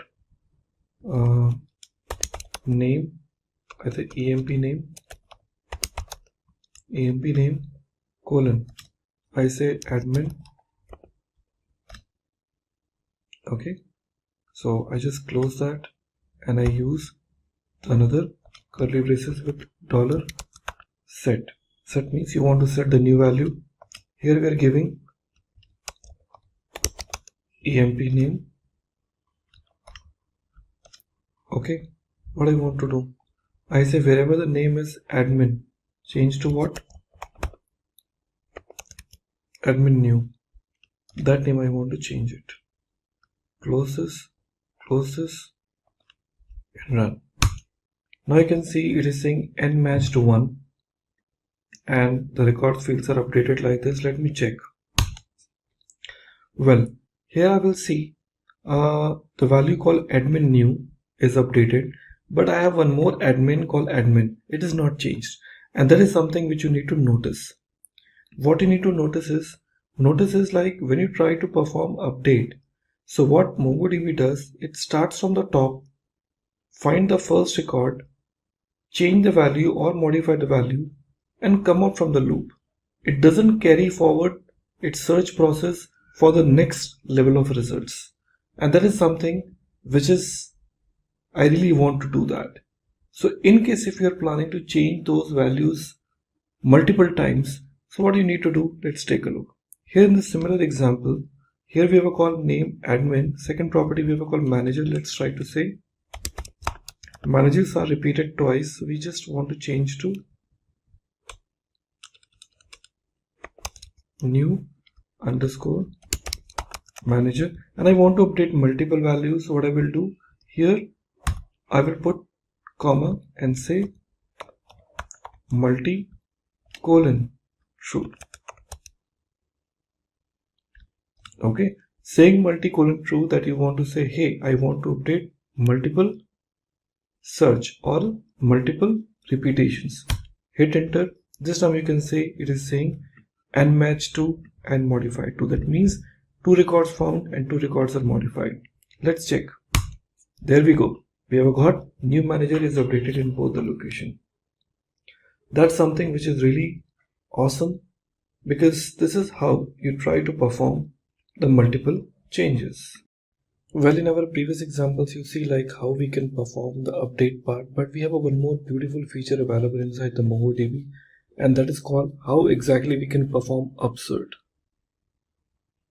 Clear? Let's talk about upsert. Upsert is a combination of update and insert. Let me try to show you one magic here. Here, when we talk about called update part, you see now, here we are trying to say this point.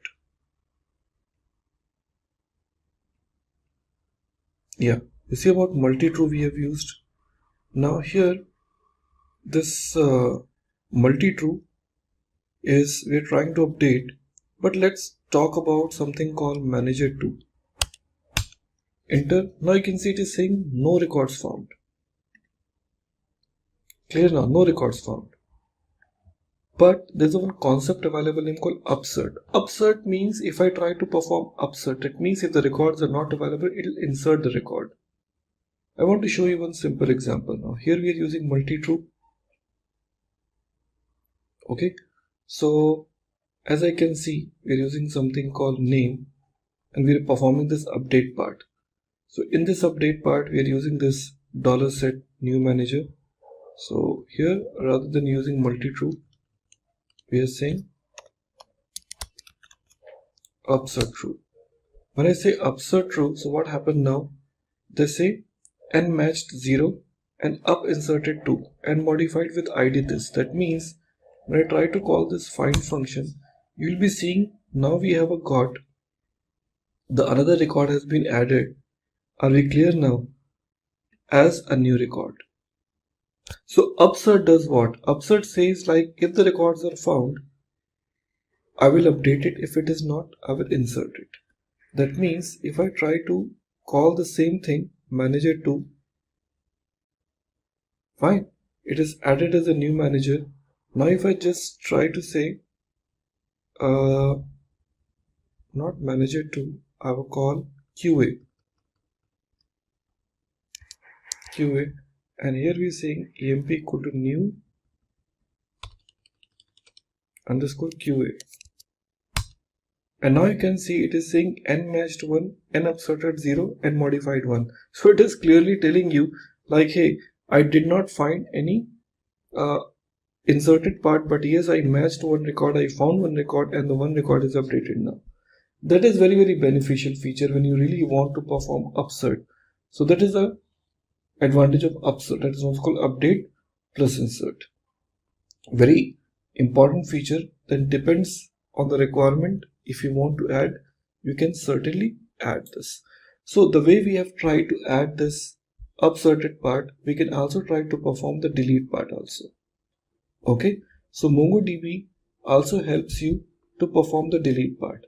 And how you'll be trying to add it now? Let's try to understand. Here in my code, if I want to perform any delete part, I have this statement name called db dot, the option we are using it, that is now called collection name emp, new emp, sorry, dot, we have an option name called remove. In this remove, we would like to offer the property. Okay, and what we're talking about now here, let's try to add the ID here or the name which you would like to import. So I want to say like emp name admin new. So we just say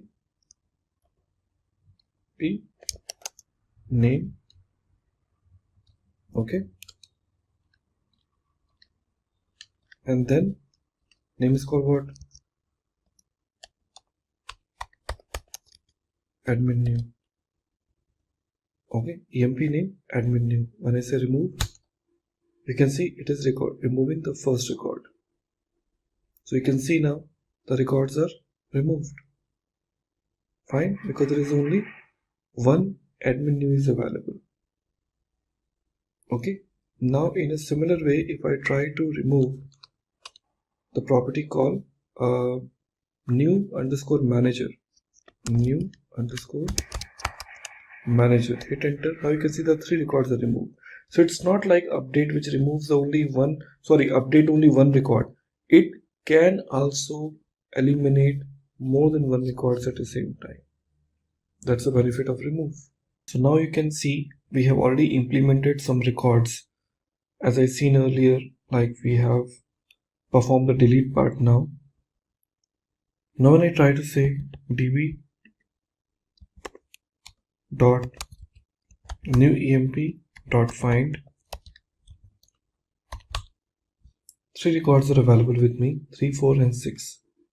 Now when it comes to insert part we have seen, update part we have seen, delete part we have seen. Now it's time to basically fetch the records. So find function we've already seen, but in find function we also have some conditions, so-called queries. So in case if you want to limit the number of records into your application, you can also do that. Let's see, db dot new emp dot find. Clear now? So in find you can also pick up the specific records too, like when I'm saying dot find, and here we can just say name colon admin.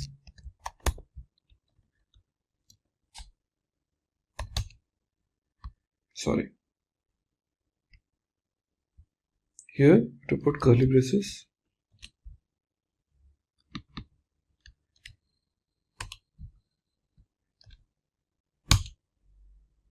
It says there is no record with a name called admin because it is an EMP name, not a name. So let me change back to.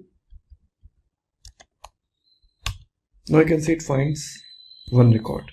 So like that, you can also apply a condition, okay, into your code. Now, in a similar line, if you really don't want to offer any condition, okay, but you want to limit the number of records to be shown, so you have this function available name called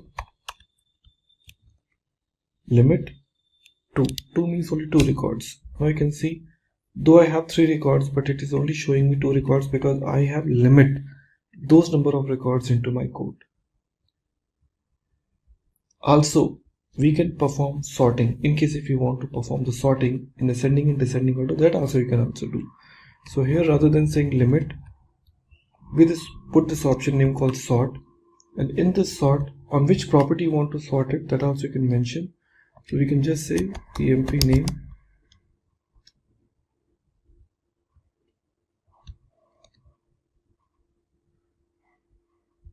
okay, and using ascending order or descending order, so you can just say -1, that is called descending order. Hit. Now you can see it is showing in a descending order. Now if I just say -1, if I just say 1, now it is showing you in an ascending order. So you can pick up the specific property behalf on which you can tell it should be either on descending order or ascending order. So that option really works very fine. Okay, so that's like how you can perform the queries. But remember one thing, you can also search the records based on their embedded columns too, because if you see in our previous records we have some records added. Okay, that is let me try to say show collections. I will call SL student and student. Okay, db dot find. Okay, you can see we have records which are embedded records. Now if you want to search the records based on their embedded properties, like I'm talking about address, there's one property name called city. Fine, so if you would like to pick up those records, these are also possible. So how you can do this? Very simple. So you say db dot student dot find. Okay, so inside this find you can provide the specific properties, like my outermost property name is called what? Address. So we are using this option called address dot city. So we say city. Are we clear? Colon, I'm giving the city name called what? Bangalore. Clear? Let me close this, and that's it. Okay, so we have to start passing another curly braces here. Hit enter, and you can see now I find 2 records because both the records belong to what? Bangalore. So I'm getting this city Bangalore with me. That's really awesome. Like you can also pass the city accordingly. A part of that, we also have the other details also, okay, in which you can have the conditions based on less than, greater than, or whatever values you would like to make it is available and possible. Okay, so that's how the conditions are satisfied. So suppose if you would like to pick the users, are we clear, where the range which you would like to consider, so those are also possible. Like you can see we have this property name called what? emp id 3 and 6. I just want to pick up only those records whose id is greater than what? 2. So what I can say, db dot new emp, okay, dot find, and inside this find we can say the property. Okay, so what's property we're using? emp id. We are saying emp id here, colon, here we'll be using $gt. gc stands for what? Greater than, colon, we're giving the value called what? 1. Fine, close this, run. You can see you have received 3 records, 3, 4 and 6. In case if I just look forward for higher than 5, you will see only 1 record. So greater than, that's called GT. Okay, same option, if I just say LT, you can see we have found 2 records. So less than, greater than. Okay, so that's how exactly you offer it. Okay, and also you can provide the condition so-called limit, as I can say find emp id the way we provided. So here I will not use less than. Okay, instead I'll be providing another property. Let me show you what. So here in emp id, whatever we have taken, so let me try to take the property called find, and here we are providing emp id, and then we're using another curly braces, and we're using $in is very important property, $in colon. Here you provide the details. I'm saying inside, so the property is 346, we are saying 3, 6. Close this, and you can see we got 2 records which matched with 3 and 6. That's the benefit of having this. Okay everyone, so in our previous example we have already seen many activities. This time we are trying to offer you something very interesting feature, and that is known as called working with indexing. See, MongoDB is one of the most popular tool, and one of the reason why it is very popular because it is having the facility of having indexing. Now what exactly the index does? So friends, main job of having this index is to basically give you the concept of like how one particular document, which is huge document, in case if you would like to perform any sort of indexing inside this, how you will be applying this. So to apply indexing into my code, let's try to understand why index is really required. Without indexing and with indexing, how you'll be making a difference into the code. So to make it happen, we would like to insert some records to confirm. Okay, so what I will do is in step number 1, previous records, if I see, I have got 46341, depends on what earlier records we had it. So we had a call new emp. So db.new-emp.find. So we have total number of 3 records are available. So it's okay, we can have this 3 records with me.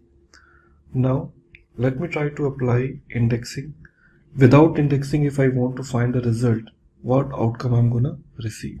So to know about how much time it's gonna be taking, if I have got large number of records with me, I'll be using this statement name called db dot, the name is called new emp dot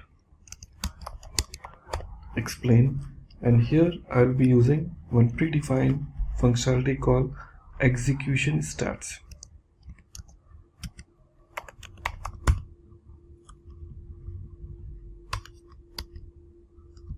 Execution stats. Okay, now here after the execution stats we'll be using dot find. We'll be using the first property here. Okay, and what user would like to find it, that you need to basically offer it. So we are giving the name called emp name colon, giving the name called QA. Okay, let's close. Okay, now when I hit enter, execution stats is a predefined functionalities which will tell me when the query was executed, what exactly the query plan was. Hit enter, and now you can see a lot of details are available with me. Like you can see parse query, winning plan and everything. One thing you need to remember, by default here when I try to run, it says and return 1, advanced 1, need time, total, everything it is showing me. But one important thing which you will see here is total number of documents scanned. So it is telling me total number of document examined is 3. Clear now? And return 1, that means one result is returned and the total number of documents examined is 3 in order to find this record. just imagine a use case here. When I say total number of documents examined 3, in case if I have got millions of records with me, that means to search the record, it will examine all the millions number of records to search the result, which certainly gonna be taking huge amount of time.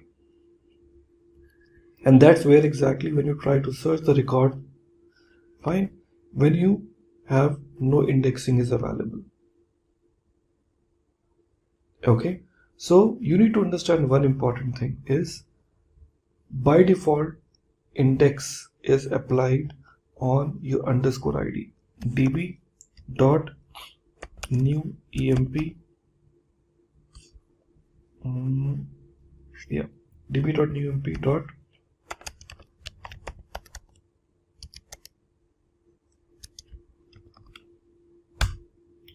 when I say db.newemp.getIndex is a predefined function, it tells me like, hey, by default index is applied on underscore id. That's the fact, because by default index is applied on underscore id, not on the other properties. So I need to identify which of the properties are required to be get indexes. MongoDB advantage is it is supporting multi-column indexes. And that's what exactly we would like to see. So let's see in our next demo. Now we will try to apply indexing on our own property. Okay, so to apply the index, what we need to do, we have to say db dot, certainly we will be talking about called collection name, call new emp dot create index. Here you have to pass two things. Number one, on which property you would like to apply, okay, and it has to be ascending or descending. So I'm trying to apply on emp name, and I want the index to be applied on ascending order. Okay, so here :1, hit enter. You can see now it is telling me like number of indexes before 1 and number of indexes after 2. That means earlier index was available only on one particular property, now it is applied on two properties. If you want, you can check. Now you can see there's another property is added called emp underscore 1. Now if I try to execute a similar query which I executed earlier, QA, now you'll be seeing there's a different statistics altogether. Here if I see in my code, see it will tell you total document examined 1. See now earlier the number of document examined were 3, but since this index is applied, now it is telling me the total number of document examined is 1. So performance is certainly improved. So to search your document, it won't be searching the complete collections. Okay, rather it will search what? Only that particular column in which it is actually applied for. So that's the benefit, in fact I would say, when you will be using these kind of indexes into your code. Okay, so hope we all are clear and understood about this concept. So let's go ahead and get this implemented into our system. Well, this is the first way of how the index can be applied. So you can also apply index on multiple properties. Clear? So that we will show you one by one how it is. Okay everybody, so we have already seen in our previous example how we have applied indexes in our existing MongoDB application. So it is also a possibilities where we want to also apply the index on other number of properties too. As you can see in our existing database, okay, an existing collection. My collection name is new emp, which contains two different properties. One is called emp id and second is called emp name. Just now we have applied index on our emp name, but in case if I want to apply index on emp id, I'll be using the same technique. Okay, let's try to apply index on the same. So first of all, get indexes. I'm having this index applied on two different property. Now we would like to say db dot create index, and here in this db dot create index we can just, I will say db.collection name. So our collection name is called new emp dot create index. First parameter is certainly the name of which property we are applying. So here we are saying emp id, and in this emp id we will just offer it has to be ascending or descending. Let me decide descending order. So we are saying -1. Okay, now let's press enter and check the status. Okay, now you can see earlier indexes which we have created, that was 2, and now it turns to 3. So it is very clear that index is improving. Now let's check this out. db.newemp.get indexes. Now we have a total number of 3 indexes are available. So you can apply index on n number of columns if you want. Okay, at the same time, the way we have created the index, in case if I want to drop an index, so we can also drop. So what we can do, db.newemp.drop index, drop index, and in this drop index we have to provide which particular index we would like to drop. Remember this point. In case if you're planning to drop any sort of index, so you need to provide which index. So you should have that particular index name. Okay, so here we are providing my index name. So it should not be I would say the traditional name called emp id. No, it has to be emp id underscore -1 or emp name _1. So this should be the name.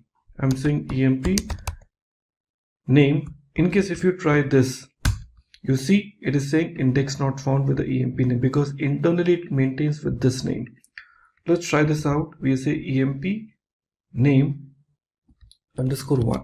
Let's try, and now you can see new index was 3. Okay, 1. Okay, now you can see we have a call emp id and underscore id. So now we have only 2 indexes left. There's no emp name anymore. This is how exactly you can drop the indexes. So it is very simple and straightforward way of how in MongoDB you can perform your activities. Hello everybody and welcome back. In the previous examples of MongoDB, you might have considered we have used lot many operations. In our last video we have seen how to utilize indexing into our code. Now in our next journey of our MongoDB, we will see how aggregation works. See, in MongoDB aggregation plays a vital role, and aggregation comes with so many handy functions with MongoDB which will help you to perform and to apply some very simple code snippets into your ongoing I would say the requirement, which can make your query so much seamless. Now we will see how this aggregation really works, and to work on an aggregation we have taken some default database name called aggregate.db, and here we have a call student as a by default collection in which we have some set of records are already added. Now if I just want to apply aggregation, now I would like to tell you about what exactly the aggregation is. See, ideally when you talk about call aggregation, okay, so aggregation is nothing but a call aggregate. Like RDBMS, if you see, we have a call aggregation there. So in a Unix command, like you talk about shell pipeline, means the possibility to execute an operation on some input and use that output as an input for the next command. That means the output of one particular execution becomes an input for others. So MongoDB also supports same kind of concept in aggregation framework. There's so many type of functionalities are available which we will see one by one into our next code. Okay, now here we want to confirm about a few important things. Now here let me try to bring some of the important well-known, I would say, the functionalities of our aggregation framework. First we use a term name called $project. The project is basically designed for select specific fields. $project is designed to select what specific fields from a collection. We used to talk about called what? $match. The match is responsible to filter out the operations. Are we clear now? It is designed to filtering out the operations. You talk about $group.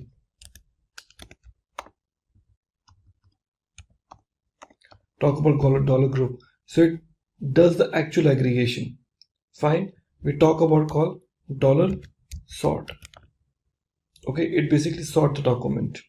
Okay, like that there's so many operations that are available, which we will see one by one in our aggregation behavior. Now my first example, the one which I want to execute, I have a called student record with me, which contains the student name, okay, the section and the marks and the subject, on which subject the person or the student is appeared. Now here my first requirement is we want to filter data based on a section A, because students belong to the different sections. As you can see now, they belong to the different sections, section A, B, C, D. So I just want to filter the data based on a section A. Okay, so for filter out, I would like to use $match. Let's see how it works. So I just would like to filter out only those students who belong to the section A. So how we would like to use it now? I will say db dot student dot aggregate, and inside this we would like to use this square brackets and then curly braces, and then use $match. With this I would like to use another curly braces, and I say section A. Okay, and I close this, close the square bracket, close this. Okay, so db.student.aggregate should be always associate. Match is now the aggregate functionality, section A. Hit enter and you can see now it lists down all those students who belong to the section A. Okay, very simple and straightforward example. Now we would like to use the second example. So we want to find out all the records where the section is A and we are using AND operator. Marks is greater than 80. There are so many students who have different marks like 70, 19 and whatever. So we want to use both the conditions together. So how are you going to be using this now? Remember, not only the section A but also marks who are greater than 80. So similar thing, we have a call match. Okay, after this match we are starting this curly braces. Okay, so after this match we would like to bring AND. We say $and again colon, again we are starting this square bracket now. Okay, we talk about what? Section A, number 1, and after this the first curly braces we would like to use marks. So we say marks colon, and once again we would like to start curly braces, and here we use $GT, that is called what? A greater than colon 80. Okay, all are closed. So you see like here we have got this square bracket and round brackets. So what else is left? So we have a call 80, we are using another curly braces needs to be closed here, and then square bracket, okay, and followed by again curly braces, again curly braces, again square bracket, again round brackets. Okay, let's see where it has gone wrong. So we are using this db.student.aggregate, we are use this square bracket, then curly braces, then we use $match. Okay, after the $match we are using another curly braces, and we have a call AND operator. After this AND, we have a call this square bracket, then curly braces, section A. After section A is getting closed, we are using another curly braces, marks, colon, $GT. Okay, and we are using what? Colon 80. After that, we are closing this and using two more curly braces, square bracket in this. Okay, so this where exactly you can utilize that. So db.student.aggregate, and like this it will be able to get it now. Okay, so in a previous example that was the only missing point was after this this $match, we didn't apply this curly braces. That was the only missing point which was there, and now we have applied. Another code is giving me this outcome, and I have only one user who's scoring greater than 80. Well, that was the first thing which we have it now. Along with this, I would like to go ahead and talk about few more things. Now, I just would like to bring selective fields, not all the fields. Like as you can see, we have a call student name, section, marks, everything I'm getting it. So I really don't want to bring all the properties from this document. I would like to selectively take specific property. So let's talk about how we can use this. So we'll be using project. You remember about project is responsible to select the specific record. So I just use this statement name called db dot student, okay, dot aggregate. We're using it now. After that, now square bracket, then curly braces. Now we are trying to say $project. What we would like to use? $project, and colon, we are trying to use student name, okay, colon. Okay, remember one thing, 1 means I want those, 0 means I don't want. So whichever property will be enabling it by giving the 1 as a digit, that means it is expected to be displayed. So I'm saying 1, comma, I'm saying section, colon, 1, okay, and I'm also looking forward for marks, colon, 1. That's it. So now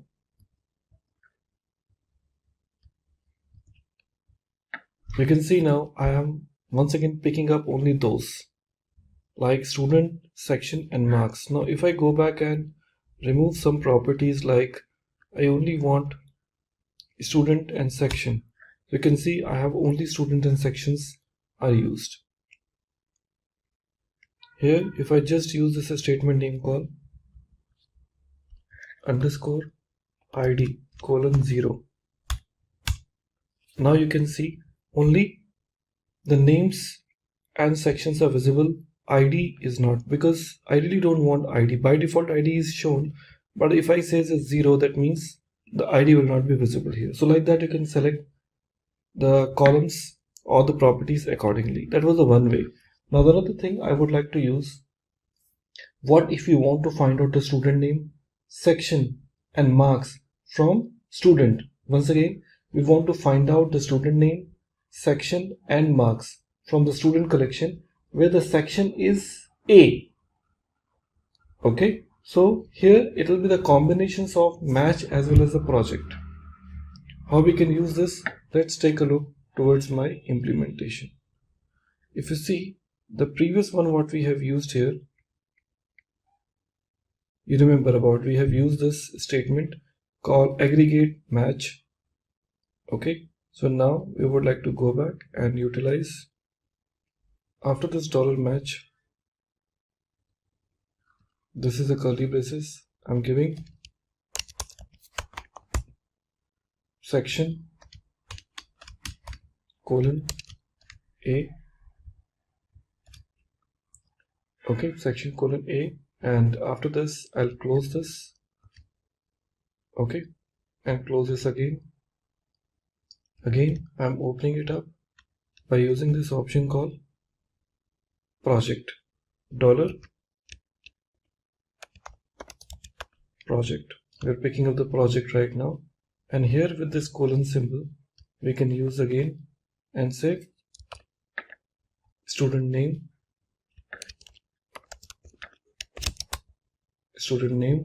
colon, we are using 1 comma section colon 1 and 1 marks colon 1, and now closing this. Now you can see I got those. So the requirement was we want to find out the student name, section and marks from student collection where the section is A. So you are not only using the match, okay, but also using what? The selective details. Like this you can implement it. Okay, that's where exactly the projection really works. So projection gives you lot many opportunities which you can utilize it for your own, and also it comes with lot many predefined functions like in sum, avg and all. So let's talk about those functionalities too. So this is the first thing which we have seen, aggregations are taken place. Now in case if you would like to perform the group, like if I want to find out the total marks group by, okay, section, like each and every section I would like to confirm the total marks in every section, then how will I basically do that? So let's try to get this example also. So here let me try to go back, and we will not be using match here because I would like to use the group part. So after this curly braces we want to use $group. Okay, that is called group by. In RDBM is how you use it. Here we use this curly braces. Again here we are passing this underscore ID. Okay, you have to provide underscore ID in a group because you cannot skip it. That part you need to be always remember.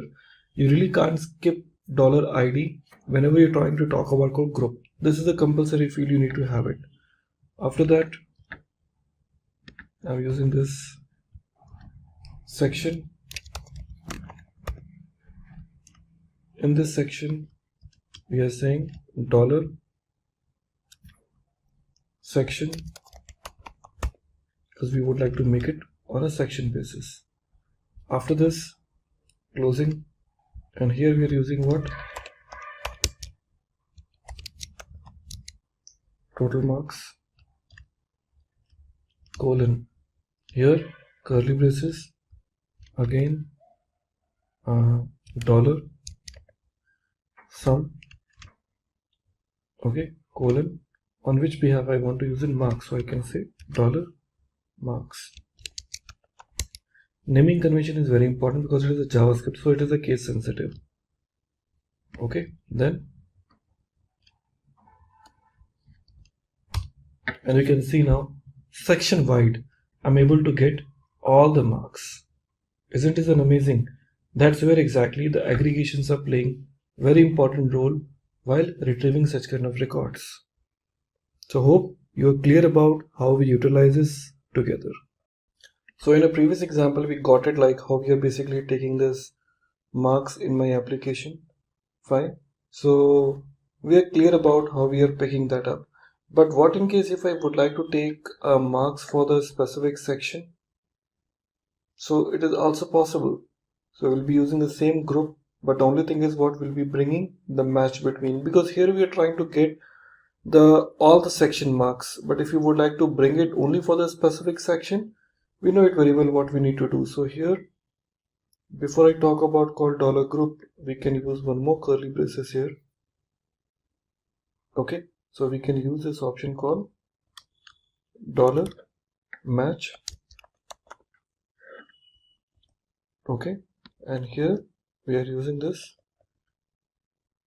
option called section A. Sorry, here in $match we are giving this call section colon, here we are giving A. So closing this followed by the other areas like in group which you want to start now. So you can start with this curly braces. Hit enter and you can see now only the specific section you're able to receive the records. And that's very simple now. Okay, so that's where exactly you would like to perform. And there's another option, like in case if you would like to perform an average. Suppose if you want to fetch the count of students in each section and total marks and average marks as well as. So total marks as well as the average marks we want to get it. So how are you able to take it now? So it is very simple, as you have seen earlier also into our code, how we have taken call group underscore ID section. We're talking about section, total marks with the sum. We are also using this. After that, we can also use the average. Okay, so this is, we have taken call group underscore ID sum. So here onwards we will start. So when we say sum marks, after that we can just put curly braces and we can just use count. Okay, and after this we'll be using this colon, curly braces, and use dollar sum. Okay, colon 1. Okay, and after that I'll put comma here and we use average, and inside this average I will use, in curly braces we can say dollar AVG. Okay, colon of what? Dollar marks.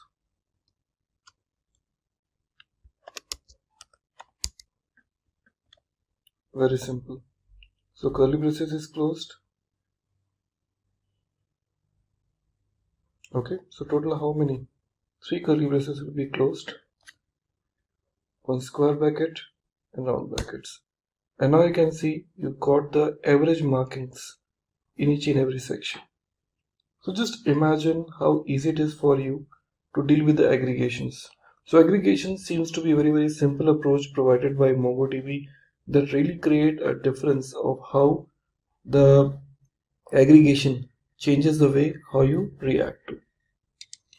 Okay everybody, so after going through the idea of like how we can utilize the concept of aggregation, it's time to talk about like how when it works with MongoDB. MongoDB is properly known for, I will say, for replication, that is called high availability, and that feature comes by default with MongoDB. You really don't need to install any software for this because it is a built-in feature for the MongoDB. So when you download that, it comes along with this, so no additional configuration setup is really required when it comes to the MongoDB part. Okay, so let's get started and talk about how MongoDB can offer the replication. See, the idea behind the replication is what? The idea behind the replication is like you are replicating it. Okay, so when you talk about replication, you are replicating your data to where? To the multiple childs. So here in MongoDB, we have one concept available. Okay, that is known as called master. Okay, and slaves. Okay, master is one and there will be multiple slaves. Okay, so these slaves where your records are actually stored, and this is a master which will be responsible to replicate the data to all its childs when the request comes. Due to that, in case if one particular node fails, so automatically the data will be taken from the other nodes. That's the beauty of having this master and node slave process. So to make this possible, we have a very simple option available. In MongoDB, we have one concept like called MongoDB Atlas. So there we can go and get our cluster ready. So here we start with the concept name called MongoDB Atlas. Let's search for MongoDB Atlas, and here I see MongoDB Atlas Database as a Service. See, this is a free tool is the cloud environment where you really don't need to install MongoDB in your local machine. It is a cloud-based MongoDB support which is free to use with a limited amount of space, but yes, for the testing purpose it is the best suitable. So I can start with the start free, or else I can say the login here.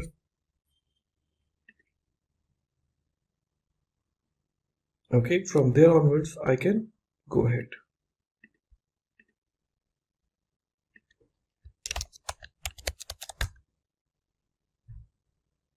Now it is getting ready. Now this is a place from where you can start working on your cluster. See, as I've told you, like initially when you will be working on this MongoDB, it will ask you to create a cluster initially. Okay, since I already have a cluster with me, okay, so I really don't need to create it, and as a free tier it will not allow me to have more than one cluster setup ready. So if I say create a new cluster, okay, and I say by default AWS, okay, and let me close down this notification. AWS, you can select any of the cloud provider, and 8 GB RAM, cloud backup, cluster name. You can see now it is taking me 0.54 per hour. Reason being because I already have a cluster with me, hence more than one cluster is not allowed in a free tier cluster. So I have to cancel this. But you can go and create a cluster the way it was offered there. So if you want to create, you can just go ahead and do nothing. Just select by default AWS, select your location, okay, give the name of the cluster. You want to give anything, you can give it here. Otherwise, let it be the by default name cluster and say create cluster. It will take a while, minimum 2 to 3 minutes, depends on the availability. It creates a cluster for you, and your cluster, once it is ready, it looks like that. Okay, so here in this application you have to go back and understand what is there in a cluster. So when I click on cluster 0, you can see now here we have got 3 nodes available. One is called primary node, which is called master, as I suggested earlier, and now we have called slaves. Automatically when the clusters are created inside this MongoDB, by default it will be 3 node cluster, where the 1 will be the primary and 2 will be secondary. Based on your package, whichever you have taken it, you can increase the number of nodes later on, but as a free, I'm gonna get, or I will be receiving total number of 3 nodes available here. So records, whichever will be stored, it will get stored automatically in both the nodes, secondary nodes.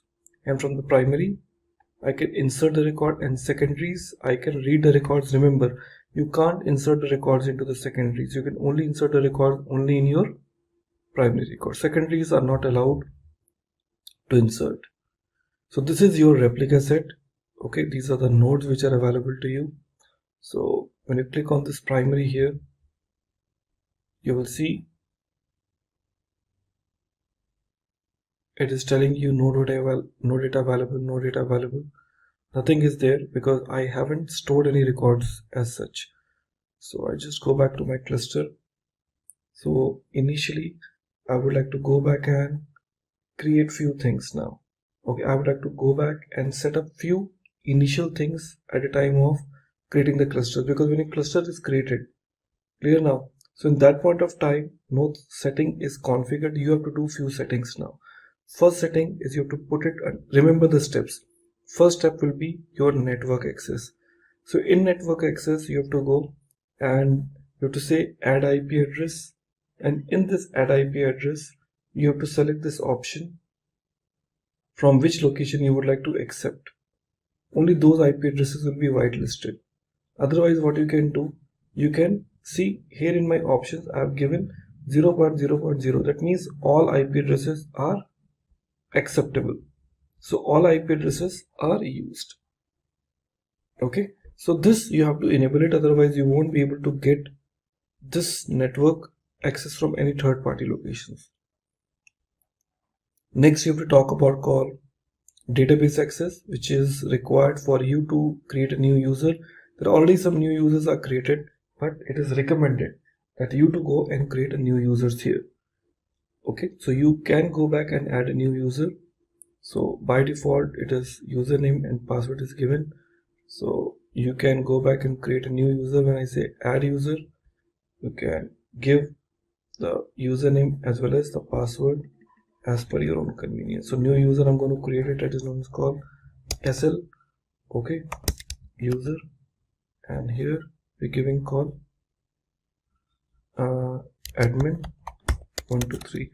So SL user admin 123.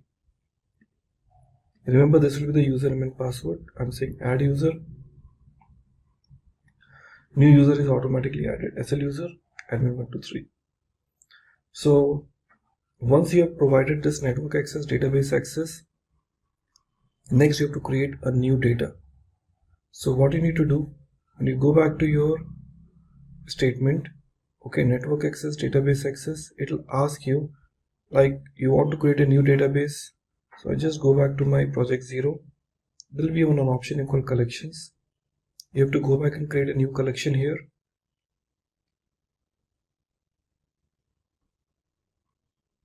Now it is retrieving the list of databases. Now you can see there are already some collections are there. AmarDB is one of the database which is there. DemoDB is there. Lot many databases are there. So you can go back and create some new database and connect through. So if I just create database, I already have a Simplilearn DB with me. User app is already one collections I've created. So creating a database in collection is very easy. If I give you the quick demo, I say create database, give the collection name called SL demo, okay, and give the username called AMP SL demo and employee. I say create.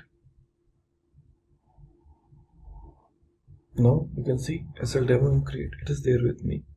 So there is no record right now, and once it is there ready, so remember SL demo and employee. I'll go back to my code again, project 0, and from here I can say connect because I want to connect it. So to connect it from, because your MongoDB is already there, so you want to connect it through. So to connect it through, we have a very simple option available. You can just click on this connect option. Multiple options are there. Through Mongo Share, connect your third-party application with the MongoDB Compass. So since I already have a Mongo Share with me, so Mac OS, I have this Mac OS with me, so you can just use this line. Okay, so if you have a window, you can select your window. Since I have this Mac OS, I'm selecting this line, but I need to replace with this, you can see this username, okay, and you have to give the username here. I'll select this. I open my terminal, okay, and this is, I'm just closing this and opening up another terminal here. Since I want to connect with the Mongo shell now, so what I need to do here in this, I'll just paste that, the command which I have it now. Username is, you remember I told you, you call some users which you have already created. Let's check.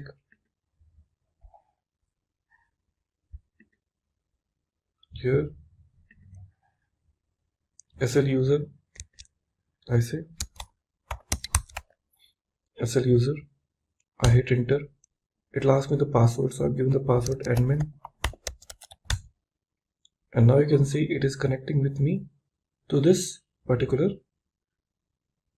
see, now see it is connecting me to this particular replica set. You can see in a logs it is telling you very clearly, okay, saying that it is a username 4.2, and you can see it is connecting with your shard cluster, the cluster which is created, and this is where exactly I have it with me. So I'm connecting with this environment. So primary is there.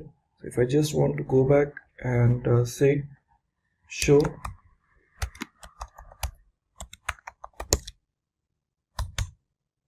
collections, so I can go back and create a new collection here. Okay, so it's up to you now. By default collection which is their employee, so I can say db dot employee dot insert And now here we can just add name.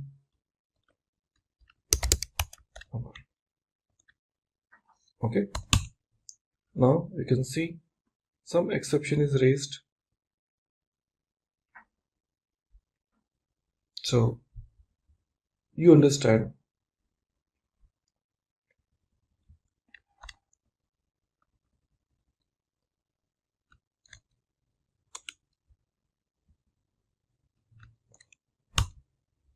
Now you can see the records are added into my primary cluster. So if I just go back and go back to my project 0 where we have got collections, here you will be getting the SL demo employee, loading the documents.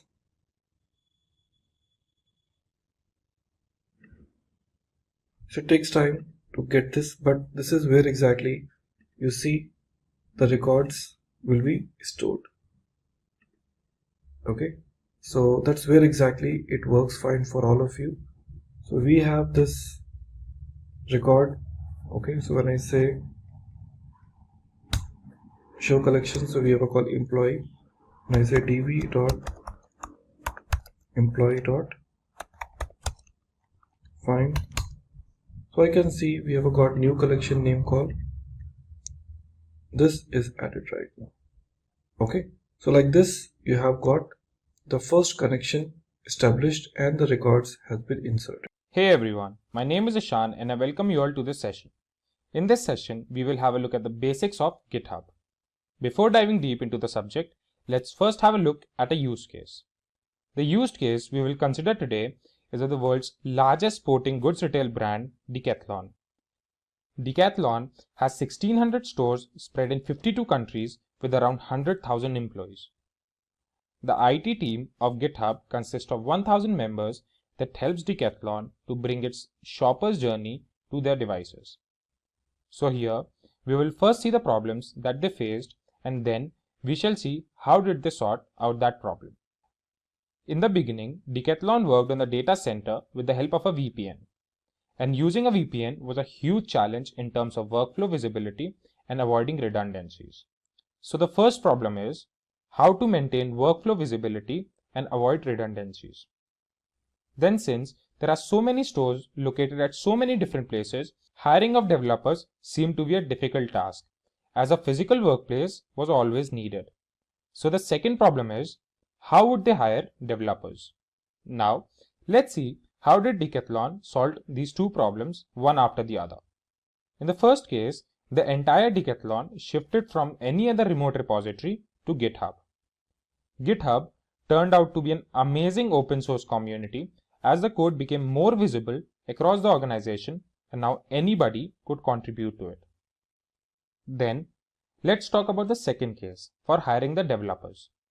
As we know, GitHub is an open source community, so it helped in collaboration with any developer all over the world. The potential developers could now contribute to benefit the global community. Now the question arises, what made this contribution possible? So the major contribution role was played by the version control system.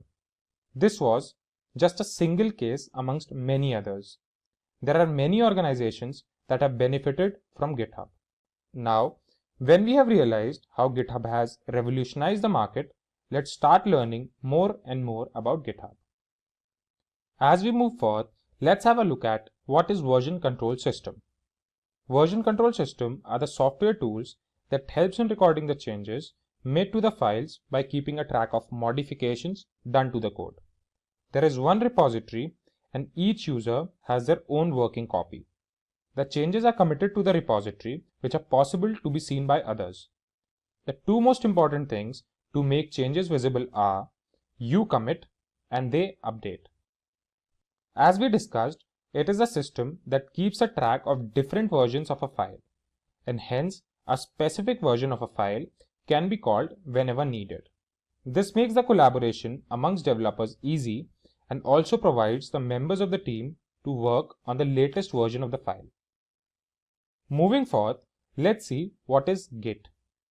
Now, when we have learned version control system, the next thing we need to know is what is Git. Git is the most commonly used version control system that helps in tracking changes made to the files. Hence, we may have a record of all the changes that have been made to a file, and we can also revert back to a specific version. Git simplifies the process of software development with the help of easy source code management. Git is not only helpful and popular among developers, but also helps non-technical people to keep a track of all the files they have been working on. Git further helps in the process of collaboration and permits changes made by multiple people to all be merged into a single source. Then, Git automatically merges the changes so two people or two different sources can even work on different parts of the same file, and later on merge those changes without losing each other's work. This is especially useful when the projects are really big and many people are involved in it. Now, when we know what is version control system and basics of Git, it is time for us to jump on the topic, what is GitHub? GitHub is a service hosted on the web where all the projects are stored. Every project on GitHub has its own repository and its unique URL. Git provides a graphical interface to store the files and helps team members to coordinate on the project from anywhere. GitHub provides several access control and collaboration features like wikis and basic task management tools for every project. Let's now have a look at the features of GitHub. The first feature we will see is easy project management. GitHub helps project managers and developers to coordinate better on the project. The work can be easily tracked and updated, which makes sure that the project is on schedule and as entitled. Second feature is increased safety with packages. The packages on GitHub can be published as desired. They can be published privately or within a community, or can also be published publicly. The packages can be easily downloaded from the GitHub to use and reuse them. Next feature is the effective team management. Now, as all the team members can stay updated with all that's happening on the project, so this helps them in staying organized and well coordinated. The pull request and other modification tools make sure that the team focuses on the code. Moving on, the next feature is improved code writing. With the help of GitHub, the quality of code has significantly increased. Now with the help of git pull command, one can review, improve and propose new codes. Along with that, suggestions or modifications may be discussed before changing the original code. The next feature is increased code safety. GitHub uses CodeQL, which is the industry's leading semantic code analysis engine. This tends to find risks in the code which other tools tend to miss. The last feature we shall see is easy code hosting. As the name suggests, the codes and documentations are hosted in one place. We also know that there are thousands of repositories on GitHub, so each repository has their own set of tools to release and host the code. Finally, let's have a look at the competitors of GitHub. There are several competitors in the market. Here, we have just put the most common ones. First is Atlassian Bitbucket. Then comes Fugbugs, followed by Surround SCM and GitLab. Then we have Buddy, and finally followed by Beanstalk. In this session, we are going to understand who a full stack developer is, what are his desired skills, the amount of money he makes on an average per year, and finally, I'll help you build a resume for your future endeavors. First, let's understand who a full stack developer is. Everybody uses social media applications. The main reason we use them is that they provide excellent user experience and interface. These apps work pretty seamlessly, all thanks to full stack developers. A full stack developer is associated with creation of a product from its start to finish. He designs the front end and the back end of an application while ensuring its efficiency, reliability, and other crucial features. Now that you have a basic knowledge of what a full stack developer does, let's look at some of the desirable skills of a full stack developer. First up, for the front-end development, you should have a good understanding of HTML and CSS. HTML, short of Hypertext Markup Language, governs the appearance of text and images on the screen. It formats the text as headings, paragraphs, or pop-ups. CSS, on the other hand, is a styling sheet. It helps with beautifying the content on your screen in the form of font size, colors, and spacing. Next crucial necessity is JavaScript. It is a powerful client-side programming language mainly used for enhancing user interaction with the application. It offers several libraries and frameworks like React, Angular, Vue, and jQuery. You need to be proficient in one or more of these tools. Next up, we have version control.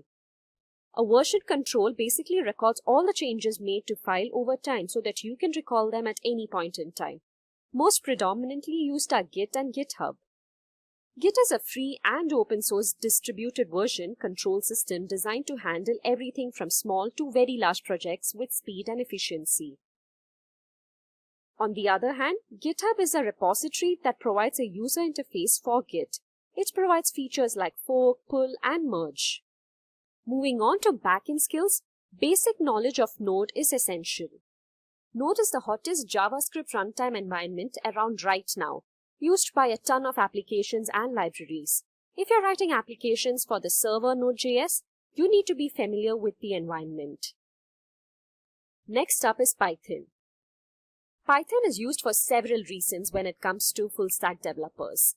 The most common one being the fact that it is better readable than other languages like C, C++, or Java. It is easy to learn and does not require a lot of coding. It also comes with many libraries and frameworks and has a thriving community for developers. Django is a high-level Python framework that performs actions like authentication, database migration, and URL routing, among others. Finally, the backend skills would require having good knowledge of DBMS. Some of the commonly used databases are Cassandra, MongoDB, and Oracle Database. You should be able to update the databases and retrieve information as and when needed. A full-stack developer needs to possess some basic soft skills as well. First up is creativity. The developer must understand the objectives of the project and should create a product that engages the target audience. Next up, we have strategic planning. Planning is a critical phase in any development lifecycle. The developer should possess the aptitude to strategically plan the design, development, and implementation phases. This helps streamline the process. Next up, we have analytical skills. As the name suggests, it's crucial to analyze the information and make decisions so as to maximize efficiency. Now, these are skills that one develops when they're exposed to, but a good sense of understanding is required. Problem-solving skills are again crucial to predict any errors and develop a bug-free application. From the business perspective as well, problem-solving skills play a significant role in ensuring the smooth conduction of tasks. And finally, we have time management skills. The developer must be able to meet the deadlines while ensuring proper execution of his tasks. Moving on, let's look at the full-stack developer's salary. In India, the average salary of a full-stack developer is about 5,90,000 rupees per annum. In the US, the average salary of a full-stack developer is around $75,000. Now, if you wish to make a career as a full-stack developer or wish to look out for better opportunities, a good resume is key. First, let's look at a sample resume for a fresh graduate. First up is personal information. Mention your name and contact information. Moving on to summary, write a few lines about yourself and skills that you are proud of. Make sure you keep the section brief and to the point. Next, go ahead and provide the links to your LinkedIn profile, GitHub repository, and blogs, if any. In the next section, mention the projects you have worked on. Write a sentence or two about the objective of your projects. Moving on to internships, mention the name of the company you have interned for, along with your role, responsibilities, and the time duration. Again, ensure that you keep it short and simple. This adds credibility to your profile. You can also go ahead and mention the university you are graduating from and your final graduate score. Lastly, mention your skills. This is an important section since you will be judged based on your skills. You can first mention all the technical skills that you're confident about. Mention some soft skills and extracurricular activities that you participated in. Now let's look at a sample resume for an experienced developer. The personal information remains the same. However, in summary, you can mention your years of experience and your designation in the previous company. Go ahead and provide the links to your LinkedIn profile, GitHub repositories, and other links you feel worth mentioning. Moving on to experience, clearly mention the name of your previous company, your tenure, and the designation. Mention the responsibilities your role came with. Make sure that you don't over-exaggerate. Use short, powerful words like developed, designed, managed, and supervised. Mention any awards or recognitions you have received. This adds a lot of credibility to your resume. You can also provide your academic information like the name of your university, the year of graduation, and your graduate score.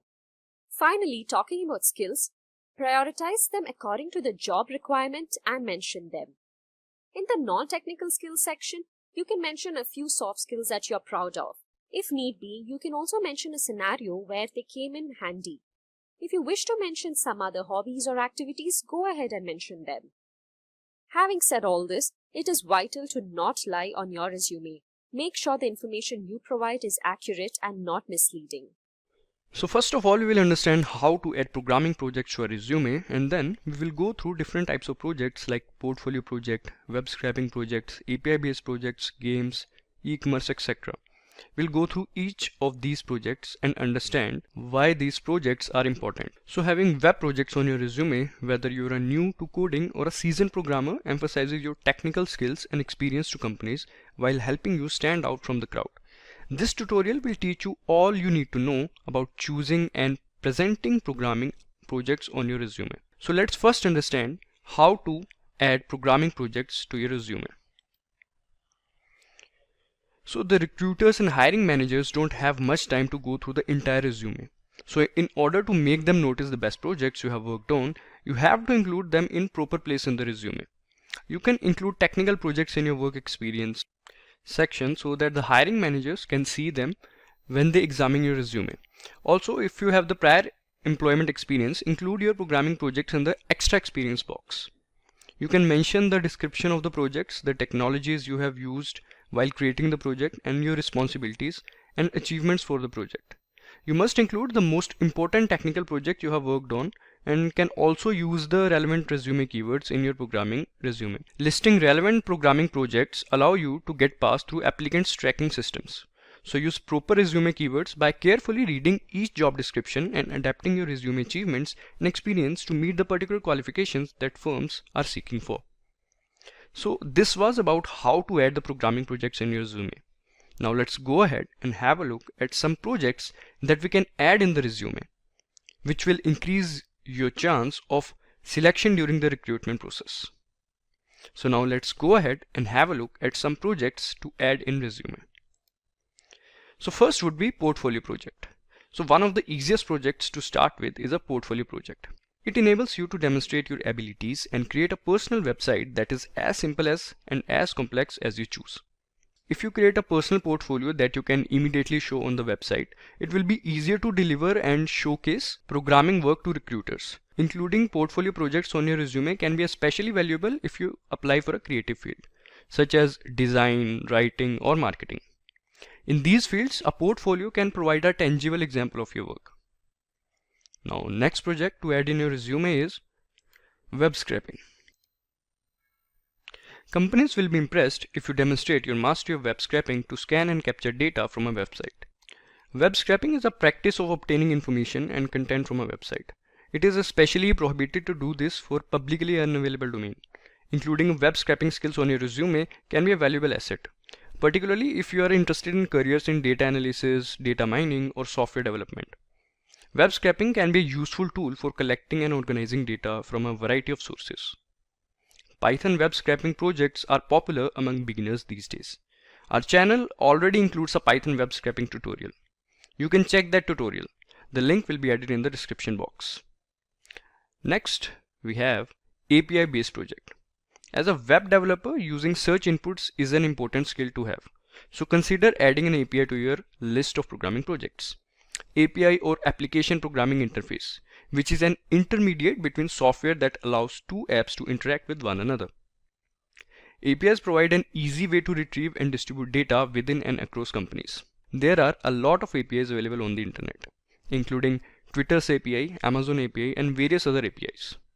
Creating an API-based project allows you to manipulate data, understand client-server architecture, and obtain data from HTTP servers. It is necessary to have basic programming knowledge to create this type of project, and it will take around 2 to 3 weeks to complete this project. Now, before moving forward, let me ask you a quick question. According to you, what was the main reason for Twitter to lay off so many employees? Do let us know in the comment section below. You can take your time.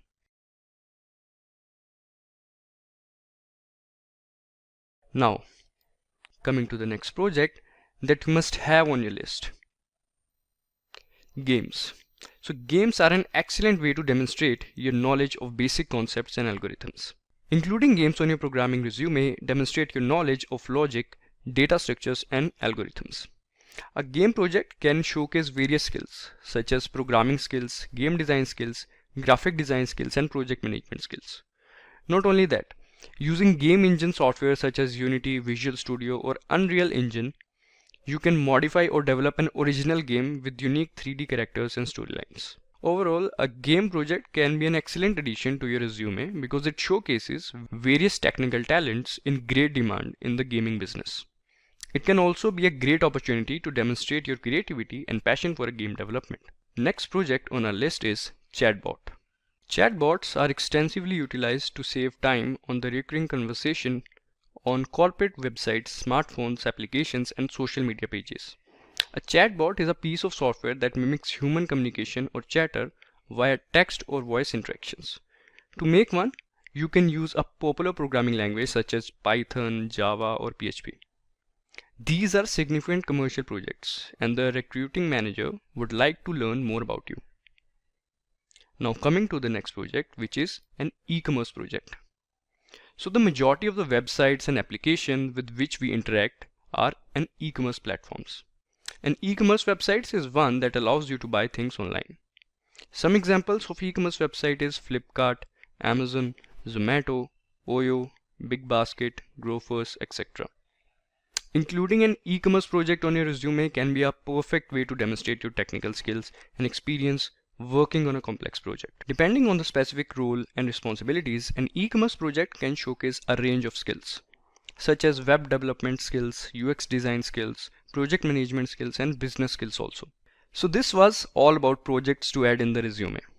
If you have any doubts regarding this video, you can put them in the comment section.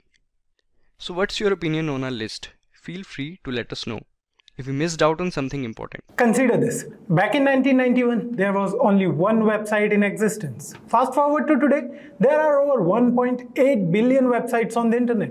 Web development has surely come a long way. It's not just about the numbers, it's about how it transformed our lives. From basic HTML pages, we now have dynamic web pages that power businesses, healthcare, and education. Plus, it made knowledge accessible to billions globally. With responsive design, we can browse seamlessly on any device. And when it comes to web development projects, they are the driving force behind innovation and progress, constantly pushing the boundaries and shaping the world as we know it. They provide the playground for creativity and practicality, making web development not just about the past and the present, but also about the future. So here we are with another video on top 10 web development projects for 2024. Whether you are a beginner, an intermediate level web development enthusiast, or an advanced level web developer, we have got you covered here. Hey everyone, and you are already watching Simplilearn. Before we start with the top 10 web development projects for 2024, remember to subscribe to our channel because we bring the best videos for you daily. Also hit the bell icon to never miss any updates from Simplilearn. Do you guys know that the average salary of a full stack developer in the United States goes around $97,000 per annum with additional cash benefit? Moving on to the top 10 web development projects, we have divided this video into 3 parts. The first part is for beginners. Moving on to the first project for beginners, we have a personal portfolio website for beginners. Creating a personal portfolio website is an excellent starting point. You must become familiar with fundamental web development technologies like HTML, CSS, and JavaScript. Learning part to create. You should start by learning HTML, CSS, and JavaScript through online tutorials and courses. The first step is to design your portfolio layout using HTML and CSS, focusing on responsive design principles. Add interactivity with JavaScript, such as creating a navigation menu or interactive sections. Practice by building and refining your portfolio over time. At the end, host your portfolio using GitHub Pages for free hosting or Netlify for additional features. Moving on to project number 2, we have a basic blog building. A basic blog is a great way to progress from the basics to more practical web development skills. You will need to expand your toolkit to include Node.js and Express.js for the backend. You should start by learning HTML, CSS, and JavaScript basics. Develop the front end of your blog using HTML and CSS. Then set up a server using Node.js and create RESTful routes with Express.js for your blog posts. Implement features like creating, editing, and deleting blog posts, and consider storing data in a JSON file or a simple database. To make your blog accessible to others, deploy it on platforms like Heroku or a similar hosting service. The next project we have for beginners is a to-do list app. A to-do list app is a simple yet effective project for beginners. It reinforces HTML, CSS, and JavaScript skills while introducing the concept of data persistence. Path to create this project is you should start studying HTML, CSS, and JavaScript fundamentals. Then design a simple to-do list interface with HTML and style it with CSS. Implement basic to-do list functionality with the help of JavaScript, and use JavaScript to save and retrieve task data from local storage. This project helps solidify your understanding of user interfaces and basic data management. Moving on to intermediate projects, these projects are for people who possess a decent knowledge of HTML, CSS, and JavaScript and know the basics of backend technologies. The first project we have in this category is an e-commerce website. Creating an e-commerce website is a challenging yet rewarding intermediate level project. This project introduces technologies like React.js, Node.js, Express.js, and of course MongoDB. Start by building the front end with React.js, crafting product pages, and implementing a shopping cart. Develop a RESTful API using Node.js and Express.js to handle user authentication and manage product data stored in a MongoDB database. Consider implementing features like user reviews, ratings, and order history to enhance the user experience. And then deploy your e-commerce site to a hosting platform like Heroku for public access. And if you want to master the art of MERN stack web development, moving on to the next project, we have a weather application. The weather app project combines front-end development skills with API integration. You'll use HTML, CSS, JavaScript, and React.js to create a user-friendly weather application. The first step is to begin by designing an intuitive user interface for entering location information and displaying weather data. Utilize React.js to fetch and present weather information from a public weather API, for example, Open Weather Map. For an extra challenge, incorporate geolocation features to automatically detect and display the user's local weather conditions. The next project we have on our list is a social media dashboard. An intermediate level project, the social media dashboard introduces you to React.js and state management with Redux. Design a dashboard interface composed of React.js components that display social media metrics and analytics. Manage the application state with Redux to ensure a smooth user experience, mainly when dealing with real-time data updates. You can also integrate charting libraries or create custom graphs to visualize data trends. This project is ideal for those looking to deepen their knowledge of React.js and state management. The last intermediate level web development project we have is an online quiz platform. The online quiz platform is an intermediate level web development project that involves building a dynamic website where users can participate in quizzes on various topics. Design a user-friendly interface for registration, login, and quiz taking. Implement user authentication, RESTful API for quizzes, and secure database storage. Allow users to select quizzes by topic and difficulty. Deploy the platform on a hosting service for user engagement.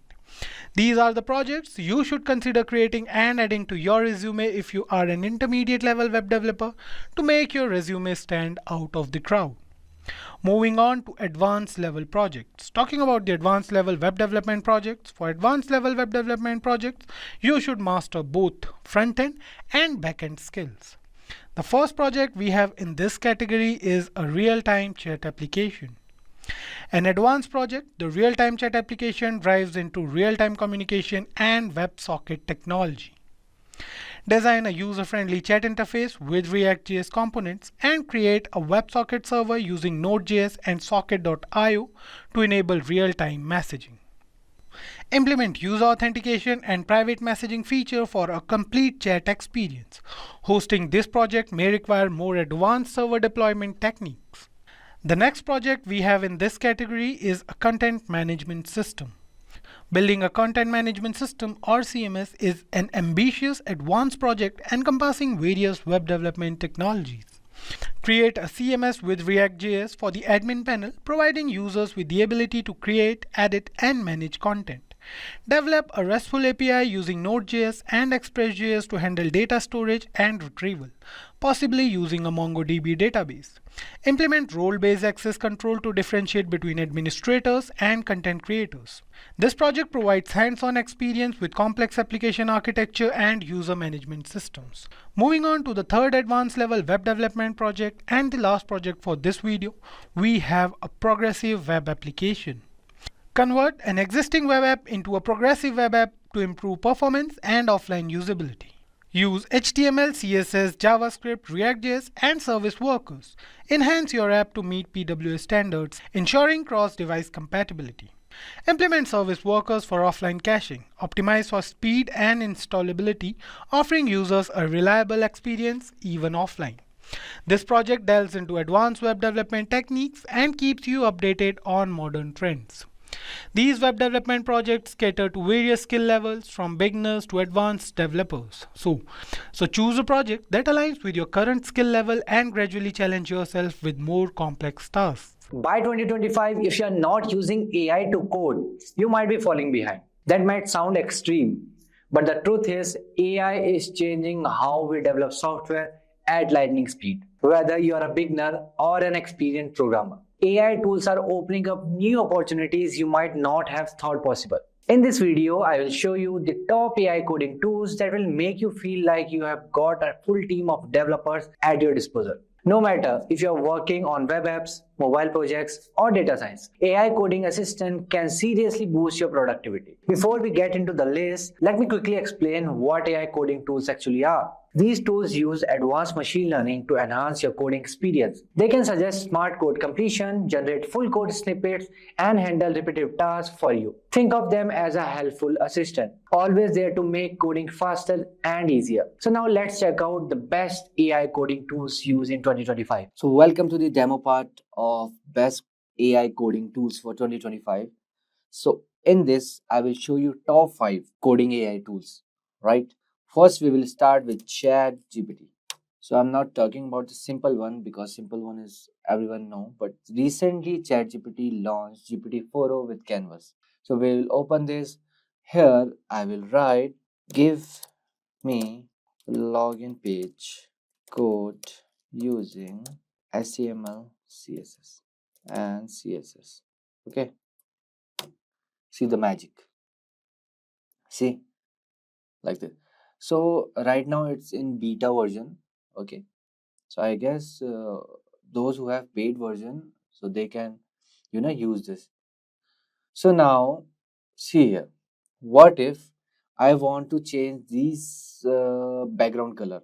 Only particular background color. I don't want to change all the code, but I just want to change this color, H2 color, or you can say display it will block or something else. Okay, I want to change the padding of this particular class, right? So here what I will do, I will select this and one pop-up will come, ask ChatGPT. So now you can just here you can write, please change background color to blue. I don't know which color is that, but again I want to change it to blue. See, it will change only the background color. See, rest will be the same, right? See here, edited. So this is the best upgrade I can see with ChatGPT with coding, for coding. Okay, so let's see one more. Okay, so here what I will do, let's change the padding. Okay, here I will write increase, what is this, border radius, border radius. Okay, see here is 8, it will increase. See, it did 16, and the rest all is same. So this is one tool. Okay, ChatGPT 4o with canvas. The second is Gemini. Okay, I'm not going to use Gemini into Gemini prompt, but I will open one thing, Google Colab. Okay, so here is Google Colab, and I will open new notebook. So here you will get Gemini inbuilt. Here you can see Gemini inbuilt. But first you have to log in. See, start coding or generate with AI. If I'll click on generate with AI, so it will ask me like this. So I will write, okay, give me code to find odd and even in C++. Okay, you can write anything. So I will write enter. See, it's generating and code is here in minute of seconds. Okay, if I will write in Java, the code is here in minute of seconds. Okay, in seconds it will give you. So this is the second. You can use Gemini as well in the, see, while giving prompt here, or you can open Gemini, right? You can open Gemini as well, but it's better if you are using Gemini for code, so use in Google Colab. Why? Because you can use or you can run code directly. Okay, let's try to run it. Let me run it. See, it's running. Wait. Okay, some error is there. Invalid syntax. Why? Okay, why it's giving error? Because I opened this, it's notebook only. Okay, this is the Python notebook, right? That's why it's giving error. Okay, let me run this in Python. Oh my god. See, it's running nicely in Python because it's Python notebook. Okay, so these are the odd numbers and these are the even numbers, and numbers are already given here, right? So this is the second one, and the third one is Claude. Okay, I have to log in it first. So here, so in Claude as well, we have many models. You can say Claude 3.5 Sonnet and Haiku is there, and some more things are there. Okay, and here I will write, okay, please give me code to make snake game in Python. Okay, so see, now it's generating.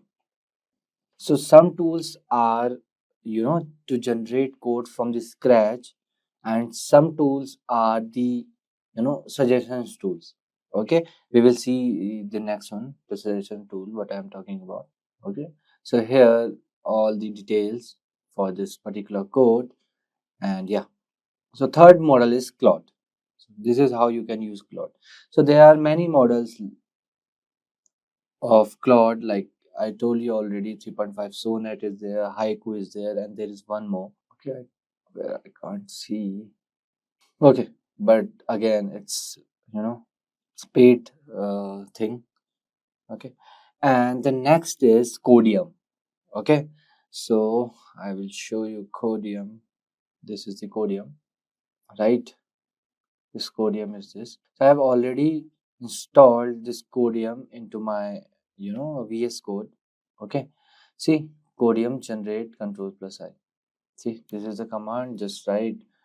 This is again Python one. Okay. Give me code to find the prime numbers in Python. Okay, just submit and the code will be here. See, okay, code will be here. Or if you write here, find the prime numbers. See, it will give you suggestion. Okay, if I will write define prime and then see again suggestion. If I will write this again suggestion, then yeah, code is complete. Okay, so it will give you suggestions as well. Okay, this is a Codium. So just like Codium, so this is our fourth tool, Codium, and just like Codium, there is one amazing tool which is called AWS Q Developer, Amazon Q Developer. This is the amazing tool. Okay, so recently they jumped into this thing, AI coding, and you can install it to Visual Code directly as well. Okay, you can go here and from where the extensions are there, you can write Amazon Q here. Okay, this thing you can install. Okay, it's like this Codium only. Let me show you some videos. Where are the videos? Okay, so how Codium works. Okay, not here. I will show you in this. See, this is how Codium works. Again, same thing. See, if you write this, again the suggestions will come. Okay, lambda function to publish user, like Codium. Okay, so the fifth one is our Amazon Q. Okay, so there are many models like Copilot. This GitHub Copilot is there. GitHub Copilot is there for this AI coding, AI developer tool. And if you are curious to make a website within a second, so there is one more app called this tool, you can say WebSim. Okay, see what you like to create today. I will write here Amazon, but okay, let me first but they use Sonnet 3.5, means Claude. They are using Claude. So I will write here, I want to create Amazon.in. See, it will create website for you. No coding, nothing, all. Directly it will give you website. Okay, it's loading, I guess. So this is how you can use WebSim. Right? See, OnePlus Node, this came. Okay. I just gave Amazon.in and the website is here within a second. Okay. So these are some, important tools to learn or how to use them in 2025. Using AI tools for coding is essential to be in the race. Okay, so these are some coding. Imagine sending out dozens of resumes and hearing nothing back. Frustrating, right? Did you know that over 75% of resumes are rejected before they even reach a human? Well, there's a hidden gatekeeper in the hiring process that might be stopping you. The ATS or Applicant Tracking System. Hello everyone and welcome to another informative video from Simplilearn, where in today's video, I will show you how to create a resume that not only clears the ATS, but also grabs the attention of hiring managers. Plus, I'll share you how ChatGPT can be your secret weapon in this process. First things first, let's talk about the ATS. Imagine a gatekeeper standing between you and your dream job. The gatekeeper is the ATS, which is a software that scans resumes to decide whether they move forward or get rejected. Companies use ATS to filter through hundreds of applications quickly. It's programmed to look for specific keywords, skills, and formats. If your resume doesn't include these or isn't formatted correctly, it might not even reach the recruiter's desk. For example, let's say you're applying for a job as a digital marketer. The job description mentions keywords like SEO, Google Analytics, and content marketing. Now, if these keywords aren't on your resume, the ATS might think you are not a good fit, even if you are a perfect fit for the job. But don't worry, I'm here to help you fix that. Let's break down how to create an ATS-friendly resume step by step. So the first step is to start with your contact information. So your contact information is the easiest part of your resume, but it's also the most important. So it's how recruiters can reach you, so make sure it's clear and professional. So here is a list of what to include. First is your full name, then comes the place you belong to or the location. Then there's a professional email address. Make sure you don't add any fun or quirky email addresses. Then comes your phone number, and it's highly recommended that you add your LinkedIn profile and a portfolio link if relevant.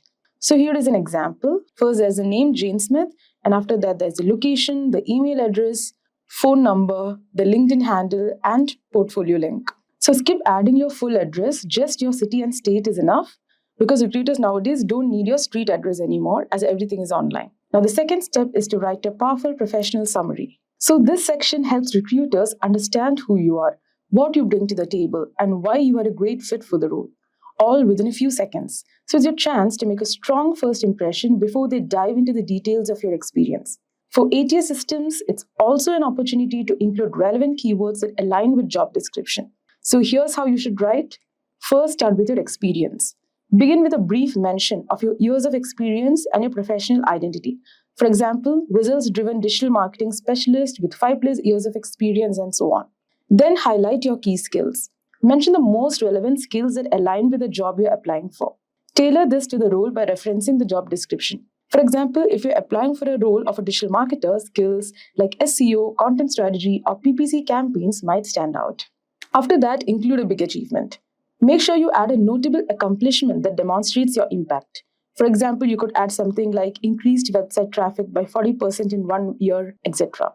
And finally, keep it short and tailored. So limit your summary to 3 to 4 sentences and adjust it for each job application to ensure its relevance. So for example, if you're a digital marketing expert, your professional summary could be something like this. Results-driven digital marketing specialist with 5+ years of experience in SEO, content strategy, and PPC campaigns. Increased website traffic by 40% in 1 year through innovative strategies and analytics. Proficient in tools like Google Analytics, SEMrush, and HubSpot with a proven ability to boost online engagements and ROI. Now, the best part is that you can leverage AI tools to help you out with these tasks. So, for example, you could use ChatGPT to help you draft this. So, here's a prompt you can use. Write a professional summary for a digital marketer with 5+ years of experience, highlighting the achievements in SEO and PPC campaigns. So as you can see, ChatGPT provided a summary in less than a minute. So if the initial draft feels too generic, or if you're not satisfied, you can refine it by giving more context and more prompts. Now the next step is to identify and use keywords. Now here's where the magic happens.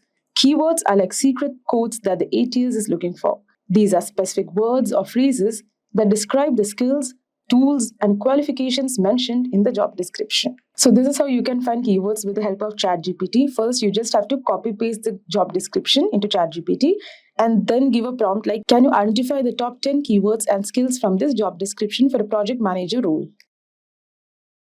So as you can see, ChatGPT has provided you with keywords. So for example, if the job description mentions agile methodology, stakeholder management, and risk assessment, these are your keywords.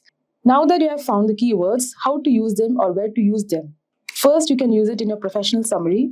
So for example, as already discussed before, for a project manager role, you can write experienced in agile methodologies and stakeholder management. You can also use while writing your work experience. For example, you can write, led agile teams reducing project delivery time by 20%, etc. Now, once you find your keywords, the next step is to optimize your work experience section.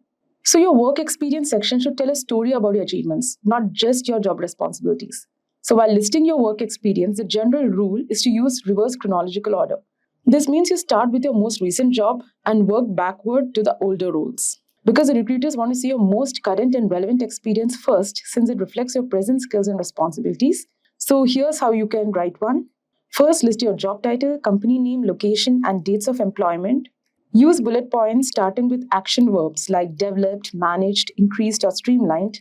Also try to quantify your achievements whenever possible. So for example, if you're applying for a role of a marketing manager, you could write something like this. managed a $200,000 annual advertising budget, achieving a 25% ROI, increased organic website traffic by 50% in 6 months through targeted SEO strategies, led a team of 5 to execute cross-platform marketing campaigns.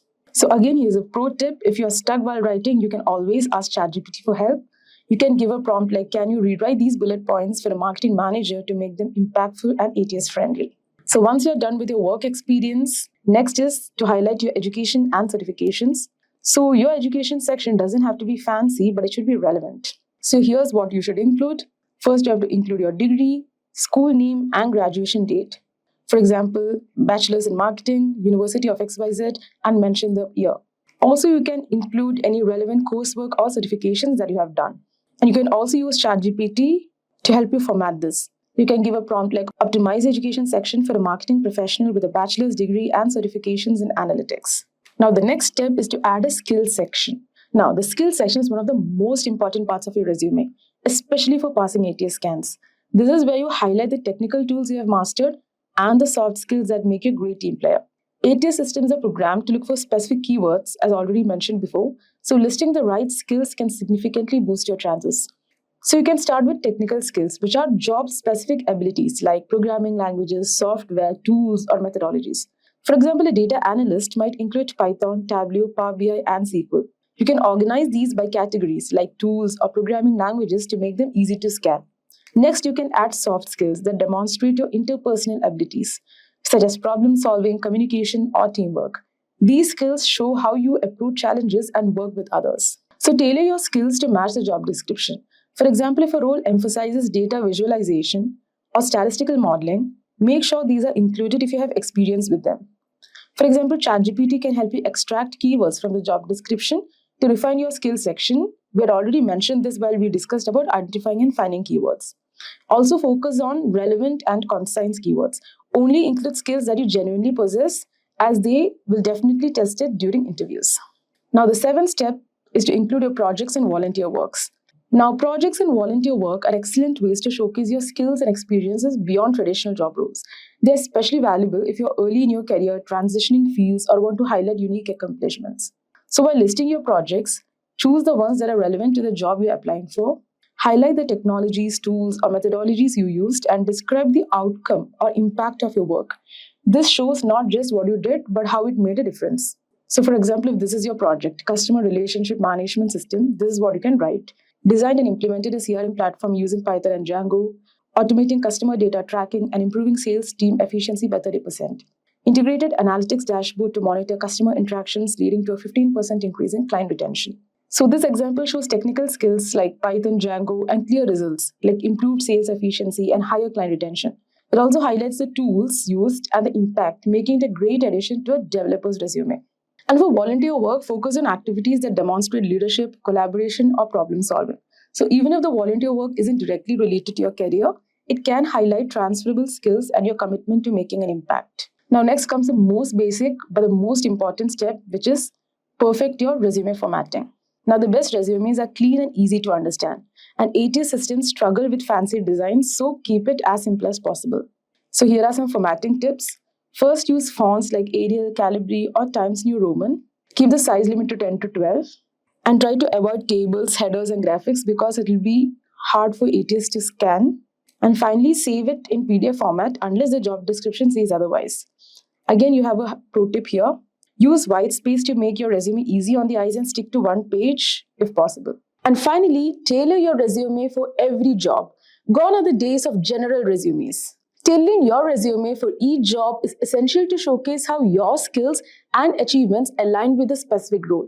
So start by analyzing the job description, highlighting the key skills and responsibilities, and matching them with your experience. You can use ChatGPT to streamline this process by asking, so here's my resume and a job description for a project manager role. How can I better align my resume with this position? So this approach not only helps you pass ATS filters, but also makes your resume more relevant and appealing to recruiters. Today, we will be learning about the Google Summer of Code, or also known as the GSoc Roadmap for 2025. Google Summer of Code is a prestigious global program that offers contributors a unique opportunity to work on open source projects with renowned organizations. It fosters learning, networking, and real world development experience, making participants stand out in their careers. GSoc also encourages a global exchange of ideas, helping contributors connect with mentors and communities worldwide. Through meaningful contributions, participants build strong portfolios that stand out to future employers. Moreover, the program nurtures a sense of community, teamwork, and satisfaction of giving back to the open source ecosystem. This tutorial is not only about the Google Summer of Code roadmap, it is also about acing the GSoc 2025. We will start with the understanding of what exactly is GSoc and why should you enroll in it. Following that, we will have a detailed timeline of GSoc and how to prepare if you want to crack in. Freshers are often prone to lack of confidence, which ends up as their Achilles heel. We will focus on ensuring that you are prepared for what's heading your way and succeed in your endeavor. Last but not least, tips and tricks for GSoc 2025. Sometimes a few tips and tricks under your sleeve are prone to the heartbeat of professional success. Our tips and tricks section is where we scout the intangible qualities that transform your careers from ordinary to extraordinary. So, buckle up. That said, if these are the type of videos you'd like to watch, then hit that like and subscribe buttons and the bell icon to get notified. So, what is GSoc? So, GSoc, or the Google Summer of Code, is a global program organized by Google to encourage students and new contributors to engage with open source development. It provides an excellent platform for participants to learn, contribute to real-world software projects, and gain hands-on experience working with established open source organizations. GSoc was launched in the year 2005 by Google to strengthen the open source ecosystem and encourage contributors from students worldwide. Over the years, it evolved into a global initiative with thousands of contributors and organizations participating annually. Each year, organizations from various domains like machine learning, web development, cybersecurity, and much more submit project ideas for GSoc. Students with relevant technological backgrounds apply to GSoc, proposing how they would tackle specific projects. This allows participants to work on projects that match their skills, providing an ideal platform for growth. Participants engage with real-world software development practices such as version control system, collaboration, and agile workflows. GSoc offers similar experience to internships where participants can work under mentors and deliver tangible results. So why exactly should I participate in GSoc is our next question. GSoc offers an attractive opportunity for contributors to work in real-world projects, earns competitive stipends, and gain valuable open source experience. So there are much more like this. So let's start with these on the screen. No criteria, no cutoff, various diversities, lot of categories to work in, big opportunities. You can build your own portfolio and gain a lot of experience in real world scenarios. So let's get started with each one of these. Firstly, no criteria. GSoc is open to all contributors who meet the age requirement without focusing on specific academic qualifications or certifications. The program values skills and commitment, making it an inclusive opportunity for anyone passionate about open source. The second one is no cutoffs or mandatory degrees. Unlike many traditional programs, GSoc does not require you to meet CGPA or GPA cutoffs or hold specific degrees. It provides a level playing field for contributors from diverse backgrounds to showcase their abilities. Now, the third one is about diverse organizations and projects.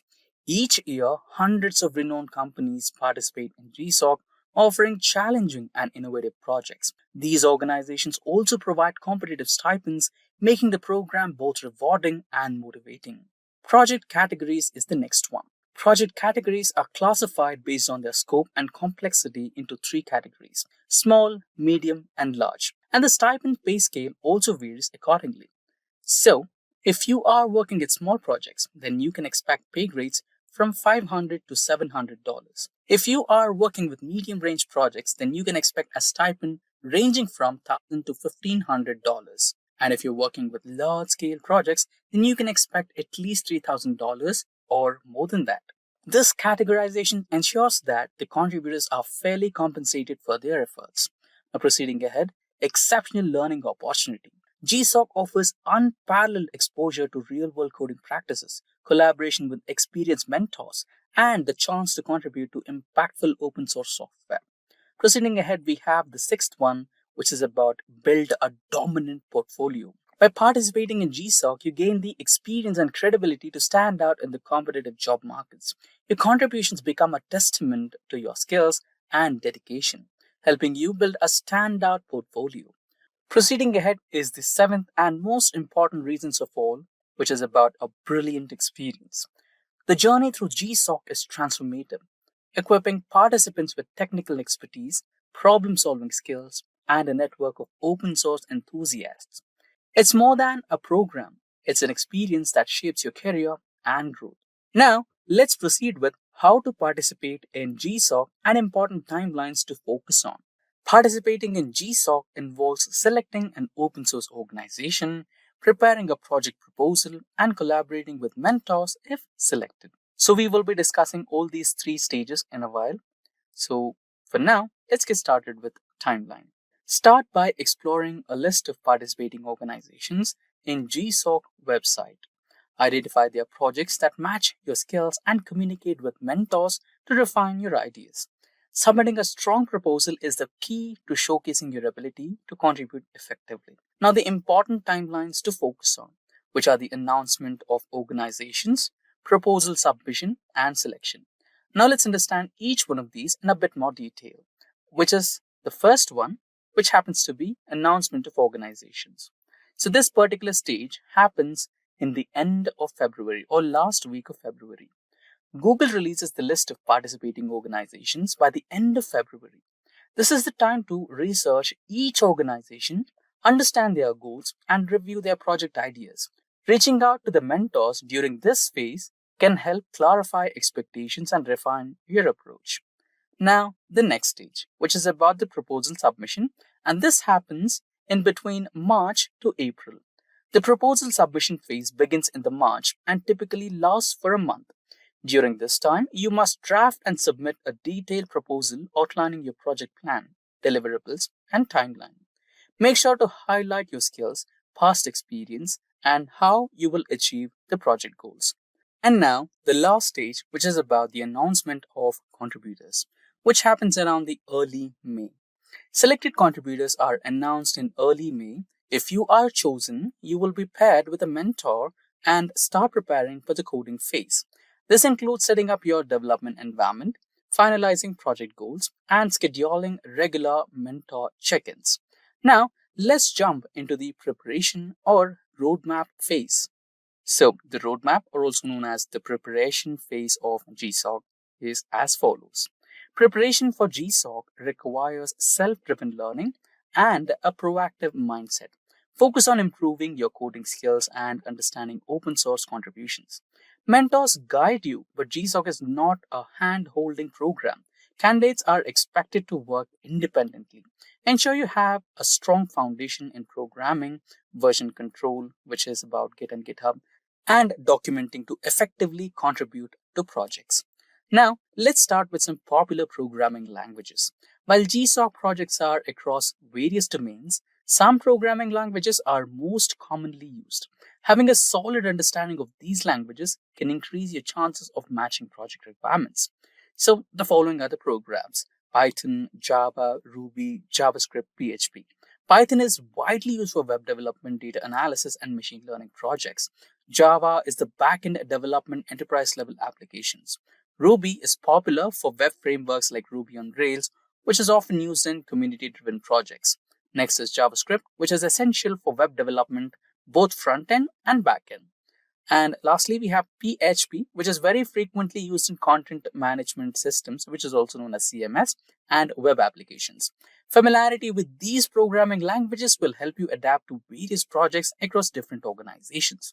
If you are new to coding, you can still participate in GSoc by focusing on smaller projects that require basic programming knowledge. Many open source organizations welcome beginners who are enthusiastic and willing to learn.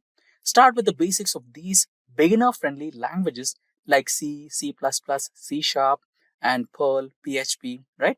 Perl, which is used for text processing and scripting, and it is also great for automating tasks. And next we have is PHP, a widely used programming language for building dynamic web pages and backend services. And C, C#, and C++ are fundamental languages used in various domains for system programming and game development. With a grasp of these programming basics, problem solving, and project collaboration, even beginners can contribute meaningfully to smaller GSoc projects. Now, let's move on to the next part, which is about building your own projects. The best way to prepare for GSoc is by building your own projects to gain hands-on experience, focusing on writing clean, functional code and understanding how to solve real-world problems. Avoid diving into complex code bases of open source projects without practical knowledge. It will only confuse you. So it's better to start with personal or community-driven projects to strengthen your skills and build confidence before contributing to larger, more complex GSoc projects. Next is learning the version control systems. Understanding version control is essential for collaborating on open source projects. Learn how to use Git and GitHub for branching, versioning, making commits, and performing pull or push requests or operations to contribute effectively to repositories. Now, next ahead is learn to make open source contributions. Start by contributing to beginner-friendly repositories and get familiar with the process. Contribution can include fixing bugs, improving documentation, or suggesting new features. Each step helps you build confidence and credibility. Next is for referring to open source codes. Refer to open source codes to understand how real-world projects are structured and implemented. Analyze the code base to learn best practices, but make sure to build your own projects to reinforce your learning. Next is use any projects or old GSoc projects. Explore various GSoc projects to see the types of tasks contributors worked on. You can also use older projects as learning resources or inspiration to build similar projects on your own. Moving ahead, we have the next stage, which is about picking the organizations in which you are interested to work on. Choose organizations that align with your interests, whether it's about web development, machine learning, or cybersecurity. Working on projects you're passionate about will keep you motivated and make the learning process enjoyable. Next is selecting projects that you are interested in. Look for projects that match your skill set and interests.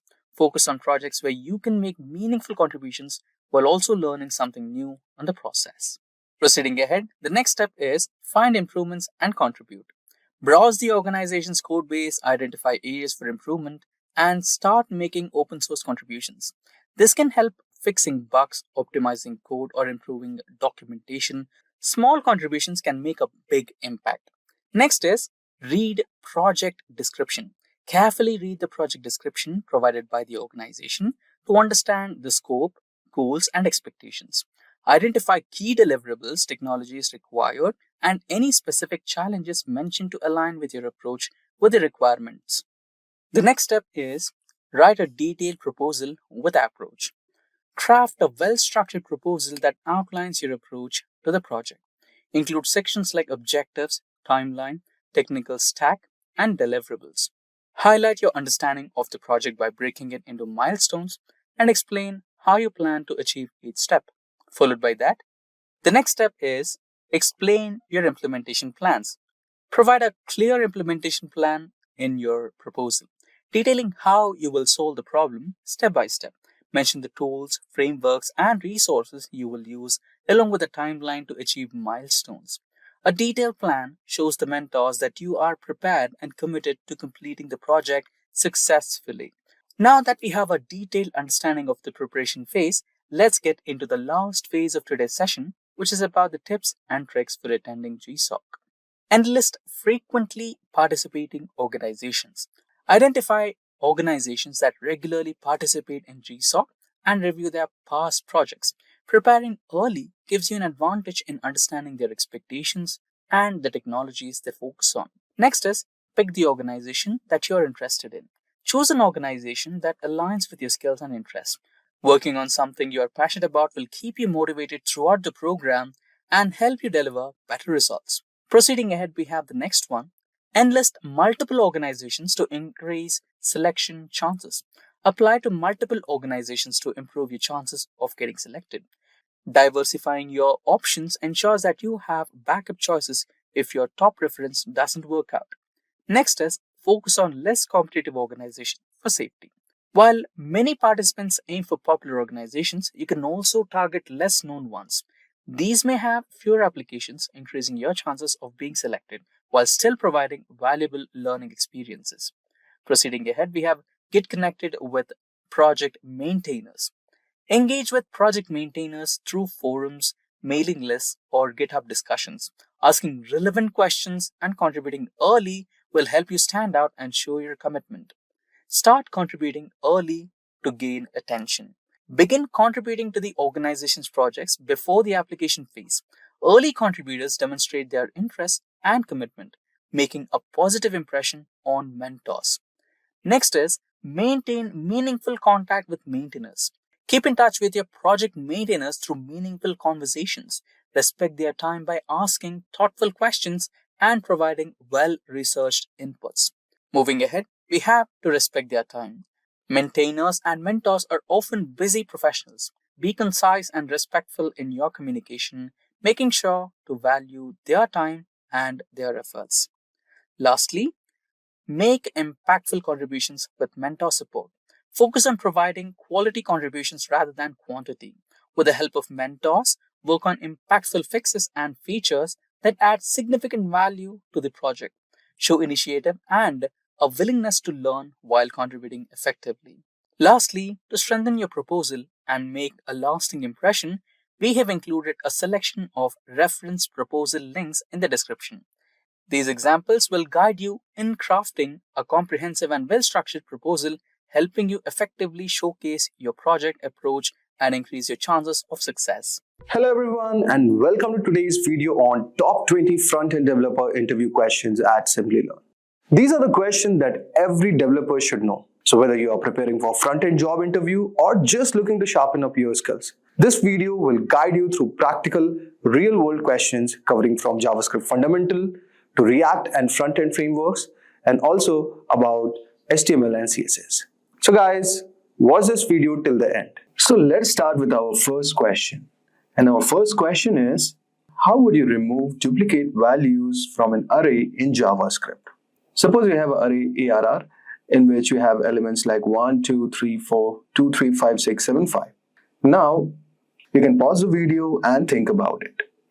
So basically, what we are going to do, we are going to create a unique array, okay? So let us give it name as unique AR.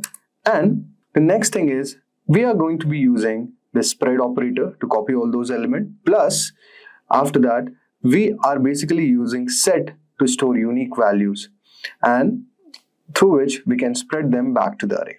So if you want to remove duplicates, so you have to use set. Now, let us discuss our question number 2. So, our next question is, explain the difference between this and this in JavaScript. So guys, you can see all over here, here we have 2 equal sign, here we have 3 equal signs. So, basically, if we talk about this, okay, this double equal to sign checks only value, okay, like 5 equals to 5 or not. So, it's going to return true or false.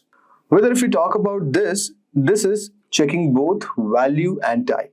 Suppose, for example, if I say 5 equal 5, so this is going to be true. Now, if I say 5, okay, so this will be false. So this is how, this is a basically major difference between these and these operators.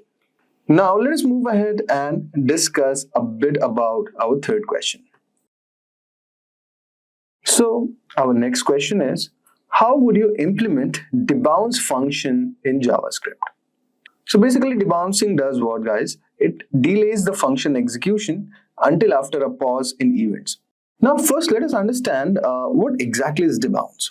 So debouncing is a programming technique which is basically used to limit the rate at which the function is executed. It ensures that the functions run only after a specified delay once the user has stopped performing the action. Why would you need this? There are certain events like scrolling, resizing, or typing in a search box. So that triggers the function rapidly. Without control, this can lead to performance issues and unnecessary function execution. So this is basically is called debouncing. Now, if you are being asked to write a debouncing function, so you could write something like this. So create a function, okay. Say we have debounce and give two argument, okay, function and delay. Then what you do, guys, go to the next. Let's declare the timeout value, okay. Then you're returning the given function all over here. Create a context, okay. Then create the arguments, then clear the timeout, then use the set timeout function, and then finally apply the context which you have created all over here, and finally add delay all over here. So this is how you create a debouncing function. Now let's move ahead and discuss about our question number 4. Okay, so your next question is, write a function to check if the string is palindrome or not. So think about it, and you could start certain thing like this. So create a function, okay, all over here, and check whether it's a palindrome or not, and in which you will take the input argument as a string, okay. Now what you do, guys, first split, then reverse it, and then join it. And if the given string is equals to the reverse string, then you get it as a palindrome. Very simple logic, guys. So you can follow along. Basically, we reverse the string and then it compared to the original one. So that's the logic. Let us move ahead with our question number 5. So our next question is, how would you deep clone an object in JavaScript? So if you want to perform deep cloning, okay, so you can use JSON.parse, but this method does not support functions or undefined. So this is how you can implement it. So what you do, guys, suppose you are creating a deep clone. So const deep clone, and after this use the parser, okay. So let's say JSON.parse, JSON.stringify, and put the object value all over here, okay. So this method actually is not supporting functions or undefined. That's a one thing you need to remember. So this is one of the solution for this. So you can deep clone with this method. Now let us move ahead and discuss about our next question. Now our next question is something like this. What is the difference between null and undefined in JavaScript? So if we talk about null, it explicitly assigned absence of value, okay. Now if I talk about undefined, it is a variable which is declared but it is not assigned. So null, basically you have absence of value, okay, and undefined means you have declared the variable but you have not assigned any value to it. So that's what the basic difference is. Sometimes they can ask you this question, okay, so have a clear thought about it. Now let us discuss about our question number 7. Now our next question is, what is the difference between event bubbling and event capturing in JavaScript? This is a very interesting question, guys. You can pause the video, think about it, and let me know your solution. Now let us discuss the solution for this. Suppose when an event occurs on an element inside a nested structure, it does not directly trigger the event listener on that element, but it basically follows a specific event propagation model in JavaScript. What is the event propagation phases, guys? The first one is capturing phase, where the event starts from the topmost parent, which is a window or a document, and moves down to the target element. Then the next is the target phase, where the event reaches the actual target element where it was triggered. And third is a bubbling phase or propagating up, when the event starts bubbling up from the target element back to the root, like to the window or document. So if we talk about event bubbling, event that travels from the target element upwards to its parent element, this is called basically event bubbling. And if multiple elements have event listeners, the innermost element event triggers first, then it moves outward. If we talk about event capturing, here events travel from topmost ancestor, which can be a document, to downward to the target element. So guys, this is a basic difference. Let us move ahead and discuss about our next question. Now our next question is also very interesting. So it asks, what is the difference between call, apply, and bind in JavaScript? So the basic difference is, if we talk about call method, it invokes a function immediately and sets this to the specified object. And here, arguments are passed individually. Now, if we talk about apply, apply is also similar to call, but arguments are passed as an array. Here, apply is useful when arguments are already in array format. Next, let us discuss about bind method. So bind basically returns a new function with this set to the provided object, and it does not invoke the function immediately. So bind is useful when we want to create a function with a specific this context, but we want to execute it later. So this is what the basic difference between a call, apply, and bind in JavaScript. I hope so guys you would have got a brief idea regarding this. Now let us move ahead and discuss about our next question. So the next question is based on React. Okay, so React is a very popular front-end programming languages, and most of the jobs, the employers are asking you to have a knowledge of React. So do learn React, guys. Simplilearn has got a complete course on React. You can check out on our YouTube channel. Now, let's discuss some interview-related question with React. Okay, now let us discuss about this question. And the question is, how would you optimize a React component performance? So guys, the answer would be, you can use React.memo for functional components. You can use callbacks to memorize the functions. You can use useMemo to memorize the calculations. And the most important thing is that you have to avoid any unnecessary state updates.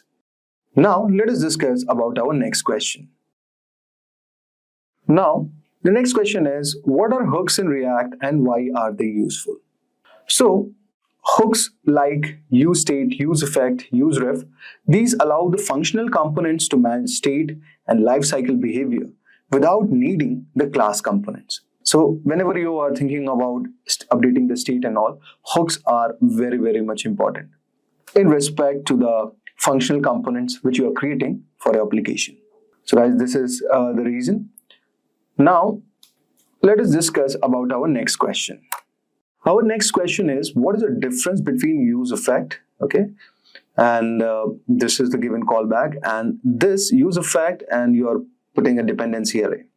Now, if we talk about this, guys, so the answer for the same question would be that if we talk about this, guys, then this means that it runs on mount. But if you talk about dependency, so it runs when the dependency changes, okay. So this is the side effect caused by the useEffect hook. So it's also a very important question. It might be asked in your interview. So have a closer look on this. So our next question is, how would you prevent re-rendering of a child component in React? You can pause this video, guys, and think about the solution. So the answer of this question is, you can use react.memo, okay? So react.memo, and you can put component inside and make sure that this is capital, okay? So react.memo component, if you use it, this will be helpful if you want to prevent the re-rendering. Second is, you can use callbacks, okay? Callbacks are very much important. So there is a hook called use callbacks. You can use this, and it can be used for a function and get passed as props. And you can use memo basically for derived values. So this is how you prevent re-rendering. I hope so, guys, you would have got a brief idea like the answer to this question. Our next question is, explain the virtual DOM and how it works in React. You can pause this video, guys, for a while and think about the given solution. So the answer is, actually, React creates a very lightweight copy of DOM, which is called as virtual DOM. So when the state is changing, it compares the virtual and the actual DOM and updates only after the parts are changed. So that was explanation of virtual DOM is. Very important question, guys. You can read on the official documentation of React, like how React is actually increasing performance by using virtual DOM. Now let us discuss about our next question. Our next question is, what is Redux and why it is used? So if we talk about Redux, guys, Redux is a state management library that stores a global state in a single store, which allows better state predictability. So this is, basically works as a global state management framework. So basically it is complemented with React. Okay, so this is a very important question, guys. Just think about it. They can ask you about Redux. Okay, now let us move ahead and discuss some of the CSS and the HTML type questions. Now if we discuss about our question number 15, this is a practical problem. So it's saying, how would you make a div center both horizontally and vertically? So the solution for this is that use display flex, you can use justify content center, and you can use align item center. Let me show you. Okay. So guys, this is the given code where you are using display as flex, justify content center, align item center. So with these help, you can basically make a div center both horizontally and vertically. Now let us discuss about our question number 16. So our question number 16 is, how can you create a responsive grid layout using CSS grid?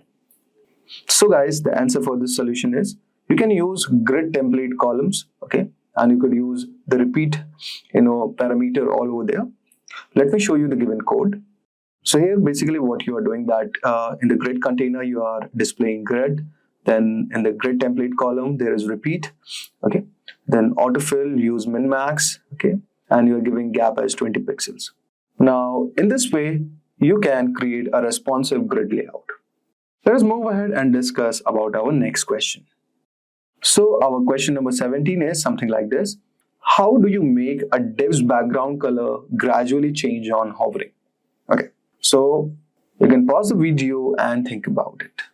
So the solution for the same is, you can use transition, okay, feature of CSS, and you can set the background like for 0.3 seconds or something, and use the ease in out functionality. So let me show you guys. The transition is basically the feature which you want to use. So guys, this is the given technique, how you are using it. Let's suppose your background is blue, but you are using the transition feature all over here. And background for 0.3 seconds, you are using ease in out feature. And upon hovering, the background is changing to red. So this is how you make a div's background color gradually change on hovering. Amazing question, guys.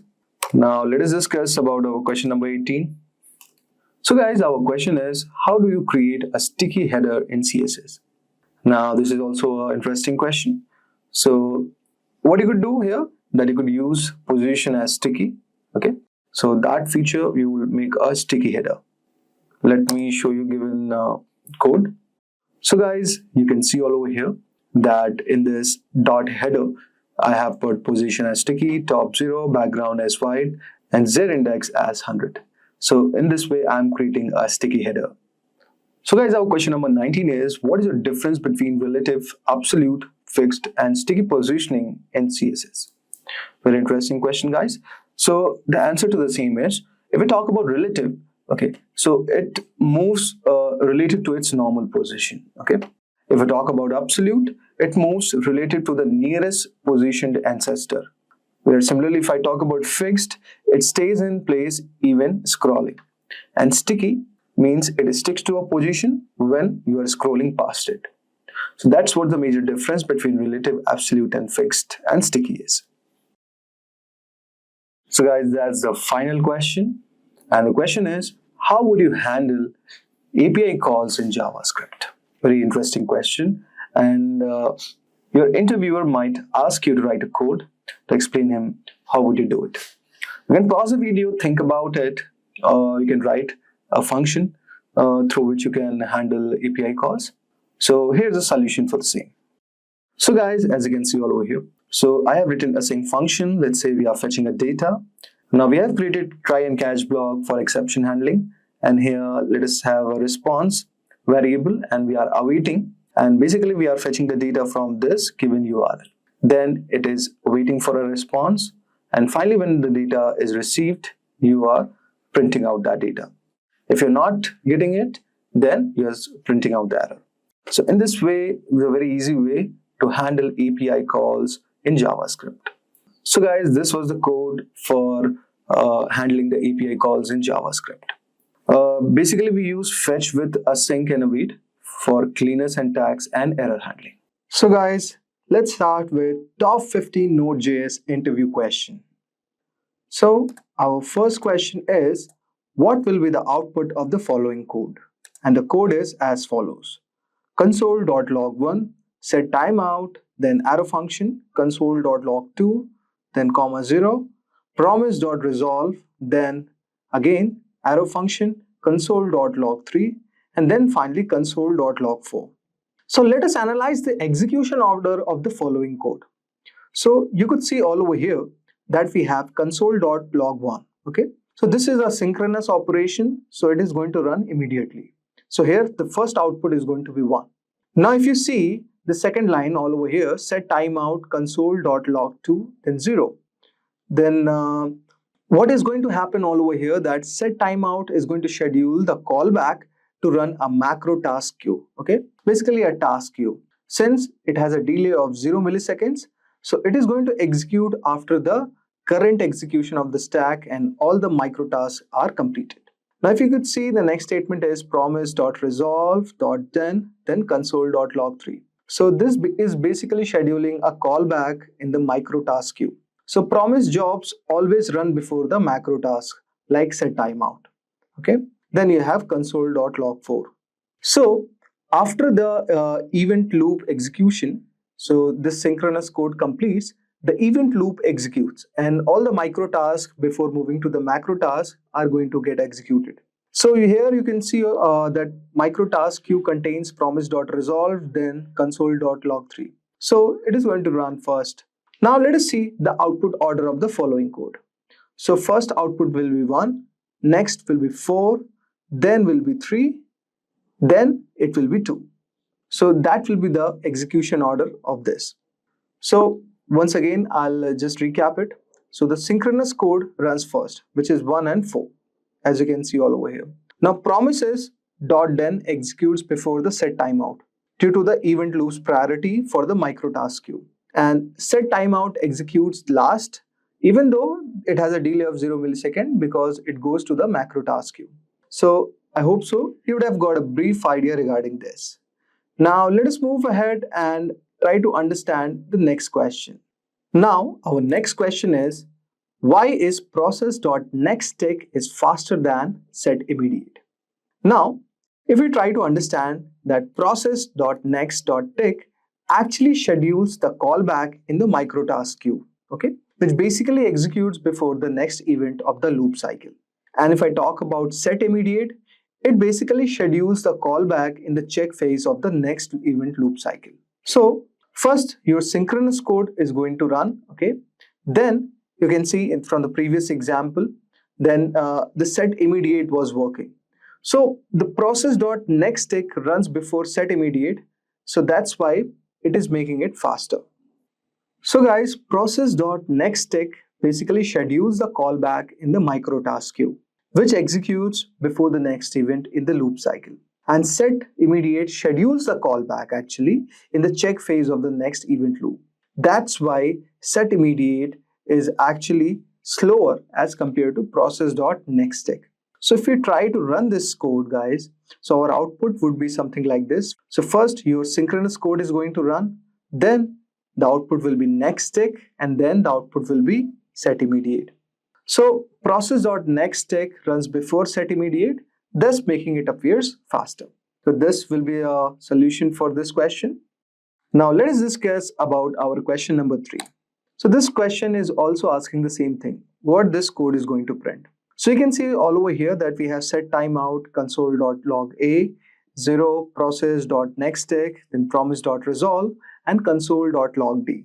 So let us apply the concept what we have learned in this question. So our execution order will be something like this. The first output will be D as usual. Then you could see the next output will be process.nextTick. Okay, so option B. Okay, then our promise.resolve is going to happen. Okay, because it is going to run in the next microtask queue. So the output will be C. And finally, you'll get the output A. So this can be asked in your interview, which is kind of a trickier question. But if you practice the concepts, I think so it will be very easy for you. Now let us move ahead and discuss about our next question. So our question is, how does Node.js handles multiple CPU cores? So as we all know that Node.js is actually a single threaded, which means that it runs on one core by default. To utilize multiple CPU cores, we used cluster module, okay, which is cluster.fork to create child processes, and also worker threads to execute CPU intensive tasks. So you can tell something like this. Now let us discuss about our question number 5. The question number 5 says that how do you prevent callback hell in Node.js? Now, what is a callback hell, guys? So callback hell occurs due to nested callbacks. If you want to avoid it, you can use promises, okay, where you can also use async await, you can use modular functions, okay. So these can be your solutions for preventing a callback hell in Node.js, which is basically signifying the nested callbacks which we are trying to do. So this was an easy question. Let us discuss about our question number 6. So our question number 6 is, explain the event loop phases in Node.js. So the event loop phases in the Node.js are as follows. So you have to tell in this question about timers, pending callbacks, idle prepare, poll, check, close callbacks. Now if we discuss about timer, they basically execute the set timeout and set interval callbacks. And if we talk about pending callbacks, it is executing the deferred input-output callbacks. If we discuss about idle or prepare, then it is basically dealing with the internal operations. Whereas poll, it is basically retrieving the new input-output events. If we discuss about check, it basically executes the set immediate callbacks. And finally, we have the close callback, which basically executes cleanup tasks like socket.on, okay, something like this.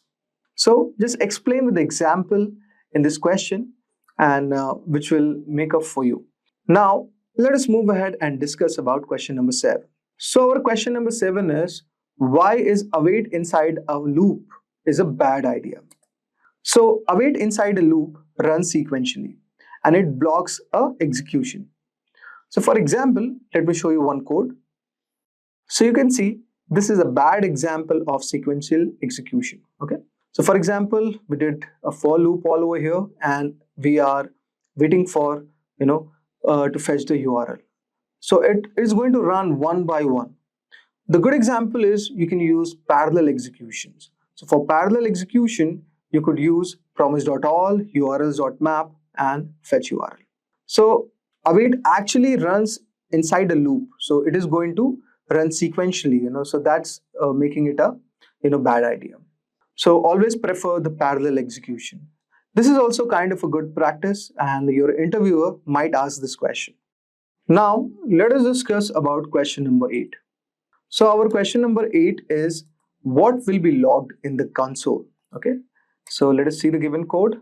So our code is console.log start, set timeout, promise.resolve and console.log. Okay. Let's see, do you remember the concept or not? So you can pause the video and try to think about the output. So guys, here is the answer for this. So console.log start, okay. So set timeout is the next, then we have promise and finally we have console.log. So if we can see, this is a synchronous event, so it is going to be printed first. Then set timeout is basically scheduling the timeout in 0 millisecond. Promise is going to resolve this, okay. So this, and finally we have console.log end. So first your start will be printed, then end, then promise and then timeout. Very basic. Now let us move ahead and discuss about question number 9. So this is an interesting question. It says, what happens when you call require multiple times for the same module? So in Node.js, when you use require to import a module, it gets loaded and cached the first time. And if you call require for the same module again, then Node.js does not reload the module. Instead, it is going to return the cached version. So this is the given reasoning for this. So what are the key points to remember? Like if you're trying to import the modules, they are loaded only once per application. And subsequent require calls returns the cached module. Okay. So this is a solution for this problem. Now let us discuss our next question. So we have this question again. So it is saying, what is the difference between process.nextTick and setImmediate? So here we have to give like 5 differences of each one of them. You can pause the video and think about it. So here is a solution for this question. The first is, if you think about execution timing. Okay, so the process.nextTick runs before the event loop as it continues. It executes immediately after the current operation completes, even before input-output task and timer. If we talk about setImmediate, it executes after the input-output phase in the event loop. It runs in the check phase, meaning it gets executed after all input-output callbacks. Now, if we talk about priority, then process.nextTick has the highest priority. Whereas if we talk about setImmediate, then it has the lower priority. Now, if you call process.nextTick multiple times, it will execute all callbacks before moving to setImmediate. Now, too many process.nextTick calls can block the event loop also and cause starvation, which means preventing input-output operations from running. If we talk in terms of execution context, then process.nextTick is basically designed for quick tasks that needs to run before any other input-output or timer events. Basically, it is used to modify the current operation before passing control back to the event loop. Whereas setImmediate is designed for executing callbacks after input-output operation. And finally, if we discuss about blocking the event loop, so process.nextTick can cause starvation, okay, which means that it is called recursively. So it prevents the event loop from moving to the next phase and blocking the input-output and timers. This prevents setImount, setImmediate, and input-output callbacks from running. Whereas setImmediate avoids the starvation, where it allows the event loop to continue. So these were some of the detailed differences between process.nextTick and setImmediate. You can use the same format to answer the question when it is asked by the interviewer. Now let us discuss about our next questions. So our next question is, how does Node.js prevent blocking operation in a single-threaded environment? One of the very most important question. So this can be asked in an interview. So the answer for this solution could be something like this. For event-driven architecture, it uses async callbacks. Okay. For non-blocking input-output, it uses libuv. Okay. And it basically uses worker threads for CPU-heavy tasks. So this is how it is preventing the blocking operations in a single-threaded environment. Now let us discuss about question number 12. So this is a pretty easy question. Now can seem a bit tricky, but let us try to understand. So our question is, why does console.log 10 plus 5 returns 105?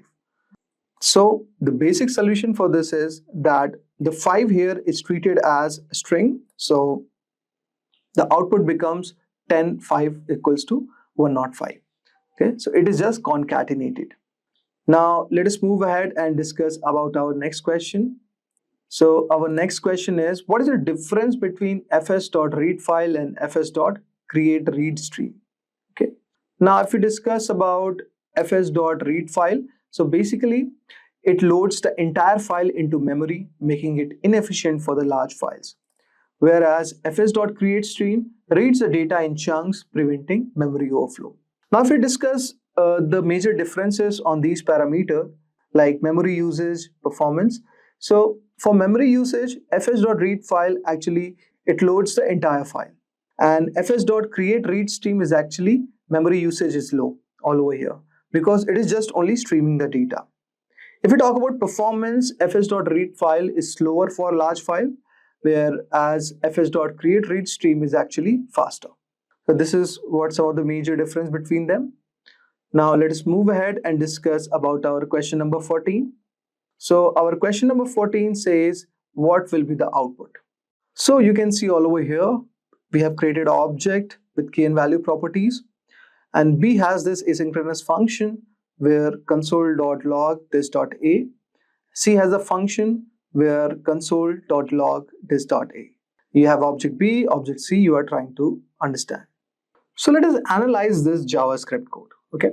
So basically in regular function, this refers to the object that calls the function. And in arrow function, this does not refer to the calling object. Instead, it inherits this from the surrounding, meaning where the function is defined. Now, if you could see all over here that b console.log this.a. The b here is the arrow function. And arrow function do not have their own this, okay? So instead this, they inherit this from the surrounding scope, which is the global scope or the module in Node.js. And in global scope, this usually refers to window in the browser where window.a is undefined. If we talk about global or strict mode in Node.js, so most probably the answer for this is going to be undefined. If we talk about C, object.c, so here C is a regular function, meaning this is determined by the calling object. Since object is calling C, so this refers to the object. Therefore, this .a, where object.a is 1. So here the output will be 1. Now, let us discuss about our final question. Now, the question is, what happens if you call res.end twice in an HTTP server? So basically, it is going to throw an error, okay, which means it cannot set headers after they are sent. So this is basically the output. Did you know that right now, everything from your smartphone apps to the car you drive is powered by code? Learning the right programming languages can open up incredible job opportunities, supercharge your creativity, and even change the world. Now, I know what you're thinking, but wait, isn't AI replacing programmers? Let me stop you right there. AI is a powerful tool for developers, not a replacement. It's enhancing our capabilities, not taking our jobs. So let's focus on how we can level up our skills to work alongside AI. So without any further ado, let me guide you through the top programming languages that are in high demand in the job market. C++. If you're up for a challenge, C++ is like a workout for your brain. It's tough, but it really makes you strong. This language is the go-to for game development and is also used in high-performance applications like simulations and financial trading systems. C++ isn't the easiest language to master. It requires a solid understanding of programming concepts, especially when it comes to memory management and object-oriented programming. But if you stick with it and become proficient, you could be earning over $193,852 a year. C++ developers are in demand, particularly in industries that require fast and efficient software, like gaming, finance, and even robotics. So if you're excited about building cutting-edge software or creating the next big video game, C++ could be the perfect fit for you. C#. After that, we have C#. This language is Microsoft's pride and joy, and it's definitely easier to learn than C++. C# is fantastic for building Windows applications and is one of the top choices for game development using Unity, which is a popular game engine. C# is widely used in various areas, including desktop applications, web services with ASP.NET, and even mobile app development through Xamarin. If you're excited about the idea of working for big tech companies or creating engaging games, C# is a great language to pick up. Its versatility means you can work in both enterprise applications and the gaming industry. The demand for C# developers is strong, especially in environments where Microsoft technologies are prevalent. When it comes to earnings, developers can expect to make between $96,500 and $149,868, depending on their experience and specific roles they can take on. So if you're looking to dive into app development or game design, C# could be a solid step in your coding journey. Java. Then we have Java. This language has been around for quite a while and is still used everywhere, from Android development to enterprise software. You'll find Java powering a wide range of applications, including web applications, back-end services, and even desktop applications. It's commonly used in the large-scale systems, financial services, and cloud-based applications. While it can be a bit challenging to learn, especially when it's object-oriented concepts and syntax, mastering Java opens up a world of job opportunities across various industries. Whether you're interested in working for a tech giant, a startup, or in sectors like finance or healthcare, Java is a solid choice. Java developers are always in demand, and you can expect to earn between $100,000 and $180,000 a year. So if you're looking for a language that offers versatility and stability in your career, Java might just be the perfect fit for you. JavaScript. Next in line is JavaScript. This language is essential for creating interactive websites and web applications, making it a must-know for anyone interested in web development. You'll find it powering everything from simple animations on websites to complex single-page applications. Getting started with JavaScript is relatively easy, but mastering it can take some time, especially with all its frameworks like React for building user interfaces and Node.js for server-side development. Because JavaScript is so widely used, especially in front-end and full-stack development, developers who know their way around it are in high demand. Salaries for JavaScript developers typically range from $66,000 to $128,000, and the opportunities are plentiful, as almost every company with a website needs skilled JavaScript developers. So if you're looking to dive into web development and want a language that opens many doors, JavaScript is definitely the way to go. Python. Last but definitely not least, we have Python. If programming languages were superheroes, Python would be the one with all the powers. It's super easy to learn and incredibly versatile, making it a favorite in various fields like artificial intelligence, data science, web development, and even automation. You'll find Python being used to develop everything from websites and applications to machine learning models and data analysis tools. Its extensive libraries like Pandas for data manipulation and TensorFlow for machine learning make it a go-to choice for many developers. The demand for Python developers is through the roof, especially in industries focused on data analysis and AI.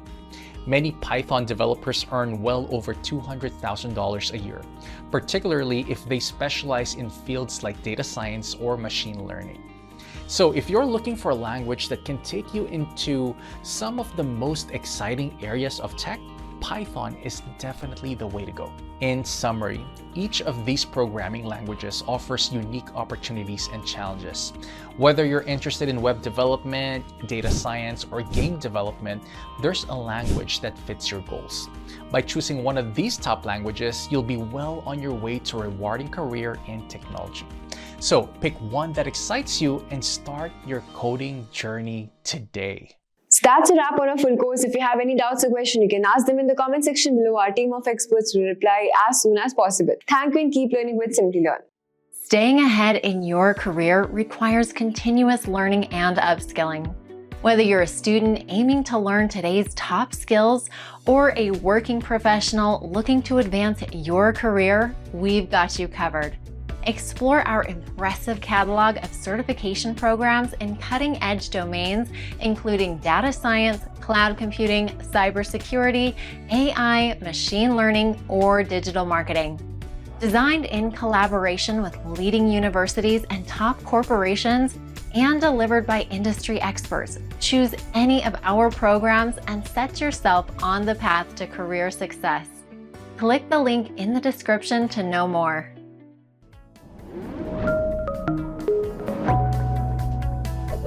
Hi there, if you like this video, subscribe to the Simplilearn YouTube channel and click here to watch similar videos. To nerd up and get certified, click here.